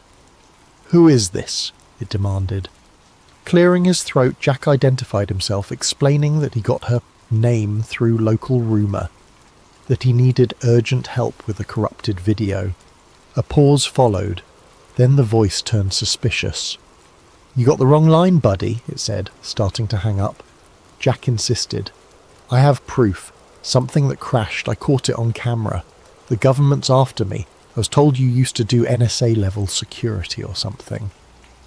Another stretch of silence, then a half-laugh. "So you're the kind of paranoid who calls a random woman with a UFO story. I'm not that gullible." Desperation clawed at Jack. He quickly described the craft, the men in black suits, how his phone's file was corrupted after the crash. He added details about the signal jamming around his farm. The voice on the other end grew quiet. Finally it said, "Meet me at the old train depot outside Rockville, near mile marker 114. Be there in 2 hours, alone." Then it clicked off. Jack exhaled relief, though a kernel of doubt lingered. What if this is a trap? But with no other leads, he had no choice. He drove an hour on dusty roads until he found the abandoned train depot, a dilapidated brick building lost among weeds and rusted tracks. The place felt deserted, except for a single battered motorcycle leaning against the wall. He parked the truck and stepped out, scanning the area. A figure emerged from the depot's shadow. A woman in her 30s, lean and sharp-eyed, wearing a hoodie and clutching a backpack. "You're Jack?" she asked warily. "Yes. You Liv Carter?" She gave a tight nod. "We don't have much time. Show me the phone." Jack handed it over, anxiously summarising the night's events. Crash in the cornfield, black SUVs, corrupted footage. She offered no immediate reaction beyond a raised eyebrow. Settling on a crumbling bench, she booted up a compact laptop from her backpack, hooking Jack's phone to it via cable. "Your data's scrambled," she muttered, eyes flicking across lines of code. "Could be electromagnetic damage or some advanced jamming tech." Jack paced, scanning for signs of watchers. The old train tracks vanished into the horizon. No other vehicles in sight. Liv typed furiously, occasionally murmuring about header corruption or audio anomalies. After a tense half-hour, she said, "I can see partial frames, indistinct shapes, bright lights. This is definitely not a normal glitch." A flicker of hope ignited in Jack. "Can you fix it?" Liv sighed. "I might restore enough to see something, but I can't promise clarity. The real kicker is these weird signals embedded in the data, like some kind of layered frequency. I've never encountered anything like this in normal phone footage." Jack's stomach tightened. Something about the crash evidently messed with the electronics. Before he could respond, the roar of engines drew their attention. Down the deserted highway, a convoy of black SUVs approached, just like the ones at his farm. Liv snapped her laptop shut, eyes widening. "Who the hell are they?" Jack's pulse surged. "FBI, CIA, I don't know," he said. "But they're after Moore." Liv snatched her gear. "We have to move." The two sprinted to their vehicles. Jack scrambled into his pickup. Liv revved her motorcycle. As the SUVs closed in, they sped off from opposite sides of the depot. The agents split, some pursuing Liv, others tailing Jack. Gravel sprayed beneath Jack's tyres as he lurched onto the highway. He glimpsed Liv in his mirror, weaving her motorcycle off-road in a cloud of dust, outmanoeuvring the black SUVs behind her. Jack's own pursuers kept tight, lights flashing. Suddenly a siren whooped, and a different set of lights flared in the distance, local county sheriff vehicles. They blocked the road, forcing Jack to swerve. He recognized the lead patrol car's driver, Sheriff Wade Mitchell. The older man stepped out, arms raised in a calm down gesture. One of the black-suited agents hopped from his SUV, flashing a badge at Mitchell. Though Jack couldn't hear their exchange, it was clear the agent demanded Mitchell to stand aside. Mitchell frowned, glancing at Jack's truck. He motioned for Jack to pull over. Faced with no immediate path to escape, Jack braked, wheels skidding on cracked asphalt. The agent approached, dark sunglasses masking any expression. "Jack Calloway, we'd like you to come with us. There's been an incident on your property. Official business." Mitchell cast a confused look at Jack. The sheriff had known Jack for years. "Jack, what's going on? Why are these men chasing you?" Jack, chest heaving, answered, "They raided my farm. They want my phone. They're covering up something that fell from the sky." The agent tensed. "That's nonsense, Sheriff. We're investigating a possible meteor strike, no threat to the public. Mr. Calloway is interfering with our operation. Please, step aside." Mitchell's gaze flicked to Jack. He saw the fear, the sincerity in the farmer's eyes. Something about the agent's calm, clipped tone felt off. "I'd like to hear more from Jack," the sheriff said, folding his arms. The agent's jaw tightened. "This is a federal matter. You're out of your jurisdiction." Jack took the moment's distraction to speak quickly, explaining the crash, the craft, the suits. He insisted he had footage, though corrupted. Mitchell's face paled, but he stood firm, telling the agent, "Federally or not, in my county, I want to see a proper warrant." The agent stared coldly, then motioned to the SUVs. 2 more men joined, brandishing official documents. "Here's your warrant, Sheriff. Satisfy your procedures." He smirked, as if expecting compliance. Mitchell studied the pages, then gave Jack a grave look. "Let me see your phone," he murmured. "I trust you, Jack, but I got to see something." Jack hesitated, but he fished out the phone. Mitchell scrolled the corrupted file, gleaning only flickers of static and partial frames of a bright object. Even that snippet was enough to rattle him. He glared at the agent. "I want an explanation for this. Doesn't look like a meteor to me." The agent stepped forward, face stony. "Sheriff, you're obstructing an active federal operation. If you continue, we will have to place you under arrest as well." Mitchell stiffened, mind clearly torn. He faced Jack, voice hushed. "I can't protect you if you fight them here." Then more audibly he said, "I won't let you arrest my citizen without just cause. But if Jack chooses to leave, I won't stop him." Silence stretched. The agent's eyes narrowed behind tinted lenses. In that heartbeat, Jack understood the sheriff was giving him a window, a fleeting chance to flee. Not wanting to waste it, he gunned the truck's engine. The agent barked an order, but Mitchell positioned himself in the agent's path, forcing him to sidestep. Jack roared past the police cruiser, rubber squealing. The black SUVs swarmed, but Mitchell's deputies maneuvered to block them, even if just for a few seconds. Those precious moments let Jack speed onto the open road. In his rearview mirror, he saw the convoy eventually break free, resuming pursuit. His chest pounded with gratitude. Elias Finch could taste both as he walked the muddy streets, notebook tucked securely in his inside pocket, At 36, his once youthful face had hardened into angular planes beneath a journalist's keen eyes that missed little. War had taught him that truth was the first casualty in times of conflict, and peace often buried it deeper still. The boarding house on F Street, where he rented a sparse room, was unremarkable by design. Anonymity was a currency more valuable than gold in his profession.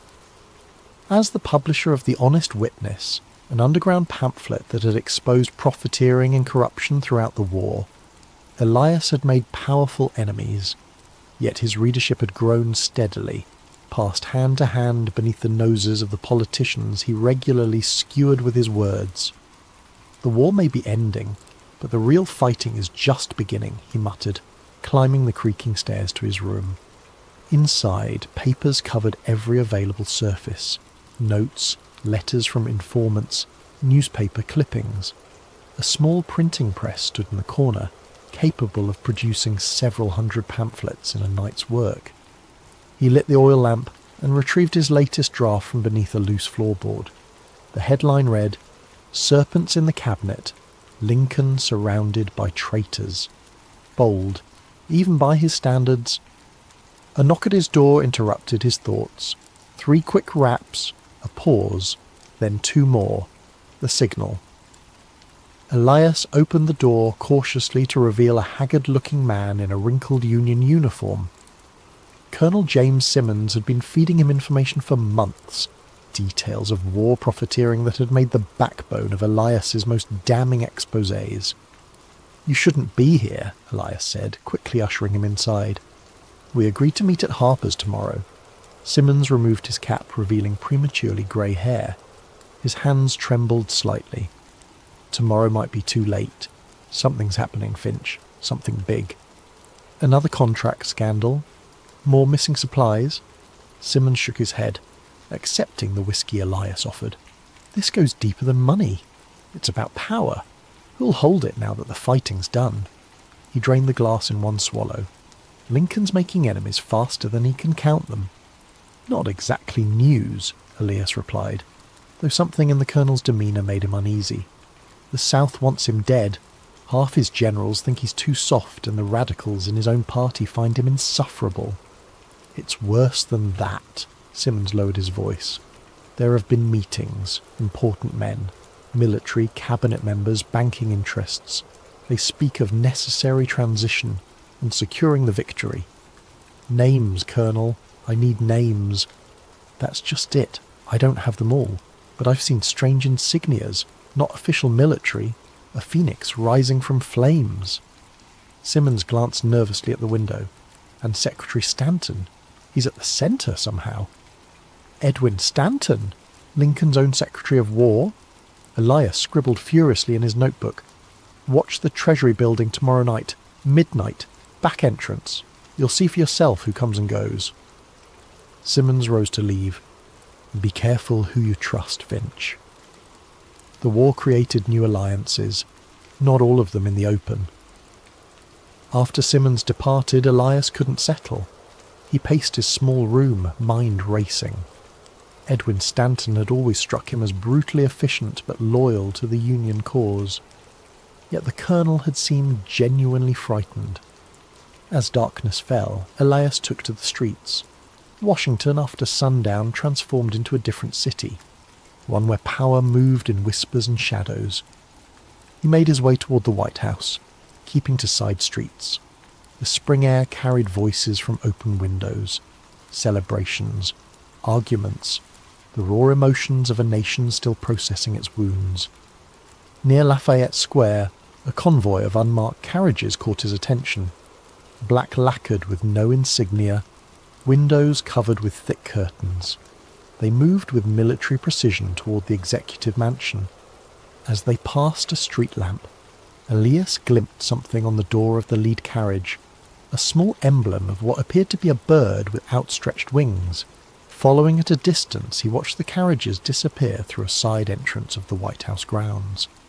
A figure emerged briefly to greet them, tall, bearded, with the unmistakable profile of Secretary Stanton. Elias made a note of the time, 11:17 p.m. The following day brought news that General Lee had formally surrendered at Appomattox Courthouse. Washington erupted in celebration. Impromptu parades formed on Pennsylvania Avenue. Bottles of champagne appeared from nowhere. Soldiers embraced in the streets. The long nightmare of war was officially over. But beneath the revelry, Elias sensed something else. A current of uncertainty, of plans being whispered behind closed doors. That evening, as promised, he positioned himself near the Treasury building, hat pulled low, collar turned up against the spring chill. At precisely midnight, carriages began arriving. Not the marked conveyances of government officials, but private vehicles with drawn curtains. Men emerged quickly, faces obscured, and disappeared inside a door Elias knew to be a service entrance. He counted 12 in total, recognizing a few profiles despite their attempts at anonymity. A Supreme Court justice, 2 generals, what appeared to be Vice President Johnson himself. Last to arrive was a smaller carriage. When its occupant stepped out, Elias had to stifle a gasp. Senator Lafayette Baker, head of the National Detective Police, Lincoln's own spy master, was unmistakable even in the dim gaslight. Before entering, Baker paused, scanning the darkness as if sensing Elias's presence. On his lapel glinted a small pin, a phoenix rising from flames. For 3 hours Elias waited in the shadows, fighting the cold and his own growing dread. When the men finally emerged, their expressions were solemn, purposeful. Something had been decided in that room, something that would never appear in any official record. Back in his lodgings, Elias worked feverishly until dawn, connecting threads, forming theories. His hands shook as he sketched out the emblem he'd seen, the Phoenix insignia. Below it he wrote, "The Order of the Phoenix, secret society or military faction." As morning light crept through his window, Elias heard newsboys already crying the headlines. Victory complete. Lincoln to attend Ford's Theatre tomorrow night. An odd chill ran through him as he recalled Simmons's warning. Something big is about to happen. He glanced at his notes, the mysterious meetings, the Phoenix emblem, Stanton's involvement, the timing of it all. A terrible suspicion began to form in his mind, one he dared not even write down. But one thing was certain. He needed to be at Ford's Theatre tomorrow night. April 14th dawned bright and clear, a Good Friday that seemed to herald the nation's rebirth after its long crucible of war. Flags hung from every building on Pennsylvania Avenue. Church bells rang throughout the day, not in mourning as they had for 4 years, but in celebration. Elias spent the morning visiting contacts, trading information in the back rooms of taverns and print shops. The name, Order of the Phoenix, drew blank stares, or nervous glances. No one would speak of it directly, but their silence told him enough. The name carried weight, inspired fear. By mid-afternoon, he had secured a ticket to Ford's Theatre. Our American cousin was not his idea of quality entertainment, but the president's attendance made it the centre of Washington that night. If his suspicions had any merit, he needed to be there. As dusk settled, Elias dressed with unusual care. His customary rumpled journalist attire was replaced by a respectable suit and cravat, nondescript enough to blend with the theatre crowd, but fine enough not to attract unwanted attention. He slipped his notebook into an inner pocket, along with a small revolver, a precaution he'd never needed before, but tonight felt different. Ford's Theatre blazed with light as he approached.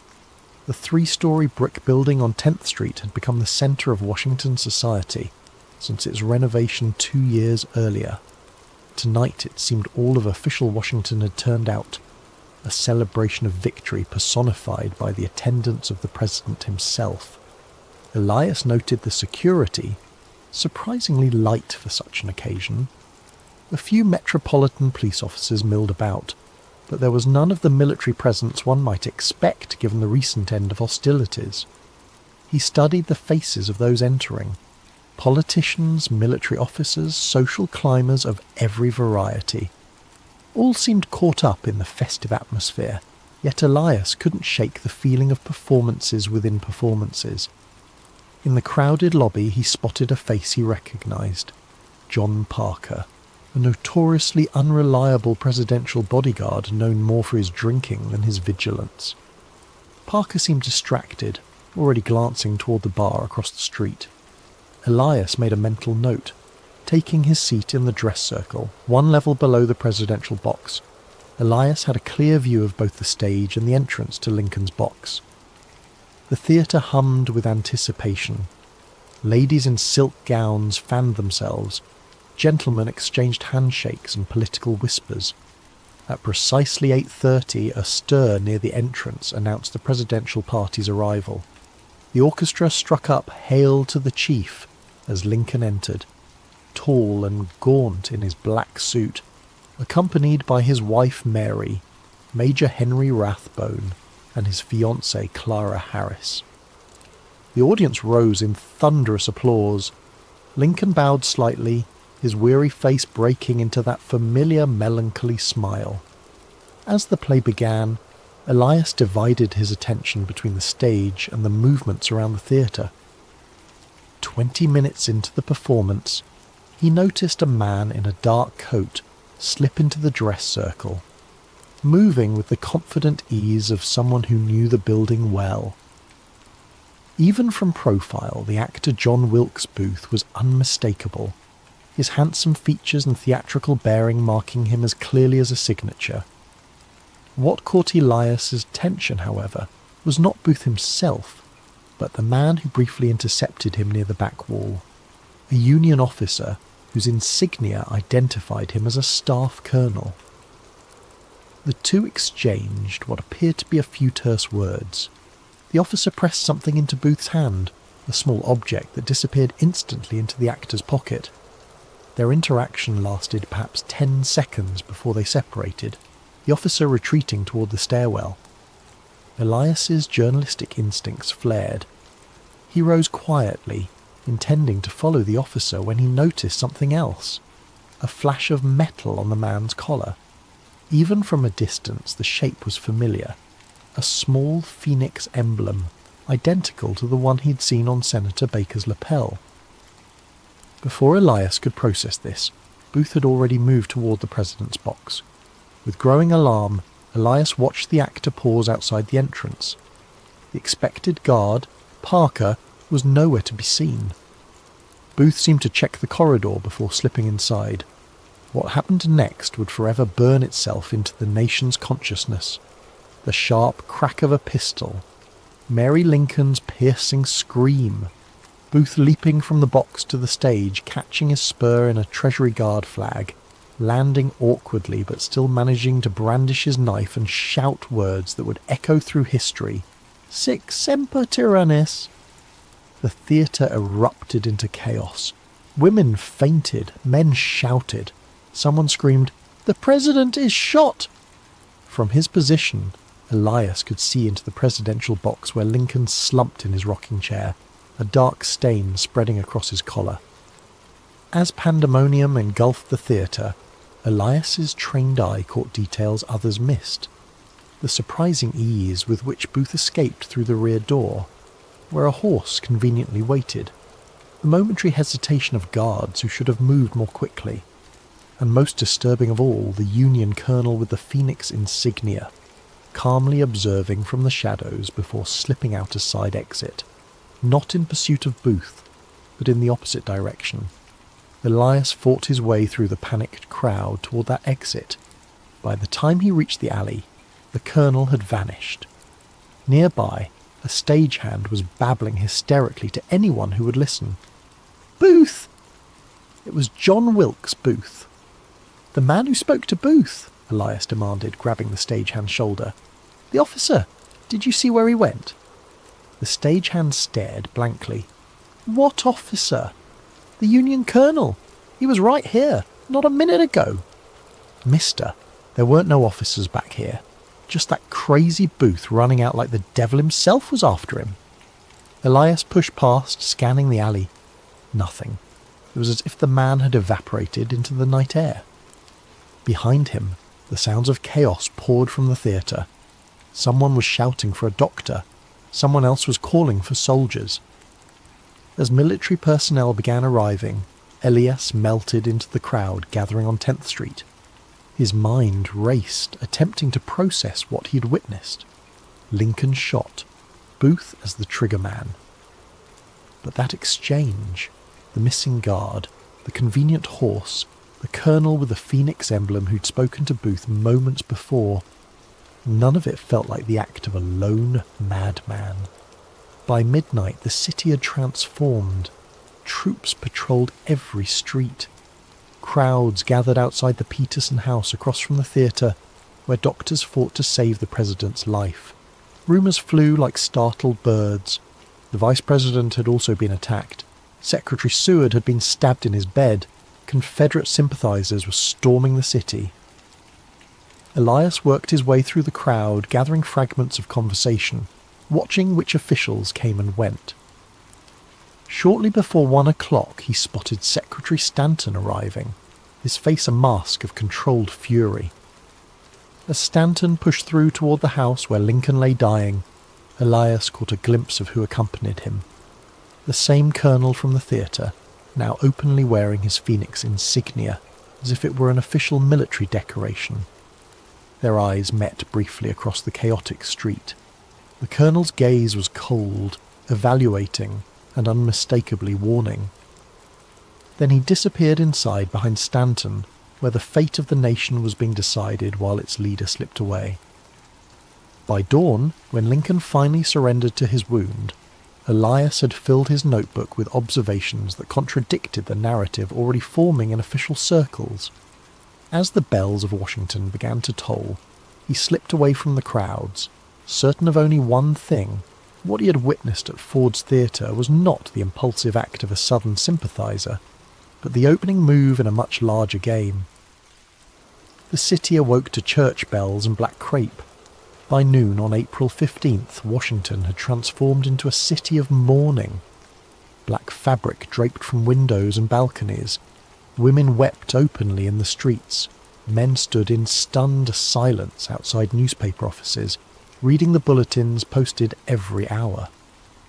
Elias moved through this landscape of grief like a ghost, his journalist's mind cataloguing the discrepancies that were already appearing between what he had witnessed and what was being reported. The papers called Booth a Southern fanatic acting alone. No mention of the officer who had spoken with him, no questions about the convenient absence of the president's guard, no curiosity about how easily the assassin had accessed the box. Most telling was how quickly the official narrative formed. Before Lincoln's body was cold, before any real investigation could begin, the story had already solidified. A vengeful actor, driven by Confederate sympathies, had struck a final blow for the lost Southern cause. Elias made his way to a small printing shop off E Street owned by a German immigrant named Mueller, who had printed The Honest Witness throughout the war. The old man's face was grave as Elias entered. "I cannot print for you any more, Herr Finch," Mueller said before Elias could speak. "Men came this morning. Government men." "What men? What do they want?" Mueller's hands trembled as he rearranged already perfectly ordered type. "They asked about you, about your pamphlet. They took my customer ledger," he lowered his voice. "They had that look, Finch, the look of men who break things that cannot be fixed. Did they threaten you directly?" "They didn't need to." Mueller glanced nervously at the window. One of them said, "The country needs unity now, not troublemakers." Then he put his hand on my printing press and said, "Beautiful machine. It would be a shame if something happened to it, or to your immigration papers." Elias felt a familiar anger rising. "I need to print what I saw last night, Heinrich. The truth about what happened at Ford's." "Not here you won't." Mueller pressed a key into Elias's palm. "Back room of Kennedy's tobacco shop. My brother's old press is there. It's yours if you need it. But, Finch," his eyes were pleading, "be careful. These are dangerous times to question powerful men." By late afternoon, Elias had established himself at Kennedy's. The small press was outdated but functional. As he arranged his notes, preparing to write, a knock came at the door. His hand moved instinctively to the revolver in his pocket. A woman's voice called softly, "Mr. Finch? Adelaide Booker. I was at Ford's last night." Elias opened the door carefully. Adelaide Booker was in her 40s, a seamstress who had worked at the theatre for years. They had spoken several times when Elias was researching a piece on wartime entertainment. "I saw you following that officer," she said without preamble once inside. "The one with the strange pin." Elias's pulse quickened. "Tell me exactly what you saw." "I was mending a curtain backstage when Mr. Booth arrived. He seemed anxious, checking his pocket watch. Then that officer came in the stage door, which was unusual itself. They spoke briefly. The officer gave him something small, metallic." Her voice dropped to a whisper, and he said, "Remember, wait for the laugh line in Act 3, Scene 2, not before." Then he left through the same door. "Would you recognise this officer again?" Adelaide nodded. "Colonel Atticus Wade. He's been to the theatre before, always asking about who sits where, studying the layout." She clutched her shawl tighter. "I shouldn't be here. My sister says men have been asking questions about everyone who worked last night." After Adelaide left, Elias worked furiously into the evening, writing an account of what he'd witnessed, including the seamstress's testimony. He titled it simply, "Questions about Ford's Theatre." By midnight he had printed 200 copies ready for distribution. As he stepped out into the alley behind Kennedy's, a shape detached itself from the shadows. Elias reached for his revolver, but a familiar voice stopped him. "I wouldn't, Finch. There are 3 rifles trained on you right now." Colonel Simmons stepped into the dim light of the gas lamp, his uniform immaculate, his expression unreadable. "You said something big was coming," Elias said. "You knew?" "I suspected. There's a difference." Simmons glanced at the bundle of pamphlets under Elias's arm. "Those won't see daylight. The city's locked down. Every street corner has a soldier or a detective. Since when do you care about suppressing the truth? Since Secretary Stanton declared martial law an hour ago." Simmons sighed heavily. "The official story is that Booth acted with Confederate conspirators. Anyone suggesting otherwise is undermining national security in a time of crisis." Elias stared at him. "You're part of it. The Order of the Phoenix." Simmons flinched almost imperceptibly. "That name isn't to be spoken aloud, especially now." He stepped closer. "Listen to me carefully, Finch. What's done is done. Lincoln was too soft for what comes next. The South needs to be crushed, not coddled. The Phoenix understands this. And Booth? Just a convenient madman you could manipulate? A useful patriot who believed he was serving the Confederacy when in fact he served a greater purpose." Simmons looked genuinely sad. The country needed a villain, and he provided one. Now the real work begins. Stanton? Wade? Baker? How deep does this go? Instead of answering, Simmons handed him a folded paper. "This was left for you. I'd burn it after reading." The paper contained just 5 lines in a flowing script. "The Phoenix rises from necessary fire. What seems an ending is merely transformation. Those who see too clearly become blinded. E.F. Choose wisely where blindness falls. April 16th, midnight. Congressional Cemetery. Hamilton plot." When Elias looked up, Simmons had vanished. The alley was empty, save for a stray dog nosing through garbage. Above, the stars were obscured by clouds that promised rain. That night, Elias returned to his lodgings to find it had been searched, thoroughly and professionally. Papers rearranged, floorboards loosened, even the mattress sliced open. His latest notes were gone. On his desk sat a newspaper, folded open to a small item. Adelaide Booker, seamstress at Ford's Theatre, tragically took her own life this evening, overcome by grief at witnessing the president's assassination. Elias felt cold sweat break out across his forehead. Adelaide had been fine mere hours ago, determined, clear-eyed. The message was unmistakable. Witnesses could be erased as easily as words on paper. For the next 24 hours, Elias moved cautiously through a city transformed. Military checkpoints had sprung up overnight. Men in plain clothes, but with the unmistakable bearing of detectives, watched from street corners.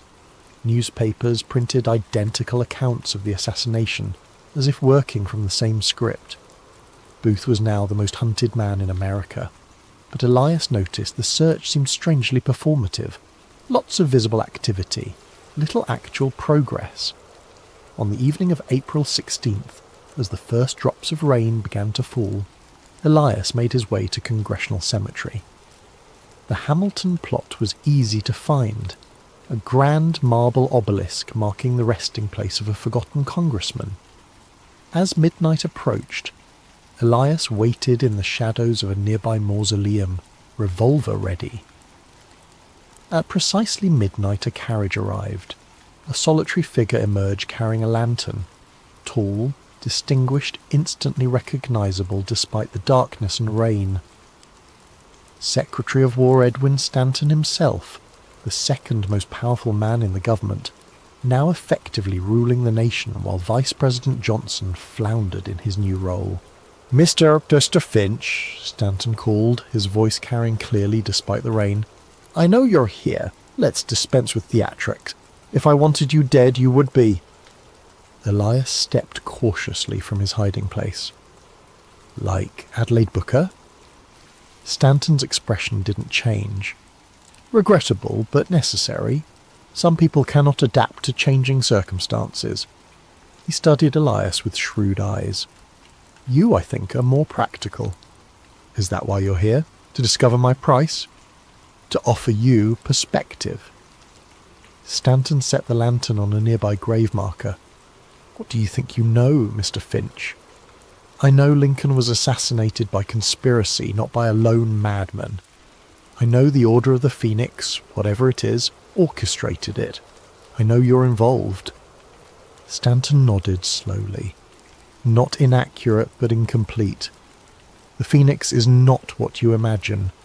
Not some cabal of power-hungry monsters. We are patriots who understand that sometimes surgery is required to save the patient. And Lincoln was the disease. Lincoln was an obstacle. Stanton's voice softened slightly. A good man, but one whose compassion would have destroyed what we fought for. His plan for malice toward none would have allowed the same southern aristocracy to reclaim power within a decade. The war would have been for nothing. A cold certainty settled in Elias's stomach. So you had him killed. We had him removed, Stanton corrected, for the greater good.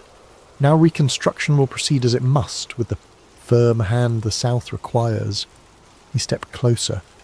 History is shaped by those who control its narrative, Mr. Finch. You could be part of that shaping. You want me to be your propagandist? I want you to be realistic. Your talents are considerable. The honest witness showed that. The country needs unity now, not discord. Stanton reached into his coat and produced a leather portfolio. Inside is a commission as special correspondent to the War Department, along with enough evidence to suggest you've been working for us all along. The choice is simple. Join us and write the history we need, or fight us and be written out of it entirely. He placed the portfolio atop the grave marker and returned to his carriage. Before entering, he paused. One day, when passions have cooled, the truth can emerge, but not now, not for decades. The rain intensified, nearly drowning his final words. Choose wisely, Mr. Finch. By tomorrow, there will be no other choices left. Rain pounded Washington for 3 days after Stanton's ultimatum, as if the heavens themselves mourned Lincoln. Elias remained in hiding, moving between safe houses known only to the network of informants and dissidents he had cultivated during the war.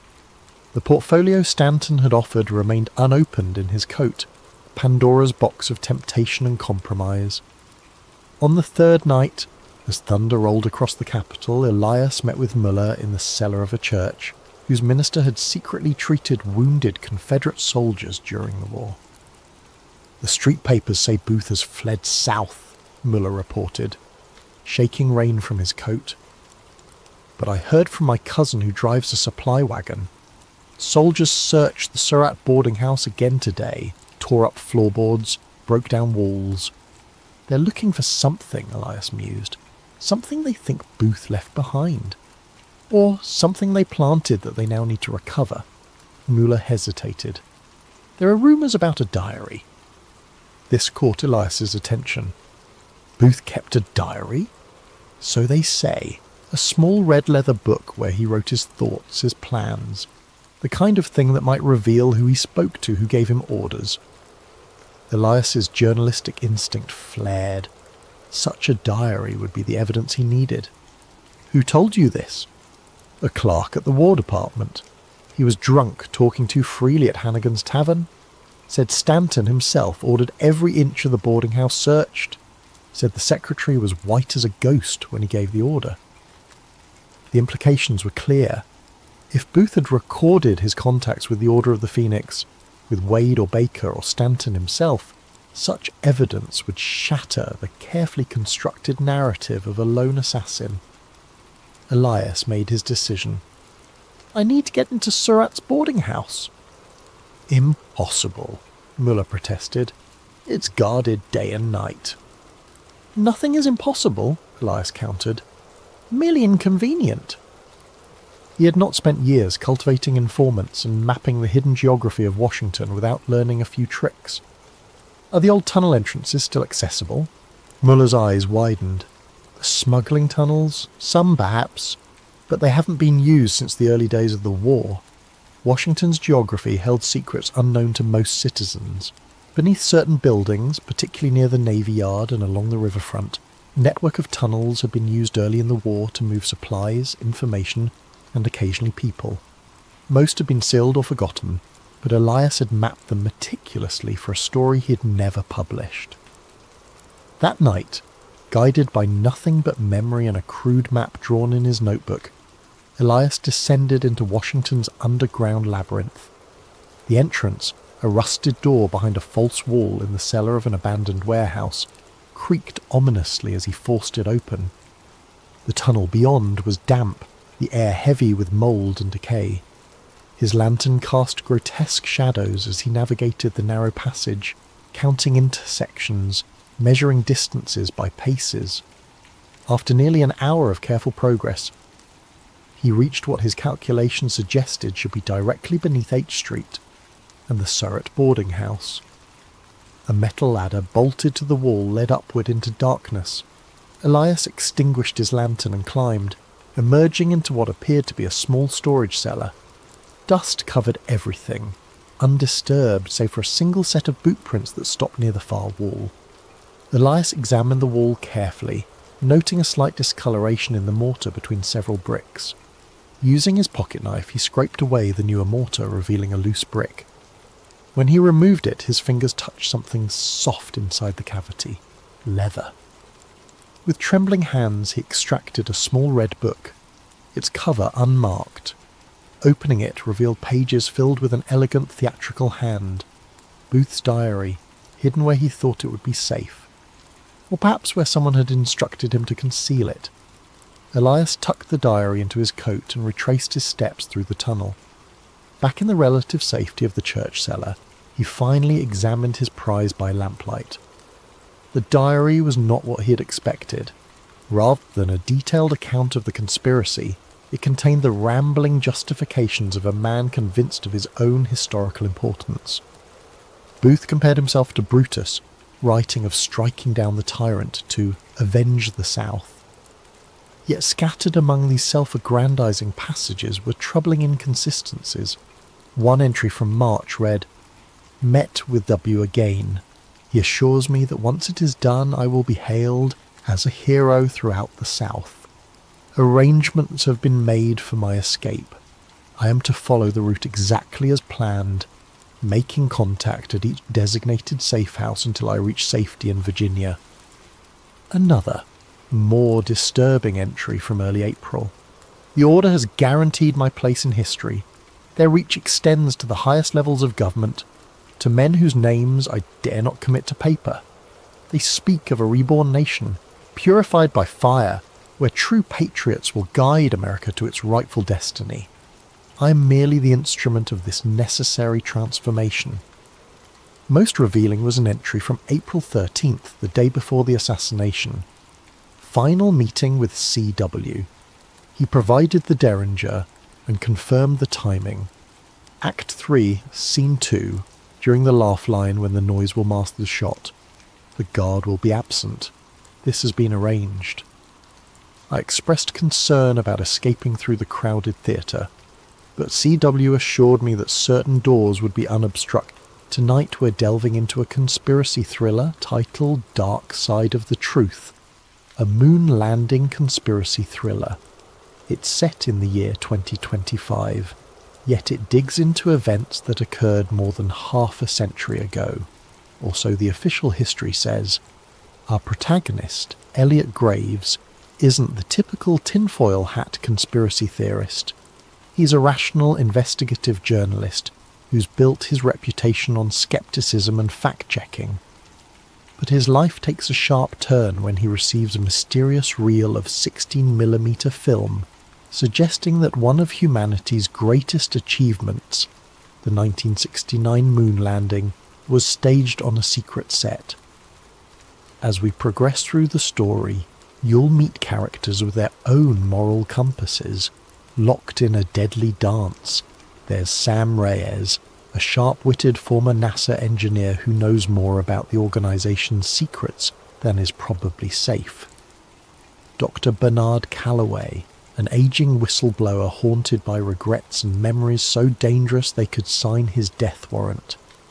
And lurking in the shadows is Agent Jonathan Kane, an operative who believes that national security demands certain truths remain buried, forever if need be.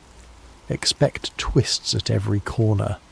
A single piece of film can become the spark that ignites an inferno of questions. If the moon landing was faked, what happened to the real astronauts? Could an entire government organization keep such a massive secret under wraps for 5 decades? And how far will those in power go to ensure the lie never sees the light of day? In this narrative, trust is a fleeting commodity. Allies turn to enemies. Illusions of safety crumble under the relentless pursuit of those who believe the ends justify the means. Most of all, this is a story about the cost of truth. Is it worth risking one's safety, peace of mind, and very identity to challenge one of history's most iconic moments? Would you stand your ground if the price were everything you hold dear? So sit back, whether you're at home, in the office, or on a midnight train to somewhere distant. Let yourself be pulled into a reality where the lines between historical record and government-engineered fantasy blur, leaving only one certainty, that once you learn the truth, there is no going back. Ready? Then let's begin. In just a moment, we'll step into part 1, where a mysterious package arrives on Elliot Graves's doorstep, sending him hurtling into a hidden world of secrets and illusions. Keep your wits about you, and don't forget to keep the lights on. Welcome to Dark Side of the Truth, a moon landing conspiracy thriller. Elliot Graves had no reason to suspect the night would bring anything unusual. He sat in his small book-lined apartment in downtown Philadelphia, finishing an article on local corruption, a typical piece for his modest but dedicated readership. A coffee mug stood half empty beside him, thick smudges of ink marking the final edits on his notes. It was the kind of moment he usually relished, quiet, focused, and free of the outside world's chaos. Then came the knock, 3 sharp raps, unannounced and oddly urgent. Elliot glanced at the clock. 10:47 p.m.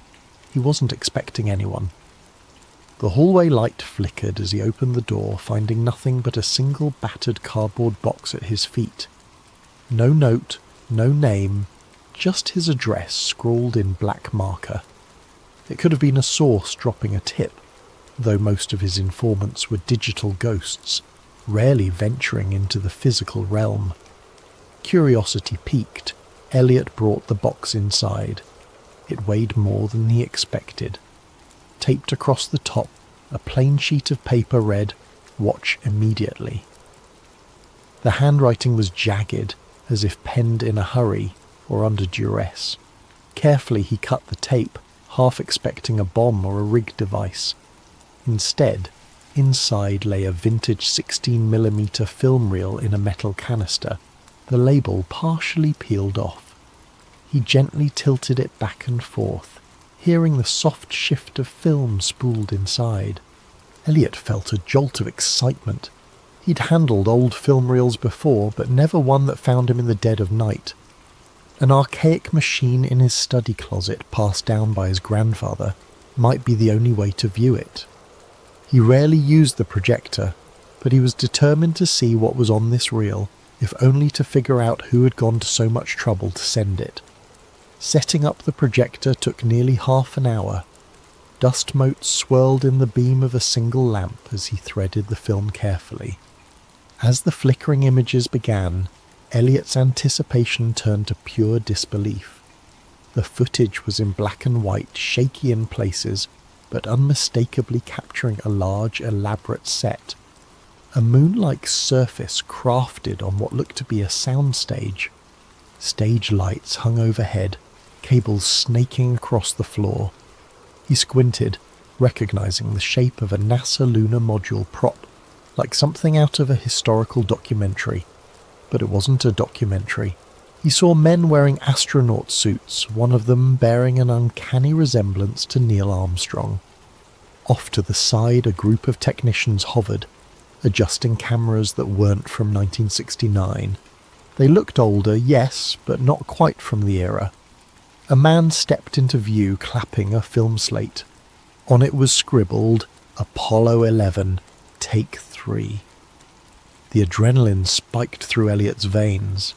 This reel showed the moon landing being filmed on a set. His rational mind scrambled for explanations. Could this be a Hollywood recreation or some kind of promotional footage? But the detail was too raw, too disorganized for a typical behind-the-scenes doc. There were sections where the astronauts removed their helmets, revealing sweaty faces. The lander and flag props looked hastily put together. One of the men off-screen shouted, "Watch the reflection, we can't show the lights," as if aware of how a real moon environment should look, no visible reflections of rigging in an astronaut's visor. By the time the reel ended, Elliot's hands trembled. He remembered hearing about the moon landing conspiracy theories, wild claims of stage sets and Kubrick involvement, but he'd always dismissed them. He prided himself on debunking such nonsense. Yet here was tangible evidence, or the best fake he'd ever seen. A single question throbbed in his mind. Who would send this to me, and why now? He reached for his phone, intending to call a trusted colleague, only to find the screen black. No power. He was sure it was charged. Strange. He tried to boot up his computer to search for any reference to lost Apollo footage, but the internet connection was dead. He felt his chest tighten in a wave of paranoia. Was he imagining things, or was this more than a coincidence? Deciding to do a quick external check, Elliot gathered the reel, locked up his apartment, and headed for the elevator. As he stepped out onto the street, a hint of movement caught his eye. A black SUV parked at the curb, lights off. Its windows were tinted, impossible to see in. The hair on his arms rose. Philadelphia had plenty of SUVs, but why did this one feel like it was there for him? He took a breath, telling himself not to jump to conclusions. Still, his heart hammered as he walked 2 blocks to an all-night coffee shop known for its reliable Wi-Fi. Inside, the smell of espresso and donuts steadied him a bit. He found a corner table connected to the cafe's network and tried searching for any references to moon landing staged film reel. thousands of hits, mostly conspiracy websites. Nothing verifiable. Minutes later, he typed a cautious email to a colleague, attaching a single grainy screenshot from the reel. He pressed send. An error message blinked back. Message undeliverable. He tried again. Same result. He wondered if his phone or laptop had been compromised or if there was a bigger net around him. The idea of being watched in real time chilled him. Returning to his apartment would be a risk, but he had nowhere else to analyse this film. As he left the shop, the black SUV was gone. Instead, a grey sedan sat across the street, engine running. Elliot inhaled sharply and hailed a cab. If someone was tailing him, best to lose them in traffic. The entire ride he cradled the film canister on his lap, heart pounding. He found himself muttering under his breath, "It can't be real, it can't be real." Yet some buried part of him whispered that it might be. If so, everything he understood about American history was about to unravel, and he was holding the thread that could unspool it all. Little did he know that before sunrise he'd be a fugitive in his own city, hunted by forces who had protected this secret for over 50 years. And the package was only the beginning. Elliot's morning came too soon, and with far more chaos than he could handle. He hadn't slept. Fear and excitement drove him to sift through every frame of the film reel, making notes, snapping photos with a spare camera he'd found in an old drawer. Perhaps he could create a digital copy, but his attempts to digitize the reel via his laptop repeatedly failed. Some hidden glitch kept corrupting the files. He cursed under his breath. Was it sabotage or just outdated hardware? At first light, he ventured to his usual contact for obscure intel, a quiet archivist named Harriet, who worked at the local historical society. He hoped she might authenticate the film's physical materials. Harriet was meticulous with details, and if anyone could confirm the reel's age, it would be her. The society's building was a grand relic, all marble floors and dusty exhibits. Elliot found Harriet in a back office, squinting through a magnifying glass at a centuries-old map. She looked up, alarmed by his frantic posture. Without preamble, he passed her the film canister. "I need to know if this is genuinely from 1969, he whispered, glancing around as if the walls had ears. Harriet frowned at his secrecy but began her inspection. She murmured something about the film's brand markings, the chemical composition of older film stock, and how certain colour-coded edges could pin down the manufacturing date. Within half an hour she had her verdict. "This reel does appear to be from the late 1960s. "Where'd you get it?" Elliot let out a breath he hadn't realised he was holding. "Somebody sent it to me last night." He hesitated, debating how much to reveal. Before he could continue, Harriet's phone rang. She picked it up, and her expression clouded as she listened. Yes, he's here," she said, a tremor in her voice. He backed away, panic flaring. Was Harriet being told to stall him? He mouthed, "Hang up," but Harriet just stared at him wide-eyed. Elliot snatched the phone from her hand. "Hello," he said into the receiver. An unfamiliar voice. "Elliot Graves. Step outside, we just want to talk."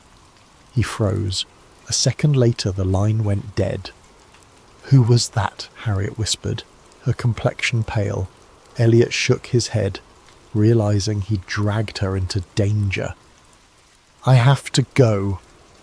He grabbed the film, thanked her in a rush, and bolted out a side entrance.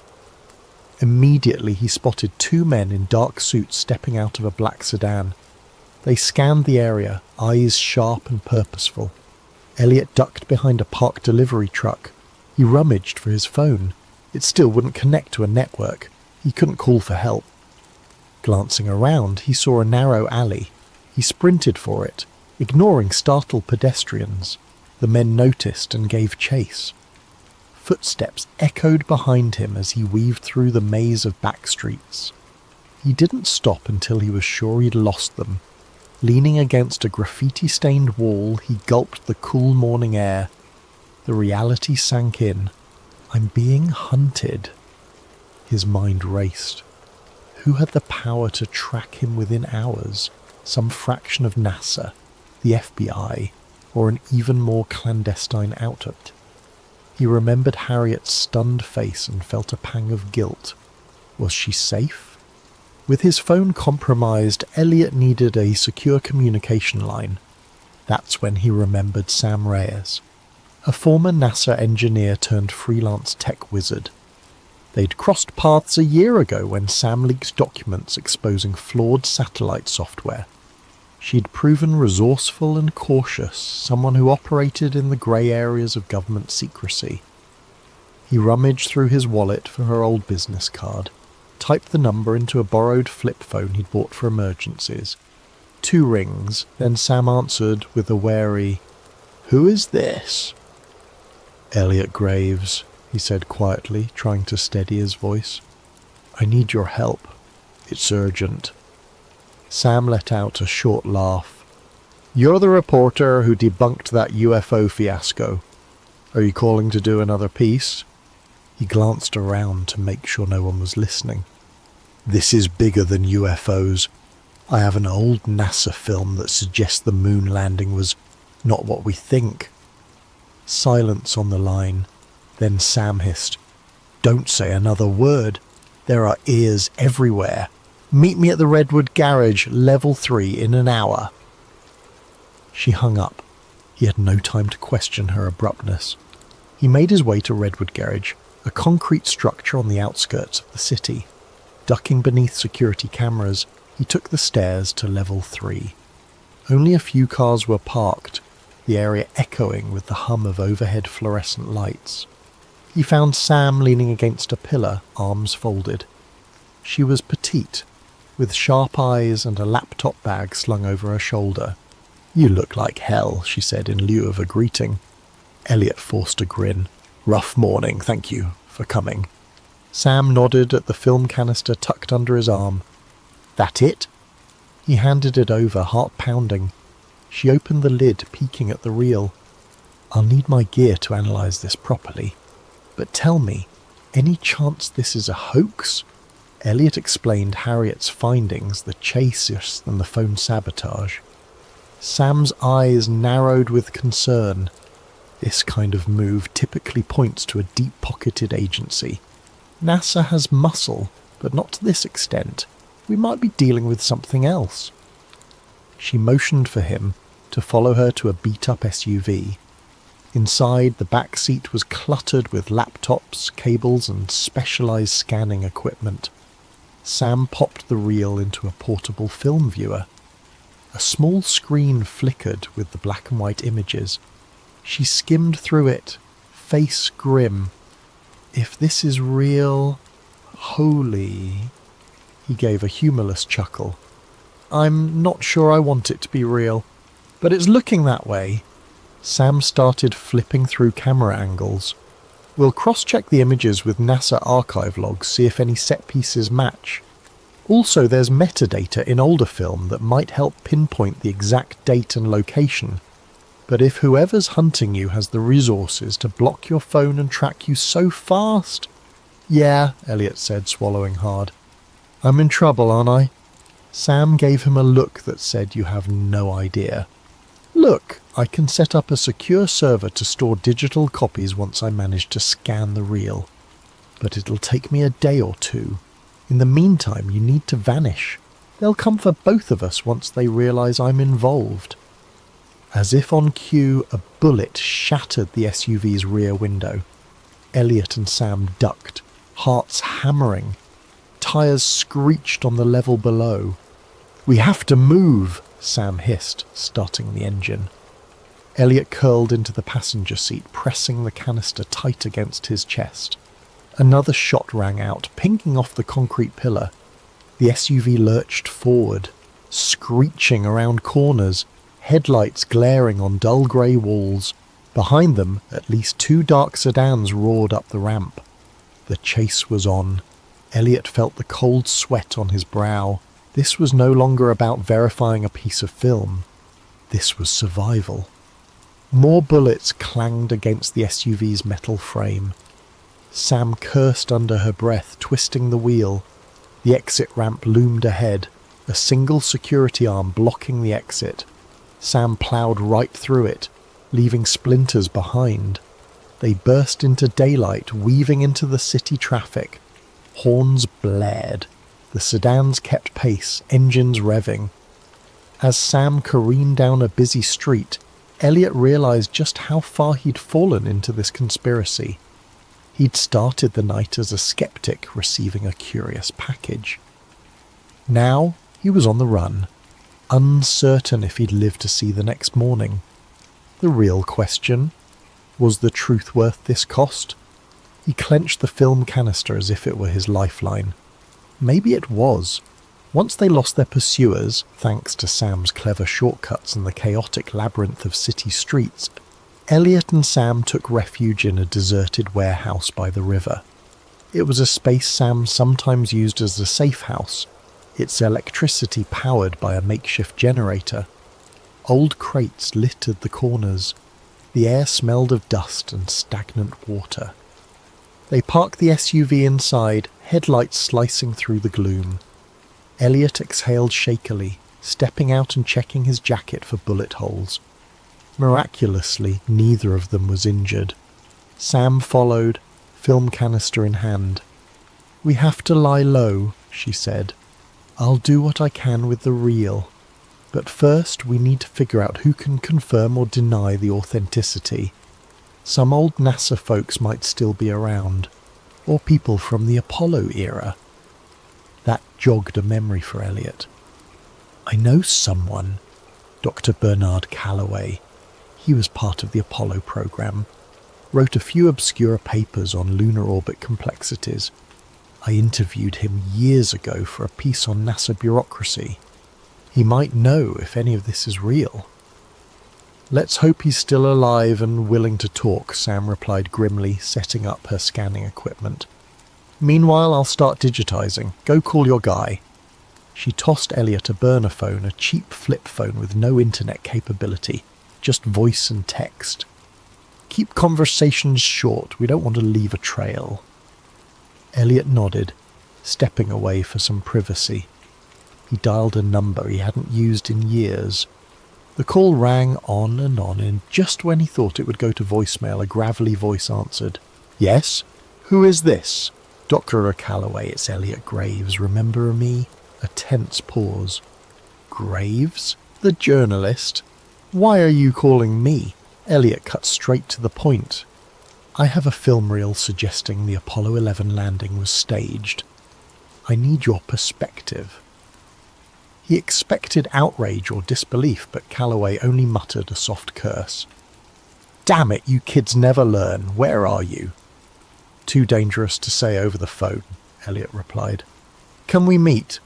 Another heavy silence. "You must be insane. Do you have any idea who might be listening to our conversation right now?" Calloway let out a shuddering breath. "Look, there's a small diner off Route 47 near a truck stop. Tomorrow noon. If I don't show up, assume I got spooked." Elliot thanked him and hung up, anxiety coiling in his stomach. The man's reaction was more dread than disbelief. That alone spoke volumes. He returned to Sam's makeshift workstation, where the reel was half fed through a specialized scanner. The process was laborious, each frame captured in high resolution. "How's it looking, Elliot asked. Sam frowned, studying the images on her laptop screen. Grains consistent with 1960s film stock. Some coding on the edges indicates a manufacturing batch from around 68. Also, I've spotted certain NASA emblems in the background that weren't publicly revealed until the mission ended. And see that console there? She zoomed in on a screenshot. That's an Apollo guidance computer, but an early prototype version. Only a handful existed. This is not your average hoax. It's either the most elaborate one in history or it's real, Elliot finished, his voice hollow. Sam gave a grim nod. I'm leaning towards real. Our next step is to confirm. If your Dr. Calloway can give us any leads, we might find definitive proof. They spent the rest of the day in anxious waiting. Sam pored over the scanned film frames, while Elliot paced, trying to piece everything together in his head. Every so often he'd remember the chase, the bullets, and the unwavering stares of those men in suits. Just how large was this conspiracy? Night fell, bringing a sticky heat that made the warehouse air oppressive. Sleep came fitfully, with Elliot dozing in a corner, propped against crates. He dreamed of astronauts drifting in a stage lit by fluorescent tubes, their voices echoing with lines fed by hidden earpieces.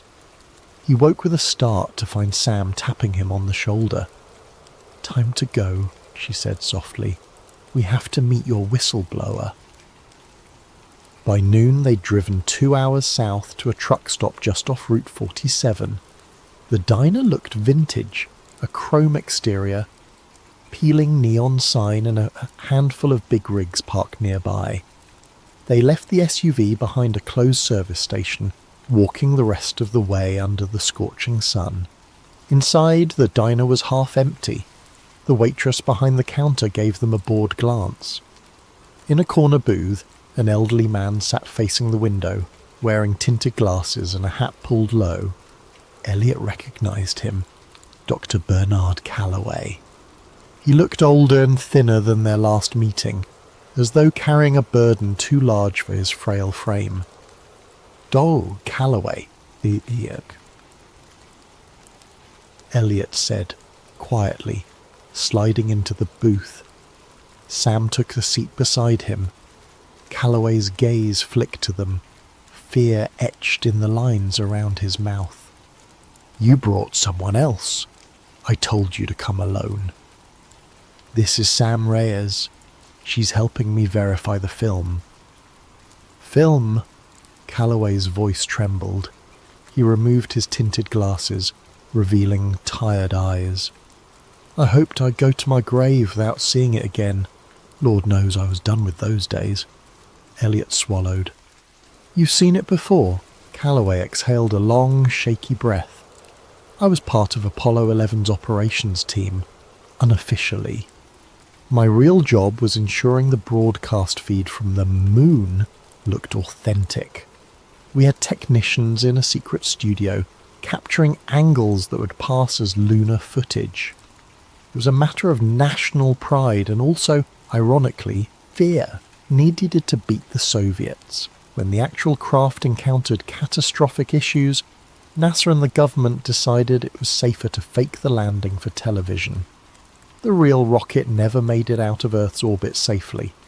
The astronauts eventually landed in the Pacific under the pretext of returning from the moon, but what the public saw was a carefully crafted illusion. Elliot's head spun. There it was, spelled out. The conspiracy in all its horrifying clarity. Sam leaned forward. "Why have you stayed silent all this time?" Calloway closed his eyes. "They threatened my family. I was briefed that revealing the truth would be an act of treason. Others who tried to speak up, well, they disappeared. I've lived under watch ever since, exchanging my silence for a quiet retirement. But I always knew this day might come." Elliot retrieved the film canister from his bag. "So the footage we have?" "It's partial," Calloway said, scanning the diner nervously. "There's more. Hours of outtakes, behind-the-scenes planning, enough to destroy decades of NASA's legacy if it got out. That reel is probably what was stolen from the archives in the 1970s. I thought it had been destroyed." A lump formed in Elliot's throat. "So it's authentic? And NASA? Or whoever's controlling this? They're hunting us to bury it again." Calloway nodded. "They'll kill you, no question. They've killed for less. He glanced around, lowering his voice. I can direct you to someone else who was there. A colleague named Walter Pierce. He escaped overseas, but you might track him down. He has a copy of the mission logs. Sam and Elliot exchanged looks. Every new piece of evidence upped the stakes. If they could find Pierce and get those logs, they'd have undeniable proof. Suddenly the diner's door swung open. Agent Jonathan Kane stepped in, though Elliot didn't know his name yet. The man wore a crisp suit and surveyed the room calmly, his gaze lingering on each patron. Elliot's heart seized. Calloway's face turned ashen. That's one of them, he whispered, voice trembling. We have to go. They slipped out the back exit, hearts pounding. Behind them they heard the waitress greet the newcomer with a polite, Welcome, sir. Elliot glanced over his shoulder to see Kane's cold eyes scanning the booths. Outside, the scorching afternoon felt claustrophobic. They hurried toward the dusty parking lot. Here, Calloway said, pressing a small slip of paper into Elliot's hand. Walter's last known location. Use it wisely. Elliot opened his mouth to thank him, but Calloway cut him off. I'll slip away on my own. It's safer that way for all of us. Then, as if on cue, a black car squealed around the corner. Calloway pointed desperately. Run! Elliot and Sam sprinted across the lot, the slip of paper clenched in Elliot's fist. Behind them, tyres screeched. In the distance, de Calloway vanished between parked trucks, a frail silhouette, stepping once more into a world of secrets and shadows he had hoped to leave behind. Elliot doubted he'd ever see the old man again. 3 days slipped by like a fever dream, with Elliot and Sam crisscrossing state lines, dodging digital footprints. Each safe house they chose felt more precarious than the last. A motel in one city, a cramped basement in another, always with one eye on the door and ears pricked for footsteps in the hall. Anxiety pressed against their chests like a constant weight. The film remained hidden in a secure locker they rented under an alias, and Sam carried digital backups on multiple encrypted drives, hoping at least one would survive if they were caught. Meanwhile, they tried to locate Walter Pierce. Hello, listeners of Sleep Theories. Before we begin tonight's story, I hope you're all having a wonderful day, or evening, depending on where you are in the world. Whether you're listening from London at midnight, New York in the afternoon, or perhaps Tokyo as the sun rises, I want you to know that these stories connect us all across time zones and continents. If you're new here, please consider subscribing to Sleep Theories for more tales that blur the line between history and mystery. Now settle in as we explore something that was buried in Soviet archives for over 60 years. Dr. Alexei Morozov, Soviet Geological Survey. Tunguska Region, Siberia. October 1959. Classification: Sekretna, secret. Declassified 2025. Entry 1, October 12th, 1959. Audio quality: poor wind interference. This is Dr. Alexei Morozov, Soviet Geological Survey designation 4471. I am recording this for the scientific record, though I suspect it will never see the light of day. The date is October 12th, 1959. I'm approximately 40 kilometers southeast of the Tunguska impact site, and I fear we have made a terrible mistake in coming here. But let me start from the beginning. 3 weeks ago, I was summoned to Moscow by the Academy of Sciences, or so I thought. The meeting was held not in the familiar halls of the Academy, but in a nondescript building on Lubyanka Square. Even a geophysicist like myself knows what that means. The man who greeted me wore the pressed uniform of a Soviet army colonel, but his eyes held the cold calculation I'd learned to recognise during my time in Antarctica. KGB without question. Dr. Morozov, he said, not bothering with pleasantries, your expertise is required for a matter of national importance. He spread photographs across the metal table between us. Satellite imagery, clearly recent given the resolution quality I'd never seen before. The images showed the Tunguska region from above, but with strange geometric overlays and radiation measurements marked in red. "What am I looking at, Colonel?" "Volkov," he supplied. "Colonel Volkov, and you're looking at proof that the Tunguska event of 1908 was not what our scientists have claimed." The photographs showed radiation patterns that made no sense for a meteor impact. Instead of the expected circular dispersion, the gamma radiation formed precise geometric shapes, hexagons that stretched for kilometres beneath the forest floor. "Our Cosmos satellites detected these anomalies 3 months ago," Volkov continued. 51 years after the explosion, the site is still active. I studied the images more carefully. The radiation signatures were unlike anything in my experience, pulsing in regular intervals according to the timestamps. This suggests an artificial source. "Precisely." Volkov's smile held no warmth. "Which is why you're going to Tunguska, Dr. Morozov. Your cover will be a routine geological survey, mapping mineral deposits for the 5-year plan. Your real mission is to determine the source of these signals. And if I refuse, then you will be reassigned to study rocks in Siberia permanently, a much less comfortable arrangement than what I'm offering." The threat was clear. I accepted the assignment that afternoon. Now, as I sit in this makeshift camp listening to the wind howl through trees that have been bent and twisted for over half a century, I understand why previous expeditions never filed complete reports. The forest here feels wrong in ways that have nothing to do with the visible damage from the explosion. My equipment detected the first anomaly this morning. Entry 2, October 13th, 1959. Audio quality moderate, electronic interference noted. The electromagnetic readings are impossible. I've spent the day taking measurements across a grid pattern, working systematically toward what the 1927 Kulik expedition marked as the blast epicenter. Every device I carry, magnetometer, Geiger counter, seismograph, registers patterns that violate everything I know about physics. The magnetic field strength increases as we approach the center, but not in the gradual manner one would expect from a buried metallic mass. Instead, it pulses. 3-second intervals with mathematical precision. Pulse, pause, like a heartbeat. My Geiger counter tells an even stranger story. Background radiation should be elevated uniformly if this were the site of a nuclear or radiological event. Instead, the radiation forms distinct geometric patterns in the soil. When I map the readings, they create perfect hexagons, each approximately 50 meters across, arranged in a honeycomb pattern that extends beyond my ability to measure. Colonel Volkov has said little during our trek, but I notice he carries no scientific instruments of his own.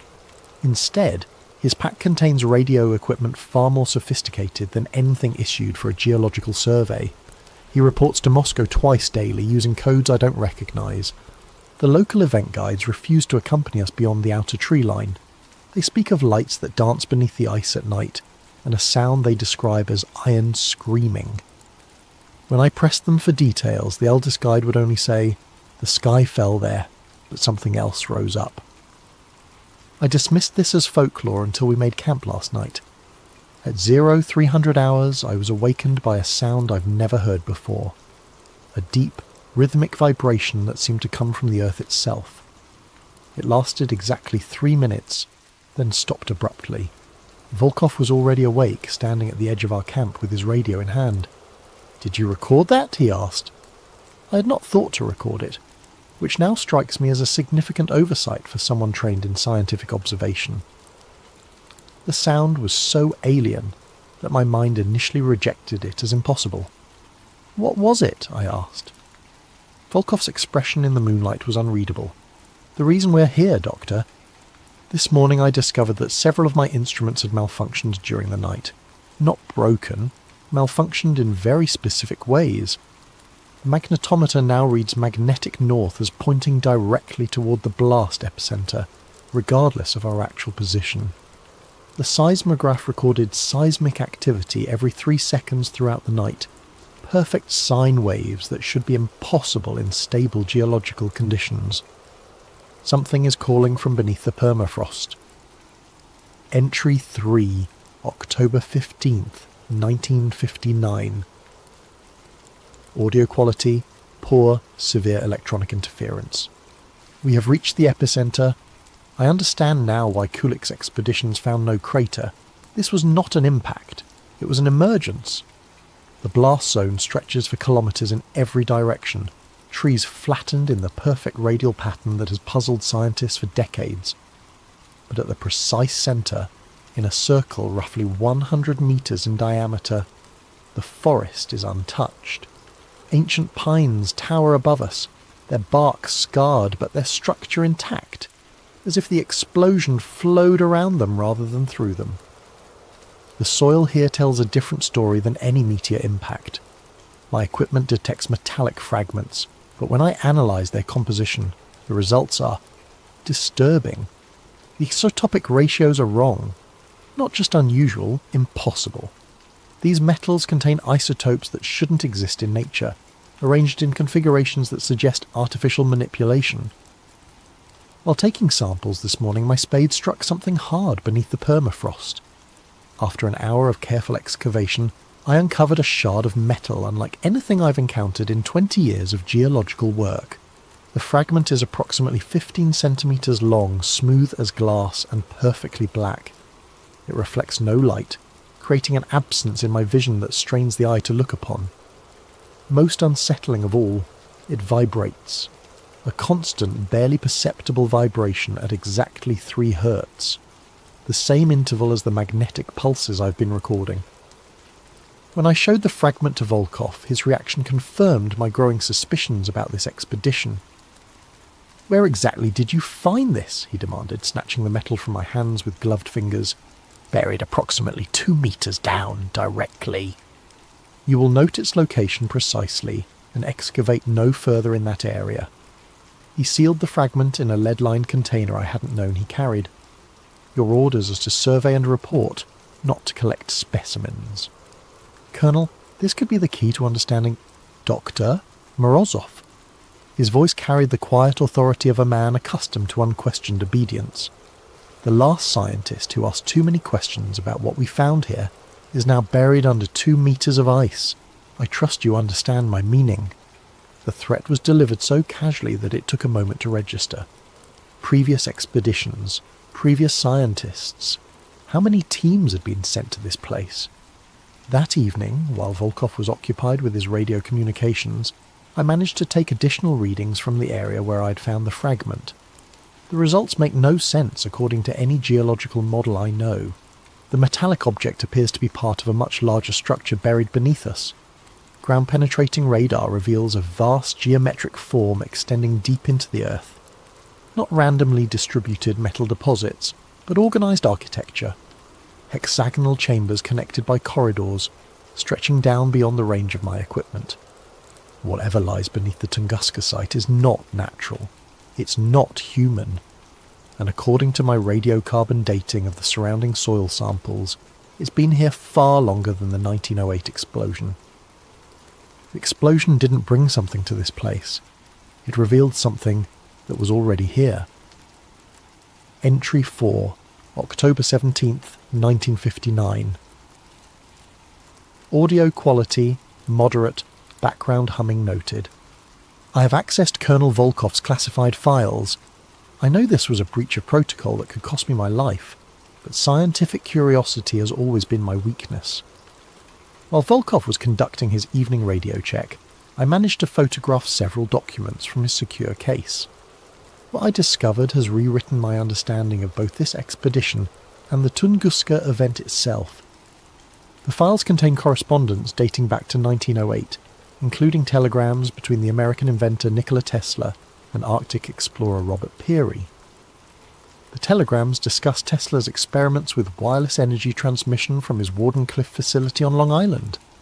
According to the documents, Tesla was testing a revolutionary new technology, the ability to transmit electrical energy through the Earth's atmosphere to any point on the globe. His target for the initial test was the Arctic region, where Peary was conducting his polar expeditions. The most revealing telegram is dated June 28, 1908. 2 days before the Tunguska explosion. R. Peary, final test scheduled 0214 GMT June 30th. Expect atmospheric disturbance Arctic region. Exercise extreme caution. Energy disbursement may exceed calculations. Nikola Tesla. Peary's response dated July 2nd. Tesla. Your test successful beyond measure. Sky over Siberia lit like day. Effect visible from Greenland. Indigenous populations report ground shaking 800 miles from target zone. Whatever you activated, it responded. Recommend immediate cessation of experiments as R. Peary. But the most disturbing document is Tesla's private journal entry, included in the KGB files through means I cannot determine. The transmission was successful, but not in the manner intended. We have awakened something that was not meant to wake. The energy beam penetrated not just the atmosphere, but the ancient ice. What we interpreted as successful power transmission was in fact a response signal. We are not the first to wield such power. We are merely the first to do so blindly. Tesla's Wardenclyffe facility was shut down and demolished just days after the Tunguska event.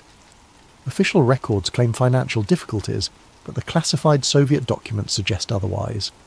Tesla himself wrote to a colleague, "Some discoveries are too dangerous for the world as it exists." The KGB files contain additional evidence that Soviet authorities have known the truth about Tunguska for decades. Geological surveys in the 1930s detected the same anomalous structures I've been mapping, but the research was classified and the scientists involved were reassigned to other projects, or, as Colonel Volkov implied, disposed of entirely. According to the files, at least 3 previous expeditions have been sent to investigate the Tunguska site since 1945. None filed complete reports. 2 teams vanished entirely. The 3rd team's leader, Dr. Yuri Petrov, was found frozen to death in his tent, his final notes describing hexagonal chambers that extend beyond measurement, and a sound like the earth itself breathing. The current expedition was authorized after satellite imagery revealed increased activity at the site. The geometric radiation patterns I've been studying have been growing stronger since 1957, suggesting that whatever lies beneath the permafrost is becoming more active. As I write this, I can hear that deep rhythmic vibration again. It begins every night at exactly 0300 hours and continues for precisely 3 minutes. But tonight, it's different, stronger, and I swear I can detect patterns within the sound, mathematical sequences that suggest intelligence. Volkov has been monitoring my activities more closely since I questioned him about the metal fragment. I suspect he knows I've accessed his files. If something happens to me, I hope this journal will survive to tell the truth about what we found at Tunguska. The explosion in 1908 was not a meteor impact. It was not even Tesla's wireless energy transmission, though that may have been the trigger. It was something far older responding to our signals, something that has been waiting beneath the ice for millennia, and now we've woken it up. Entry 5, October 19th, 1959. Audio quality excellent, all interference ceased. The silence is worse than the sounds. For 3 days, the electromagnetic interference that has plagued our equipment has been growing stronger. Radio communications with Moscow became impossible. My instruments registered readings that exceeded their calibrated ranges. The deep, rhythmic vibrations from beneath the earth increased in frequency and duration. Then, at dawn this morning, everything stopped. The sudden absence of electromagnetic activity is more unsettling than the anomalies themselves. It suggests that whatever has been transmitting from beneath the site has achieved its purpose. Volkov received new orders during the night via emergency radio protocol. We are to begin excavation immediately, using equipment that was airdropped to our location under cover of darkness. The machinery includes drilling apparatus far more sophisticated than anything required for a geological survey. "We're going down," Volkov informed me without preamble. "Moscow wants to know what's beneath us." "Colonel, I must advise against aggressive excavation. The structural integrity of whatever lies below is unknown. If we damage it..." "Dr. Morozov, you are here to provide scientific observation, not strategic planning. The decision has been made at the highest levels." The drilling began at 0800 hours. We penetrated the permafrost easily, but at a depth of 5 meters, the drill bit encountered something that sent vibrations through the entire operation. Not rock, not metal, but something that rang like a bell when struck. By midday, we had exposed the upper surface of a structure that defies geological explanation. The surface is composed of hexagonal plates, each roughly 2 meters across, fitted together with seamless precision. The material is unlike anything in my experience. Harder than steel, but with a crystalline structure that suggests organic growth rather than mechanical manufacture. The most disturbing discovery came when we cleared debris from one of the hexagonal plates. Beneath the ice and soil, the surface is not damaged or corroded despite its apparent age. Instead, it gleams as if newly made, with patterns of light that pulse through the material in the same 3-second intervals I've been recording. The structure is active. Alive, perhaps, though I hesitate to use that term for something clearly artificial. As we worked to expose more of the surface, I noticed that my instruments were registering new types of activity. Electromagnetic pulses were emanating from the structure, but these were not random signals. They followed mathematical sequences, prime numbers, Fibonacci progressions, and other patterns that suggest deliberate communication. "It's trying to talk to us," I told Volkov during our afternoon break. His response chilled me. "No, Doctor, it's talking to something else. We're just listening in." That evening, while reviewing the day's data, I made a discovery that has shaken my understanding of human history.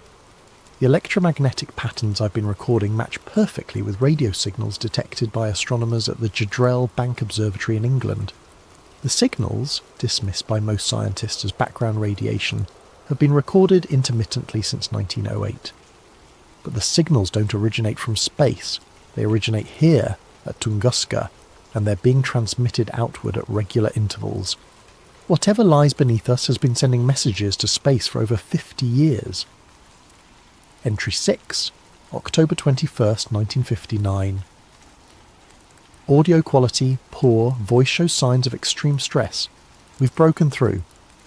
After 2 days of careful excavation, we created an opening large enough to lower equipment into the structure below. The chamber we've accessed is vast, with walls that curve away into darkness beyond the range of our lights. The air inside is not stale as one would expect from a sealed underground space. Instead, it carries a metallic taste and a barely perceptible electric charge that makes the hair on my arm stand upright. Most unsettling of all, the air is warm, several degrees above freezing despite the permafrost that has covered this place for millennia. The chamber walls are covered in the same hexagonal plating we discovered on the surface, but here the patterns of light are more complex. Entire sections pulse in synchronized sequences, creating cascades of illumination that travel around the perimeter like waves. I descended into the chamber using mountaineering equipment, against Volkov's direct orders. The colonel wanted to wait for specialized personnel from Moscow, but scientific curiosity overcame caution. What I found below has convinced me that we are dealing with something far beyond human understanding. The chamber is not empty. It contains machinery, though that term is inadequate to describe what I observed. Geometric structures rise from the floor like crystalline trees, their surfaces covered in components that shift and reconfigure as I watched. The machinery, if it can be called that, appears to be self-repairing, self-modifying. At the centre of the chamber stands a pillar roughly 3 meters in height, composed of the same dark material as the fragment I discovered earlier. But this pillar is not inert. It pulses with internal light, and as I approached I could feel vibrations in my bones that matched the 3 Hz frequency I've been recording. When I placed my hand on the pillar's surface, the entire chamber responded. Lights flashed in sequence around the walls, the machinery hummed to life, and I felt a sensation I can only describe as contact. Not physical contact, but something deeper. For a moment I sensed vast intelligence, ancient beyond measure, awakening from long dormancy. And I understood with terrifying clarity what Tesla had done in 1908. His wireless energy transmission had not simply sent power through the atmosphere. It had followed a path of least resistance, drilling through the Earth's magnetic field, and striking this buried structure with precisely the frequency needed to activate its dormant systems. The Tunguska explosion was not caused by Tesla's energy beam. It was caused by this ancient machinery starting up after eons of silence, venting excess energy in the only direction available, upward, through the overlying rock and permafrost, creating the devastating blast that flattened the forest above. When I climbed back to the surface, I found Volkov in animated radio communication with Moscow. From what I could hear of his side of the conversation, our discovery has caused considerable alarm at the highest levels of government. Yes, sir, it appears to be functional, he was saying. No, sir, we don't understand its purpose. What do you mean, similar structures? Similar structures. The phrase hit me like a physical blow. How many of these installations exist? How long have they been buried beneath the Earth's surface?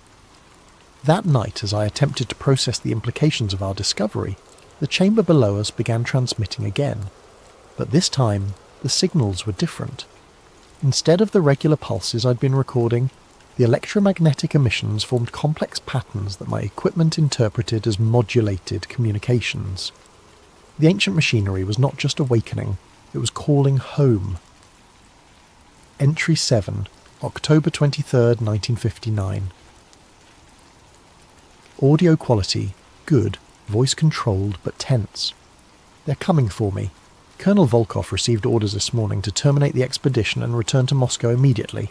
But first he informed me, all physical evidence must be secured and all personnel debriefed according to special protocols.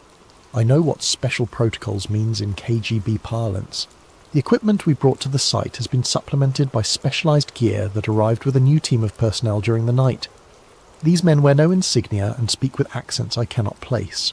They brought with them instruments I don't recognise and chemicals whose purpose I can only guess. Dr. Morozov, Volkov informed me over breakfast. Your valuable contribution to this expedition will be properly recognised in our final report. However, the sensitive nature of our discoveries requires that certain security measures be implemented. What kind of security measures? The kind that ensure state secrets remain secret. I have hidden this journal and my personal recordings in a cache approximately 1 kilometre northeast of our primary camp. If I don't survive to retrieve them, perhaps someone else will find them and understand what we discovered here. Before they seal me away from the world, I want to record what I believe happened at Tunguska, based on everything I've observed and documented. The structure beneath us is not human in origin. The materials, the construction techniques, the technology, all of it speaks to a civilization far more advanced than anything we've achieved. Based on geological analysis of the surrounding rock, I estimate the installation has been here for at least 10,000 years, possibly much longer. The machinery I observed in the chamber appears to be some kind of communication array, designed to send and receive signals across vast distances. The regular electromagnetic pulses I've been recording are not random transmissions. They're a beacon, announcing the location of Earth to whoever might be listening in the depths of space. Tesla's 1908 experiment accidentally activated this beacon after millennia of dormancy. The massive energy discharge that created the Tunguska explosion was simply the ancient machinery powering up, like a generator that had been offline for geological ages suddenly roaring back to life. But the most terrifying aspect of this discovery is what it implies about our planet's history. If one such installation exists beneath Siberia, how many others lie buried across the Earth? Who built them? And why? I fear we are not alone in the universe. Worse, I fear we never have been. The electromagnetic signals emanating from the Tunguska site have been growing stronger and more complex since we began our excavation. What started as simple mathematical progressions has evolved into what can only be described as conversation. Questions and responses, acknowledgements and confirmations. Something is answering the beacon's call. Last night I observed lights in the sky that bore no resemblance to any natural phenomenon I know. They moved with purpose and intelligence, geometric formations that pulsed in synchronization with the signals from below. They hovered over our campsite for nearly an hour before disappearing beyond the horizon. Volkov pretended not to see them, but I noticed he spent the rest of the night in radio contact with Moscow. This morning he informed me that our mission was complete. Complete? I asked. We've barely begun to understand what we've found here. We've confirmed the presence of anomalous structures and documented their basic characteristics, he replied. That was our objective. Our objective was to determine the source of the satellite readings. We've discovered something that could revolutionize our understanding of human history, of our place in the universe. We can't simply walk away. Volkov's expression remained impassive. Dr. Morozov, there are forces at work here that extend far beyond your scientific curiosity. This site will be classified at the highest levels and placed under permanent monitoring. Your role is finished. And if I refuse to remain silent about what we've found, then you will join the other scientists who asked inconvenient questions. The threat was delivered with casual finality. I understood that my choice was between compliance and death, but I refused to let this discovery be buried along with me. Entry 8, October 24th, 1959. Final entry. Audio quality, whisper, recorded in secret. They think I'm asleep. The debriefing began this afternoon with injections they claimed were vaccinations against Arctic diseases. I recognised the symptoms immediately. Memory suppression drugs, designed to fog recollection and make coherent testimony impossible. But my time in Antarctica taught me certain tricks for maintaining mental clarity under adverse conditions. I forced myself to vomit up the medication before it could take full effect, though I had to maintain the appearance of compliance. While the others believe I'm unconscious, I've managed to recover my hidden cache and record this final entry. In a few hours they will transport me back to Moscow for extended debriefing. I know I will not survive that process, but before they take me, I want to record my final observations about what lies beneath Tunguska. The installation is not just a communication array, it's part of a network. During my last descent into the chamber, I discovered additional passages leading deeper into the structure. Following these corridors as far as my equipment would allow, I found evidence of similar installations at vast distances, electromagnetic signatures that suggest a global network of ancient technology, all connected by underground transmission lines that follow the Earth's magnetic field. Whatever civilization built these installations was not indigenous to Earth. The mathematical principles governing their construction are based on physical constants that suggest an origin in a different stellar environment. They came here, established this network, and then vanished. But they left their machinery behind, dormant but functional, waiting for the right signal to reactivate it. Tesla provided that signal in 1908, not through malice but through ignorance. His wireless energy transmission found the path of least resistance through the Earth's magnetic field and struck the Tunguska installation with precisely the frequency needed to bring it online. Now the beacon is active, sending its signal into space, and something has heard it. The lights I observed in the sky are not natural phenomena. They are reconnaissance, preparation for something much larger. The electromagnetic conversations I've been recording are not random communication. They're coordinates, timetables, invasion plans. We have awakened something that was meant to remain sleeping, and we lack the knowledge or technology to control what we've unleashed. I can hear them approaching my position. Boots on frozen ground, voices speaking in languages I don't recognise. They've discovered my absence from the medical tent. If this recording survives, if someone finds it and understands what I've documented here, remember this. The explosion in 1908 was not the end of anything. It was the beginning. The door is unlocking and we are not prepared for what lies beyond it. Whatever you do, do not dig further. It listens, it remembers, and now it knows where we are. Recording ends, electromagnetic interference resumes, Soviet State Security Archives. File, Tunguska Black 7. Date, October 30th, 1959. Dr. Alexei Morozov was found deceased in his quarters at the Lubyanka Medical Facility on October 29th, 1959. Official cause of death: complications from severe frostbite sustained during Arctic research operations. His personal effects have been confiscated and classified under state security protocols. All materials related to the Tunguska expedition are hereby classified beyond top secret and sealed under Special Protocol 7. Access is restricted to personnel with clearance level Obsidian or higher. The Tunguska site has been declared a restricted military zone. Unauthorized access is prohibited under penalty of death. Dr. Morozov's journal and recordings were destroyed according to standard procedure. Official records end. Posted to file-sharing site March 15th, 2025. Removed by request of Russian Federation authorities March 17th, 2025. The above documents were discovered in a cache of declassified Soviet files, released following the collapse of certain government archives. Authentication is ongoing, but preliminary analysis suggests genuineness. Dr. Morozov's journal was not destroyed as claimed in official records. It was hidden, preserved in the permafrost, waiting to be found. Satellite imagery from 2024 shows renewed activity at the Tunguska site. Electromagnetic anomalies detected by multiple international monitoring stations. Construction of unknown purpose observed at the coordinates Morozov identified. The lights have returned to the Siberian sky. Whatever Tesla awakened in 1908 was only the beginning. The door is not just unlocking, and it's opening.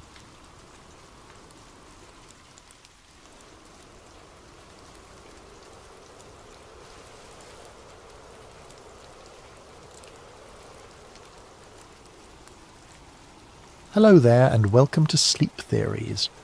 Before we dive into tonight's tale, I hope your day has been treating you well. Whether it's early morning where you are, late evening, or somewhere in between, whatever time zone you're calling home, I'm grateful you've chosen to spend this time with us. If you're new here, make sure to subscribe to Sleep Theories for more stories that will keep you questioning the world around you long after the lights go out. Now, settle in as we explore a story that might feel a little too close to reality. My name is Cal Monroe, and I used to believe in coincidences. That was before Theo jumped off the Memorial Bridge, before the USB drive arrived in my mailbox, and before I learned that some conspiracies aren't theories, they're just well-kept secrets. It was a Tuesday morning in November when I got the call. Detective Sarah Chen's voice was flat, professional, the way cops sound when they're tired of delivering bad news. Cal, this is Detective Chen, Metro PD. I'm calling about Theodore Ramirez. I understand you two are friends. The past tense hit me like ice water. Were? What do you mean were? Mr. Ramirez jumped from the Memorial Bridge last night around 11:30 p.m. I'm sorry for your loss. I sat there in my cramped DC apartment, staring at my laptop screen where I'd been working on an article about facial recognition software in public schools. The cursor blinked at me like a heartbeat. That's impossible, I said. Theo wouldn't. He just wouldn't. I know this is difficult, but no, you don't understand. Theo was getting married next month. He was excited about it. We had drinks 3 weeks ago, and he was talking about honeymoon plans, about kids, about everything. People don't just... Mr. Monroe, I've been doing this for 15 years. Sometimes people hide their pain better than we think. But I knew Theo. We'd been roommates at Georgetown, both journalism majors before he switched to computer science. He was the most methodical person I'd ever met. The kind of guy who researched restaurants for 2 hours before picking where to eat lunch. He didn't make impulsive decisions, especially not permanent ones. After I hung up, I sat in the silence of my apartment, trying to process what I'd heard. That's when I noticed the small package on my kitchen counter, something I'd grabbed from my mailbox the night before and forgotten about in my rush to meet a deadline. The return address made my hands shake. T. Ramirez. Inside was a USB drive and a handwritten note. Cal, if you're reading this, they got to me. Don't trust anyone. Don't use your regular computer. Find somewhere safe and look at everything. The program never ended. T. The drive was labelled with a single word in Theo's careful handwriting. E-C-H-O. I stared at that USB drive for an hour before I worked up the courage to use it. Not on my laptop, Theo's warning was clear enough. I walked 6 blocks to an internet cafe in Chinatown, paid cash, and plugged the drive into a computer that had probably seen more shady transactions than a Swiss bank account. What I found changed everything. The drive contained dozens of files, video footage, audio recordings, spreadsheets, and what looked like medical data. The video showed people in sterile white rooms, not quite hospital rooms, not quite laboratories. more like the kind of spaces you'd imagine in a sensory deprivation study. In one video, a woman in her 30s sat in a chair with electrodes attached to her temples. A voice off camera, clinical, detached, repeated phrases. Your thoughts are not your own. Your memories can be adjusted. You want to comply. You need to comply. The woman's eyes were glassy, unfocused. After 20 minutes of this repetition, the voice asked her to recite her home address. She gave an address in Virginia. Then they asked her again. This time she gave a completely different address in Maryland, reciting it with the same confidence. Another file contained EEG data, brainwave patterns labelled with dates and subject numbers. One folder was labelled Behavioural Modification Protocols. Another, Subliminal Integration Results. But it was the company logo that made my blood run cold. Aeon Metrics. I'd never heard of them, which was strange. I'd spent the last 5 years covering tech surveillance, data privacy and government contracting. I knew most of the major players, from Palantir to Booz Allen Hamilton. But Aeon Metrics was a ghost. That night, back in my apartment, I did what any good journalist would do. I started digging. Aeon Metrics had a website that looked like it was designed by someone who'd never heard of user experience. Bland corporate speak about cognitive enhancement research and behavioural analytics solutions. Their client list was vague. Federal agencies and healthcare partners. No names, no specifics. Their headquarters was listed as a P.O. box in Arlington, Virginia. I cross-referenced the company name with government contract databases. Nothing. I searched for news articles, press releases, anything. The only mention I found was a single-line item in a Department of Defense budget document from 2019. Aeon Metrics, Specialized Research Services, $2.4 million. That was it. A company that received millions in government funding but left no digital footprint. In 2024, that was like finding a unicorn. I spent the next 3 days going through Theo's files, and a pattern began to emerge. The test subjects weren't random homeless people or prisoners, the usual victims of unethical experiments. These were volunteers who had signed up for legitimate-sounding studies, sleep optimization research, stress reduction therapy, cognitive enhancement trials. People who thought they were improving their lives, not being reprogrammed. One document made me physically nauseous. It was a recruitment email sent to Georgetown University students, advertising a study on meditation and academic performance. The compensation was $500 for a weekend retreat. The study was conducted by Aeon Metrics. I recognised the email format. I'd received something similar during my senior year. I'd been too broke to pass it up. That's when I realised I might not be investigating this story. I might be living it. The next morning, I drove to the Library of Congress. If you want to research government conspiracies, you go to the place where they can't delete the evidence. At least, not easily. I requested every declassified document I could find on MK Ultra, Operation Artichoke, and Project Bluebird. What I discovered over the next 8 hours made Theo's files make terrible sense. MK Ultra officially ended in 1973 when CIA Director Richard Helms ordered all documents destroyed. But here's what most people don't know. It didn't actually end. It evolved. The original program used LSD, hypnosis, and brutal psychological torture to break down human personality and rebuild it. The goal was to create perfectly controllable human assets, spies who could be programmed and deployed without even knowing they were working for the agency. But the methods were crude, obvious, and left too many witnesses. The scientists involved were sloppy, keeping detailed records that eventually leaked.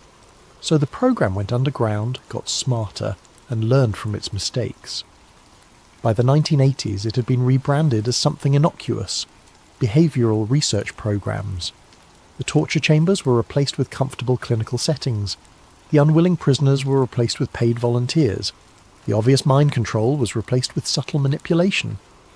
Instead of breaking people's minds with LSD, they learned to influence thoughts through carefully crafted media exposure. Instead of hypnotizing subjects in laboratories, they developed techniques to implant suggestions through social media algorithms. Instead of creating obvious zombies, they learned to nudge behavior so subtly that people thought they were making their own choices. I found a 1987 memo from a CIA psychologist named Dr. Helen Marsh. One line stood out. The future of behavioural modification lies not in force, but in consent. If subjects believe they are willing participants, they will never question the process. That was 37 years ago.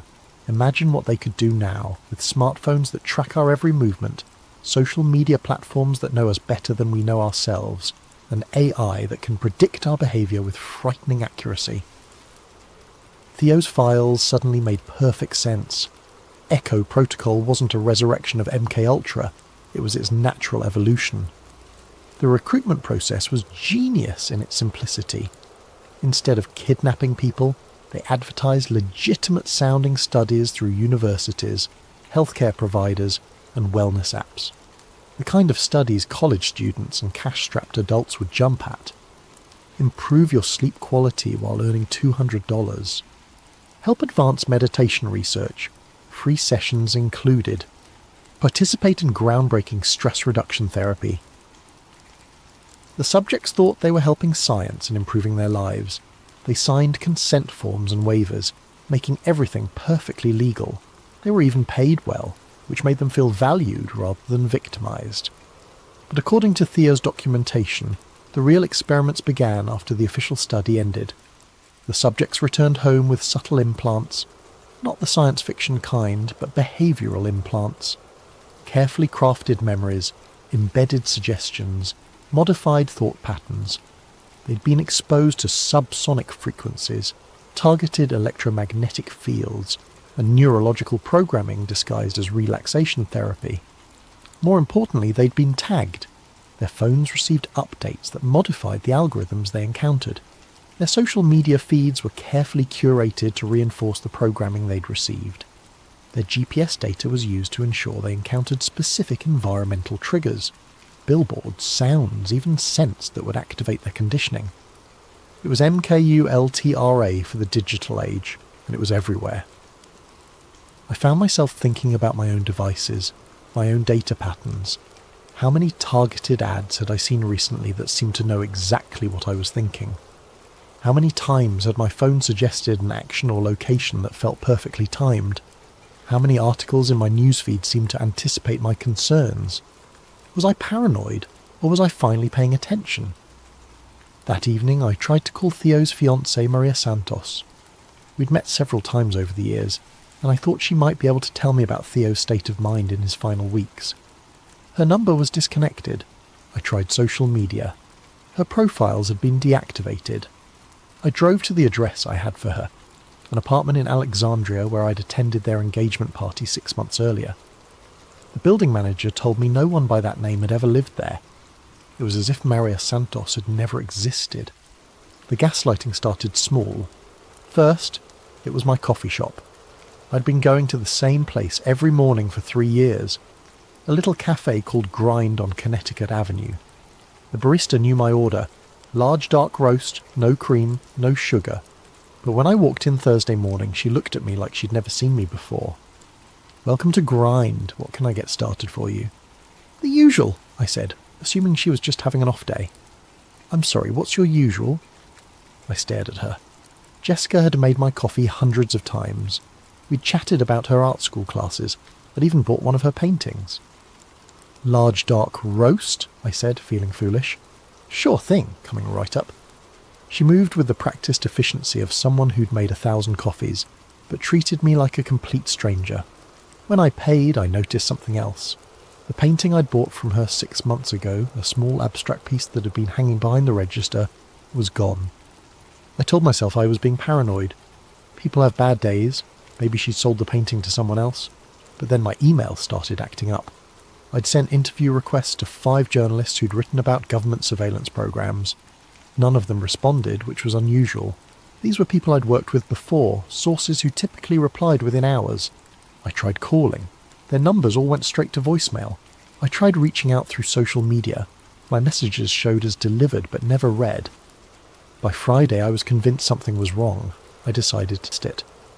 I sent an email to my editor at the Washington Alternative Weekly, a guy named Marcus who'd been badgering me for weeks about a late article on police body cameras.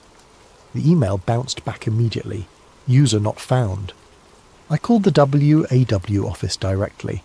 Washington Alternative, this is Rebecca. Hi, this is Cal Monroe. I need to speak with Marcus about... I'm sorry, who? Cal Monroe. I write for you guys. Marcus is expecting an article from me. Sir, I've been the receptionist here for 2 years. We don't have any writer named Cal Monroe, and I don't know anyone named Marcus. I hung up and stared at my phone. I had emails from Marcus going back 3 years. I had published articles with my byline on their website. I had pay stubs from them in my filing cabinet. I opened my laptop and navigated to the WAW website. I searched for my name. No results found.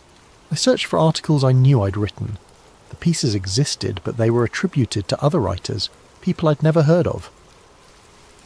My hands were shaking as I opened my filing cabinet. The pay stubs were there, but they looked wrong. The letterhead was slightly different. The font was off, and they were made out to someone named Carl Monroe. Close enough to be dismissed as a typo, but different enough to be legally meaningless. That's when I noticed my reflection in the laptop screen. I looked like I hadn't slept in days. My eyes were bloodshot, my hair was a mess, and I had the hollow look of someone on the edge of a breakdown. I looked exactly like Theo had in his final weeks. Saturday morning I decided to visit my ex-girlfriend Sarah. We dated for 2 years and stayed friends after the breakup. If anyone would be straight with me about whether I was losing my mind, it would be her. Sarah lived in a duplex in Tacoma Park. I'd been there dozens of times, but when I knocked on the door, a stranger answered. A middle-aged man in a bathrobe. Can I help you? I'm looking for Sarah Chen, I said. She lives here. No one by that name lives here. I've been renting this place for 5 years. That's impossible. I was here 3 months ago for her birthday party. The man looked concerned. Son, are you feeling all right? Maybe you're thinking of a different address. I walked away, pulled out my phone and called Sarah's number. It rang twice before she picked up. Hello? Sarah, it's Cal. I'm at your house, but some guy says... Cal? Cal Monroe? Yes. Who else would it be? There was a long pause. Cal, we broke up 2 years ago. You've called me maybe 3 times since then, and each conversation was... strange. Are you okay? You sound like you did the last time you called, talking about conspiracies and people following you. What are you talking about? We had dinner last month. We've been staying in touch. Cal, I think you need help. You're talking just like... She stopped. Like what? Like Theo did, before he killed himself. The paranoia, the confusion about basic facts. He called me too, near the end, asking about things that never happened. The line went dead. I stood on the sidewalk for 20 minutes trying to make sense of what was happening. Either everyone I knew was lying to me, or I was having some kind of psychotic break. But there was a third option, one that terrified me more than madness. I was right, and they were already in my head.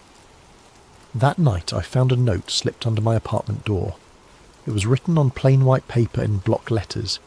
Your memory is next. Leave now. I packed a bag and drove to a motel in Baltimore, paying cash and using a fake name. I needed time to think, time to plan, and most importantly, time to figure out how to prove I wasn't crazy. Because if I was right about Echo Protocol, then my mind was already compromised. They were just calibrating how much to take. The Aeon Metric Sleep Clinic was located in a generic office park in Herndon, Virginia. From the outside, it looked like any other medical facility. Clean, professional, boring. The kind of place you'd trust with your health. I'd found the address in Theo's files, cross-referenced with online reviews. People praised their cutting-edge sleep studies and life-changing therapy sessions. The reviews all sounded genuine, which somehow made them more disturbing. I'd spent 3 days in that Baltimore motel planning my approach. I couldn't just walk in and start asking questions. If Echo Protocol was real, they'd be expecting that. But I could volunteer for a study. I created a fake identity. David Miller, a 28-year-old freelance graphic designer with chronic insomnia. I'd seen enough of Theo's documentation to know what kind of subjects they preferred. Young, educated, financially stressed, and socially isolated.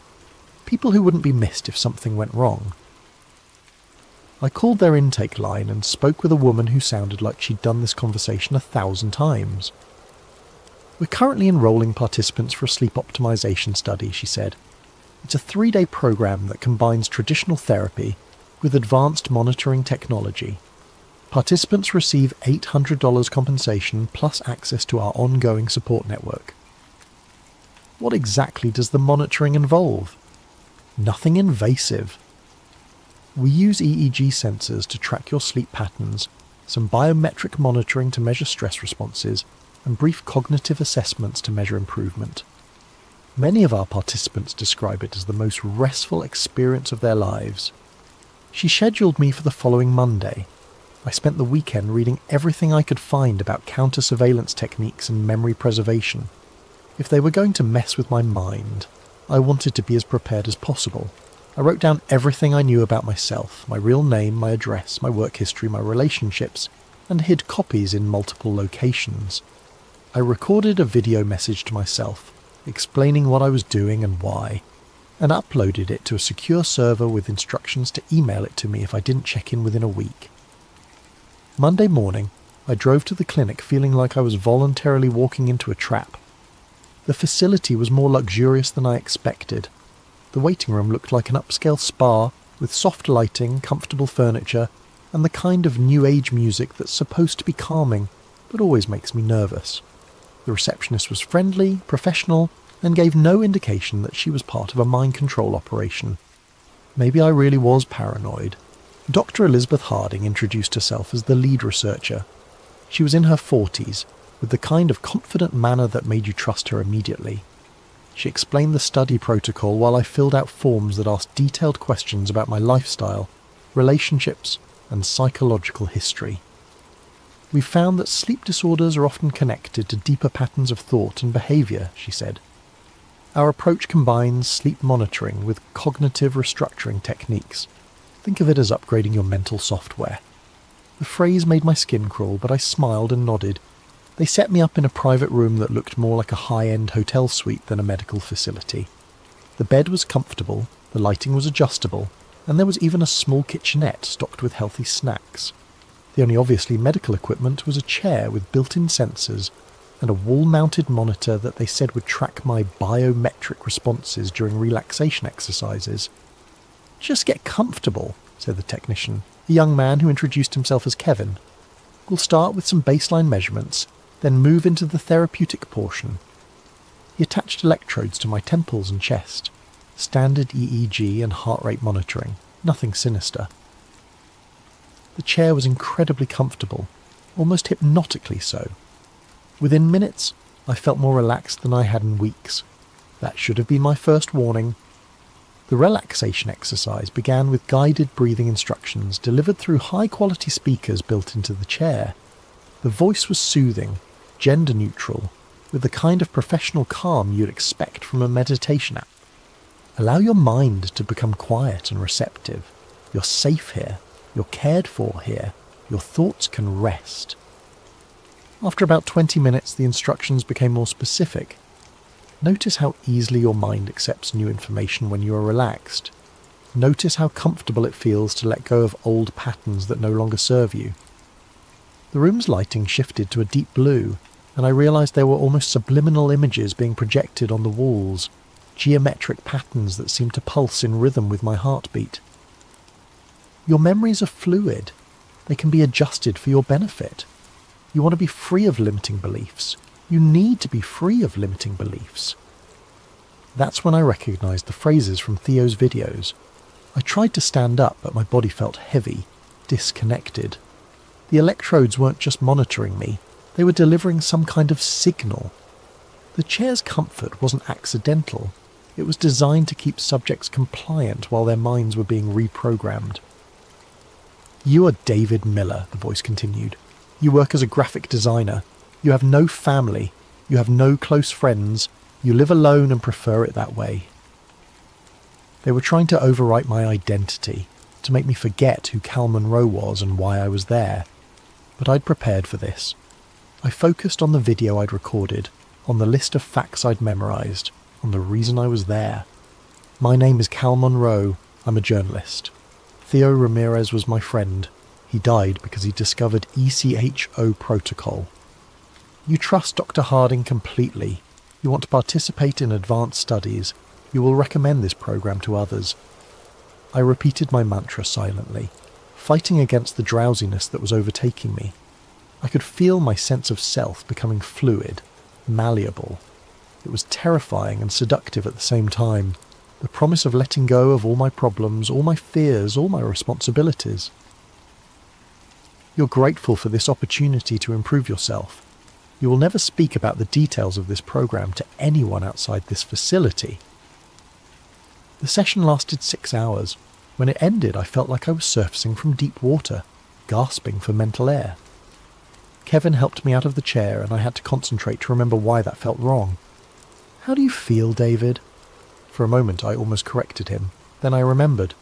"Great," I said, really relaxed. "Excellent. Dr. Harding will want to review your session data. Why don't you get some rest and we'll continue tomorrow?" That night, alone in the suite, I tried to reconstruct what had happened. I felt different, lighter somehow, but also hollow. It was like someone had taken an eraser to parts of my memory and personality. I remembered recording a video message, but I couldn't remember what it said. I remembered hiding something important, but couldn't remember where or what.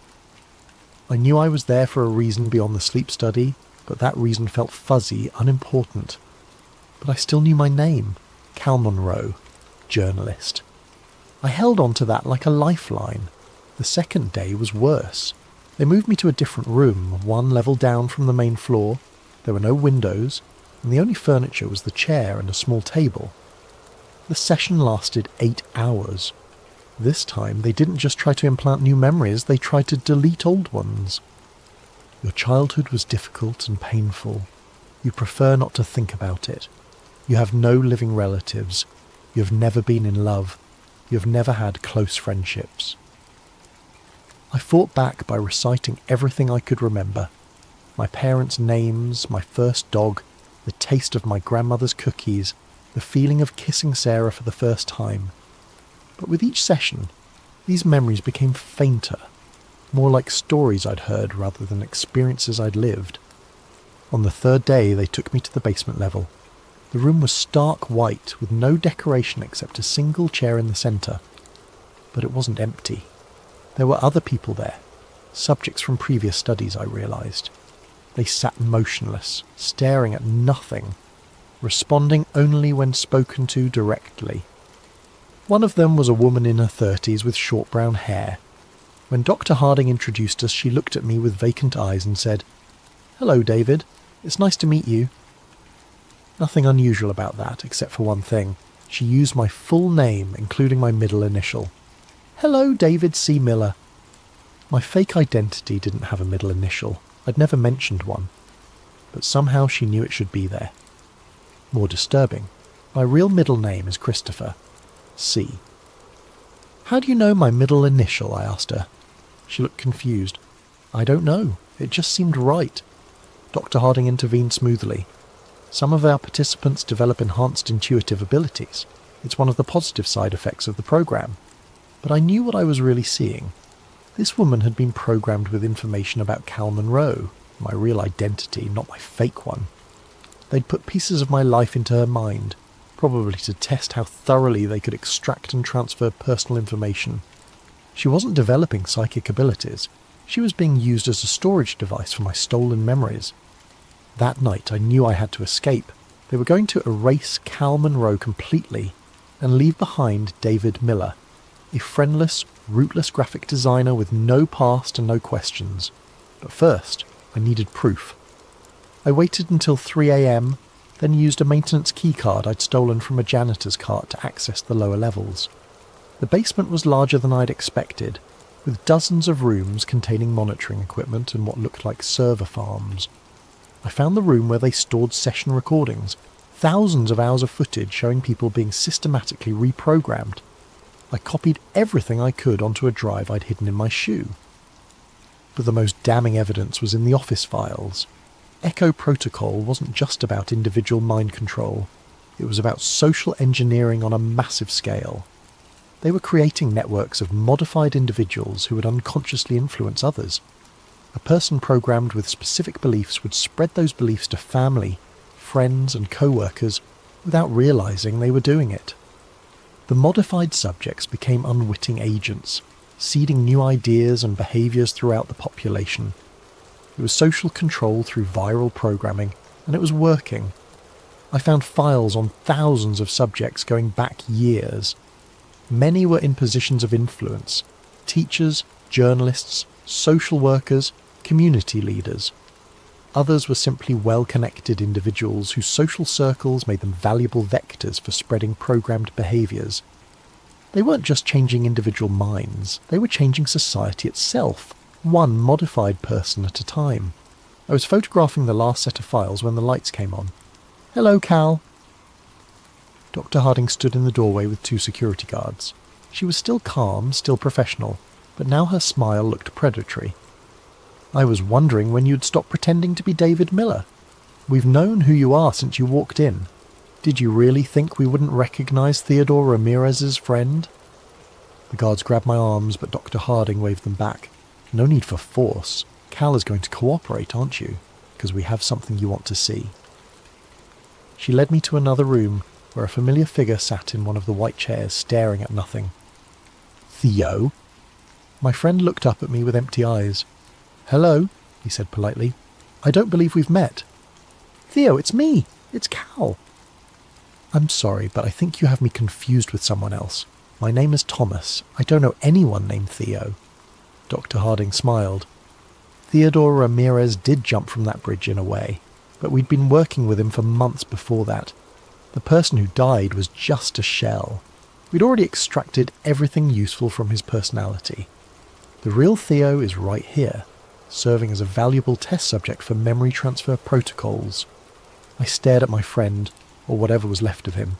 They hadn't just killed Theo, they'd hollowed him out and kept the shell alive for experimentation. "We're going to offer you the same opportunity, Doctor," Harding continued.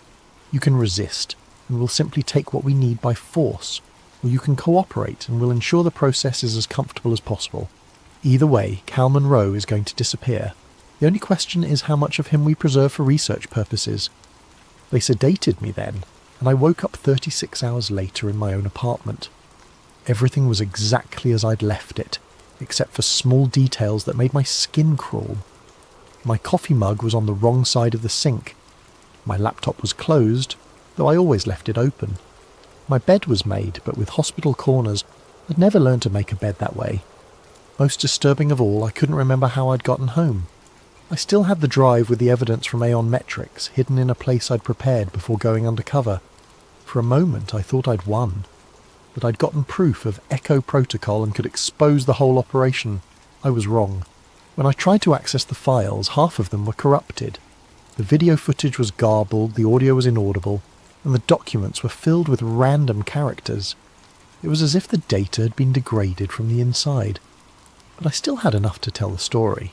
I spent 18 hours writing the most important article of my career, documenting everything I'd discovered about Echo Protocol, Aeon Metrics, and the modern evolution of MKUltra.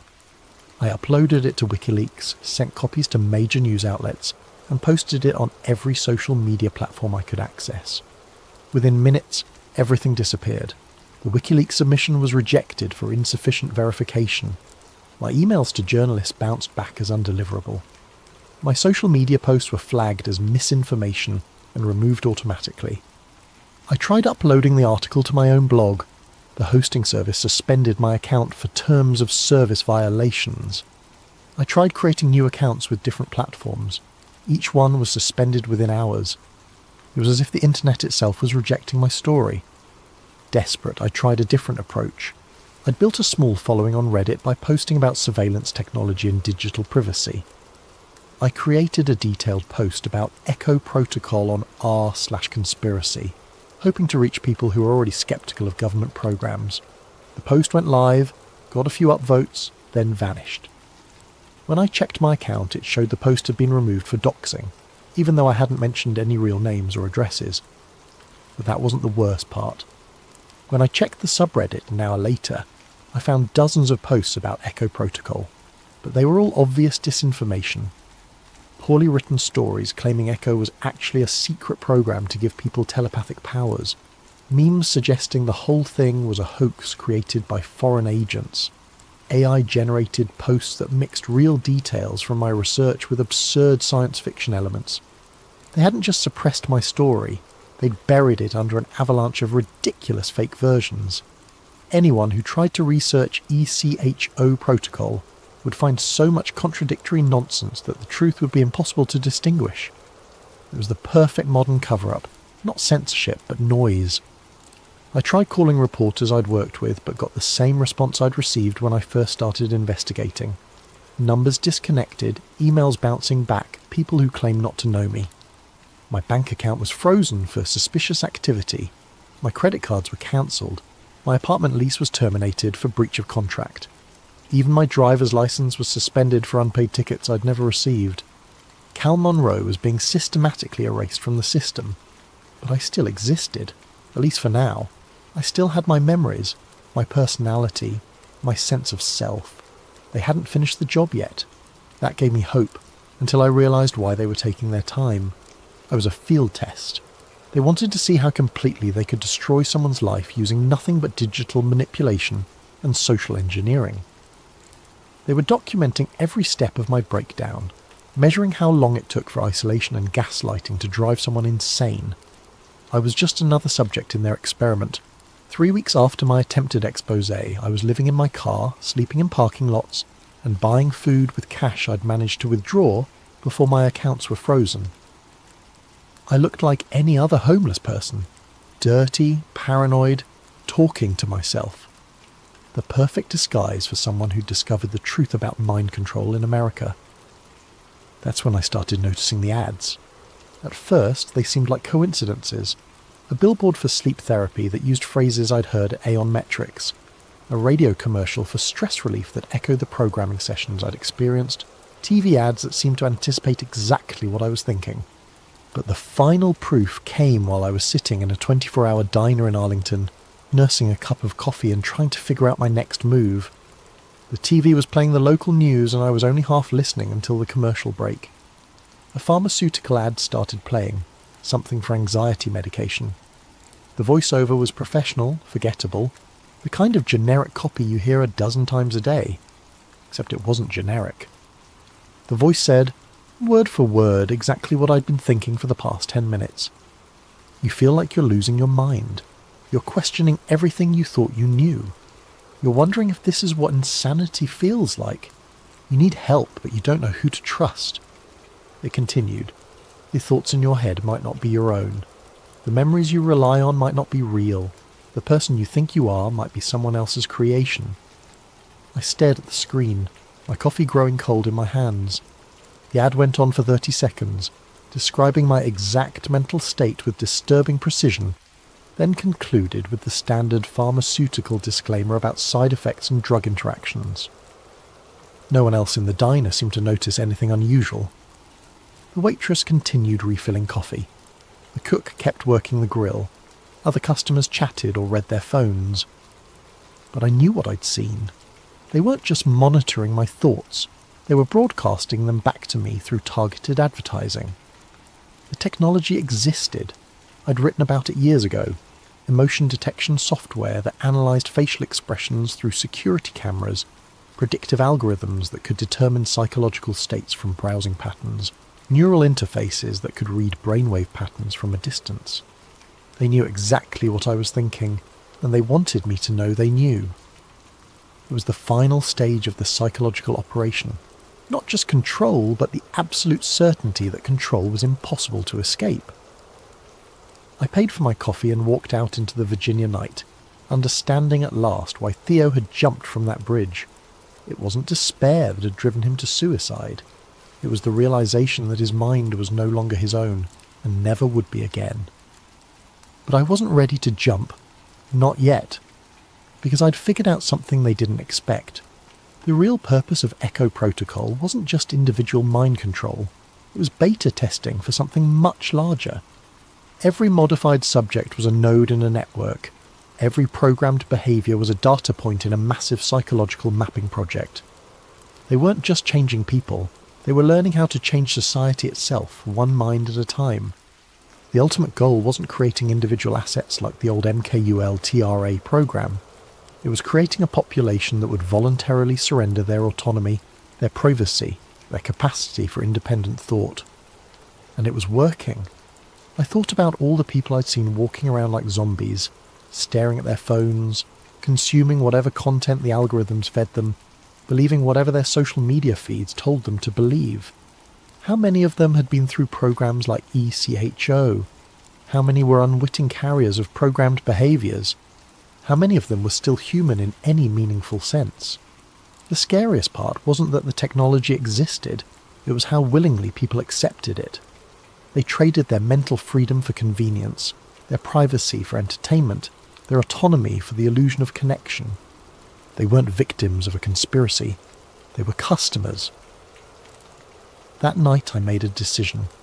I couldn't expose ECHO protocol through traditional journalism. They'd proved that was impossible. But I could do something else. I could become living proof of what they were doing.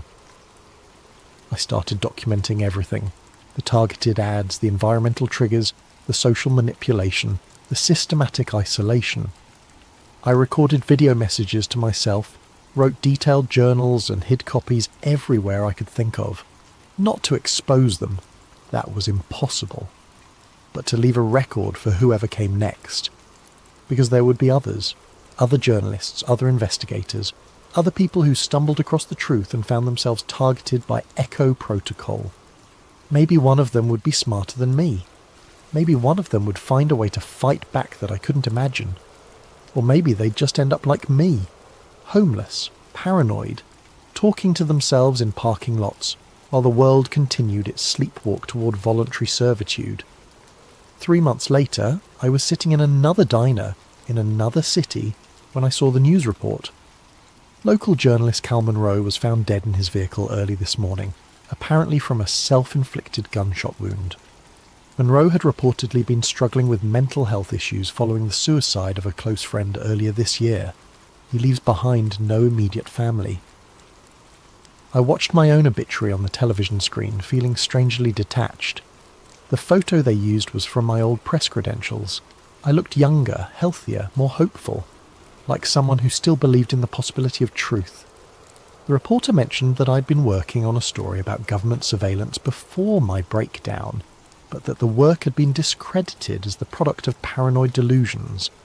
They killed Cal Monroe without firing a shot, but I was still alive, at least in some sense.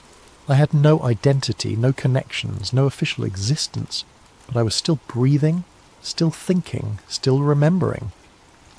For now. I finished my coffee and walked out into the morning sun, another homeless crazy person with stories no one would believe. In my pocket was a small notebook where I'd written everything I could remember about being Cal Monroe. Tonight, I'd add another entry. Tomorrow I'd probably forget to. But for this moment I still knew who I was and what I'd discovered. The program had evolved, but it hadn't won. Not completely. Not yet. As I walked down the street, I passed a bus stop where a digital billboard was advertising a new smartphone app. Mind Ease, advanced mental health support through AI-powered therapy. The tagline read, "Let us help you become your best self." I almost laughed. They weren't even trying to hide it anymore.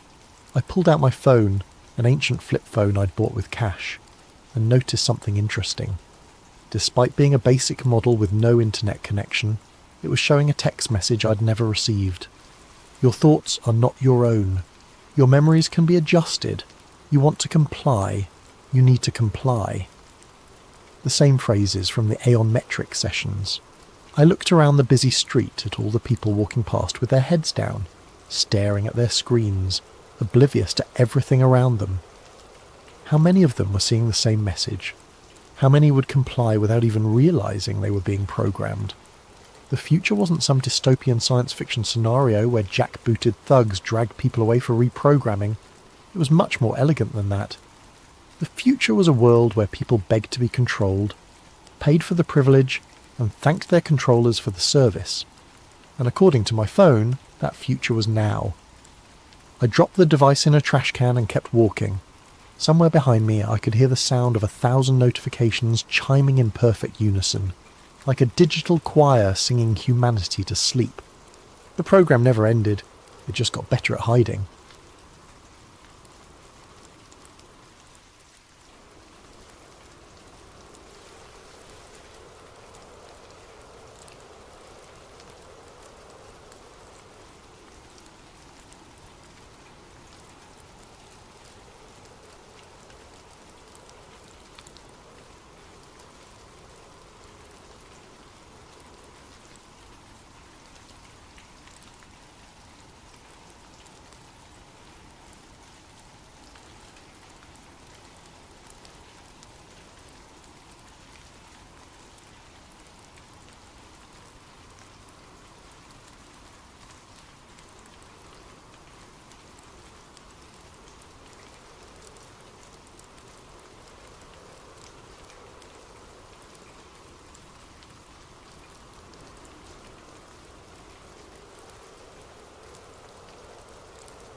Recovered journal entry, classification redacted.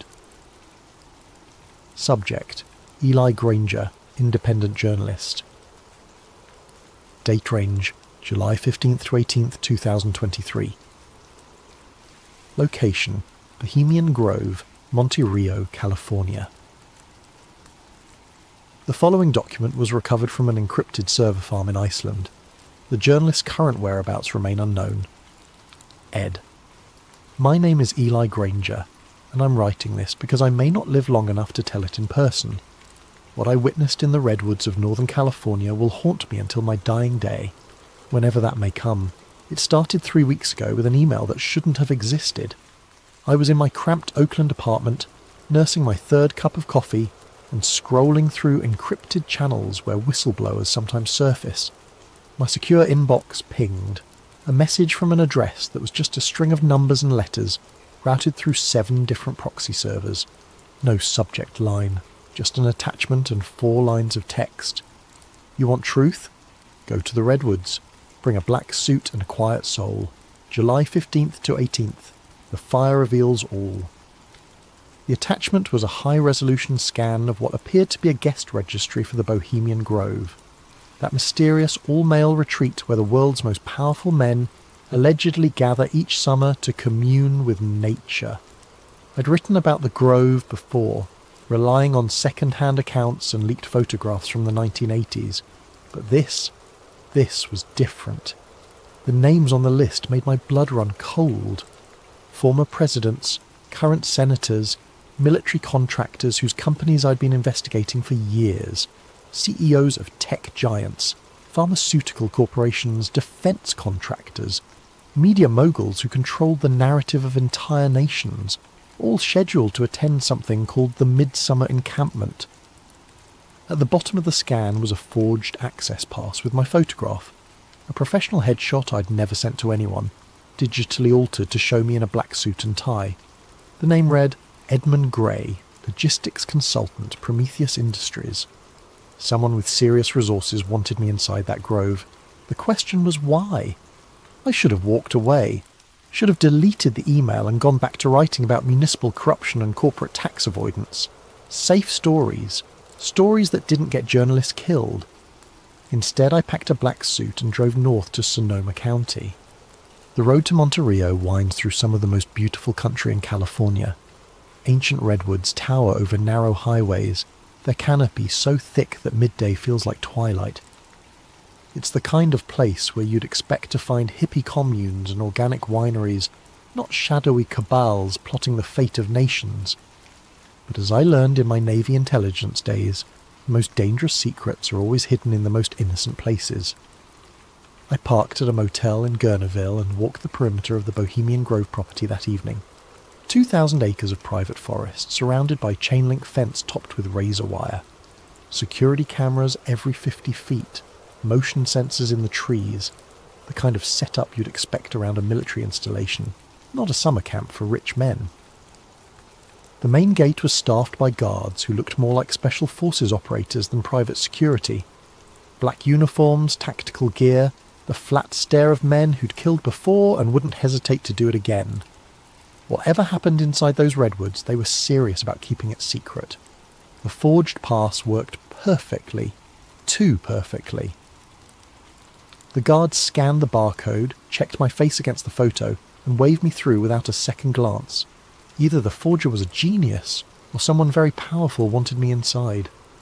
Neither possibility was comforting. The grove itself was exactly as described in the leaked accounts I'd read. Massive redwood trees, some over 1,000 years old, stretched toward a canopy so thick it blocked out the sun. Gravel paths wound between rustic cabins and open-air lodges, each marked with whimsical names: Owl's Nest, Dragon's Den, Caveman's Lodge. It would have been charming if not for the underlying sense of wrongness that permeated everything. The other guests, I couldn't think of them as normal people, not after seeing that registry, moved through this camp with the easy confidence of men accustomed to absolute power. They wore casual clothes during the day, khakis, polo shirts, boat shoes, the uniform of American aristocracy. But their conversations, caught in fragments as I passed, revealed the true scope of their influence. The Shanghai Index will drop exactly 17%. Tell the secretary that Operation Nightfall is greenlit for October. Media blackout should hold for at least 72 hours. I posed as a logistics consultant, which gave me an excuse to wander the grounds with a clipboard and camera phone, confiscated at the gate and replaced with an approved device that couldn't access external networks. The cover story worked well enough. Rich men are accustomed to being served by invisible people who handle the mundane details of their lives. But as the day wore on, I began to notice the symbols. Owls everywhere. Carved into tree trunks, etched on building facades, worked into the designs of benches and lampposts. Not cute, friendly owls. These were stylized, angular, with eyes that seemed to follow you as you walked past. The largest was a 40-foot stone statue positioned on a small island in an artificial lake at the heart of the grove. Even in daylight, it radiated a sense of ancient malevolence. Beautiful, isn't it? I turned to find a man in his 70s watching me stare at the giant owl. Silver hair, expensive casual wear, the kind of artificial tan that comes from winters in Palm Beach. His eyes were the palest blue I'd ever seen, almost colourless. The Owl of Bohemia, he continued, joining me at the lake's edge. Been watching over this place for over a century. Some say it's just decorative, others know better. Know better how? I asked, immediately regretting the question. I was supposed to be invisible, unremarkable. The old man smiled, revealing teeth too white and too perfect for his age. You'll see tonight, Mr. Grey. The cremation of care waits for no man, not even consultants. He walked away before I could respond, leaving me staring at the owl statue and wondering how much my cover had already been blown. That evening, as twilight settled over the grove, the atmosphere changed completely. The casual bonhomie of the day disappeared, replaced by something far more serious and ritualistic. Men emerged from their cabins wearing dark robes with hoods that obscured their faces. Some carried torches, others strange ceremonial objects I couldn't identify. I found a dark robe hanging in my assigned cabin, along with a note. Attendance is mandatory. Silence is sacred. The owl sees all. What I witnessed that night will stay with me forever. As darkness fell, hundreds of robed figures processed through the forest paths, converging on the lake where the great owl statue loomed. Torches flickered between the trees like malevolent fireflies. The only sounds were footsteps on gravel and the whisper of fabric against bark. I followed the crowd, keeping my head down and my hood up. The robe smelled of incense and something else, something organic and unpleasant that I couldn't identify. We gathered in a natural amphitheatre around the lake. The owl statue dominated the scene, its eyes seeming to glow red in the torchlight. A wooden boat had been prepared at the water's edge, and in it lay what appeared to be the effigy of a child, small, wrapped in white cloth, disturbingly lifelike. But as I stared at the bundle, a horrible doubt crept into my mind. The proportions were too perfect, the weight distribution too natural. The way the cloth clung to what lay beneath suggested something more substantial than straw and sawdust. A figure in an elaborate robe stepped onto a platform beside the owl. Even with his face hidden, I recognised the bearing and voice of a man who'd been on television every night for years. A former president whose policies had shaped a generation. Brothers of the Grove, his voice boomed across the water, amplified by hidden speakers. We gather once again beneath the ancient eyes of wisdom to perform the sacred rite that frees us from the burdens of conscience. The crowd responded in unison. We banish care and cast it to the flames. Care, that pale and common thing that binds the hands of power. Care that whispers doubt in the ears of decision. Care that stays the sword of necessary action. We banish care and cast it to the flames. The ritualized call and response continued for nearly an hour. Invocations to ancient deities whose names I recognized from my study of Middle Eastern mythology. Moloch, the Carthaginian god of child sacrifice. Enlil, the Mesopotamian lord of wind and authority. Names that shouldn't have been spoken by American leaders in the 21st century. But the most disturbing element wasn't the pagan imagery, or even the suggestions of child sacrifice. It was the casual way these men, titans of industry, shapers of policy, guardians of democracy, participated in rituals that explicitly celebrated the abandonment of human compassion. The ceremony reached its climax when the boat carrying the effigy was pushed out onto the lake. Flames erupted from the water around it, hidden gas jets, I realised, creating the illusion of supernatural fire. The figure in the boat burned quickly, the white cloth falling away to reveal... I still can't be certain what I saw. In the flickering light, with smoke obscuring my vision and my mind reeling from the horror of it all, it might have been an elaborately constructed mannequin. The realistic movement could have been caused by the flames consuming internal supports. The sounds, brief, high-pitched, quickly cut off, might have been air escaping from burning materials.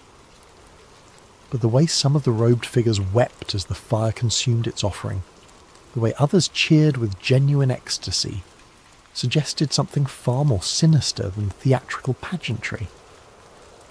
As the flames died down, the crowd began to disperse. I started to follow them back toward the cabins, but a hand fell on my shoulder. Mr. Grey. It was the old man from earlier, still wearing his ceremonial robes. You're invited to the inner circle gathering, a rare honour for a consultant. Before I could refuse, two other figures flanked me.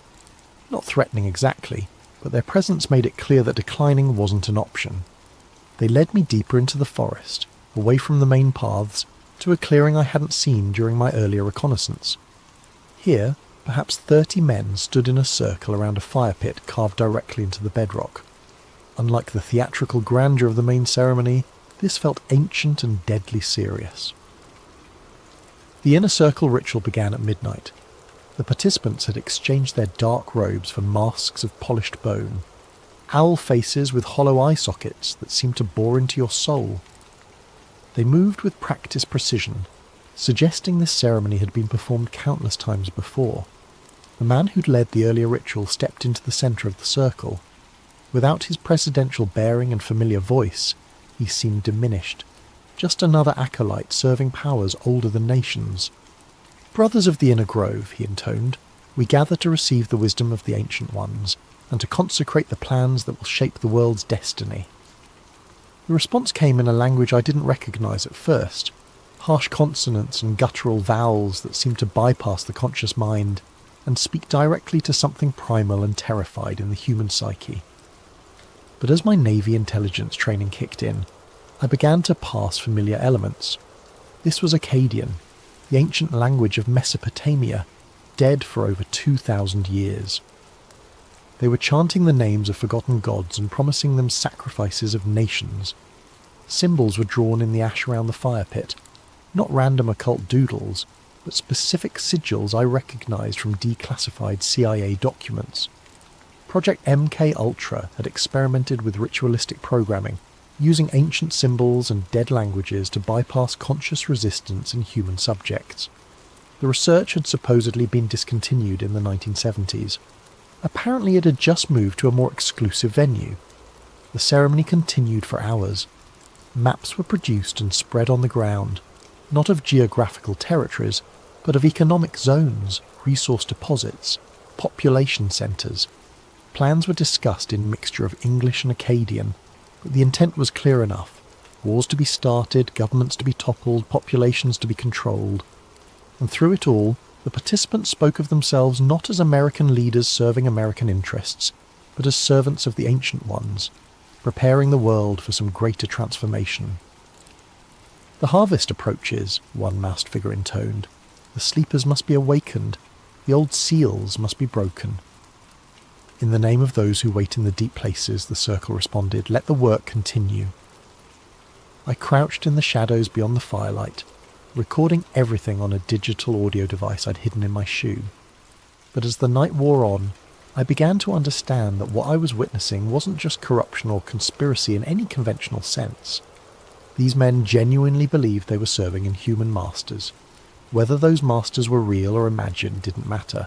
The policies they were planning would affect millions of lives based on the whims of entities that viewed humanity as livestock. The ritual concluded with each participant drinking from a silver chalice and making individual pledges.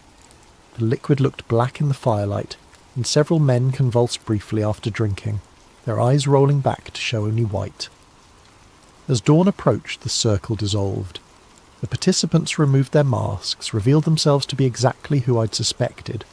Former presidents, current senators, military leaders, corporate titans.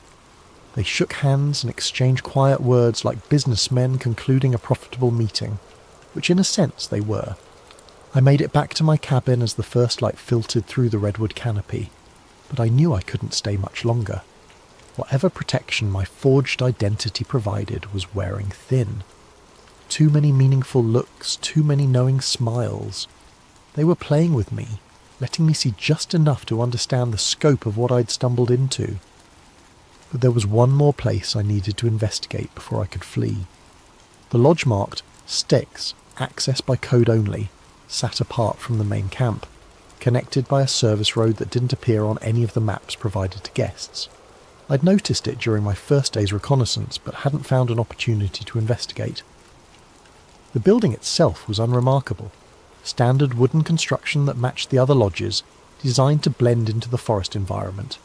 But the security was anything but standard.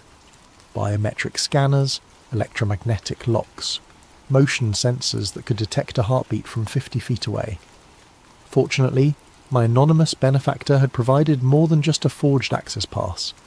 Hidden in the lining of my suit jacket was a USB device that looked like a standard thumb drive, but contained sophisticated hacking tools developed by someone with serious technical skills.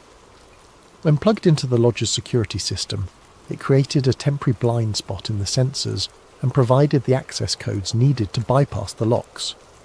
Whoever wanted me to see what lay inside had planned this infiltration down to the smallest detail. The lodge's interior was a facade. Behind a false wall accessed by yet another hidden panel, stairs led down into the bedrock beneath the forest. The passage was older than the buildings above, carved stone rather than modern construction, lit by electric fixtures that had been retrofitted into ancient sconces. At the bottom of the stairs, a heavy oak door opened onto a chamber that took my breath away.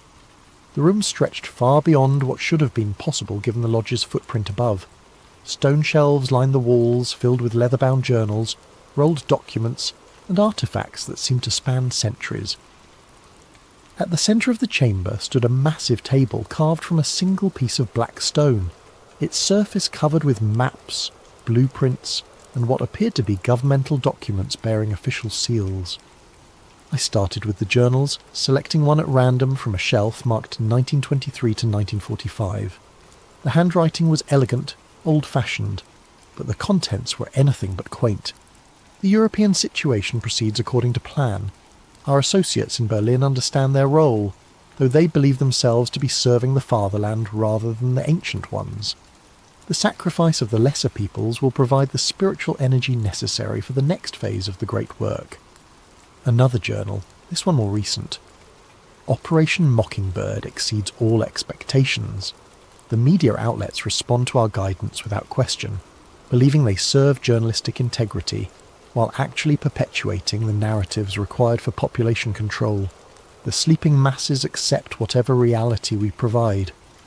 but it was the documents on the central table that truly shattered my understanding of how the world worked. Blueprints for the USA Patriot Act dated 6 months before September 11th, 2001. Battle plans for the invasion of Iraq, complete with fabricated intelligence reports about weapons of mass destruction. Early drafts of social media algorithms designed not to connect people, but to divide them into manageable, controllable factions. And newer documents that made my blood run cold. Plans for a global pandemic response that prioritised control over public health.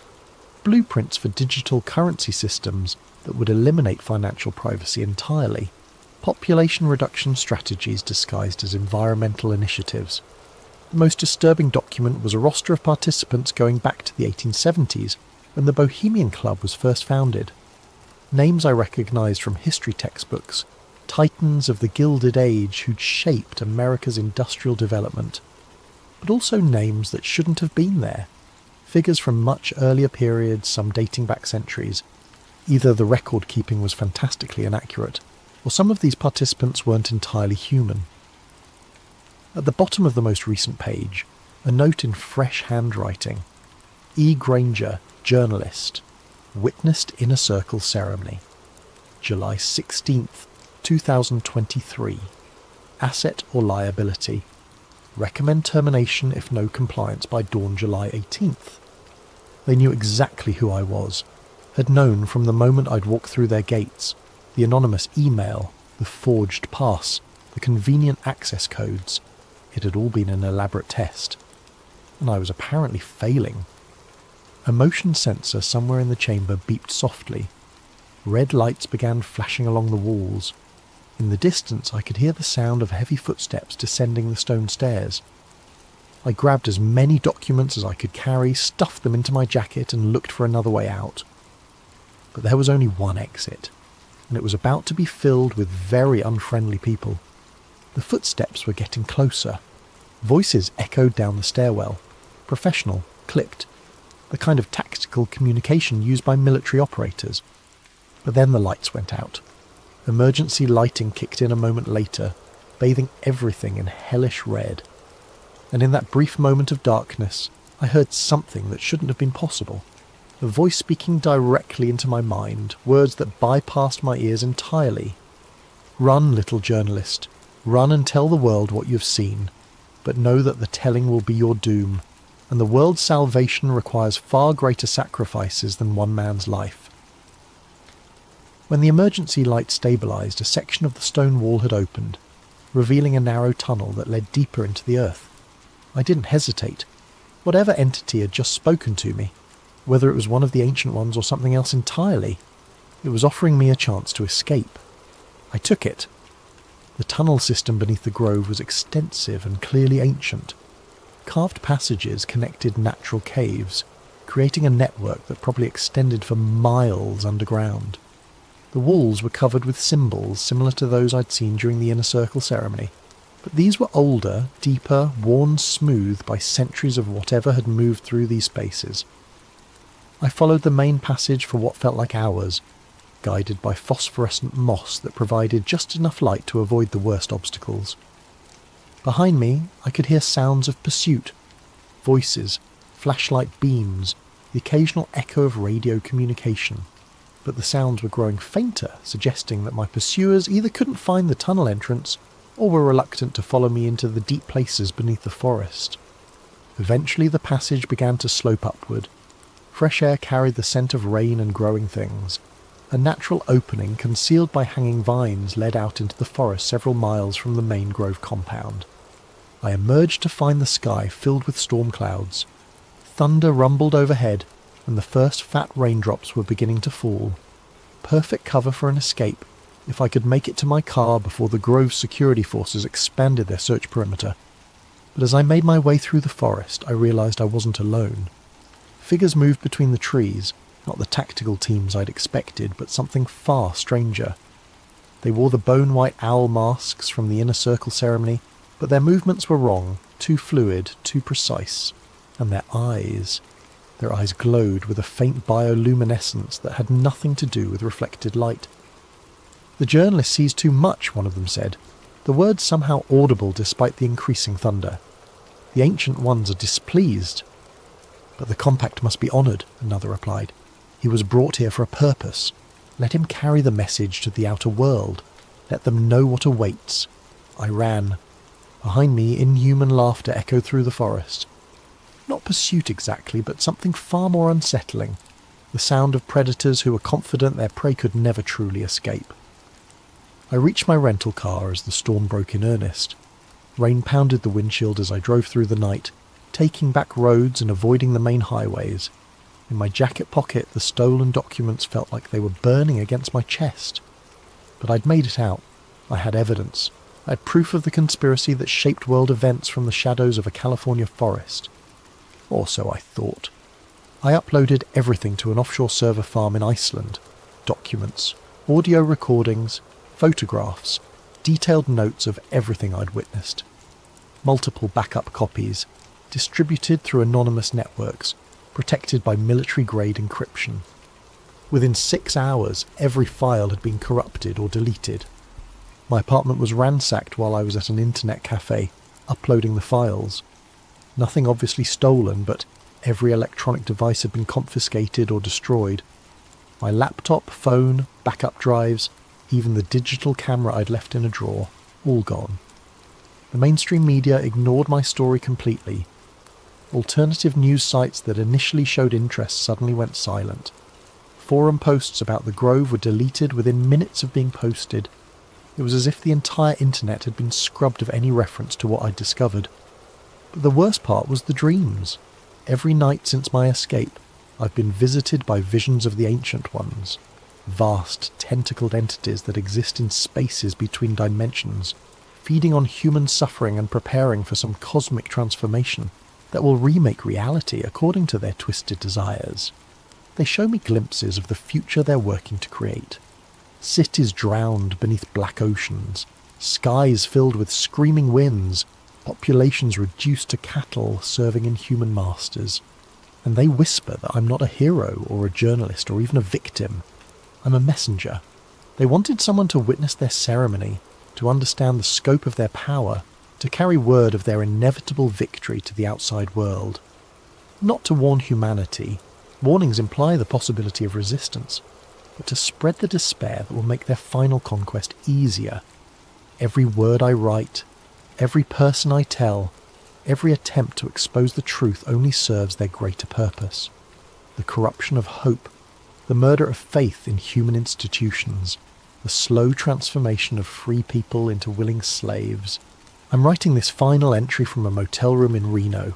I've been driving for 3 days, never staying in one place for more than a few hours. But I know it doesn't matter. They're not hunting me because they don't need to. I'm already serving their purpose just by existing, just by remembering what I saw in the Grove. The cremation of care wasn't just a ritual, it was a recruitment ceremony. And I wasn't an infiltrator, I was an initiate. Tonight, I'll drive east toward the desert. Maybe I'll find some way to break the cycle, to turn their own trap against them. Or maybe I'll just disappear into the wasteland and let the truth die with me. But if you're reading this, if somehow these words have reached you despite all their efforts to control the flow of information, then remember this. They call it the cremation of care, but what they really burn is conscience. And when the fires die down, the world grows a little colder, a little darker, a little more ready for the Ancient Ones to reclaim what they consider their rightful dominion.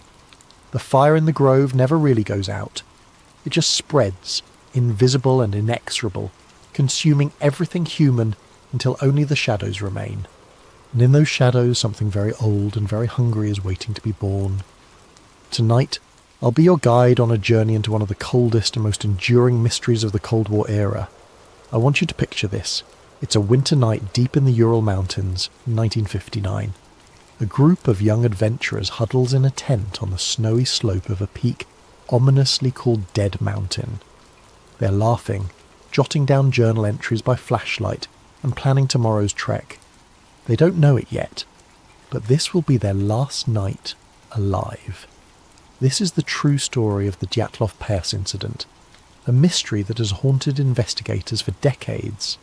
My name is James, and I've spent weeks poring over old case files, diaries, and witness reports about what happened to those 9 hikers in 1959. The more I dig, the more the Dyatlov Pass incident feels like a nightmare straddling the line between fact and fiction. So, let's delve into it together step by step as if we're investigators unravelling a case file. The story begins in late January 1959. 10 experienced ski hikers from the Ural Polytechnical Institute set out on an expedition to reach a mountain called a Torten in the northern Urals. They were all in their early 20s, 7 men and 2 women, except for one older instructor, and were led by a 23-year-old radio engineering student named Igor Dyatlov. On January 23, 1959, the Dyatlov group received their route book and left the city of Sverdlovsk, today's Yekaterinburg, by train. You can imagine them on that train, excited, full of youthful bravado, maybe singing along to a mandolin one of them brought for the journey. After 2 days on trains, the party reached Ivdel, a remote town at the edge of the northern Ural Mountains, which also housed a Soviet Gulag camp for criminals. From Ivdel, they travelled by bus and then hitched a ride in the back of a woodcutter's truck to a settlement called Vizhai, the last inhabited village to the north. The locals in Vizhai must have looked at these university students with a mix of admiration and concern. The route they planned to traverse was rated Category 3, the most difficult, and they were attempting it in February, the cruelest time of year. On January 27th, the Dyatlov group left Vizhai and began their trek into the wilderness. One member, Yuri Yudin, had been struggling with health issues.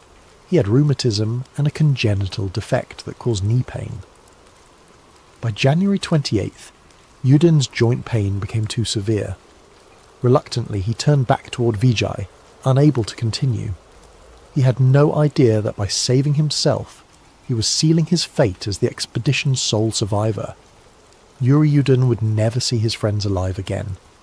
The remaining 9 hikers pressed on into the wild, unaware of the fate that awaited them. Through diaries and photographs recovered later, investigators have pieced together their route.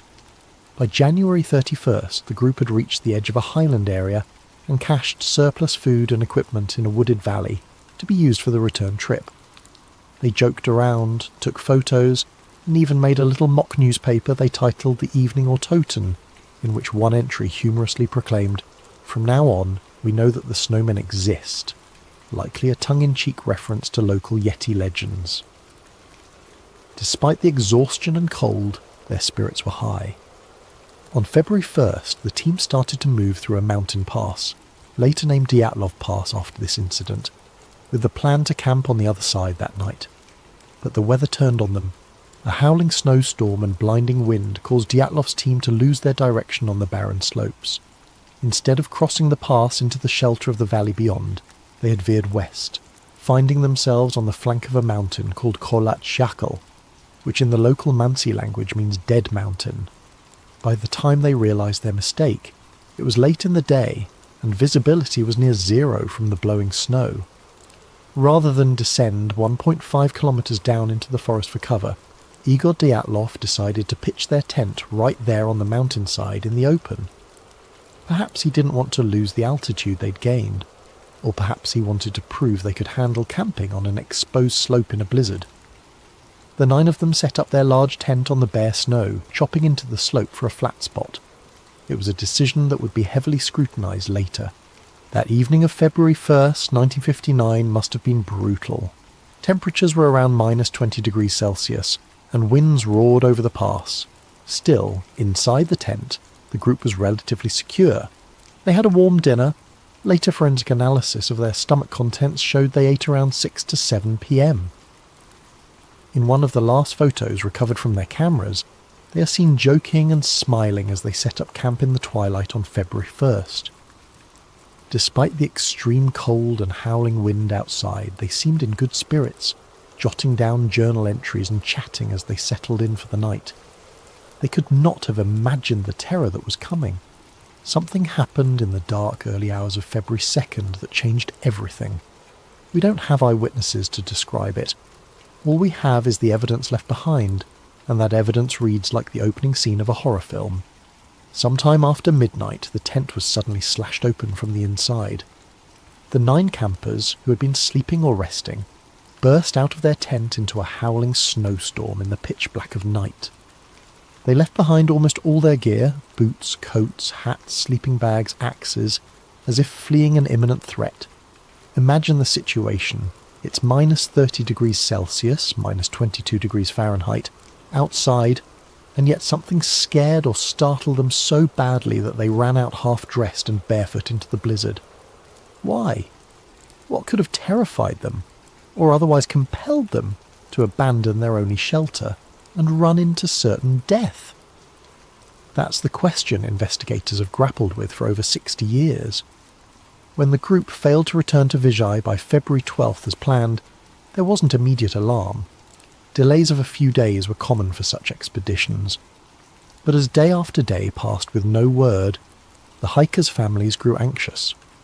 By February 20th, the relatives demanded a search and rescue operation.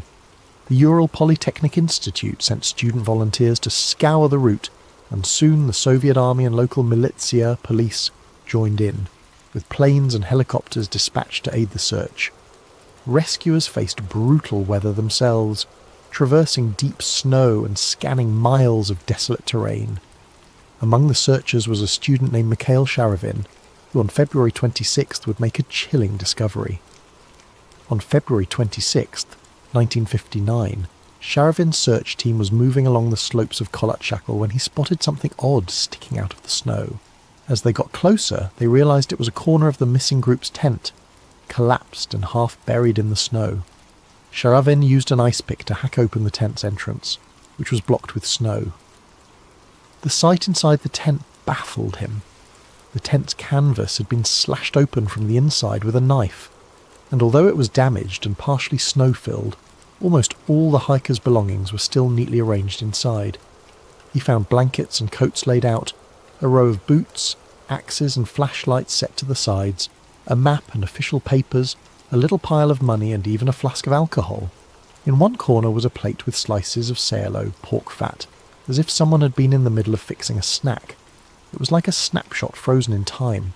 The tent felt orderly, not like it had been ripped apart by an external force. Sharavin later said it was as if the campers had been interrupted in the middle of dinner, then fled in a rush. The scene sent shivers down his spine. Why would experienced hikers cut open their only shelter and run away without boots or coats? Outside the tent, the search team found footprints in the snow, and they only deepened the mystery.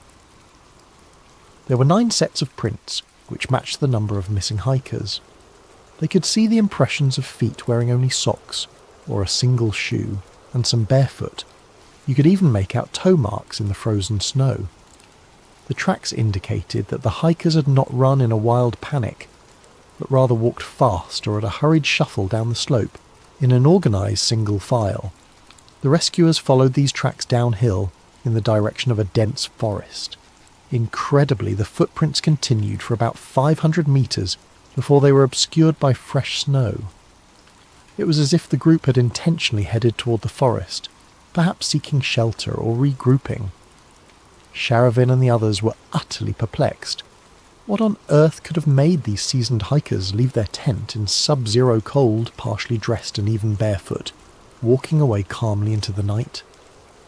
With dusk approaching on February 26th, the searchers had to pause the search until morning, haunted by the enigma they'd uncovered. The next day, the search parties fanned out from the tent down toward the forest. At the forest's edge, under a large Siberian cedar tree, Sharavin and his comrades found the charred remains of a small fire. Near that fire lay the first 2 bodies. What they saw defied explanation. Yuri Doroshenko and Yuri Krivonishenko were found side by side in the snow, shoeless and dressed only in their underwear. The branches on the cedar above them were broken up to 5 meters high, as if someone had climbed up into the tree. Indeed, bits of skin and torn clothing were found on the bark.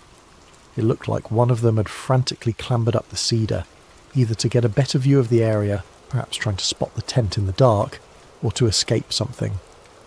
Krivonishenko's corpse had burns on parts of his body, and in a grim detail he had a piece of flesh missing from his right hand. It turned out he had bitten off a chunk of his own knuckle, possibly in an attempt to stay conscious or stifle a scream while dying of cold. Both men's hands and feet were deep reddish brown, a sign of frostbite, and maybe the last attempt to warm their limbs by the fire. The tree's branches had been stripped for kindling, but the fire they managed to build was small and had burned out by the time they died. The image of these two friends huddled by a dead fire, slowly freezing to death in their underwear under a sky of endless black, is something I can't easily shake off. About 300 metres away from the cedar tree, toward the tent, the searchers found the body of Igor Dyatlov. He was lying face up in the snow, head oriented toward the tent up the slope, as if he had been trying to crawl back that way. Dyatlov was better dressed than the two under the tree. He wore a flannel shirt, a sweater, and pants, but notably, he had no coat and no boots, only socks on his feet. One arm was frozen upright, reaching toward the sky, clutching a small birch branch. His other hand was pressed to his chest. People who saw his body remarked that he appeared to be protecting something in his jacket or close to his heart. Perhaps a photograph or his notebook, though nothing of note was found on his chest. His face, when they cleared the snow, was strangely calm, eyes open. Not far from Dyatlov, searchers found Zinaida Zina Kolmogorova, a 22-year-old female student in the group. Zina was better dressed than Igor. She had on 2 sweaters and 2 pants, but she too lacked boots, wearing only socks. Her body was turned toward the tent and her arms were extended forward, bent at the elbows, as if she had been crawling uphill on her stomach, desperately trying to get back to the tent before the cold overtook her.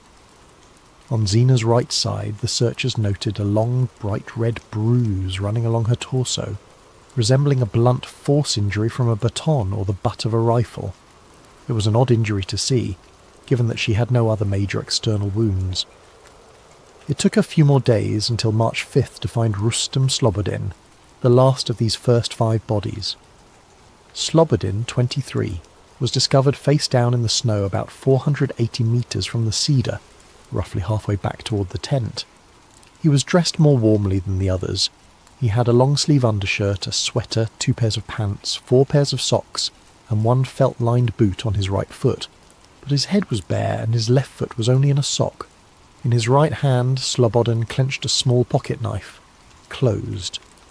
An autopsy would later reveal that Slobodin had a fracture in his skull, about 7 inches long, consistent with a blunt impact. However, this crack in his skull was not deemed a fatal wound. The medical examiner thought Rustem could have sustained it during a fall and continued moving for at least an hour afterward. Like Dyatlov, Kolmogorova, Doroshenko and Krivonishenko, Rustem Slobodin ultimately died of hypothermia. In fact, the first 5 bodies found all had no life-threatening external injuries. They had perished from the unforgiving cold. Slobodin's watch was found shattered and stopped at 8:45, though it's unclear if that was 8:45 a.m. or p.m, or even 8:45 on a different date. It was as if time itself froze at that moment. Now imagine being Yuri Yudin, the one who had turned back, called in to identify the bodies of your friends. One by one, the first 5 corpses were airlifted to the morgue in Ivdel for autopsy and identification. Yudin, with a heavy heart, confirmed their identities. But 4 members of the Dyatlov party were still missing. Weeks passed with no sign of them. The winter snows began to melt under the early spring sun. It wasn't until May, nearly 3 months later, that nature revealed the remaining victims, turning the mystery into something even more haunting. On May 4th, a Mansi tribesman named Kurin and his dog were assisting the search, when the dog picked up a scent near a rocky ravine further into the woods from the cedar tree. About 75 metres beyond the cedar and 1,500 metres from the tent, in a snow-filled ravine, searchers discovered a few torn pieces of clothing on a branch. Digging down, they uncovered the final 4 bodies buried under nearly 4 metres of snow. These were Lyudmila, Luda Dubinina, Semyon, Alexander, Zolotaryov, Nikolai Thibault-Brignol, and Alexander Kolovatov. They were lying about 75 metres further into the forest from the cedar, at the bottom of that ravine. Notably, 3 of the 4 were better dressed than the others, and it appeared they had taken clothes from those who died earlier. Dubinina, for example, was found wearing Krivonishenko's torn and burned brown trousers, and her foot was wrapped in a piece of his wool sweater. Zolotaryov, the 38-year-old, was found wearing Dubinina's faux fur coat and hat. Kolevatov had put on a spare sweater and pants, likely from one of the others. This exchange of clothing suggests that when some members of the group died, the last survivors stripped the dead of usable clothing to keep themselves alive, a tragic but practical act of survival. But the condition of these 4 bodies deepened the mystery rather than solved it. Unlike the first 5, 3 of these 4 had fatal physical injuries that were utterly horrifying. Nikolai Thibault-Brignol had suffered a massive skull fracture. His skull was literally crushed, the fracture measuring about 8 inches. Lyudmila Dubinina and Semyon Zolotaryov both had their chests caved in, with multiple ribs broken on each side. Dubinina had 10 ribs fractured, and Zolotaryov had 5 ribs fractured.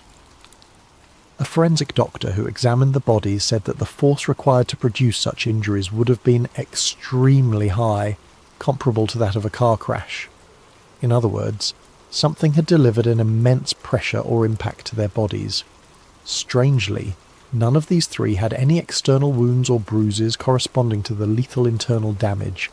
It was as if they'd been hit by a shockwave or squeezed by a tremendous force without breaking the skin.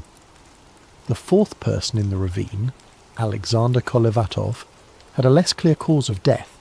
He had a broken nose, an open wound behind his ear, and a deformed neck, but his injuries were not as catastrophic as the others. It's believed Kolevatov also died of hypothermia, possibly after sustaining some trauma. And then there were the gruesome details that truly made this case infamous. All 4 of these people in the ravine had some form of soft tissue damage to the head and face that wasn't seen in the others. Lyudmila Dubinina was missing her tongue, her eyes, part of her lips, and even a bit of her skull bone. Semyon Zolotaryov was missing his eyeballs, and Alexander Kolevatov was missing his eyebrows. These shocking injuries naturally gave rise to lurid theories. Was the group attacked by someone or something that ripped out tongues and eyes? However, the medical experts had a more mundane explanation. The 4 in the ravine were found in a stream bed. During the 3 months before they were found, water and scavenging animals likely caused the soft tissue of their faces to decompose or be eaten away. In Dubinina's case, the autopsy noted that her stomach contained about 100 grams of coagulated blood, suggesting her heart was still beating when her tongue was removed, meaning the tongue likely decomposed or was scavenged very soon after her death. As horrifying as these injuries sound, investigators believe they were post-mortem effects, not violence inflicted while alive. Still, when these details became public, they fueled wild speculation about murderous attackers or supernatural evil. It didn't help that Zolotaryov was found with a camera around his neck, different from the other cameras found in the tent, and his hand holding a pen and notepad, as if he died trying to write something down. Unfortunately, whatever he intended to note was never written. The pad was blank. The investigators in 1959 were at a loss to come up with a satisfying explanation for all this. A criminal inquest began as a matter of procedure, since several of the deaths involved injuries. They first suspected that the native Manatee people, reindeer herders of the region, might have attacked the campers for trespassing on sacred land. But that theory was quickly dispelled. The only footprints found at the scene were those of the hikers themselves, and there were no signs of hand-to-hand struggle on the bodies. In fact, the Mansi had helped in the search, and had no history of hostile encounters with hikers. Next, investigators considered an avalanche, but the pattern of the tent and the footprints suggested otherwise. We'll revisit that later. As for animal attack, no large animal tracks were found, and the violent injuries didn't have the telltale marks of claws or teeth. The Soviet authorities were left to conclude that no other humans were involved in the Dyatlov group's demise. One of the doctors famously commented that the force which killed Dubinina and Zolotaryov was more than any human could inflict. No human could be powerful enough to cause such damage. One piece of information emerged that added a strange Cold War twist. When the forensic analysts tested the hikers' clothing, they found unusual levels of radiation on some of the garments. Specifically, Dubinina's brown sweater and Krivonishenko's wool pants were found to be radioactive.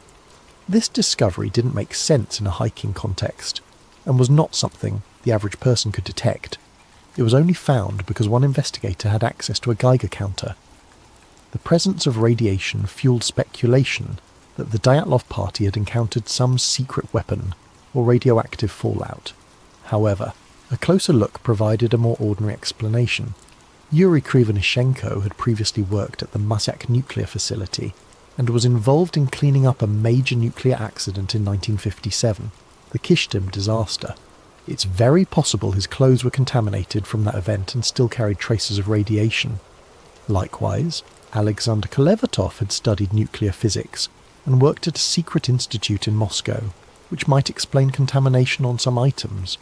In short, the radiation might not have had anything to do with the incident. It could have been a red herring. Still, the fact that their skin reportedly had a deep tan, and some of their hair had turned grey when relatives saw the bodies, only intensified rumours of some nuclear or chemical exposure. Authorities claimed the skin tanning was a natural mummification effect from lying in the sun and cold for weeks, and that hair can turn colour from exposure or the embalming process. But to grieving families in 1959, radioactive clothes and orange skin sounded like the stuff of government cover-ups and sci-fi nightmares. By May 1959, the official investigation was drawing to a close without a concrete answer. The lead investigator, Lev Ivanov, was under pressure to wrap it up. In his final report, Ivanov wrote that the hikers died because of the effect of an unknown compelling force. It was a vague catch-all phrase, essentially admitting that they couldn't figure it out. No external culprits could be identified, and the case was therefore closed without any criminal charges. The files were stamped secret and filed away in a Soviet archive. The Dyatlov Pass area was also declared off-limits to other expeditions for the next 3 years, supposedly to prevent any more tragedies, though some see it as an attempt to keep curious eyes away.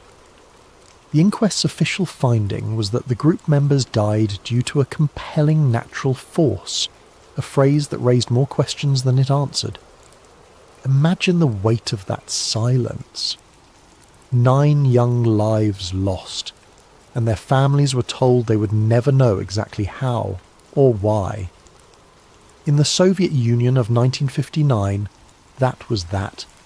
Some of the parents and siblings sensed a cover-up. Zina Kolmogorova's mother, for instance, and Igor Dyatlov's parents all received hushed warnings from officials. The families were explicitly told, "You will never know the truth, so stop asking questions." In those days, if the party or KGB told you to be quiet, you stayed quiet, out of fear. So the families buried their children without knowing what really happened, and the Dyatlov incident faded into an eerie Cold War legend whispered about in Ural classrooms and mountaineering clubs. As for Yuri Yudin, the sole survivor who wasn't even there, he lived the rest of his life with survivor's guilt and a burning desire to find the truth. Yudin repeatedly insisted that his friends did not die due to some simple natural accident. He felt in his gut that something else, something man-made, had to have caused it. In interviews before his death in 2013, Yuri Yudin openly voiced his belief that the Soviet authorities knew more than they let on about the incident. In fact, not long before he died, Yudin publicly stated that he believed his teammates had been taken out of the tent at gunpoint and murdered. He even speculated that Dubinina's tongue was cut out by perpetrators because she was the most outspoken of the group. These are incredibly serious accusations, and they were never proven.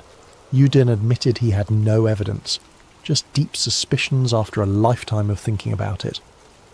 Whether Yudin was right or wrong, his perspective shows just how deeply the Dyatlov mystery can burrow into someone's soul. So, here we are decades later, with more questions than answers. I'm a modern-day investigator, combing through the remnants of old reports and new theories. As I piece together each bit of evidence, I feel that cold wind from Dead Mountain blowing through the decades.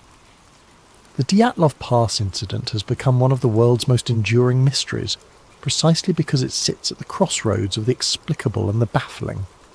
Over the years, numerous theories have been put forward to explain it, some grounded in scientific reasoning, others veering into the paranormal or conspiratorial. Let's examine these theories one by one, like branching investigative paths, and see where each leads. Keep in mind, any good explanation must account for all the odd details we've discussed. The torn tent, the state of undress, the bizarre injuries, the radiation, the reports of strange lights in the sky, the secrecy. It's a tall order, but let's walk these paths together. The first path is the one that the Russian authorities themselves eventually settled on, an avalanche. For many, this is the most straightforward explanation. Picture the scenario. The Dyatlov group is asleep in their tent on the slope, when suddenly a slab of heavy snow above them fractures and slides down onto the tent. The tent fabric begins to collapse and they hear the roar of snow. In a flash, the group panics. They believe a full avalanche is about to bury them. In seconds, they grab a knife, slash open the tent from the inside, because the entrance is blocked or hard to open under the weight of snow, and they flee into the night wearing whatever they had on at that moment. This theory gained significant traction, and in fact in 2019 to 2020 the Russian government reinvestigated Dyatlov Pass and concluded that a slab avalanche was the official cause of death. Later that year, a team of scientists published new computer simulations supporting the plausibility of an avalanche.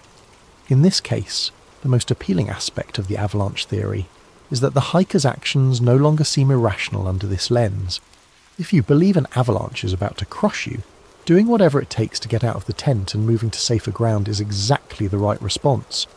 And indeed, everything the Dyatlov group did after leaving the tent can be seen as textbook survival behaviour once you assume an avalanche threat. The theory goes like this. A slab of snow, perhaps loosened by the wind or the heat from their stove earlier, slid and partially buried the tent, making loud cracks and rumbles. The experienced hikers immediately and calmly initiated an emergency evacuation. They cut their way out of the tent and headed for ground that would be safe from a larger avalanche, which in this case meant moving toward the tree line on the far side of the pass. They didn't take time to put on boots or grab equipment because every second mattered. In their minds, they had to get clear of the avalanche path. In just their socks and light clothes, they made it about a mile downslope to the forest. There they regrouped and tried to stay warm by building a fire. We saw evidence of that by the cedar. They also dug a snow cave as a shelter. The ravine where the last four were found had branches laid out on the floor, signs.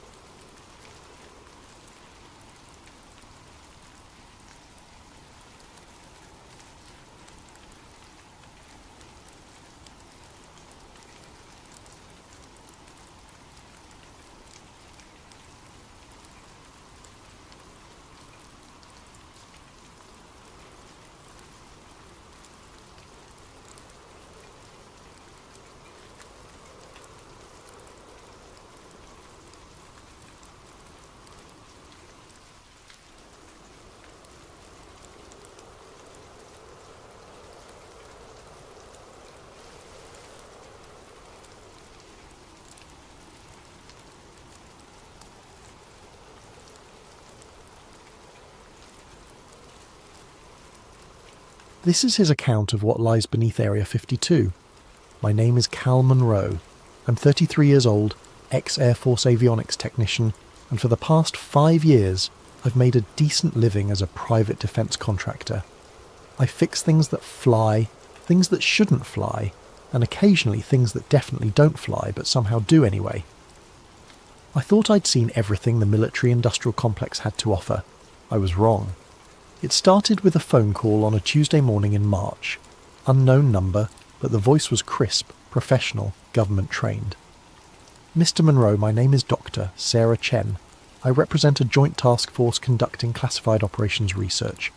Your security clearance and technical expertise have brought you to our attention for a temporary but high-priority assignment. I'd heard this song before. Black budget projects, need to know basis, substantial compensation for keeping your mouth shut. But something in her tone was different. There was an undercurrent of urgency, fear. I couldn't place it. Where and when? I asked. Location will be disclosed upon acceptance. Duration, 2 weeks maximum. Compensation, $50,000 plus hazard pay. 50 grand for 2 weeks. That was nearly double my usual rate. Red flags should have been waving, but the number was too good to ignore. My ex-wife's alimony payments weren't getting any smaller. I'm listening. The paperwork arrived by courier within 2 hours. I'd never seen NDAs this comprehensive. Digital signature pads that displayed the documents for exactly 60 seconds before wiping clean. Multiple biometric scans. Even a psychological evaluation that asked questions like, have you ever experienced temporal displacement?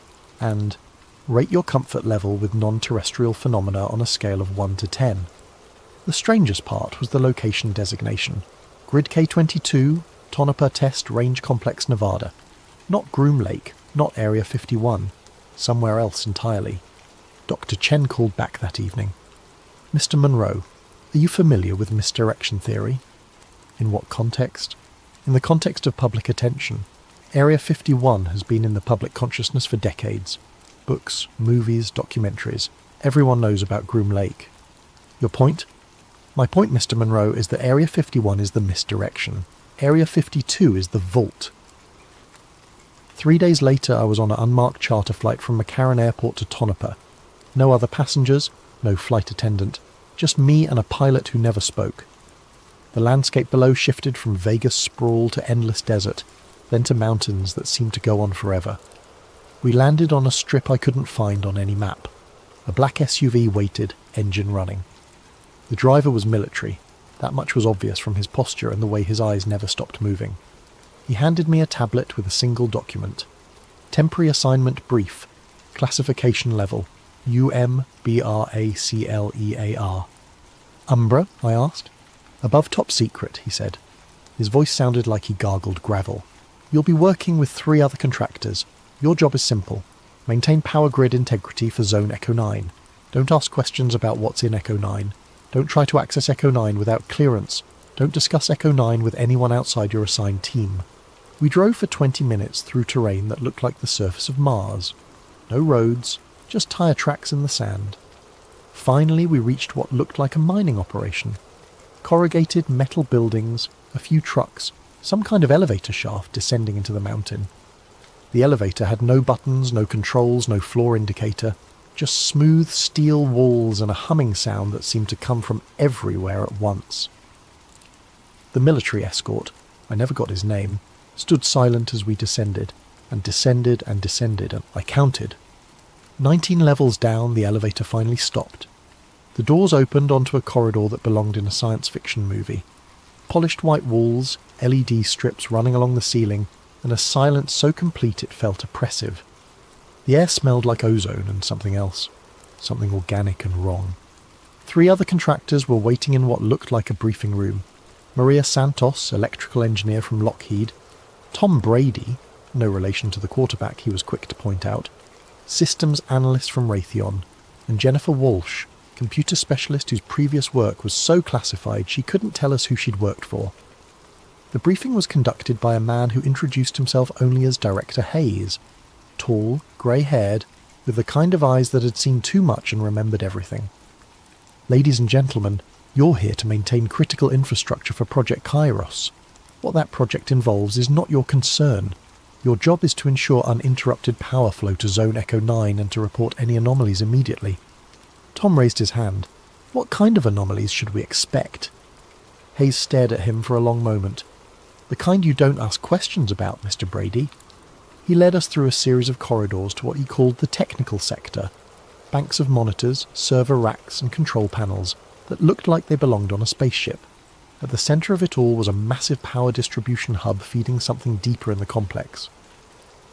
Zone Echo 9 requires constant power, Hayes explained. Any interruption longer than 30 seconds triggers automatic lockdown procedures. You don't want lockdown procedures to trigger. Why? Jennifer asked. Hayes looked at her the same way he'd looked at Tom. Because, Miss Walsh, lockdown procedures have never been tested, and we'd prefer to keep it that way. My shift started at midnight. The night crew was just me and Jennifer. Maria and Tom worked days. The complex felt different at night. Sounds carried farther. Shadows seemed deeper, and there was a vibration in the floor so subtle you might miss it if you weren't paying attention. But I was always paying attention. The power readings for Echo 9 were unlike anything I'd ever seen. The zone was drawing nearly a megawatt continuously, but the consumption patterns were irregular, spikes and valleys that followed no logical sequence. It reminded me of a heartbeat.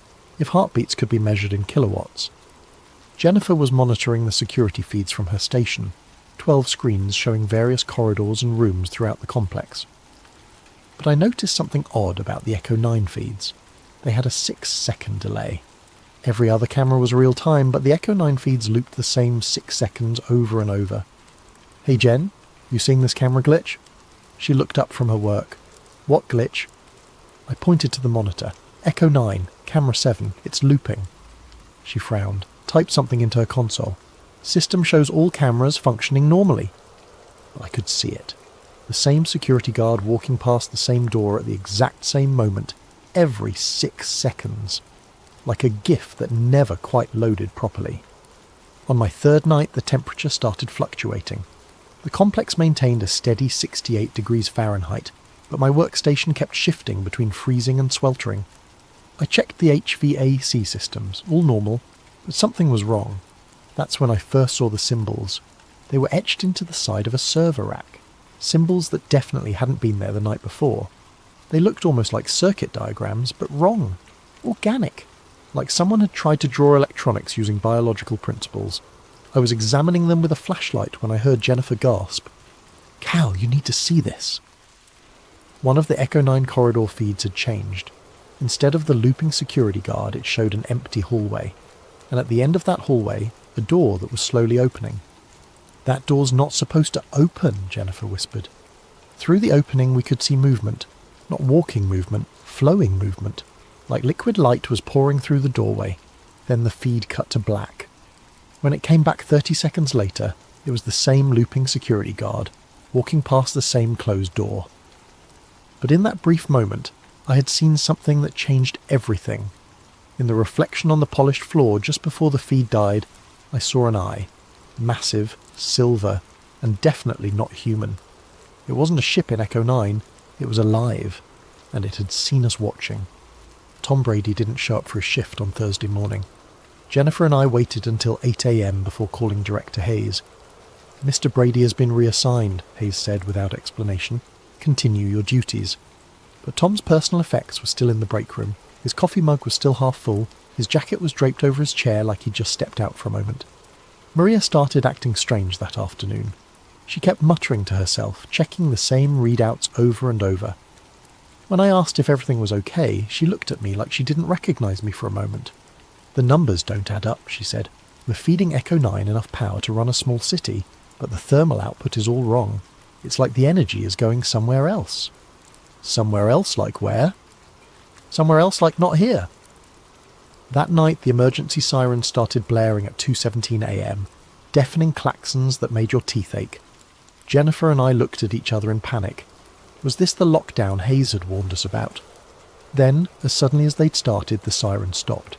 Not gradually, they just cut off mid-wail, leaving a silence that felt heavier than the noise. Director Hayes appeared in our control room 5 minutes later, looking shaken but trying to hide it. "False alarm," he said. "Continue your duties." But I noticed he wouldn't make eye contact, and his hands were trembling. The next day, Maria didn't show up either. Reassigned, according to Hayes. But her car was still in the parking structure on level 2. Jennifer was barely holding it together. We were the only contractors left, and the weight of whatever was happening in Echo 9 was crushing both of us. She started accessing systems she wasn't supposed to touch, using admin passwords she shouldn't have known. "Jen, what are you doing?" "Finding answers," she said, fingers flying over the keyboard.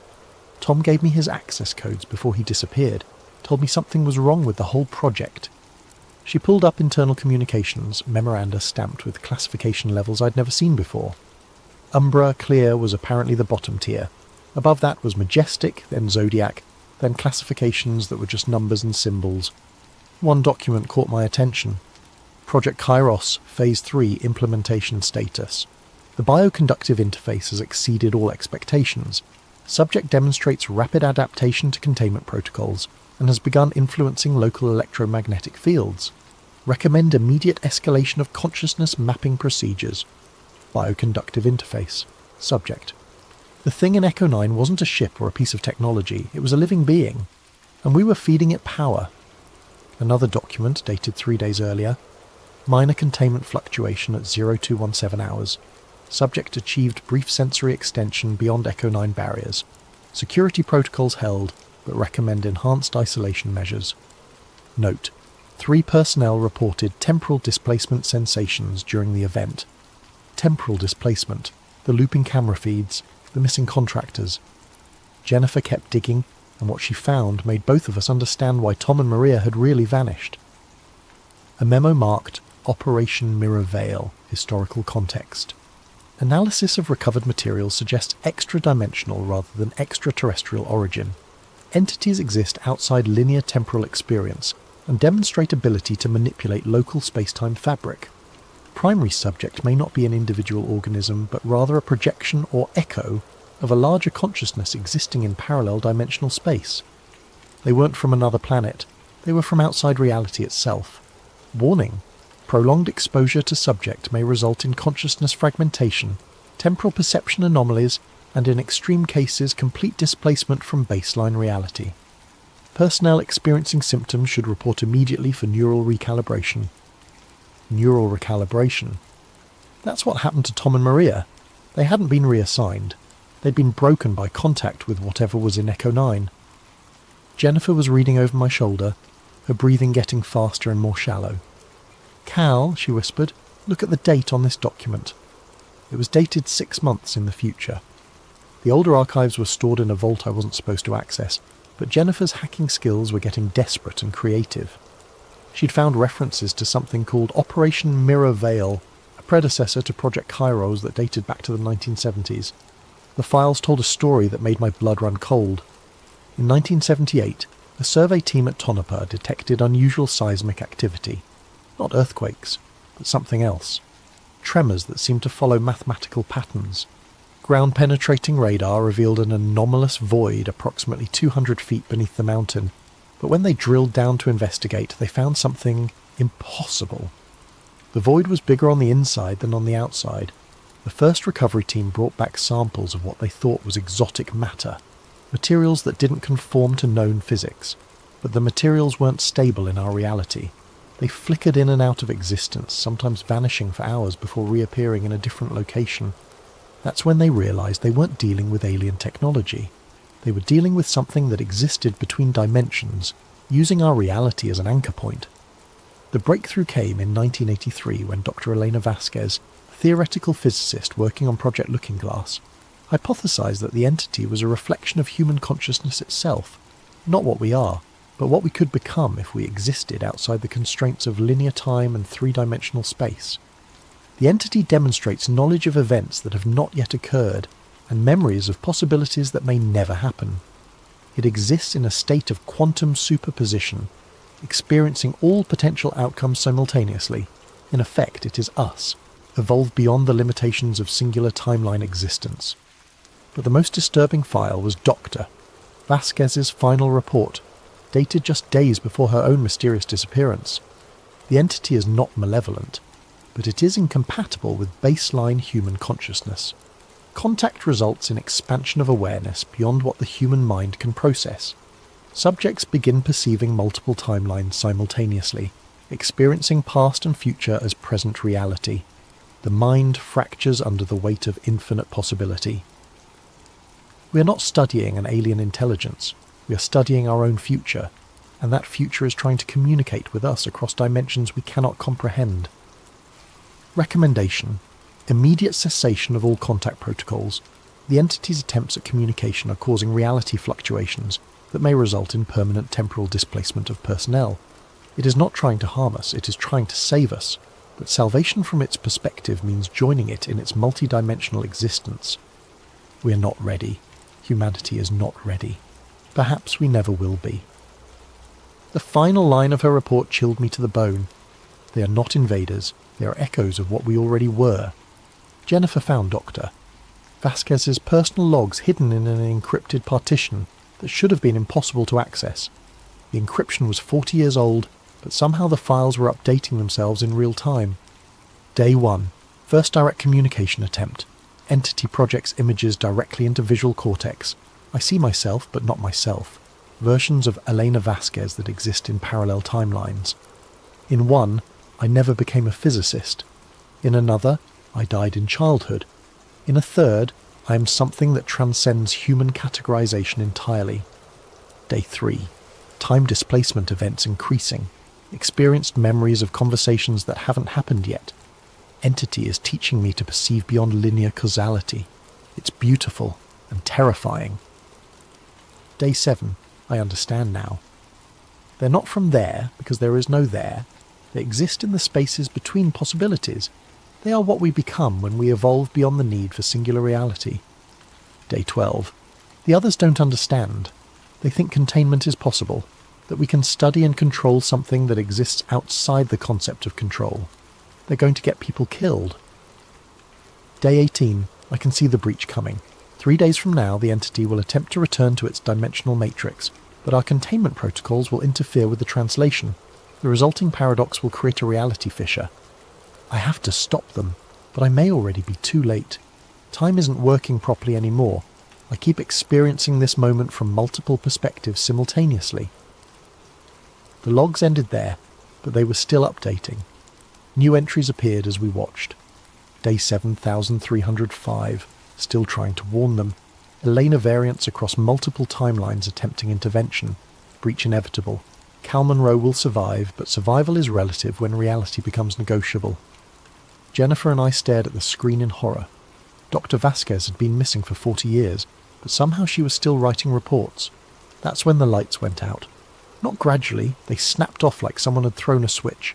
Emergency lighting should have kicked in immediately, but we were left in absolute darkness.